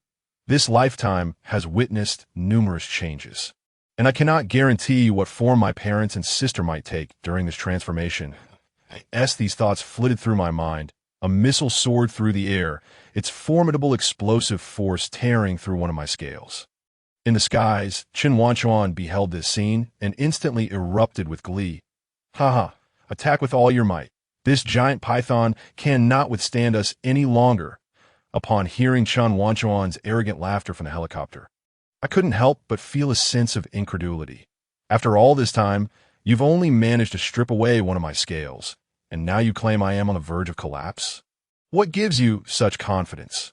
Within mere seconds, the small wound on my body healed completely, the shimmering golden scales enveloping my flesh as if I had never been harmed at all. Am I seeing things? The live stream fell into an eerie silence for several seconds before someone posted a comment. Yao Su, gazing at the distant scene, appeared equally astonished. Has this snake gone into overdrive? Why is it healing so rapidly? Science indicates that snakes possess remarkable healing abilities. Yet this creature seems to have transcended even that. A multitude of online commentators erupted in disbelief. This is impossible. Chun Wanchuan in the helicopter nearly struck the pilot's head in frustration. Commander Chun, we have already suffered significant casualties at this rate. Even if we manage to subdue it, our forces will be left in shambles, remarked another high-ranking officer, his brow furrowed. Though he voiced these concerns, he himself felt uncertain about the prospect of defeating the giant python. It seemed more likely that the entire army would be annihilated without even being able to slay this beast. Meanwhile, the viewership of the live stream surged into the millions, as my terrifying healing ability made the audience acutely aware of the threat posed by these mutated behemoths. Panic gripped the hearts of many. Suddenly, one of the high-ranking commander's faces shifted as he exclaimed, "The live broadcast is causing widespread public panic. We must locate the source immediately and halt it at all costs." The high-ranking commander, now anxious, realized that retreat was no longer an option.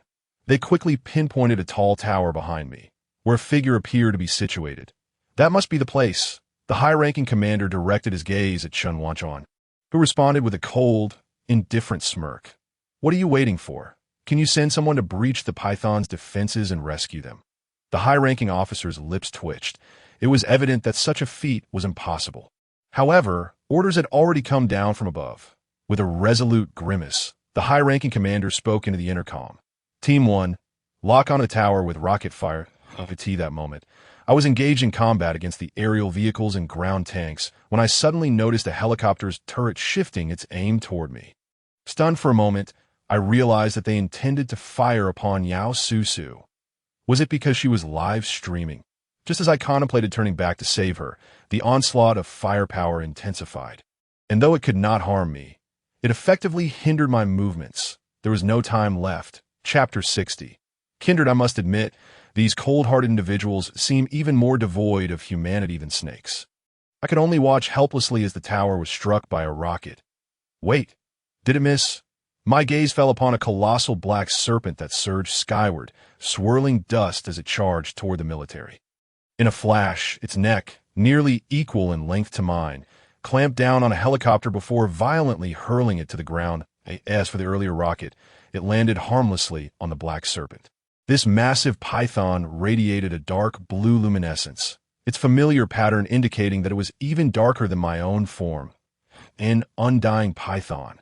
The moment I laid eyes on it, an inexplicable sensation surged within me. The sudden appearance of this black serpent left everyone bewildered. How could there be another serpent? However, it quickly dawned on them that this creature might very well be the true menace in Jiang City. While the giant python previously assaulted by the military served merely as a scapegoat, the drastic shift in the situation caused the high-ranking commander and Chun Wanchuan in the air to exchange alarmed glances. What just happened? Did we hit the wrong target? They simultaneously wondered. Damn it, why did this beast appear now? The black serpent seemed to be the real culprit behind the attacks, the high-ranking commander murmured. Furrowing his brow, he had seen footage of the black serpent before, and compared to my resplendent golden scales, it was evident that this creature was the true threat. It turns out we have been targeting the wrong snake all along. The high-ranking commander's lips twitched in disbelief. The emergence of a second undying python altered Chun Wanchuan's demeanor. One undying python was already a waste of munitions. Now, with another in the fray, how can we possibly contend with them? Ding! System scanning in progress. Target identity detected. Mutated undying python, 6 times evolved, abilities, immortality and self-healing. 8S. I squinted my serpentine eyes. I realized that the monstrous beasts wreaking havoc in Jiang City were indeed of the same kind.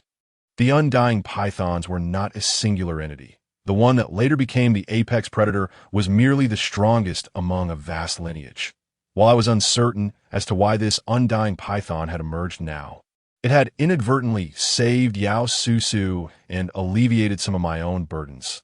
That inexplicable feeling compelled me to consider fighting alongside it. No, that would be a grave mistake. This creature was a merciless predator, and although I too had consumed human flesh, it paled in comparison to its brutality, and we must eliminate the military forces and depart from this place. The black python's cold voice resonated in my mind, referring to the soldiers as they. Indeed, this black, undying python had awaited this opportunity for an extended period. With its strength, it could not independently breach the military's defenses. Yet, with my arrival, our combined strength offered a considerable chance for success. After a moment of hesitation, I resolved that my parents and sister were no longer present. I must first escape this chaos and then devise a plan. The individuals in the helicopter clearly harbored hostility towards me. Even though I had no knowledge of their identities, nevertheless, the military had undoubtedly classified me as a dangerous entity. All right, I nodded in agreement, consenting to join forces with the black python. How formidable would the combined might of two undying pythons be? Soon, the military found themselves in disarray, overwhelmed by the sheer force of these two massive creatures, their communications nearly overwhelmed with frantic commands to retreat. Chun Wanchuan, we are Jiang City's last line of defense. If we let them escape, how will you explain this to your superiors? Should these two behemoths breach human territory, what will you do to take responsibility? Despite his trepidation, the accompanying high-ranking commander was reluctant to concede defeat. Chen Wanchuan shot him a look of incredulity.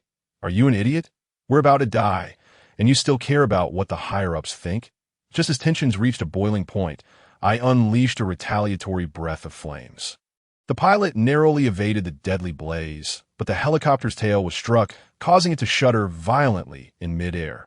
How are you piloting this aircraft? Chan Wanchuan bellowed in exasperation before shouting into the intercom. Relay my orders. Activate the ion. What?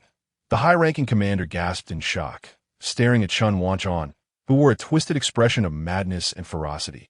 Chen Wanchuan, the ion is not yet perfected. It could have severe side effects. Are you insane? Lu Kuan, for God's sake, pay attention. Chun Wanchuan grasped the commander's collar, pointing downward. Those two giant pythons are beyond our capacity to handle. If we don't deploy the ion, we will all perish. Chen Wanchuan's frantic cries left Lu Kuan momentarily stunned. Before a resigned expression crossed his face, fine, we'll do it your way. Meanwhile, below, I and the black python fought like deities, sweeping through one defensive line after another. The once impenetrable armor crumbled before our might like fragile paper. While engaged in battle, I also assessed the black python's strength in terms of speed and power, it was clearly a tier below me. However, in terms of defense, I boasted golden scales, while to my surprise, this creature possessed a peculiar layer of protection that I was certain that it was not the original scales of the undying python. At first glance, they bore spikes, providing not only high defense, but also offensive capabilities. I witnessed it seize a human and fling them away. Leaving them bloodied and battered, it appeared that it had previously consumed formidable serpents, and those spike scales were not to be underestimated. If we were to engage in a true battle, the outcome would be uncertain. In my considerations, I had no intention of eliminating this undying python. After all, I too possessed the bloodline of an undying python. Consuming it would not grant me any significant abilities. At most, it would merely contribute to my growth. I pondered the black python's potential. It, in turn, was astounded by my capabilities, my fiery breath, golden scales, and the venomous fangs that emerged when I opened my mouth. This creature possessed at least 3 abilities. In truth, it was unaware that I had a total of 7 abilities, and if one were to count this self-healing capability of the undying python, that would amount to 8. Venomous fangs, flames of exhalation, golden scales, immortality and regeneration, the eye of the eagle, frost resilience, immunity to all toxins, and the ability to hold one's breath in the deep sea. These 8 abilities, of which only 4 can be utilized for offensive purposes, while the others serve primarily as survival aids. Undoubtedly, these 4 offensive capabilities are sufficient for him to crush any opponent of equal standing, and even present a chance to devour beings that have undergone 8 evolutions. However, to truly unleash the full potential of these abilities, he must evolve to the stage of completion. The completed form represents a watershed in beast transformation, a phase where the colossal creatures reach their maximum size. This is the moment for them to showcase their prowess. Chapter 61. The 3 titans amidst the smoke-filled battlefield. 2 massive behemoths stand proudly. The live stream is steeped in despondency. Humanity finds itself utterly powerless against these 2 giant serpents. Does this foretell the impending apocalypse? No. If the Dragon Kingdom were to unleash its nuclear arsenal, it could surely annihilate these 2 detestable creatures. The comments section is engulfed in silence. The destructive power of nuclear weapons is colossal. Obliterating the serpents should be a trivial task. Yet, it is well known that nuclear weapons are humanity's final trump card. With monstrous upheavals occurring globally, the use of nuclear arms at this juncture would signify humanity's last stand. Such measures would only be taken in the direst of circumstances. Suddenly, 2 brilliant beams of light pierced through the bodies of the giant serpents from afar, filling the air with the acrid scent of charred flesh. After a brief silence, the light dissipates, leaving the two serpents frozen in place, crashing heavily to the ground. What is happening? The live stream erupts in chaos. Did the serpents perish? Indeed, we possess a secret weapon. Aha! These mindless beasts could never be humanity's match. Ah, but they did not consume any humans. It was you who forced the serpents to strike first. And now you wish to slay them. Those not of our kin will surely harbor ill will. These serpents will inevitably turn into executioners. I advocate for their immediate eradication. Observing the comments, Yao Susu sighed, finally recalling the identity of the serpent. It was the very one she encountered during her live broadcast by the river not long ago. In truth, it had saved her twice. Are you truly dead? Yao Susu's gaze fixated on the limp serpent on the ground, her delicate fists clenched tightly. I thought you were fierce, yet you ended up like this? In the skies, Chun Wanchuan was equally astonished by the formidable power of the ion, erupting into triumphant laughter, abandoning any thoughts of retreat. First and second teams, utilize the electrified net equipment. I intend to capture them alive. With a grand gesture, Chun Wanchuan directed from helicopter. Despite their apprehension, the two teams cautiously approached the fallen serpents. Their eyes met with the sight of the massive creatures lying on the ground, their bodies punctured. The potency of the ion was astounding, having directly penetrated the forms of the immortal serpents. Witnessing this scene, the team members rejoiced. They hastily set up the electrified net equipment, but just as they completed their preparations, a panicked voice crackled through the radio. Retreat, quickly! The two teams stood momentarily stunned, suddenly realizing a vast shadow loomed over them, their bodies stiffening in an instant. The hissing, rustling sounds rendered the team members pale with fear. The once injured black serpent rose, seemingly unharmed, with its wound miraculously healed. Hiss! Yi Feng also straightened up, a flicker of astonishment in his eyes. The power of the laser beam was indeed overwhelming, capable of piercing through his golden scales in an instant. Fortunately, both serpents were immortal. Their regenerative abilities were unparalleled. Had they been any other ferocious beasts, they might have met their demise. But they're the immortal serpents. As long as they are not obliterated to dust, they can regrow severed limbs and reclaim their strength. Meanwhile, the black serpent beside him regained its composure, its indifferent gaze sweeping the surroundings, before ensnaring a soldier from one of the teams with its tail and tossing him into its maw. The scene fell into a 3-second silence before chaos erupted. Despite the rumors in Jiang City about the black serpent devouring humans, witnessing it firsthand was an overwhelming shock. Even the most stoic soldiers found their legs turning to jelly. Fleeing in a panic, Yao Susu's live stream reached unprecedented levels of viewership.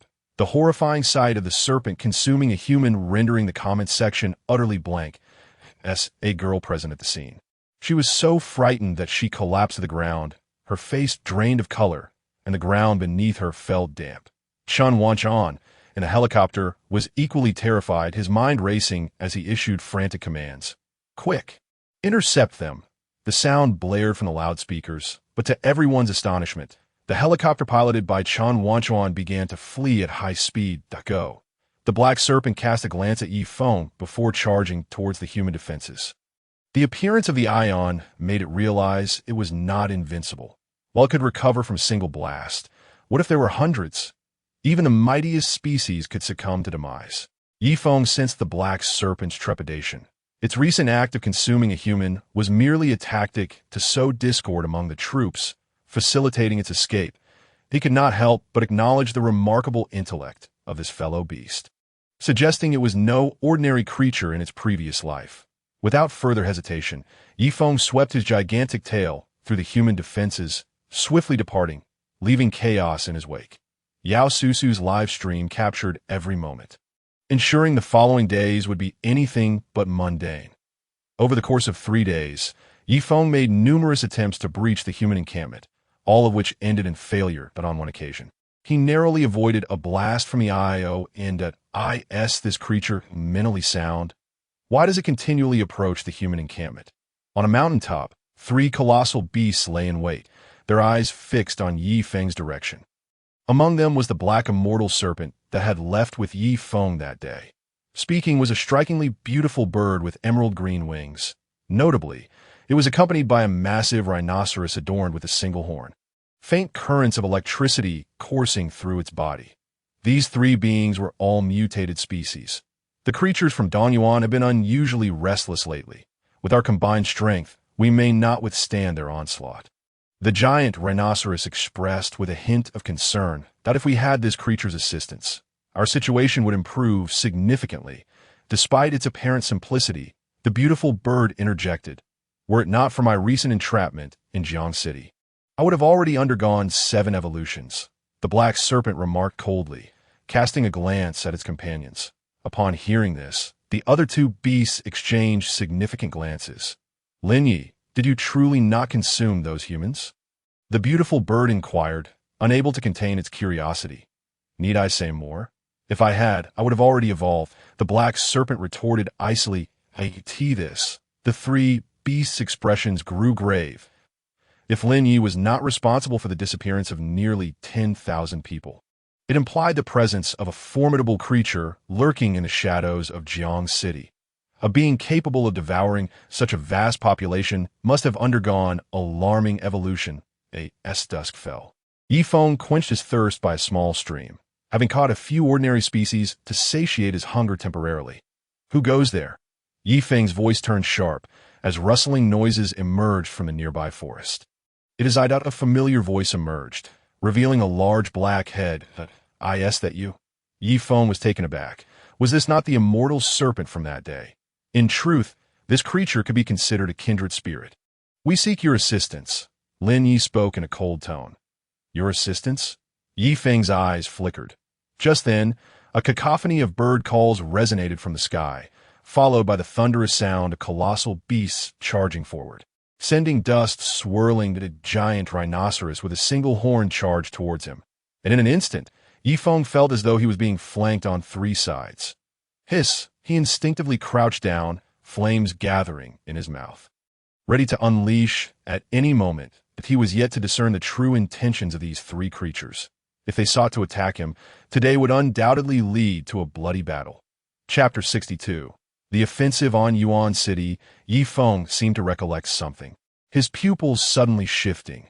Observing Yi Feng's demeanor, the emerald-hued Qingque's lips twitched slightly, as an ominous premonition crept in her mind that on the following dawn, "Brother Yi, are you certain you wish to launch an assault on the human encampment?" Lin Yi inquired, flicking his serpentine tongue. Just days prior, he had successfully breached the human defenses alongside Yi Feng. Yet now he was to turn back. Lin Yi believed that Yi Feng's intentions were far from mere vengeance.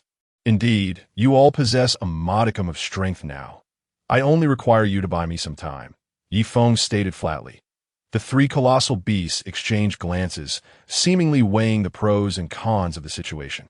Lin Yi had first-hand experience with the ion, and the other 2 beasts had heard of it from him. They certainly did not possess the extraordinary self-healing abilities of Lin Yi and Yi Feng. "Very well, we agree," Lin Yi finally declared after gritting his teeth. "The military cannot continuously deploy the ion. At worst, we'll shoulder the brunt when they fire." Ultimately, it was Yi Feng's assurance that enabled them to confront the incursion from Danyuan. "Deal," Yi Feng smiled, and the 4 ferocious beasts advanced toward human territory in Yuan City. The temporary encampment had been established after the fall of Jiang City and its surroundings, where humanity erected a formidable super defense line, boasting even greater resources than the garrison at Jiang City. That day, Chun Wanchan, who had previously led his forces in a futile attempt against Yi Feng's dual serpents, arrived here with his remnants. "Oh my, is that not our esteemed General Chun?" A delicate voice rang out in the cafeteria, laced with utmost derision. It belonged to a beautiful young woman, her figure elegantly draped in a flowing dress. Holding a mobile phone, Yao Su. "General Chun," the comments in the live stream erupted in a flurry. "Is this not the benevolent General Chun? After a few days, how have you aged so?" TSK, issuing orders to attack innocent civilians, and suffering continuous defeats at the hands of the same giant serpent. How many soldiers perished under your command? Are their lives not as valuable? The live stream was filled with scathing criticism. Even Yao Susu did not bestow him with a kind countenance. Although the order had originated from another commander, this man had stoked the flames of conflict. Furthermore, it was he who commanded the initial assault against that giant serpent. Later, it became known that Chen Wanchuan had previously clashed with that serpent, nearly losing his own life. His command to attack was driven by personal vendetta. General Chen, as a commander of the army, you issued erroneous orders that resulted in heavy casualties during that battle. What are your thoughts on this? Yao Susu extended her phone toward Chen Wanchuan, eager for his response. Veins bulged on Chen Wanchuan's forehead. News of his tactical blunder was about to reach higher authorities, and all of it was the fault of that serpent. If not for that beast, how could he have fallen so low? The memories of that day ignited a surge of fury within him. Not good. The giant serpent is back. Suddenly, the crowd dining around him erupted into chaos. Even Chen Wanchuan was momentarily taken aback, only to be filled with elation. That creature had returned. For the past 3 days, it had come to harass them, though its motives remained unclear. However, today was the day representatives from above were scheduled to arrive. That serpent dared to stir trouble now. It would surely meet its demise. Streamer, we want to see the giant serpent. Streamer, hurry, we all wish to witness the giant serpent. Yao Susu's live stream became increasingly agitated.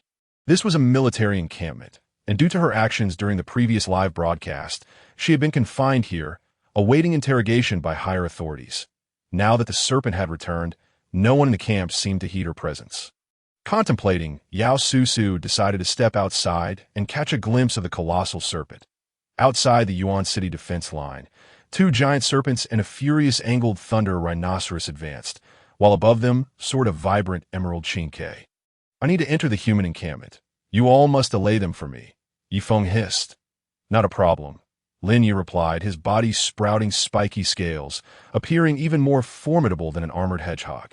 Behold my prowess, the angled thunder rhinoceros scoffed, clearly eager for revenge after having been hunted by humans before.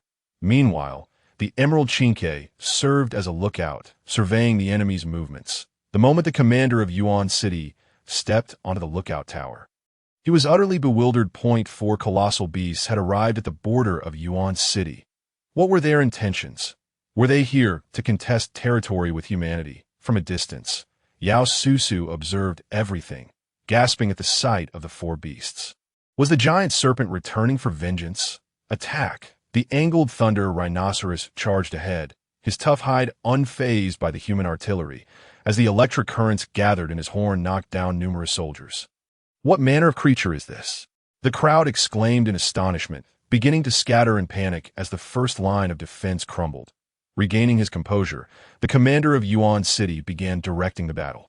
Ordinary firearms are ineffective. Deploy the armored vehicles. Armored vehicles rolled out, yet the angled thunder rhinoceros showed no fear, barreling through them with ease. This rhinoceros is remarkably fierce, Lin Yi remarked to Yi Feng as they observed the rampaging beast from a distance. In Yi Feng's memory, only the infernal divine bull could rival the ferocity of the angled thunder rhinoceros. As the 3 beasts watched the angled thunder rhinoceros wreak havoc, an array of red lights suddenly enveloped it. What is that? Yi Feng and the others were momentarily taken aback. Boom! A thunderous explosion echoed from afar. A volley of small missiles erupted from the rearguard, hurtling toward the robust form of the angled thunder rhinoceros. Damn it! Lin Ye's eyes widened, instinctively retreating. That why Yi Feng's lips twitched as he too retreated. Boom! The area where the angled thunder rhinoceros stood was blasted into a massive crater, dust swirling and forming a small mushroom cloud. Gulp! Yi Feng could even hear Lin Yi swallowing nervously beside him. Brother Yi, are you certain you wish to force your way into the human encampment? Lin Yi asked instinctively. Why Yi Feng pondered for a moment before ultimately nodding.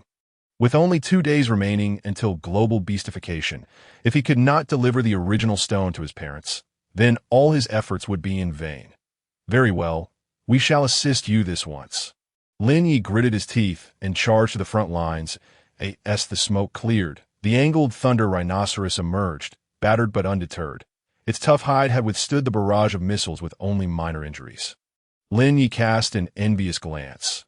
Such defensive prowess was beyond even his spiky scales after consumption. Perhaps only Yi Feng's golden scales could compare. Roar. The angled thunder rhinoceros, covered in dirt, let out a roar, its massive horn gathering electrical energy before striking the high-rise buildings of Yuan City. What an incredibly resilient rhinoceros. The commander atop the control tower wore an expression of astonishment, clutching a remote control. Undoubtedly, those missiles had been launched by him. Yet these weapons capable of decimating an army had only inflicted minor wounds on the angled thunder rhinoceros, a fact he found difficult to accept. The only threat to them is the ion. A faint voice interjected as the Yuan City commander turned his stern gaze toward the speaker. Chen Wanchuan, are you aware of the aftereffects of the ion? The commander of Yuan City questioned sternly. Of course, Chen Wanchuan replied nonchalantly. The ion will generate immense radiation pollution in a radius of 100 miles shortly after firing. And yet you would still dare to use it? The commander scoffed. What of it? Chen Wanchuan narrowed his eyes. Jiang City has already been overrun by the beasts. Even if I refrain from using the ion, Jiang City can no longer accommodate humanity.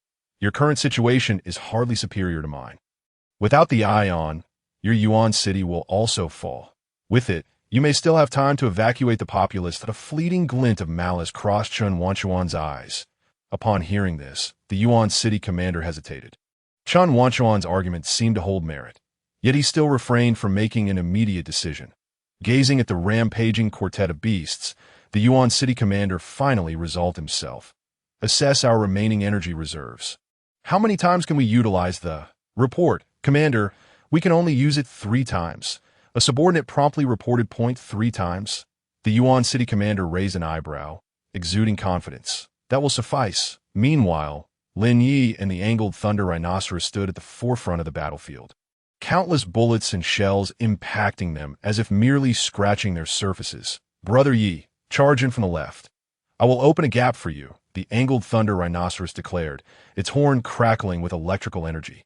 All right, Yi Feng nodded slightly. His elongated figure swiftly swung, sending a soldier's vehicle flying that obstructed his path. Just then, a bolt of electric light from the Furyhorn Thunder Rhino shot forth, shattering the thick wall ahead. As Yi Feng prepared to enter, an abrupt surge of crisis awareness surged within him, the intense danger causing his scales to bristle in alarm. Boom! Despite his rapid evasive maneuvers, he was still struck by a beam from the ion energy cannon, a gaping wound forming in his abdomen. Damn it, caught again. Yi Feng couldn't help but curse. The ion energy cannon was silent and swift, and with his current reflexes, evasion was entirely out of the question. However, fortunately, it had not struck a vital area, such as his head, and his ability to heal rapidly would allow him to recover swiftly. This weapon must have a cooldown period. It cannot fire continuously. As Yi Feng pondered this, he suddenly noticed a fleeting blue beam racing towards the Furyhorn Thunder Rhino in the distance. Be careful. Yi Feng's pupils constricted, unable to suppress a shout. Hiss! In midair, a massive black python leaped, intercepting the blue beam while simultaneously sending the Furyhorn Thunder Rhino flying. Bang! The heavy sound sent a chill through Yi Feng's heart. Lin Yi, voices filled with urgency echoed from both the sky and the ground. The emerald blue sparrow descended, and the Furyhorn Thunder Rhino returned to Lin Yi's side, examining his injuries. Damn, I got hit too. Yi Feng couldn't help but mutter, but he quickly felt relieved, for through his eagle vision, he observed that Lin Yi had also escaped fatal injury. His firing twice in quick succession is already quite abnormal. Surely it cannot happen a third time. As Yi Feng squinted, he suddenly saw blue beams gathering at the outpost. Red lasers aligned directly above him, and for a moment, his mind went blank. Damn it, I can't move. This was the last thought in Yi Feng's mind, as the wound from the first ion energy cannon had yet to heal, severely impairing his mobility. That moment, being targeted by the ion energy cannon made him a living target, and they aimed to strike his head. Panic began to rise within Yi Feng. A hit to the head would likely spell the end for him. The imagined stroke of luck did not occur, as the ion energy cannon reflected in Yi Feng's eyes. Before crashing down, the emerald light and blue radiance intertwined, creating a dreamlike spectacle. Cry. a mournful sound, not belonging to Yi Feng, rang out, followed by the heavy body of a beast crashing down before him, its dim, helpless eyes locking onto Yi Feng's, striking his heart with a profound impact.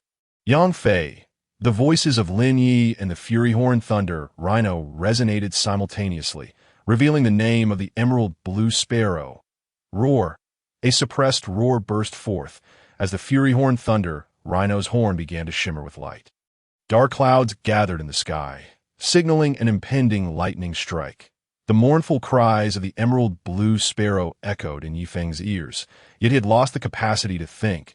This Emerald Blue Sparrow had saved him. "You bastards!" Lin Yi was the first to regain his composure, charging into the throng covered in spiked scales, his gaping maw devouring human soldiers one after another. For the first time, Yi Feng found himself questioning his identity. Was he now considered human or beast? He was a beast. Long ago, when these people hunted him, an adversarial relationship had already formed, and the mourning Emerald Blue Sparrow before him was indeed his true companion. Chen Wanchan, Yi Feng's eagle vision zeroed in on the smug man atop the command tower, the sound of his roar deafening. Golden scales covered him in layers, venomous fangs glimmering coldly, and a haunting blue glow enveloped his form. A breath of blazing fire swept across the battlefield. Chapter 64. The grand showdown with the three ferocious beasts entering a frenzied state. The human side was left defenseless, scattering like fish fleeing from a net. "Umph!" Chen Wanchan, standing atop the command tower, gazed at the distant, mournful beast and sneered. "Fight me." His arrogant expression barely lasted 3 seconds before a colossal python charged toward him. How could this be? Chen Wanchan's gaze faltered, revealing a look of terror. Why is this python still alive? He quickly glanced toward the ground, only to find a struggling emerald blue giant bird lying there. The ion energy cannon had only 3 chances, all of which had been exhausted. In that instant, a wave of cold sweat broke out on Chen Wanchan's back, and he shouted in panic, "Hurry! Stop him!" Yet not a single soldier heeded his command. They were all fleeing for their lives. "Chen Wanchan, your death is imminent." Yi Feng's figure barreled through the armor, crashing into the temporary outpost. His eyes burned with rage, and he exhaled scorching breath, standing atop the tower. Chen Wanchan appeared as insignificant as an ant compared to Yi Feng, who towered before him like a menacing giant. "No, you cannot kill me." He trembled as he backed away, only to trip and fall. A foul odor emanating from beneath his trousers. Gazing at the terrified Chen Wanchan, Yi Feng showed no mercy. A great flame engulfed his entire being. "No." Chen Wanchan's shrill scream echoed as he rolled down from the tower like a flaming man. Gulped. A sound of swallowing echoed. Through thermal imaging, Yi Feng noticed someone hiding beneath a table, casting a brief glance before shifting his Ji. Yi Feng cast a glance at the injured angled horned thunder rhino beside him, noticing the severity of its wounds. "All right," the angled horned thunder rhino replied, twitching its lips. "You each take one. I will handle the Tyrannosaurus and the frost boar." Yi Feng stated calmly. "You intend to face 2 opponents alone." The angled horned thunder rhino was taken aback and shook its head vigorously. "That is absolutely out of the question." However, it soon fell silent again. The emerald green sparrow had already lost its combat ability in an effort to save Yi Feng and was in a precarious state. Only the 3 of them were capable of fighting. "The assault on Yuan City was my invitation to you, and I shall take responsibility," Yi Feng declared solemnly, stepping forward. "Rest assured, he is quite formidable." Noticing that the angled horned thunder rhino was about to protest, Lin Yi interjected reassuringly. He was the only one who had witnessed Yi Feng in battle and was well aware of the immense power he could unleash when fully committed. He knew he would be no match for him. However, facing a frost boar that had undergone 9 evolutions and a Tyrannosaurus that had evolved 7 times was still an overwhelming challenge. In the distance, Yao Susu stood atop a watchtower, her hair dancing wildly in the gale. "Victory is imperative," she murmured, clenching her jade fist tightly as she focused intently on Yi Feng, who stood resolutely against the 2 ferocious beasts. Despite the monstrous size of the giant python, Yao Susu secretly hoped for its triumph. Boom! The frost boar gathered its icy breath once more and unleashed it directly at Yi Feng, Chapter 65. Devouring the Frost Boar Boom. The two contrasting breaths collided with a thunderous roar, with the crimson flame barely at a disadvantage. How is this possible? Lin Yi and the unengaged blue electric thunder leopard gasped in astonishment. It seemed Yifeng had only undergone 6 evolutions, yet was able to contend with the 9 evolved frost boar. They were blissfully unaware that Yifeng's strength attribute had already reached an astounding 300 points. A level typically reserved for beasts that had evolved 8 times. In terms of raw power, Yifeng was merely slightly weaker than a frost boar. This giant python is no ordinary creature.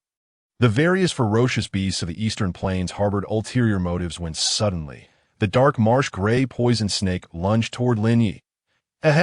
Thunder Rhino, perish! The blue electric thunder leopard darted with a speed akin to lightning. Before the angled horned thunder rhino could react, it found itself with 2 gruesome wounds before it. Lin Yi was in a dire situation as well. Trapped in Jiang City, he had yet to evolve 7 times and could only rely on his larger physique to combat the dark marsh gray poison snake. Fortunately, the snake dared not approach Lin Yi's spiked scales, leading to a stalemate between the 2 beasts. Meanwhile, the lone remaining Tyrannosaurus had other intentions. It did not follow the plan to attack Yifeng alongside the frost boar, but instead charged at the emerald green sparrow, seeking to devour it for growth and evolution. The other beast's expressions shifted dramatically as Yifeng withdrew his fiery breath and charged at the Tyrannosaurus. In an instant, his lengthy body coiled around the Tyrannosaurus, which had undergone 7 evolutions, rendering it powerless against Yifeng's might. Both in strength and speed, it was at a disadvantage. Save me! The Tyrannosaurus flailed its claws in the air, signaling for help from Chen Zifeng. Little did it know that the frost boar merely scoffed coldly, indifferent to its plea. Only when Yifeng literally strangled the Tyrannosaurus to death did the frost boar sneer. Foolish creature, daring to covet prey for itself? In its eyes, an ancient Tyrannosaurus held little value, and one anticipated that the seemingly formidable Tyrannosaurus would perish so easily.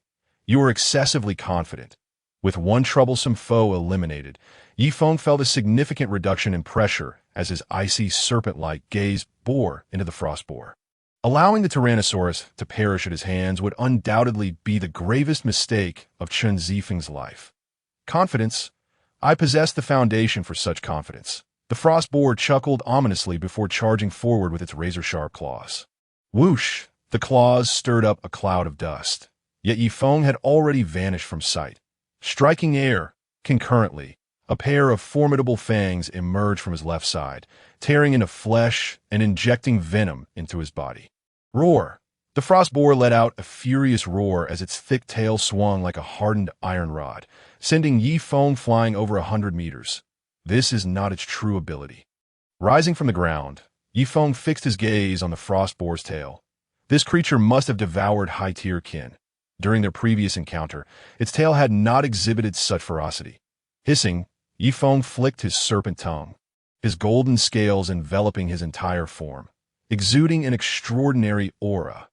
Had this been a Mist City, perhaps he would not have had the chance to vanquish the 9 of all frost boar, but this was not that place. And what of Yifeng? He possessed no fewer than 8 abilities. Although half were auxiliary, they were more than sufficient to grant him combat prowess far exceeding that of an ordinary 6 evolved beast. With the eagle's vision activated, every move of the frost boar was scrutinized under his meticulous observation, allowing Yifeng to effortlessly counter its assaults. The immunity granted by his frost-resistant physique minimized the threat posed by the frost boar's icy breath. The golden scales provided him with defense that surpassed that of his peers, while the extreme toxicity of his fangs afforded him a significant advantage in prolonged combat. Furthermore, his fiery breath compensated for any shortcomings in ranged attacks, and his unparalleled self-healing ability rendered him virtually immortal. Yifeng was devoid of any weaknesses. Among his colossal peers, he was invincible, a paragon of his kind. Roar! With his full momentum unleashed, Yifeng exhaled a torrent of flames, only to find the frost boar retaliating with its icy breath. However, Yifeng abruptly retracted his flames, allowing frost to envelop his form, leaving Chen Zifeng momentarily stunned. What is he doing? Is he seeking death? Before he could process this, The giant python surged forth, breaking through the freezing effect of the icy breath with unwavering speed. Danger! Danger! The frost boar's instinct screamed in alarm. In Miss City. It had once been ensnared by Yi Feng at close range and knew all too well the terror of the python's constricting force. Once ensnared, escape would be nearly impossible. The frost boar retreated frantically, but it was too late. Yi Feng had already ensnared it in mere seconds. Yi Feng had constricted the frost boar at all its vital points, rendering the massive creature unable to breathe. Gushing blood erupted from the frost boar's neck as Yi Feng's venomous fangs struck once more. Damn it! The frost boar felt its consciousness slipping away, regret flooding its mind. Despite knowing the python's constricting prowess, it had carelessly neglected to prepare for it, leading to its downfall in the same spot twice. The price of this oversight could very well be its life. It regretted even more not having rescued the Tyrannosaurus earlier. Though the Tyrannosaurus had been an inferior specimen, it was still a top-tier predator of ancient times. Had that Tyrannosaurus merely bitten Yi Feng once, perhaps it could have saved him. Yet there are no maybes in life. Why Yi Feng's body continued to tighten, the sound of bones cracking echoing through the air. The frost boar's 9 evolution physique gradually became limp in Yi Feng's grip, losing strength. Meanwhile, Yi Feng's fangs remained clamped down, and under the dual effects of venom and constriction, even the frost boar's formidable vitality would not sustain it for long. When the light in the frost boar's eyes finally dimmed, Yi Feng released his hold and assessed his injuries. Although his frost-resistant physique had mitigated much of the damage from the icy breath, he had still sustained some injuries. The 9 evolution threat was no trivial matter. Several of his golden scales had been torn asunder by the frost, exposing the flesh beneath, now blurred by ice and snow. Yet swiftly his self-healing ability activated, mending the wounds at a visible pace. Ding! You have devoured the 9 evolved frost boar. Gaining 937 growth points. You have acquired attribute points. Strength 30 that you have gained attribute points. Life 10 that you have obtained the ability. Frost breath? After consuming the frost boar, Yi Feng turned to face the beleaguered angled horned thunder rhino, who was drenched in blood as it faced the relentless blue electric thunder leopard. Thunder rhino, move aside, Yi Feng bellowed, unleashing a beam of blue light from his mouth. Bang! The flickering blue electric thunder leopard was instantly knocked to the ground, emitting a wretched wail. How is this possible? The blue electric thunder leopard, in disbelief, glanced around, astonished that Yi Feng and the frost boar had concluded their battle first. What had transpired? It scanned the area, only to find the frost boar had vanished, leaving behind the still body of the Tyrannosaurus lying quietly on the ground. Stop looking. Your turn is next. Yi Feng chuckled coldly, once again gathering light into a beam. A combination of red flames and blue frost. He named it Chapter 66. The arrival of the Overlord Frostfire duality. The dazzling beam struck the blue electric thunder leopard, instantaneously transforming it into a pile of frozen charred remains, rendering it incapable of movement. Yi Feng then turned his attention toward Lin Yi, who was struggling against a dangerously toxic adversary, the dark marsh gray poison snake. Despite the formidable self-healing abilities of the undying python, it could not withstand the internal injuries inflicted by the lethal poison, leaving Lin Yi in a dire state, weakened and sprawled on the ground. The dark marsh gray poison snake loomed triumphantly, continuing to unleash its toxins while biting into the gaps of Lin Yi's scales, taunting him. Is this all the strength you possess? I see you can't hold on much longer. You're merely surviving under my poison. What undying python?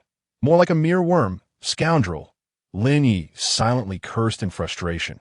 Had he achieved the 7th evolution, he would undoubtedly not find himself in such a dire predicament. Just then, the ground beside him trembled, and the shadow of a colossal unicorn rhinoceros loomed over the two beasts. Have you concluded the battle, Lei Shi? Lin Yi was taken aback. The dark swamp gray poison snake coiled its body, warily fixing its gaze on the enraged Lei X. Its eyes surveyed the surroundings, its pupils suddenly constricted. At this moment, it became apparent that only it and Lin Yi remained in the fray. Your poison is formidable. A cold, indifferent voice emanated from behind, but a gigantic python, nearly equal in size to Lin Yi, appeared, its chilling gaze fixated upon him. Although it was unclear what had transpired, the dark swamp gray poison snake felt a surge of panic. Facing 3 opponents, it surely stood no chance. After all, being a serpentine creature, its own 7-time evolved form barely reached 10 meters in length. That I am offering you an opportunity. Poison me, Yi Feng stated flatly. What? The dark swamp gray poison snake was momentarily taken aback, having never encountered such a contemptible request. However, it quickly succumbed to elation. Its venom was so potent that even Lin Yi, who possessed the ability to regenerate, could not withstand it. This fool would only become a victim of its deadly toxin. The dark swamp gray poison snake was inexplicably confident in its poison that Yi Feng released his golden scales, allowing the dark swamp gray poison snake to sink its fangs into his flesh, venom slowly coursing into his bloodstream. Fool, you have just handed me your life, the dark swamp gray poison snake scoffed inwardly. Presently, the most stable entity was this giant python. While Lei Shi was already in a severely injured state, and Lin Yu was incapacitated by poison as long as it dealt with this foolish python. Victory was within reach. The thought of feasting upon so many prey ignited a fervor within the dark swamp gray poison snake. Yi Feng. Lin Yi weakly called out, but he could utter no further words. He was perplexed as to why Yi Feng would allow the dark swamp gray poison snake to unleash its toxin. He had personally experienced the potency of its venom, which even the unyielding regenerative abilities could not endure. His weakness rendered him speechless. As time flowed slowly, Yi Feng exhibited no signs of despair. Rather, the dark swamp gray poison snake realized that the venom stored within its venom glands was rapidly depleting. Damn it! Why is he not reacting? The dark swamp gray poison snake roared within, suddenly aware of a terrifying truth. Yi Feng was utterly unafraid of poison. The dark swamp gray poison snake lifted its head, locking eyes with Yi Feng's slightly mocking, indifferent gaze. In that instant, its heart trembled, a desire to flee overwhelming it, but it was pinned down by Lei Shi's foot. Trying to escape? Here, your venom back. Yi Feng's voice rang out, and the dark swamp gray poison snake felt 2 robust fangs piercing its body. Hiss! The dark swamp gray poison snake's cry became piercingly sharp, for it realized that Yi Feng's fangs were also laced with lethal venom. Equally potent as its OWNAS, its consciousness began to fade. It thought it might finally understand where the frost spider had gone. After vanquishing the colossal beasts of Danyuan, Yi Feng finally exhaled.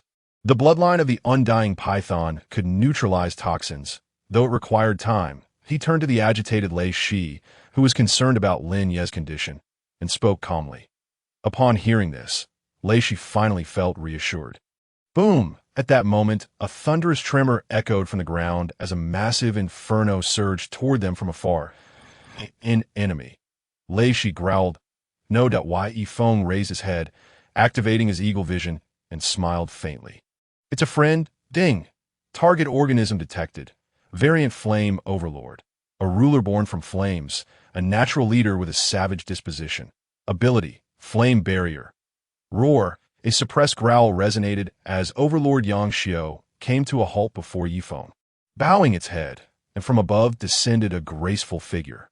Upon seeing Bai Yuhan, Yi Feng's expression turned peculiar. This woman had truly transformed into a dragon knight.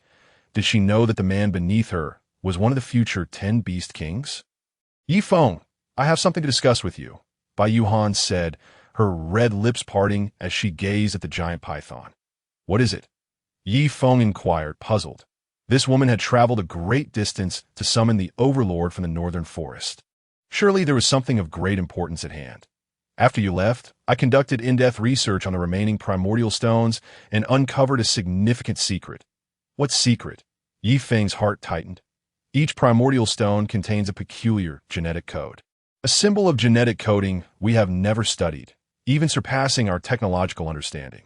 Furthermore, I am certain these genetic codes were manually implanted, Bai Yuhan stated, her delicate face grave. What? Yi Feng was taken aback. A whirlwind of thoughts racing through his mind as memories from his past life surged forth. His serpent-like pupils flickered before settling into tranquility. I understand now, he said slowly. Bai Yuhan exchanged a glance with Overlord Yang Xiao. both asking in unison, "What do you understand?" "I cannot be certain yet." Yifeng shook his head, his gaze piercing as he regarded the duo. "But perhaps the answers will be revealed on the day of global beastification. 3 days from now is the time of beastification. You should find suitable primordial stones for beastification before then," Yifeng advised by Yuhan. This lifetime held too many uncertainties, as even by Yuhan. The female Beast King from his previous life had yet to undergo beastification. Bai Yuhan smiled radiantly. "I've already found a suitable primordial stone." "Good." Yifeng nodded slightly. "What do you plan to do next?" "We intend to return to the northern forest to continue our unfinished research." Bai Yuhan and Yang Xiao exchanged glances before speaking. You still possess the device that shields primordial stones?" Yifeng suddenly recalled and asked. "I do." Bai Yuhan nodded lightly, producing 2 glowing orbs from behind her. "After this research, I made some improvements to this device. It only requires releasing specific sound waves to temporarily interfere with the fusion of primordial stones in humans. However, this equipment is costly, and I only managed to acquire 3 as Bai Yuhan spoke. She handed the glowing orbs to Yifeng. That a glimmer of admiration flashed in Yifeng's eyes. Bai Yuhan was indeed extraordinary, even capable of creating such devices. Yifeng spat out 3 primordial stones before turning around to see Bai Yuhan's disdainful gaze. "Ahem, this stone is for my family," Yifeng clarified. "Bai Yuhan, you are still human. I would like to ask you to help me locate my family and then deliver the primordial stones to them." "Where are you headed?" Bai Yuhan pondered before asking. "I need to make a trip to the desert," Yifeng replied, glancing at the perilously injured emerald green sparrow nearby, who had risked her life to save him. The life force of colossal beasts was remarkably resilient, yet this had subjected her to immense suffering. "Yifeng, are you saying Yang Fei still has a chance?" Lin Yi approached, his words filled with excitement. Indeed, at the center of the desert, there exists a mutated plant known as the Undying Flower. Yifeng stated calmly. The Undying Flower's properties are strikingly similar to those of the Undying Python's bloodline.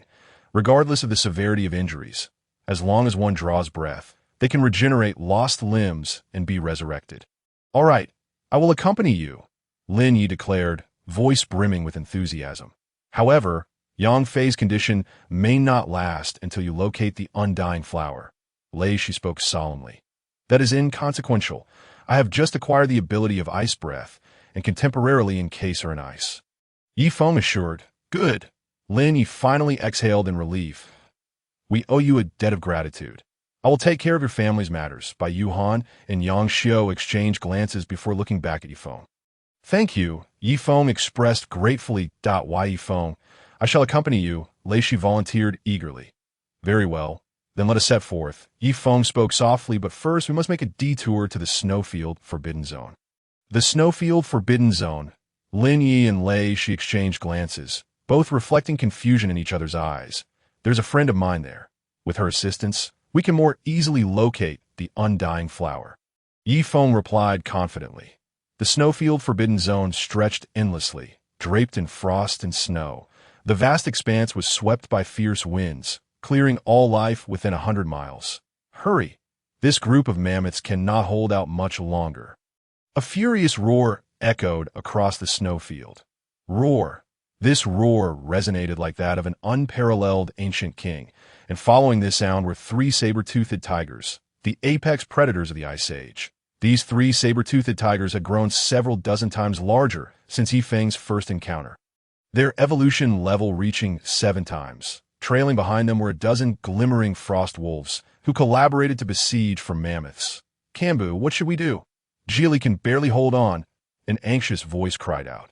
One of the 4 mammoths was drenched in blood, a gaping wound torn in its rear, blood gushing forth. The frigid temperature exacerbated the wound's condition, and the mammoth appeared on the verge of collapse. "Kambu, your time is up," a familiar voice rang out, belonging to the Frost Wolf leader who had previously suffered at the hands of the mammoths. Upon seeing the Frost Wolf leader's appearance, Kambu turned back in a desperate attempt to save his family. However, his heavy physique left him with no time to spare. Boom! At that critical moment, a blue beam of light erupted, instantly freezing the Frost Wolf leader into a statue, which then crashed to the ground. All the ferocious beasts turned to gaze in astonishment, their hearts gripped by fear. What a terrifying display of power! They lifted their heads to behold the assailants, who turned out to be colossal, three-headed aberrations. The foremost creature approached a staggering 70 meters in stature, an awe-inspiring sight indeed. The three-headed saber-toothed tiger felt an overwhelming sense of oppression, unable to resist retreating 2 steps. How could they, the esteemed kings of beasts, harbor fear in the presence of a mere serpent? Beside him, the mammoth stood frozen, gazing at Yi Feng's form with a dazed expression, as if to say, "Swallow them whole." Yi Feng glanced at his 2 companions and spoke calmly. In an instant, Lin Yi and the rage-horned thunder rhino let out a thunderous roar, charging toward the ancient feral beasts. All were aberrations. The saber-toothed tiger, struck with astonishment, let out a long howl and retreated repeatedly, only to be pursued by Lin Yi and the rage-horned thunder rhino. Simultaneously, Yi Feng unleashed a massacre, obliterating the entire pack of frost wolves. Ding! You have devoured the ancient frost wolves, 5 times evolved, gaining 130 growth points. Ding! You have devoured the ancient frost wolves, 4 times evolved, gaining 115 growth points. That a series of notifications rang out, igniting a spark of excitement in Yi Feng. It had been ages since he had indulged in such a grand slaughter. With the aid of the devouring system, his evolution was remarkably effortless, yet his preoccupation with various matters had drained him of the energy to level up. This journey through the desert was not merely to seek the immortal flower. It was equally vital to enhance his strength and evolve. The desert teemed with formidable aberrations, and many ferocious beasts possessed abilities that piqued Yi Feng's interest. 3 particular creatures captivated him the most. One was a mutated storm scorpion, capable of controlling sand and dust to conjure storms, thus influencing the weather to a certain extent. The second was a mutated giant lizard, whose combat prowess was rather unimpressive, yet possessed a remarkable ability: subterranean burrowing. This ability rendered their movements in the desert nearly impossible to track, making them utterly enigmatic. Capturing one would rely solely on luck, but Yi Feng coveted this burrowing ability. If acquired, he would gain significant initiative against his adversaries. As for the last creature, he had only heard whispers of it in his past life, rumored to dwell in the deepest recesses of the desert's forbidden zones. However, Yi Feng surmised that this aberration had yet to be born, perhaps only to be witnessed on the day of global beastification. While Yi Feng pondered these thoughts, an acute sense of danger suddenly surged through him. Something was approaching. Chapter 68. The Conspiracy of the Department of Mystical Medicine. A giant python, a familiar voice echoed suddenly, and with it, the intense sense of crisis vanished without a trace. Yi Feng turned to see a white fox materializing on the ground, momentarily taken aback. "Was that sensation emanating from you?" "Indeed," the white fox replied with a proud nod, but soon another wave of danger surged through the hearts of the beasts. Lin Yi and the rage-horned thunder rhino exchanged glances. How could such a diminutive fox exude such perilous aura? "This must be the ability you acquired after your evolution," Yi Feng deduced. It seemed that the white spirit fox of his past life indeed evolved such an ability, capable of providing psychological warnings to deter foes, a means of self-preservation. "How do you know everything?" the white fox asked, somewhat disheartened. "Well, we have come seeking you for a matter." "Where is Sister Qingqing?" Yi Feng inquired. "She is in the Ice Spring Valley." The white fox shook her head. "Let us go." Yi Feng glanced back at the 2 bewildered brothers, wondering why he seemed so at ease here while they were nearly freezing to death. Upon entering the Ice Spring Valley, they indeed encountered a massive snow-white beast submerged in an icy lake. Upon seeing Yi Feng's arrival, Lu Qingqing quickly rose, her eyes sparkling with a hint of human-like joy. "Yi Feng, I remember now. It was you in Nantung Park." Lu Qingqing's voice trailed off abruptly. Had it not been for Yi Feng, she might have fallen victim to that scoundrel Wang Su. "Sister Qingqing, it is not yet the day I mentioned." Yi Feng chuckled lightly, "And no need for that. I trust you." Lu Qingqing shook her head. Before her beastification, she had indeed followed the news. The strange phenomena portrayed on television revealed a singular truth. Blue Star was undergoing transformation. If global beastification were indeed true, their time was surely of the essence. "Is that so?" Yi Feng expressed surprise. I am the least capable among all your students, he lamented with a wry smile. He then recounted events that transpired after leaving school to Lu Qingqing, omitting his quest for the immortal python's essence. Nevertheless, Lu Qingqing found it utterly astonishing. Are you suggesting that the entire blue star will ultimately revert to a primitive era of beastification? She asked in disbelief. Yes, that is the conclusion drawn from the research of the head of the Department of Mystical Medicine.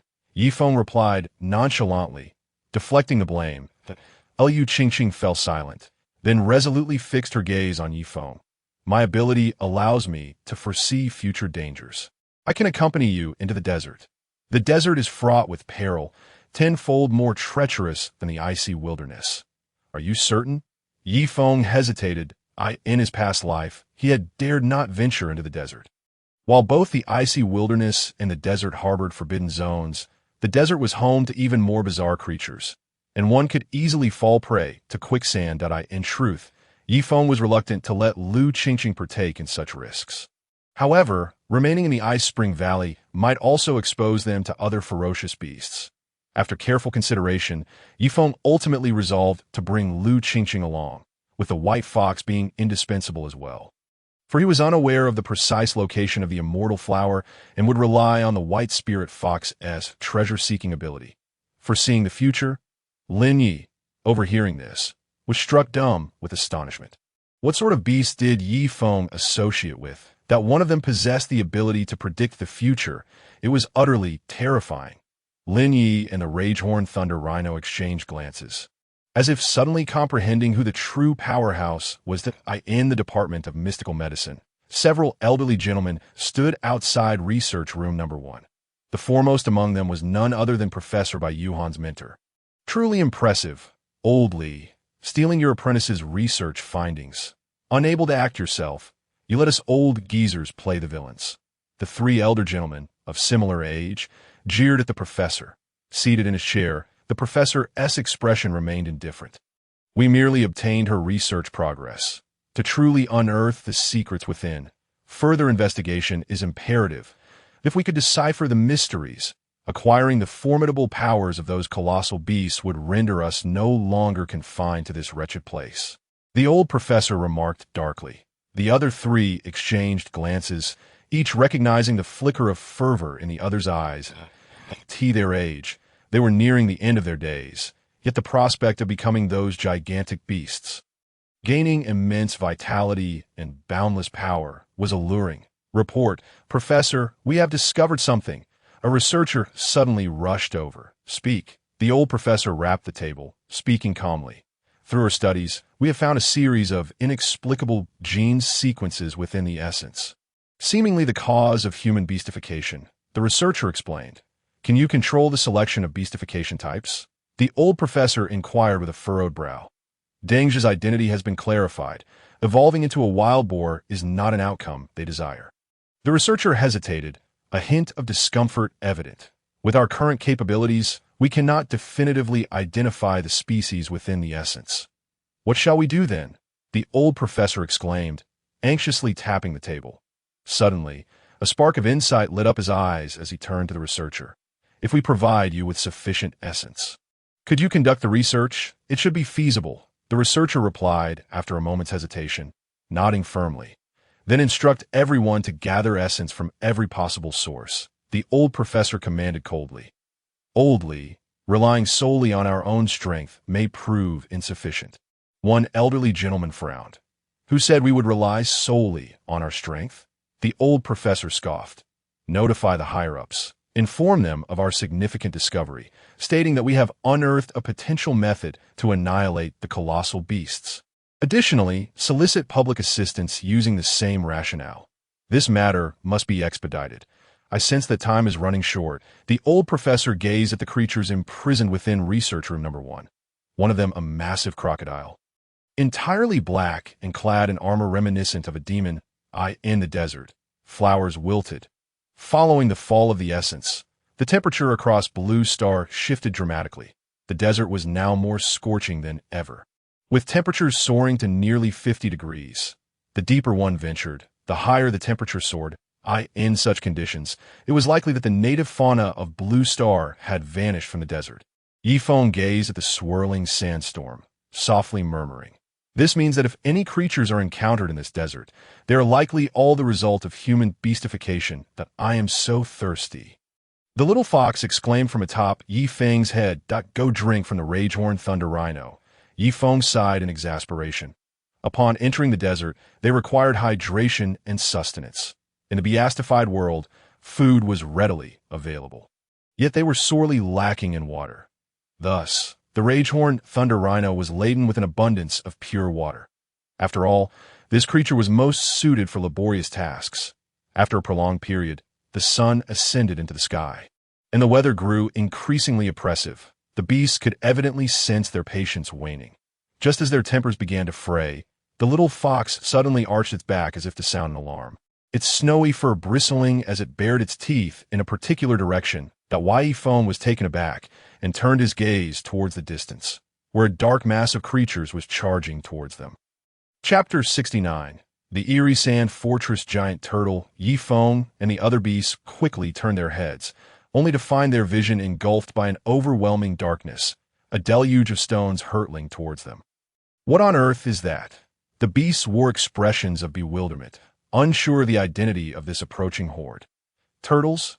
Only Yifeng was able to discern the true nature of these creatures, his tone tinged with peculiarity. Turtles? Lin Yi gasped in astonishment that a group of turtles dared to provoke them. Were they not intimidated by his formidable and robust physique? To be precise, they were a cohort of desert turtles accompanied by 3 ancient varieties. Yifeng narrowed his eyes. Ding, target detected. Ancient species rockshell malevolent turtle, evolved 7 times. The rockshell malevolent turtle, having dwelled beneath massive boulders for an extended period, possessed a shell fused with rock, rendering it incredibly hard. Ability: rock shell impact. Upon reading the system's description, Yifeng suddenly lost his appetite for these turtles. Consuming them would result in a belly full of stones, which he could not digest. His system seemed only capable of swiftly processing flesh. Ahem, leave those leading ones to you. I shall deal with the lesser foes. Yifeng cleared his throat. Behind the 3 rockshell malevolent turtles trailed a vast multitude of nearly 100 desert turtles. Ample for a hearty feast, Liu Qingqing also followed closely behind Yifeng. Compared to the defenseless Bairou, who could only act as a cheerleader, she possessed a certain level of combat prowess. The dual horns atop her head served as formidable weapons. Given that the desert turtles were merely advanced species, Yifeng found it exceedingly easy to dispatch them, devouring dozens in no time. The voice of the system rang out incessantly. Ding, you have devoured an advanced species desert turtle, gaining 17 evolution points. Ding, you have devoured an advanced species desert turtle, gaining 16 evolution points by the time the battle concluded. Yifeng had consumed nearly 50 desert turtles, his evolution points surging over 700, adding the nearly 1,000 points gained from devouring the frost pig. He was soon on the brink of another evolution. Host: Yifeng evolution count: 6 species, undying python evolution points, 2357, 3,200 points required for next evolution abilities: venomous fangs, breath of flame, golden scales, eagle vision, frost resilience, immune to all toxins, deep sea breath holding, frost breath strength, 307 speed, 248 defense, 302 constitution, 288. Notably, this group of desert turtles also yielded some attribute points, allowing Yifeng's defense attribute to successfully surpass the 300 mark. From the perspective of the attribute panel, Yifeng could already be considered a colossal beast that had undergone 8 evolutions. Suddenly, Yifeng heard Lin Ye's voice, tinged with lament. He saw Lin Yi sporting a conspicuous belly, embodying the expression of a teammate who had been let down in a ranked match. You can wait until the flesh of the rockshell malevolent turtle is fully digested and then regurgitated, Yifeng said, suppressing a chuckle as he turned his head. Unfortunately, a certain gleeful fox had already burst into laughter. Rolling on the ground as she pointed at the belly of the thunderhorn rhinoceros pressed against the ground. Are you pregnant? She cackled. It was only when Lin Ye's gaping maw approached her that she quieted down, leaping onto Bai Zai's head, as if fleeing. Qingqing, save me. Lu Qingqing was the only female creature present, her graceful figure adorned with alluring curves, exuding the charm of this super ancient species. Wait, Lu Qingqing suddenly lowered her head, her beautiful eyes shimmering. What? Biro asked in surprise. These desert turtles aren't here to attack us. Lu Qingqing shook her head, glancing at a few desert turtles that had managed to escape in the distance. Oh, Lin Yi understood. Despite their slow speed, these desert turtles exhibited a tenacious will, revealing their desire to survive. They're gone. Lin Yi swayed back to the group of beasts and said, "Gulp." With that, he swallowed the desert turtle in his mouth. Lu Qingqing's lips twitched. Just then, a tremendous tremor reverberated from the ground nearby. Boom! A colossal shadow materialized in the beast's sight. It was a creature comparable to a small mountain, towering a staggering 30 meters. It stood even with the fully upright Yi Feng and Lin Yi. Even the thunderhorn rhinoceros appeared smaller beside it. What is that? Lin Yi's demeanor turned serious, his eyes filled with gravity. Ding! System scan successful. Variant species, Sand Fortress Giant Turtle. Evolved 8 times.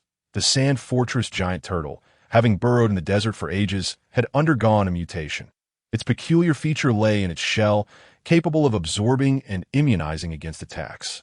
Ability, Sandification. The system's voice prompted Yi Feng to take the situation seriously. In 8 evolution, Sand Fortress Giant Turtle, immune to attacks. Even his breath of flame and frost breath proved ineffective. This is troublesome. Yi Feng felt a sense of unease for the first time. In terms of offense, this giant turtle would likely prove to be a match for anyone. But in terms of defense, even 10 Yi Fengs would be no match for its shell. Evolution count alone could not measure a beast's combat power, as evidenced by both Yi Feng and this turtle. Engage and strive to find an opportunity to attack its flesh. Yi Feng instructed his companions calmly. An unfamiliar species? Meanwhile, the Sand Fortress Giant Turtle halted, emitting a sound of confusion. Upon witnessing the scattered remnants of turtle shells, its eyes flared with rage, for its prey seemed to have been stolen by these uninvited guests. You seek death. In this expanse, no one dares to rob my prey. The Sand Fortress Giant Turtle charged forward in wrath. After waiting a while, Lin Yi could no longer contain his impatience. What a pathetic speed. Even if given 10 years, it wouldn't reach me. Hiss! Lin Yi's massive form ensnared the Sand Fortress Giant Turtle, having absorbed several ferocious beasts and gained growth from devouring the dark marsh gray poison snake. He had now evolved 7 times, before Lin Yi could unleash the constricting ability of his python form. The beast witnessed the giant turtle's body undergo a bizarre transformation, its previously withered yellow shell evolving into grains of sand. Puff! Lin Yi's body became ensnared within the Sand Fortress Giant Turtle. Damn it! Yi Feng's pupils constricted as he urgently called out, "Quick, pull him out, or he will be devoured by this turtle." Upon hearing this, the thunderhorn rhinoceros turned pale and charged forward alongside Yi Feng. Yi Feng managed to bite down on Lin Yi's body, pulling him back several meters. However, the quicksand possessed a strange suction, nearly matching Yi Feng's strength. In the midst of their struggle, the thunderhorn rhinoceros barreled in from a distance, its horn colliding with Lin Yi, finally extricating him from the Sand Fortress Giant Turtle's grasp. Having narrowly escaped, Lin Yi's body bore a wound from the thunderhorn rhinoceros's horn. But fortunately, his undying regeneration quickly healed the injury. As he rose from the ground, remnants of fear lingered in his eyes. Who could have anticipated that the Sand Fortress Giant Turtle consumed creatures not through its mouth, but via its bizarre sandification ability? Any creature that actively attacked would succumb to its sandy grasp. Chapter 70. The Desert Oasis. What should we do? Lin Yi gasped heavily, inquiring of Yi Feng. Thunder Rhinoceros, why not attempt to harness the power of lightning? Yi Feng pondered before suggesting. All right, the Thunderhorn Rhinoceros stepped forward, its massive horn crackling with electrical energy. Buzz! The high-voltage energy spread across the ground, extending to the feet of the Sand Fortress Giant Turtle in a response. Seeing this, Yi Feng's expression darkened further. Immune to physical attacks. Immune to magical attacks. It is not an exaggeration to label it as undying if all else fails. Should we retreat? Lin Yi sighed, his voice tinged with reluctance. After all, variant species were a rare sight. and everyone yearned to devour them. Yi Feng contemplated. If there truly was no solution, they would have to leave. The sand fortress giant turtle's speed was exceedingly slow, and if they wished to flee, it would be unable to stop them. This turtle is as indestructible as a sand fortress, the little fox by Rome muttered. Hearing her words, Yifeng seemed to grasp something, his eyes lighting up. Sand. His gaze suddenly locked onto the water on the Thunderhorn rhinoceros. What is it? The Thunderhorn rhinoceros felt a chill as Yifeng fixed his gaze upon him. Quicksand fears water. As long as we wash it away with water, its sandification will become ineffective, Yifeng exclaimed excitedly. Upon hearing this, the other beasts' eyes sparkled with newfound hope, and they regarded the sand fortress giant turtle with a hint of mischief. Indeed, once the sand fortress giant turtle transforms into a heap of quicksand, it becomes a living target. If we fill that quicksand with water, its sandification will collapse without a fight. However, where do we procure such a vast quantity of water? Lu Qingqing inquired. That's a good question. Lin Yi mused, bewildered. I possess the abilities of frost breath and breath of flame. I can first condense frost and then melt it with fire, Yifeng stated. Adding with a smile, I even bestowed this technique a rather grand name. What is it? Lu Qingqing asked in astonishment. Ice and fire, a dual heaven, Yifeng replied with a slight smile. Get lost, Lu Qingqing spat out a curse without hesitation, wondering how she could have produced such a student. Following this, Yifeng gathered the energy within him and then released it into the air. Two beams of light crisscrossed in the sky, transforming into a cascade of water that poured down upon the sand-turned giant turtle. Before long, the sturdy sandy shell began to collapse under the force of the water. It worked. This scene brought forth expressions of relief among the assembled beasts. Yifeng, I think you can keep the flames going. The little fox by Ro leaped onto Yifeng's head and swallowed hard. She seemed to crave roasted turtle. Yifeng couldn't help but scoff internally. Then he exerted himself even more vigorously in his fiery assault. After a quarter of an hour, the sandy fortress giant turtle finally revealed its flesh hidden beneath the quicksand. What are you doing? It exclaimed in surprise, immediately retracting its sandy transformation to revert to its original form, retreating into its shell. Cough, cough. Lin Yi approached Yifeng, gazing at him with envy, and sincerely remarked, I think the little fox just made a valid point. Yifeng's lips twitched. After all that effort, it turned out he was merely a tool. However, wasn't the giant turtle's reaction akin to waiting for death? The searing flames surged around its shell, and soon a hint of red appeared on the withered exterior. How dare you burn me? I will not let you get away with this. Once I escape, I will devour you all. The sandy fortress giant turtle, huddled within its shell, hurled insults, seemingly aware of its precarious situation and opting not to flee. As time passed, the sandy fortress giant turtle gradually fell silent, and a tantalizing aroma of cooked meat wafted through the air. Not bad. Lin Yi sauntered over, then glanced at the Thunderhorn rhinoceros. The latter understood the cue and galloped across the desert, charging toward the corpse of the sandy fortress giant turtle. Its massive horn, crackling with electricity, shattered the turtle shell into a myriad of pieces. It's working, Lin Yi exclaimed joyously. Yifeng was equally entranced by the delectable scent of turtle meat, hardly believing this was his own handiwork. Just a bit more seasoning, Rose said, her mouth watering, though she expressed a hint of regret. You have consumed the meat of the sandy fortress giant turtle, gaining 17 growth points. You have consumed the meat of the sandy fortress giant turtle, gaining 17 growth points. Since this was a communal feast, Yifeng's growth points were accrued in a rather fragmented manner, with each mouthful of meat accompanied by a system notification.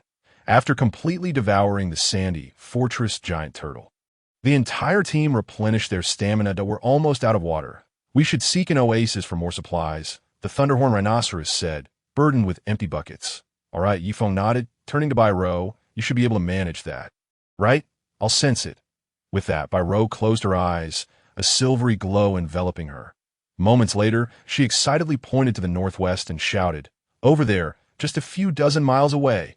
Upon hearing this, the beasts exchanged glances, and the ground began to tremble once more. All being colossal creatures, they traveled swiftly and reached their destination within hours.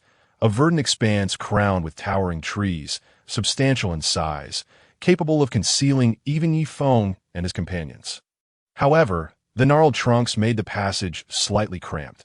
There should be a water source. Proceed with caution, Yi Feng advised. With the second meteorite's descent, some plants had mutated, leaving no guarantees that this grove was free from aberrant flora. Understood, the beast nodded. With no incidents along the way, the group safely arrived at a wide stream, its breadth astonishing amidst the arid desert at Yi Feng. Do you sense anything unusual? Lin Yi suddenly set down his water bucket and approached Yi Feng. What unusual thing? Yi Feng paused, perplexed. This oasis. There's not a single ferocious beast. Lin Yi whispered. Upon hearing this, Yi Feng was taken aback, his expression turning grave. Logically, oases in the desert should be teeming with life, especially near water sources where most wild beasts would rest. Yet, this place was eerily silent and devoid of any creatures. Gulp. Lin Yi suddenly swallowed hard. Yi Feng recognized the look of horror on his face as he activated thermal imaging. Following suit, Yi Feng employed this serpentine ability, momentarily halting his breath. Sister Qingqing, he called out, his voice trembling. Huh. Lu Qingqing looked up, momentarily stunned, then swiftly fled from the riverbank. Splash! The water erupted in a frenzy as a swarm of green-eyed crocodiles emerged, one of them lunging toward the shore with its gaping maw. Unfortunately for it, the prey had inexplicably fled. Not far off, Lu Qingqing stared at the crocodiles in shock, realizing that without her foresight ability, she would have likely been dragged beneath the surface. System, detect target. Yi Feng retreated while gravely inquiring within his mind. Beep. Target detection successful. Mutated species. Chapter 71. Confronting the mutated species group. Beep. Detected target species. Mutated oasis crocodile. 5 times evolved. The ruler of the oasis, highly social, excels in aquatic combat, with formidable biting power that renders them invincible in water. Ability. Lethal bite. Beep. One after another, the mutated oasis crocodile surfaced, their numbers totaling an astonishing 10. Yi Feng couldn't help but gasp in disbelief. This oasis had been overtaken by a horde of mutated species, explaining why this vast area was devoid of life. He had encountered advanced species, and even ancient ones. But this was his first encounter with a group composed entirely of mutated beings. The terror of mutated species hardly needed elaboration. Even a single one could rival or even overpower ancient ferocious beasts. And among the 10 mutated oasis crocodiles, the strongest had achieved 8 evolutions that we still have a chance. Yi Feng assessed the situation, noting that the most powerful among them was the one that had failed its ambush. It had reached 8 evolutions, which was to be expected, given that it dominated such a vast oasis. It had likely devoured all the beasts that approached within 100 miles if we confront this 8-evolved oasis crocodile. Lin Yi and the Thunderhorn rhinoceros can handle 2 each, and Sister Qingqing can take 1. Yi Feng rapidly weighed their strengths. And oh good, there are still 4 left. Yi Feng felt conflicted, even if he managed to take 1 out unexpectedly with his breath ability. 3 would remain. What should we do, Yi Feng? The beast gradually gathered around him, seeking a strategy. This is a group of mutated species. Launch an attack, Yi Feng said in a firm tone. All right, Lin Yi replied. But then his neck stiffened as he turned to Yi Feng in disbelief, his mouth agape. What? Attack. I'll deal with 3. The rest of you hold them off, Yi Feng shouted, this being his final limit. He couldn't handle more. As soon as his voice fell, a beam of energy shot through the forest, piercing the stream. The water began to freeze at a visible rate, and one of the mutated oasis crocodiles was instantly turned into a statue. The remaining mutated oasis crocodiles reacted swiftly, leaping from the water with their eyes blazing with fury. You dare to kill Old 8? The leader of the mutated oasis crocodiles roared, its gaze fixated menacingly on Yi Feng. You trespassed into our territory and struck first. What are you hesitating for, boss? Let us attack. One of the mutated oasis crocodiles charged toward Yi Feng. Your opponent is me. Lin Yi grinned, stepping forward to confront the charging crocodile. One by one, the mutated oasis crocodiles launched their attacks, with the Thunderhorn rhinoceros and Lu Qingqing each facing their adversaries. Yet to Yi Feng's dismay, 5 mutated oasis crocodiles surrounded him, You've got to be kidding me. Yi Feng's lips twitched. Big brother, it's not that we don't want to help you, but we can't break free. Lin Yi, trapped by two crocodiles, said helplessly. What about the Thunderhorn? Yi Feng's expression twitched. It soon became clear to Yi Feng that the Thunderhorn rhinoceros was already lost in a fierce battle with its own mutated oasis crocodile. That particular crocodile had achieved 7 evolutions, making it the second strongest among the group, thus absorbing a significant portion of the damage. However, the worst off was still Yi Feng. Hiss! Soon, Yi Feng let out a cry. But it wasn't due to the use of his breath, but rather from instinctive groans as he was bitten by a crocodile. The one that bit him was merely a 6 evolved crocodile. Yi Feng was stunned. How could a mere 6 evolutions breach his defenses? It seemed the mutated oasis crocodiles possessed a natural advantage in their offensive capabilities. As the saying goes, extreme circumstances lead to counterproductive outcomes. Their strength in attack came at a significant disadvantage in defense. Yi Feng momentarily disregarded his own pain and turned to bite down on a 6 evolved crocodile, his venomous fangs effortlessly sinking into its flesh. Oh no! The crocodile screeched before collapsing limply onto the ground, its body quickly stiffening. Such potent venom! The leader of the crocodiles exclaimed in shock. Only just begun, the golden-scaled giant python, capable of covering itself in dazzling scales, had already taken down 2 of them. While their combat power was not particularly high, it was enough to showcase that this giant python was undoubtedly the strongest in their team. Be careful. His fangs are venomous. Don't let him bite you. The cautious leader of the oasis tyrant crocodiles hesitated upon hearing these words, causing the remaining tyrant crocodiles to momentarily falter. The Yi Feng let out a cold chuckle, realizing that their trepidation had afforded him a moment to catch his breath and prepare. Then allow me to let you taste the might of my fiery breath once more. Yi Feng opened his massive jaws, unleashing a fiery ray that caused the surrounding temperature to soar. That a 6 times evolved oasis tyrant crocodile was struck, writhing in agony as flames engulfed its body. The leader of the tyrant crocodiles was thrown into disarray. What manner of serpent was this, possessing such terrifying abilities? Quickly, at all costs, we must eliminate him immediately. The leader made his decision. The remaining 2 tyrant crocodiles flanked him, converging on Yi Feng from 3 directions. Yi Feng's mind grew heavy with the gravity of the situation, as these creatures had finally begun to respond. He set his sights on the leader, the only one whose attributes were somewhat comparable to his own. While the other 2, one having evolved 5 times and the other 6, posed limited threat. If he could vanquish the leader, victory would be assured. However, the leader was now prepared, wary of both Yi Feng's fangs and his ranged fiery breath, maintaining a moderate distance for combat. It may be difficult for me to attack you, but you won't find it so easy to strike me either. Yi Feng sneered. And no sooner had he spoken than the latter part of his body was seized by the jaws of the 2 subordinate tyrant crocodiles. Their terrifying bite inflicting painful sensations that coursed through his nerves. Yi Feng found himself envying Lin Ye's hedgehog armor. With such protection, who would dare bite him? Yet, the leader remained hesitant to engage. With no other choice, Yi Feng resolved to dispatch the 2 subordinates first. However, the moment he turned, a more intense pain shot through his neck. Damn it, these creatures intend to employ a wheel tactic. Yi Feng cursed silently, and when he turned back, the 2 subordinates seemed to have anticipated his move, releasing their grip and retreating to a distance that kept them out of easy reach while allowing sufficient reaction time to evade his breath. Yi Feng, by row, witnessing Yi Feng's predicament, could not help but call out in concern. Gritting his teeth, Yi Feng's eyes glinted with cold light as he hurled the leader of the tyrant crocodiles towards his subordinates. The leader had no desire to release his grip, but doing so would endanger his underlings. Reluctantly, he let go, rolling on the ground before rising again, his eyes warily fixed on Yi Feng.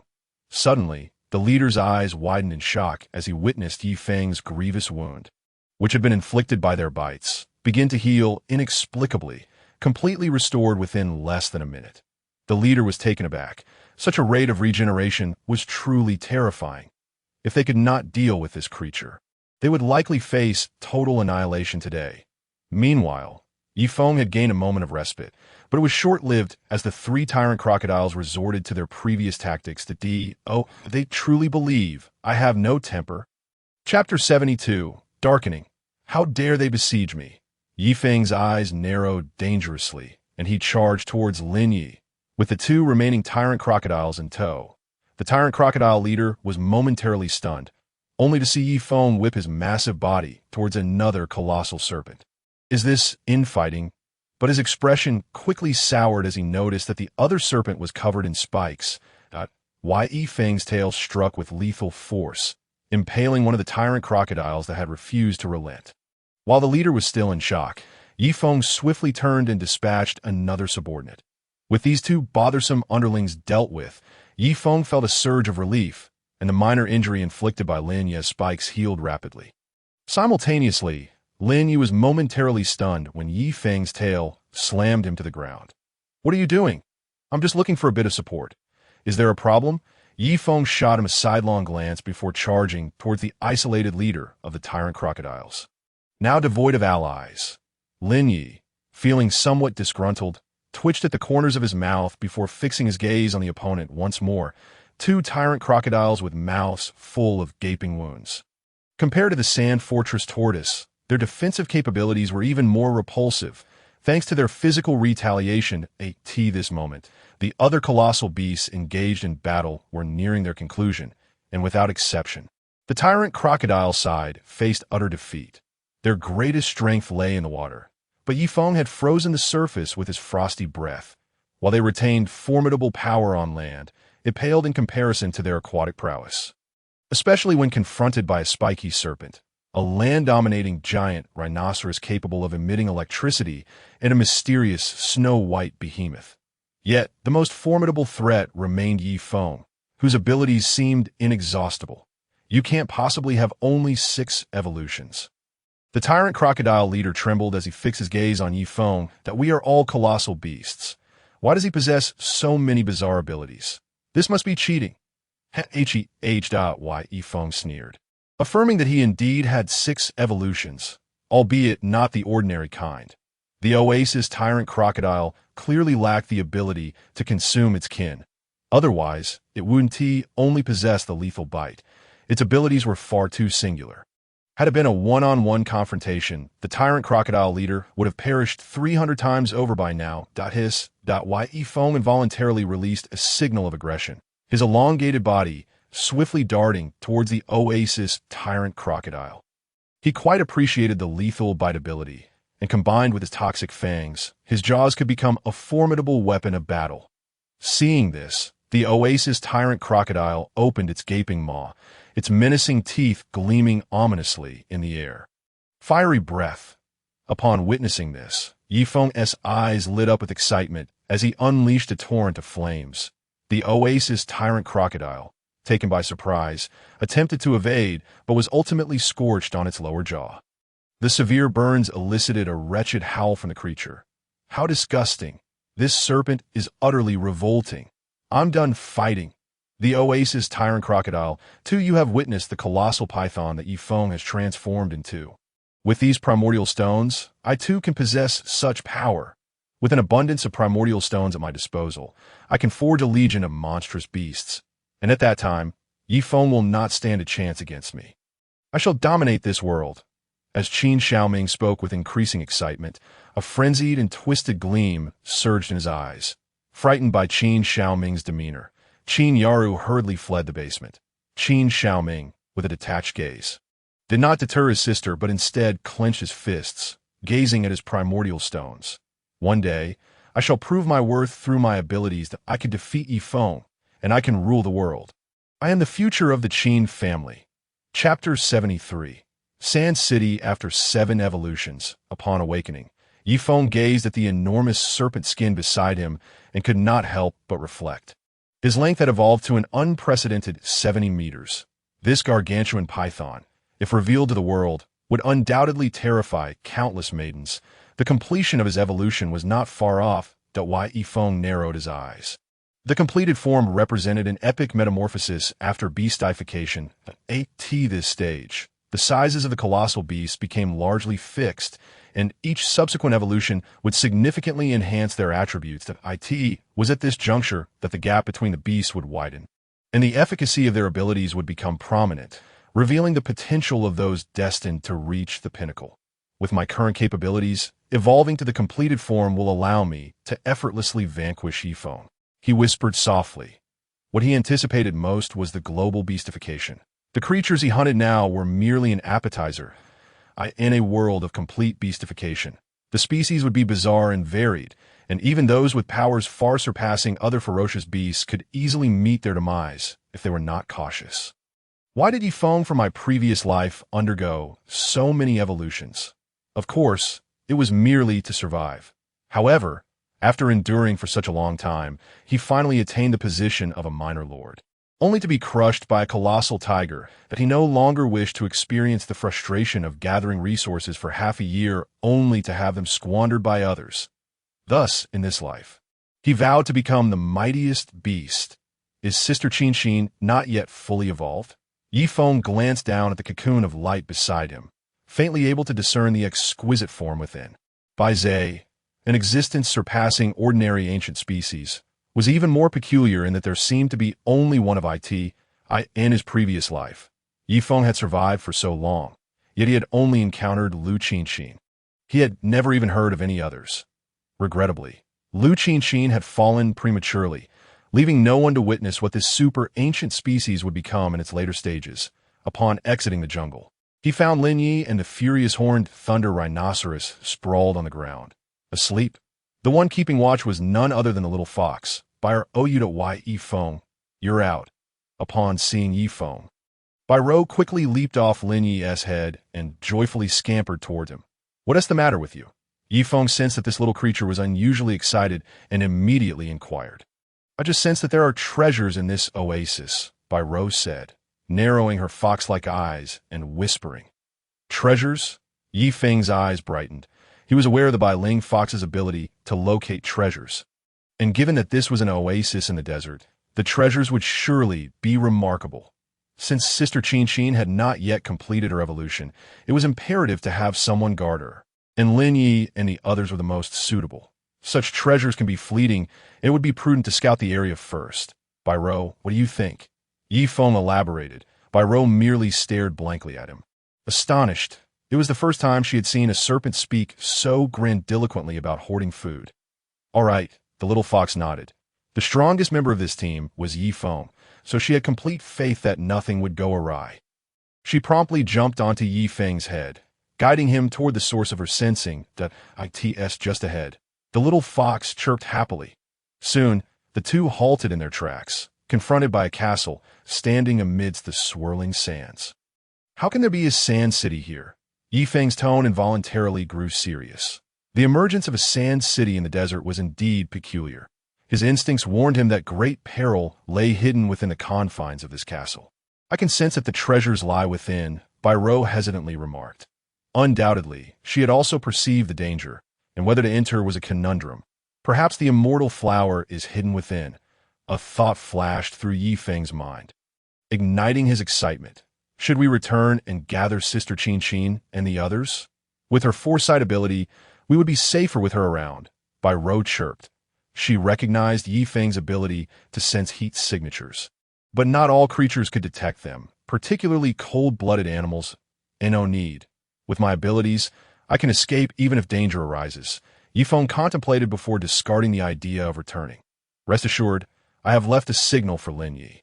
Once Sister Qin completes her evolution, they can follow the signal to find us. All right, Bai Rou nodded and then perched atop Yifeng's head. She held great trust in him. The ancient desert city seemed to have been uninhabited for some time, with the sands burying any evidence of life, while the ground bore enormous impressions. These are the footprints of colossal beasts, Yifeng said gravely. Perhaps humans transformed into colossal beasts have laid waste to this city. After prolonged periods without food in a beastified state, one could easily descend into a state of hunger, losing their sanity and committing acts of slaughter. Of course, there's another possibility. This colossal beast actively devoured humans to evolve.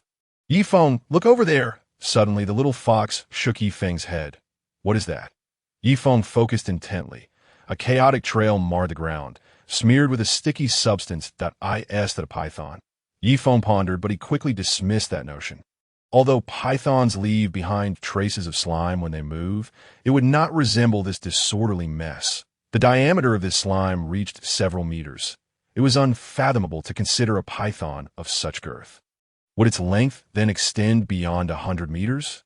It seemed more akin to the movement patterns of a social creature that Yifeng contemplated and decided to let the system conduct a scan. Beep, activating scan function, detecting target traces, locking in data. Beep, based on system analysis, these traces correspond to two species, desert army ants and black gold giant ants. Desert army ants, an ancient species known for their gregarious nature. Their formidable mandibles render them nearly invulnerable in the desert. Ability, powerful bite. Black gold giant ants, an ancient species, also gregarious. Their bodies appear to be forged from black gold, possessing immense defensive capabilities that grant them overwhelming crushing power, leaving no vegetation in their wake. Ability, black gold ant rush. Yifeng could not help but draw in a sharp breath. The system's description illuminated the terrifying nature of the traces before him. Just then, a rustling sound arose from the surroundings, causing Yifeng to freeze and glance around, his pupils dilating in shock. He beheld a swarm of ants, their bodies a brownish-yellow hue, with crimson tails descending from the castle walls.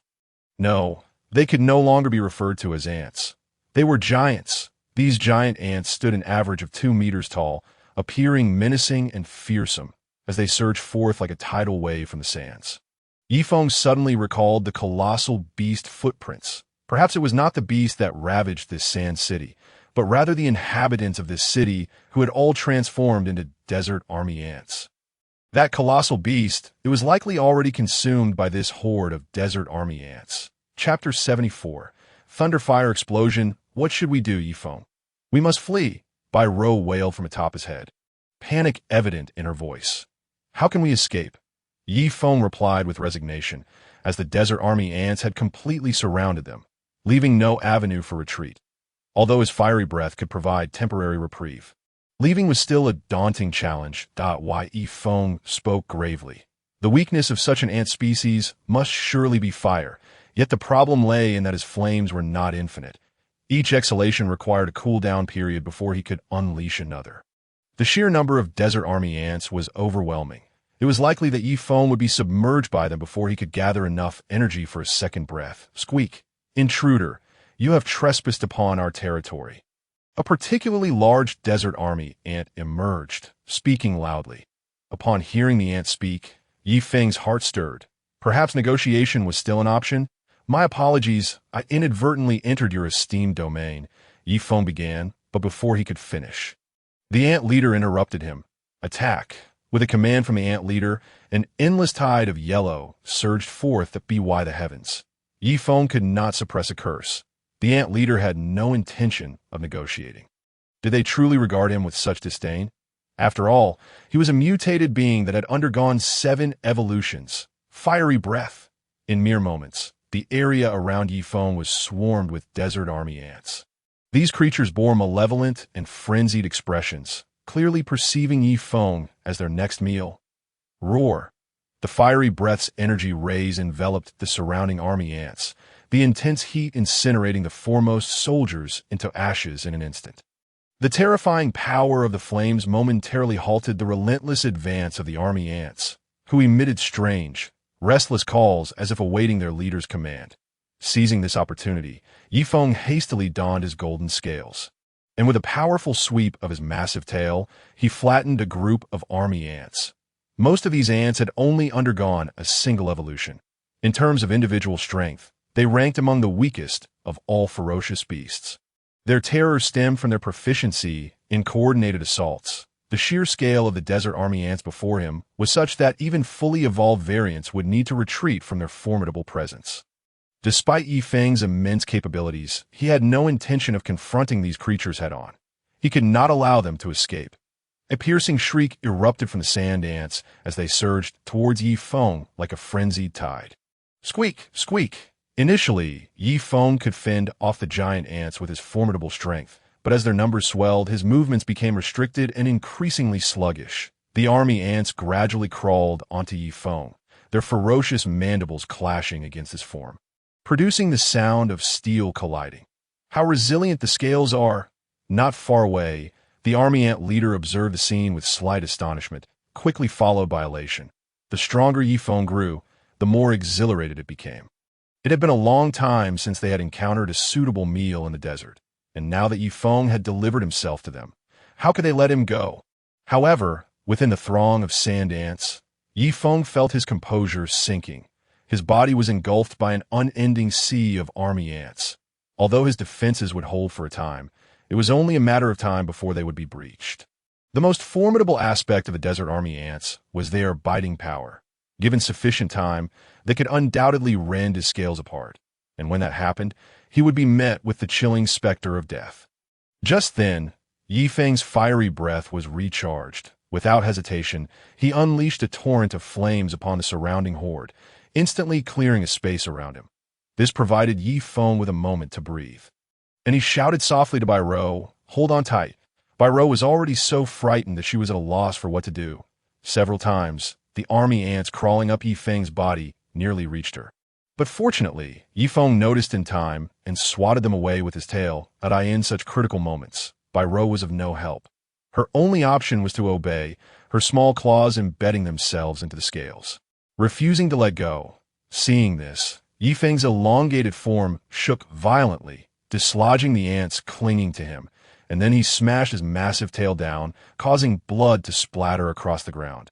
With a clear path behind him, Yi Feng again plunged into battle, although after a while he found his body once more surrounded by the army ants. Yet he was able to repeatedly find respite through his fiery breath. However, things did not unfold favorably. An ever-increasing number of army ants joined the fray, besieging the colossal creature. Unless Yi Feng dealt with all the army ants, escape would be exceedingly difficult. Hiss! Time passed, and Yi Feng could distinctly feel his stamina waning, while the army ants around him remained as relentless as ever. Was he doomed to perish today? No. A distant rumble of the earth heralded the approach of a figure as massive as a small mountain. Accompanied by a similarly elongated giant python, Yi Feng, "We are here to save you!" Lin Ye's exuberant shout rang out. These two beasts plunged into the ant swarm as if entering an unguarded realm, wreaking havoc, but soon experienced the same overwhelming treatment as Yi Feng. From afar, Yi Feng watched this spectacle, his lips twitching slightly. Were these two clowns truly here to amuse him? At that moment, Yi Feng noticed the high-voltage lightning unleashed by the Angerhorn Thunder Rhino, and a sudden inspiration struck him. "Thunder Rhino, unleash your electricity towards me," Yi Feng called out. The Angerhorn Thunder Rhino paused for a moment, and in that instant of distraction, Lin Yi was bitten by a swarm of desert army ants. Howling in agony, "Thunder, what are you waiting for?" he wailed. The Angerhorn Thunder Rhino snapped back to reality. Although it had yet to comprehend why Yi Feng wanted it to release electricity, it trusted Yi Feng's judgment. The giant horn began to tremble, and concentrated lightning rapidly spread, paralyzing the surrounding army ants. Yi Feng, seizing the moment, exhaled a torrent of searing flames. In an instant, the flames collided with the thunder, erupting in a cacophony of sound. Boom! A deep pit suddenly appeared at the site of the explosion, and the rampaging army ants were torn apart, some left with only half their bodies. A truly gruesome sight. The thunderous explosion left everyone momentarily stunned. Even the Thunder Rhino itself was somewhat bewildered. Goodness, that was overwhelmingly fierce. Lin Yi stared in shock at the obliterated ant swarm, expressing his astonishment that indeed, Yi Feng's gaze fixated on the gap created by the explosion. His spirits soaring. The electricity from the Angerhorn Thunder Rhino was not ordinary. It rivaled the might of nature's own lightning. Were it mere artificial electricity, such a reaction would have been impossible. But with nature's thunder, the outcome was drastically different. The collision of the two natural elements, thunder and fire, yielded a tremendous explosion, the force of which was evident, akin to the blast of dozens of pounds of explosives. The sudden turn of events astonished the leader of the sand ants. It had not anticipated such a lethal combination from the two giants. The recent explosion had cost it nearly 100 of its subordinates. Taking advantage of this interval, Yifeng successfully reunited with Lin Yi and the others. What's going on? Where did all these ants come from? Lin Yi inquired of Yifeng. Not long ago, Lu Qingqing had successfully evolved, and her first act post-evolution was to warn that Yifeng was in danger. Thus, Lin Yi and the beasts followed the signal left by Yifeng, only to discover a battlefield teeming with ants. I suspect this is a result of the third fall of the original stone. The humans in the Sand City have all transformed into desert army ants. Yifeng replied calmly. All transformed into desert army ants. Lin Yi felt a chill run down his spine. Our immediate task is to escape from here, Yifeng stated gravely. By the way, where is Qingqing? It's too dangerous here. We left her to guard the rear. Lin Yi shook his head. Lu Qingqing had only evolved 4 times, and she was not suited for combat. Hence she remained behind. Yifeng nodded and surveyed the encroaching army ants. These sand ants obeyed their leader's commands. If they were to eliminate the leader, an opportunity to escape would arise. Agreed, we must act swiftly. You and the Thunder Rhino create another explosion while I charge in to deal with the leader, Lin Yi proposed. Among them, he was the most courageous, protected by his spiked scales, rendering him almost immune to physical attacks. Yet the sheer number of ants posed a considerable challenge. I have one more thing to mention. Yifeng pondered before speaking. The reason we came here is that by Rose sensed the aura of a treasure. I suspect it could be the Undying Flower. The Undying Flower? 2 excited voices exclaimed in unison. Lin Ye's eyes sparkling with fervor. Yifeng, is it truly the Undying Flower? I cannot be certain. Yifeng shook his head. According to the information I've gathered, the Undying Flower should be located in the desert's forbidden zone. But this area still lies within the desert. However, he did not dismiss the possibility. To his words, the other 2 beasts grew significantly calmer. They exchanged glances, each seeing determination in the other's eyes. Even if there was only a sliver of possibility, they could not let it slip away. Very well, let us annihilate this army of ants today, Lin Yi declared, gritting his teeth. First, we take down the leader. Yifeng exhaled a breath of pent-up air. Glancing at the anger-horn Thunder Rhino beside him, the latter understood and began to gather lightning energy in its massive horn. Quickly, we must not let them unleash their abilities, the leader of the sand ants. Witnessing this, cried out in alarm. It had seen the power of the previous strike. If they unleashed a few more like that, the entire horde would suffer catastrophic losses. Upon hearing this, the army ants surged forward. In a critical moment, Lin Yi stepped forward, his spiked scales enveloping him, shielding Yifeng and the Thunder Rhino from the ants' onslaught.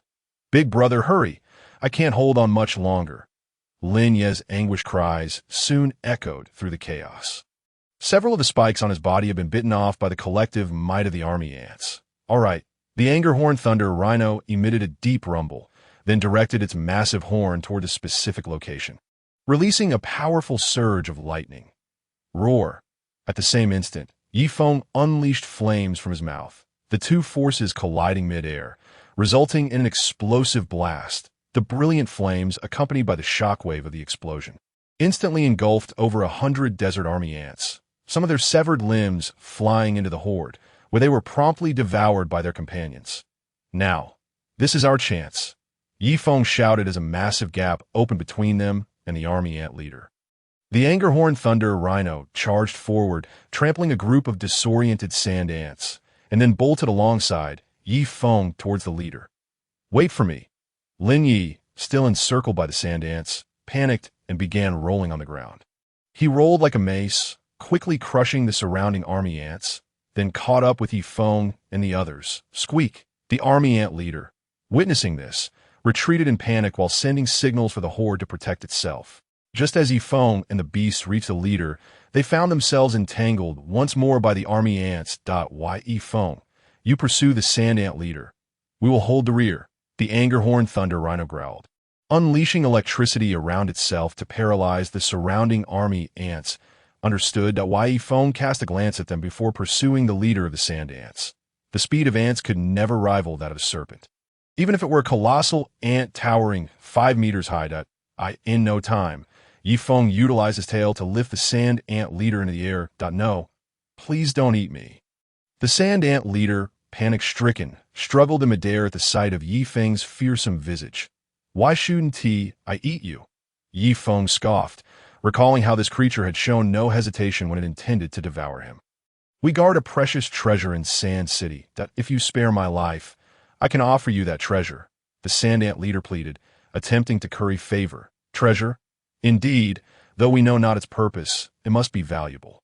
"It fell alongside those stones," the Sand Ant leader exclaimed. "Fell alongside stones?" Yi Feng's mind raced with speculation regarding the treasure mentioned by the Sand Ant leader, though he felt a twinge of disappointment, as it was not the immortal flower he sought. The immortal flower was a rare bloom that mutated from the fusion with primordial stones, and according to the Sand Ant leader's description, it did not align with that. "Brother Python," the Sand Ant leader queried tentatively. You may consider yourself deceased." With that, Yi Feng consumed the Sand Ant leader whole. "Ding, you have devoured the ancient species, Sand Ant leader. Gained 7 evolution points and acquired 232 growth points. You have obtained a special ability, Lethal Bite. You have gained 10 strength attribute points." The prospect of a special ability filled Yi Feng with delight. It had been ages since he had acquired one. System. "Display my panel," Yi Feng thought joyously. Host. Yi Feng's 7 evolution species. Immortal Python growth points. 886, 6,400 points required for next evolution abilities. Venomous Fangs. Fiery Breath, Golden Scales, Eagle Eye, Frost Resistance, Immunity to all toxins, Deep Sea Breath Holding, Lethal Bite Strength. 359 Speed, 287 Defense, 313 Constitution, 325. Newly acquired ability, Lethal Bite, endowing the host with formidable biting power capable of instantly shredding prey into pieces. Is this the ability released by the desert military ant? Yi Feng pondered, noting its similarity to the Oasis crocodile's power, both granting the host immense biting capability. Aside from speed, all of Yi Feng's other attributes had surpassed 300. In the initial evolutionary system, the attribute changes for ferocious beasts were minimal with each evolution. However, Yi Feng's 7 evolutions had yielded such remarkable attributes, bringing him close to that of a 9-evolution mutated beast. "Hey, Big Python, what are you doing?" Bai-Ro, noticing Yi Feng's prolonged silence, playfully tapped his head. "Nothing, we are searching for something in Sand City," Yi Feng replied, regaining his focus. "Let me sense it," Bai-Ro said, a faint white light emanating from her. "To the left," she pointed after a moment. "All right." Yi Feng nodded and began to slither forward. Soon, an open space appeared before him, resembling an ancient plaza, where the gentle breeze stirred the dust, revealing antiquated structures. In the center of this plaza floated a yellow orb of light. Upon seeing the orb, Yi Feng's gaze sharpened. Indeed, it was Chapter 76. Ability Seed of Sandification. What is this? Little Fox Bai-Ro leapt down, gazing at the yellow seed, her mouth watering uncontrollably. "This is an ability seed. Consuming it will grant the abilities contained within," Yi Feng remarked, marveling he knew that in his past life, such ability seeds were highly coveted even by overlords, as they were exceedingly rare, typically guarded by formidable beasts before reaching maturity. In his previous life, Yi Feng, as a mere minor lord, had never even had the privilege of laying eyes on one. To his astonishment, a single ability seed had fallen in this sand city, explaining why all the humans had transformed into sand ants. It seemed destined for the ant swarm to protect it. An ability seed? Little Fox gasped in disbelief, her eyes widening. Such a thing exists? Yes, its yellow color suggests it possesses desert or earth attributes. Yi Feng contemplated aloud. By the way, system, can this be scanned? Yi Feng suddenly recalled his data catalog and wondered if it could be successfully scanned. Ding! System scanning in progress. Detecting target ability seed. Seed ability. Sandification.it can transform the host's body, absorbing or devouring powerful attacks, rendering it impervious to blades and bullets, but vulnerable to water. Sandification. Yi Feng was taken aback, recalling their recent encounter with a mutated beast possessing this power, the Sand Fortress Tortoise. Had Yi Feng not possessed Frost Breath and Fiery Breath, he would have faced significant difficulties then. Let us go find Lin Yi and the others, Yi Feng decided, plucking the mature seed and tossing it to Little Fox before heading outward. That moment, The ant swarm seemed to sense the absence of their leader, their assault becoming disorganized, akin to a scattered pile of sand. Meanwhile, Lin Yi and the two beasts had reversed their fortunes, howling as they pursued the ants, their jaws busy devouring something. "Whoa, growth points!" Yi Feng exclaimed, suddenly realizing what the two were consuming. Raw growth points. Without hesitation, he dove into the dissipating ant swarm, his massive jaws snapping open and closed as he swept up several sand ants. Ding! You have devoured the ancient species desert military ant, gained 60 growth points. Ding! You have devoured the ancient species desert military ant, gained 50 growth points. The system's notifications made Yi Feng find each sand ant irresistibly adorable. Half an hour later, the entire sand city had been cleared by the three ferocious beasts. Though many sand ants managed to escape during the process, they still reaped a bountiful harvest. That why Yi Feng called forth his attribute panel in his mind. Host. Yi Feng's 7 evolution species. Immortal Python growth points. 5796. 6,400 points required for next evolution abilities. Venomous Fangs, Fiery Breath, Golden Scales, Eagle Eye, Frost Resistance, Immunity to all Toxins, Deep Sea Breath Holding, Lethal Bite Strength. 373 speed, 289 defense, 315 constitution, 329. Yi Feng's growth points and attributes were refreshed once more. With strength nearing the 400 mark, rivaling that of a 9 evolution mutated species, his growth points had surged dramatically, surpassing 5,000, bringing him closer to the next evolution, having spent less than a day in the desert. He was on the verge of completing 2 evolutions. Yi Feng exhaled deeply, glancing at his 2 companions. Lin Ye's eyes sparkled with excitement, shedding the previous disheveled appearance from being pursued by the ants. While the angry horned thunder rhino was panting heavily, its massive horn shimmering with a faint red glow. "Are you about to evolve?" Yi Feng inquired, astonished. Yes, the angry horned thunder rhino nodded, having already undergone 7 evolutions before their arrival. It was now time for its 8th evolution following a period of devouring. The time is getting late. Yi Feng observed the sun setting in the distance. Contemplating, the outside world is also unsafe. It would be better for you to evolve here in Sand City, and then we can travel at night. All right, the angry horned thunder rhino agreed. Creatures of the desert prefer to lurk during the day and emerge at night, making the nighttime journey rife with peril. Locate the immortal flower before the global beastification. They needed to press onward day and night, as they were likely not far from the desert's forbidden zone. Afterward, Yi Feng went to fetch the waiting Lu Qingqing.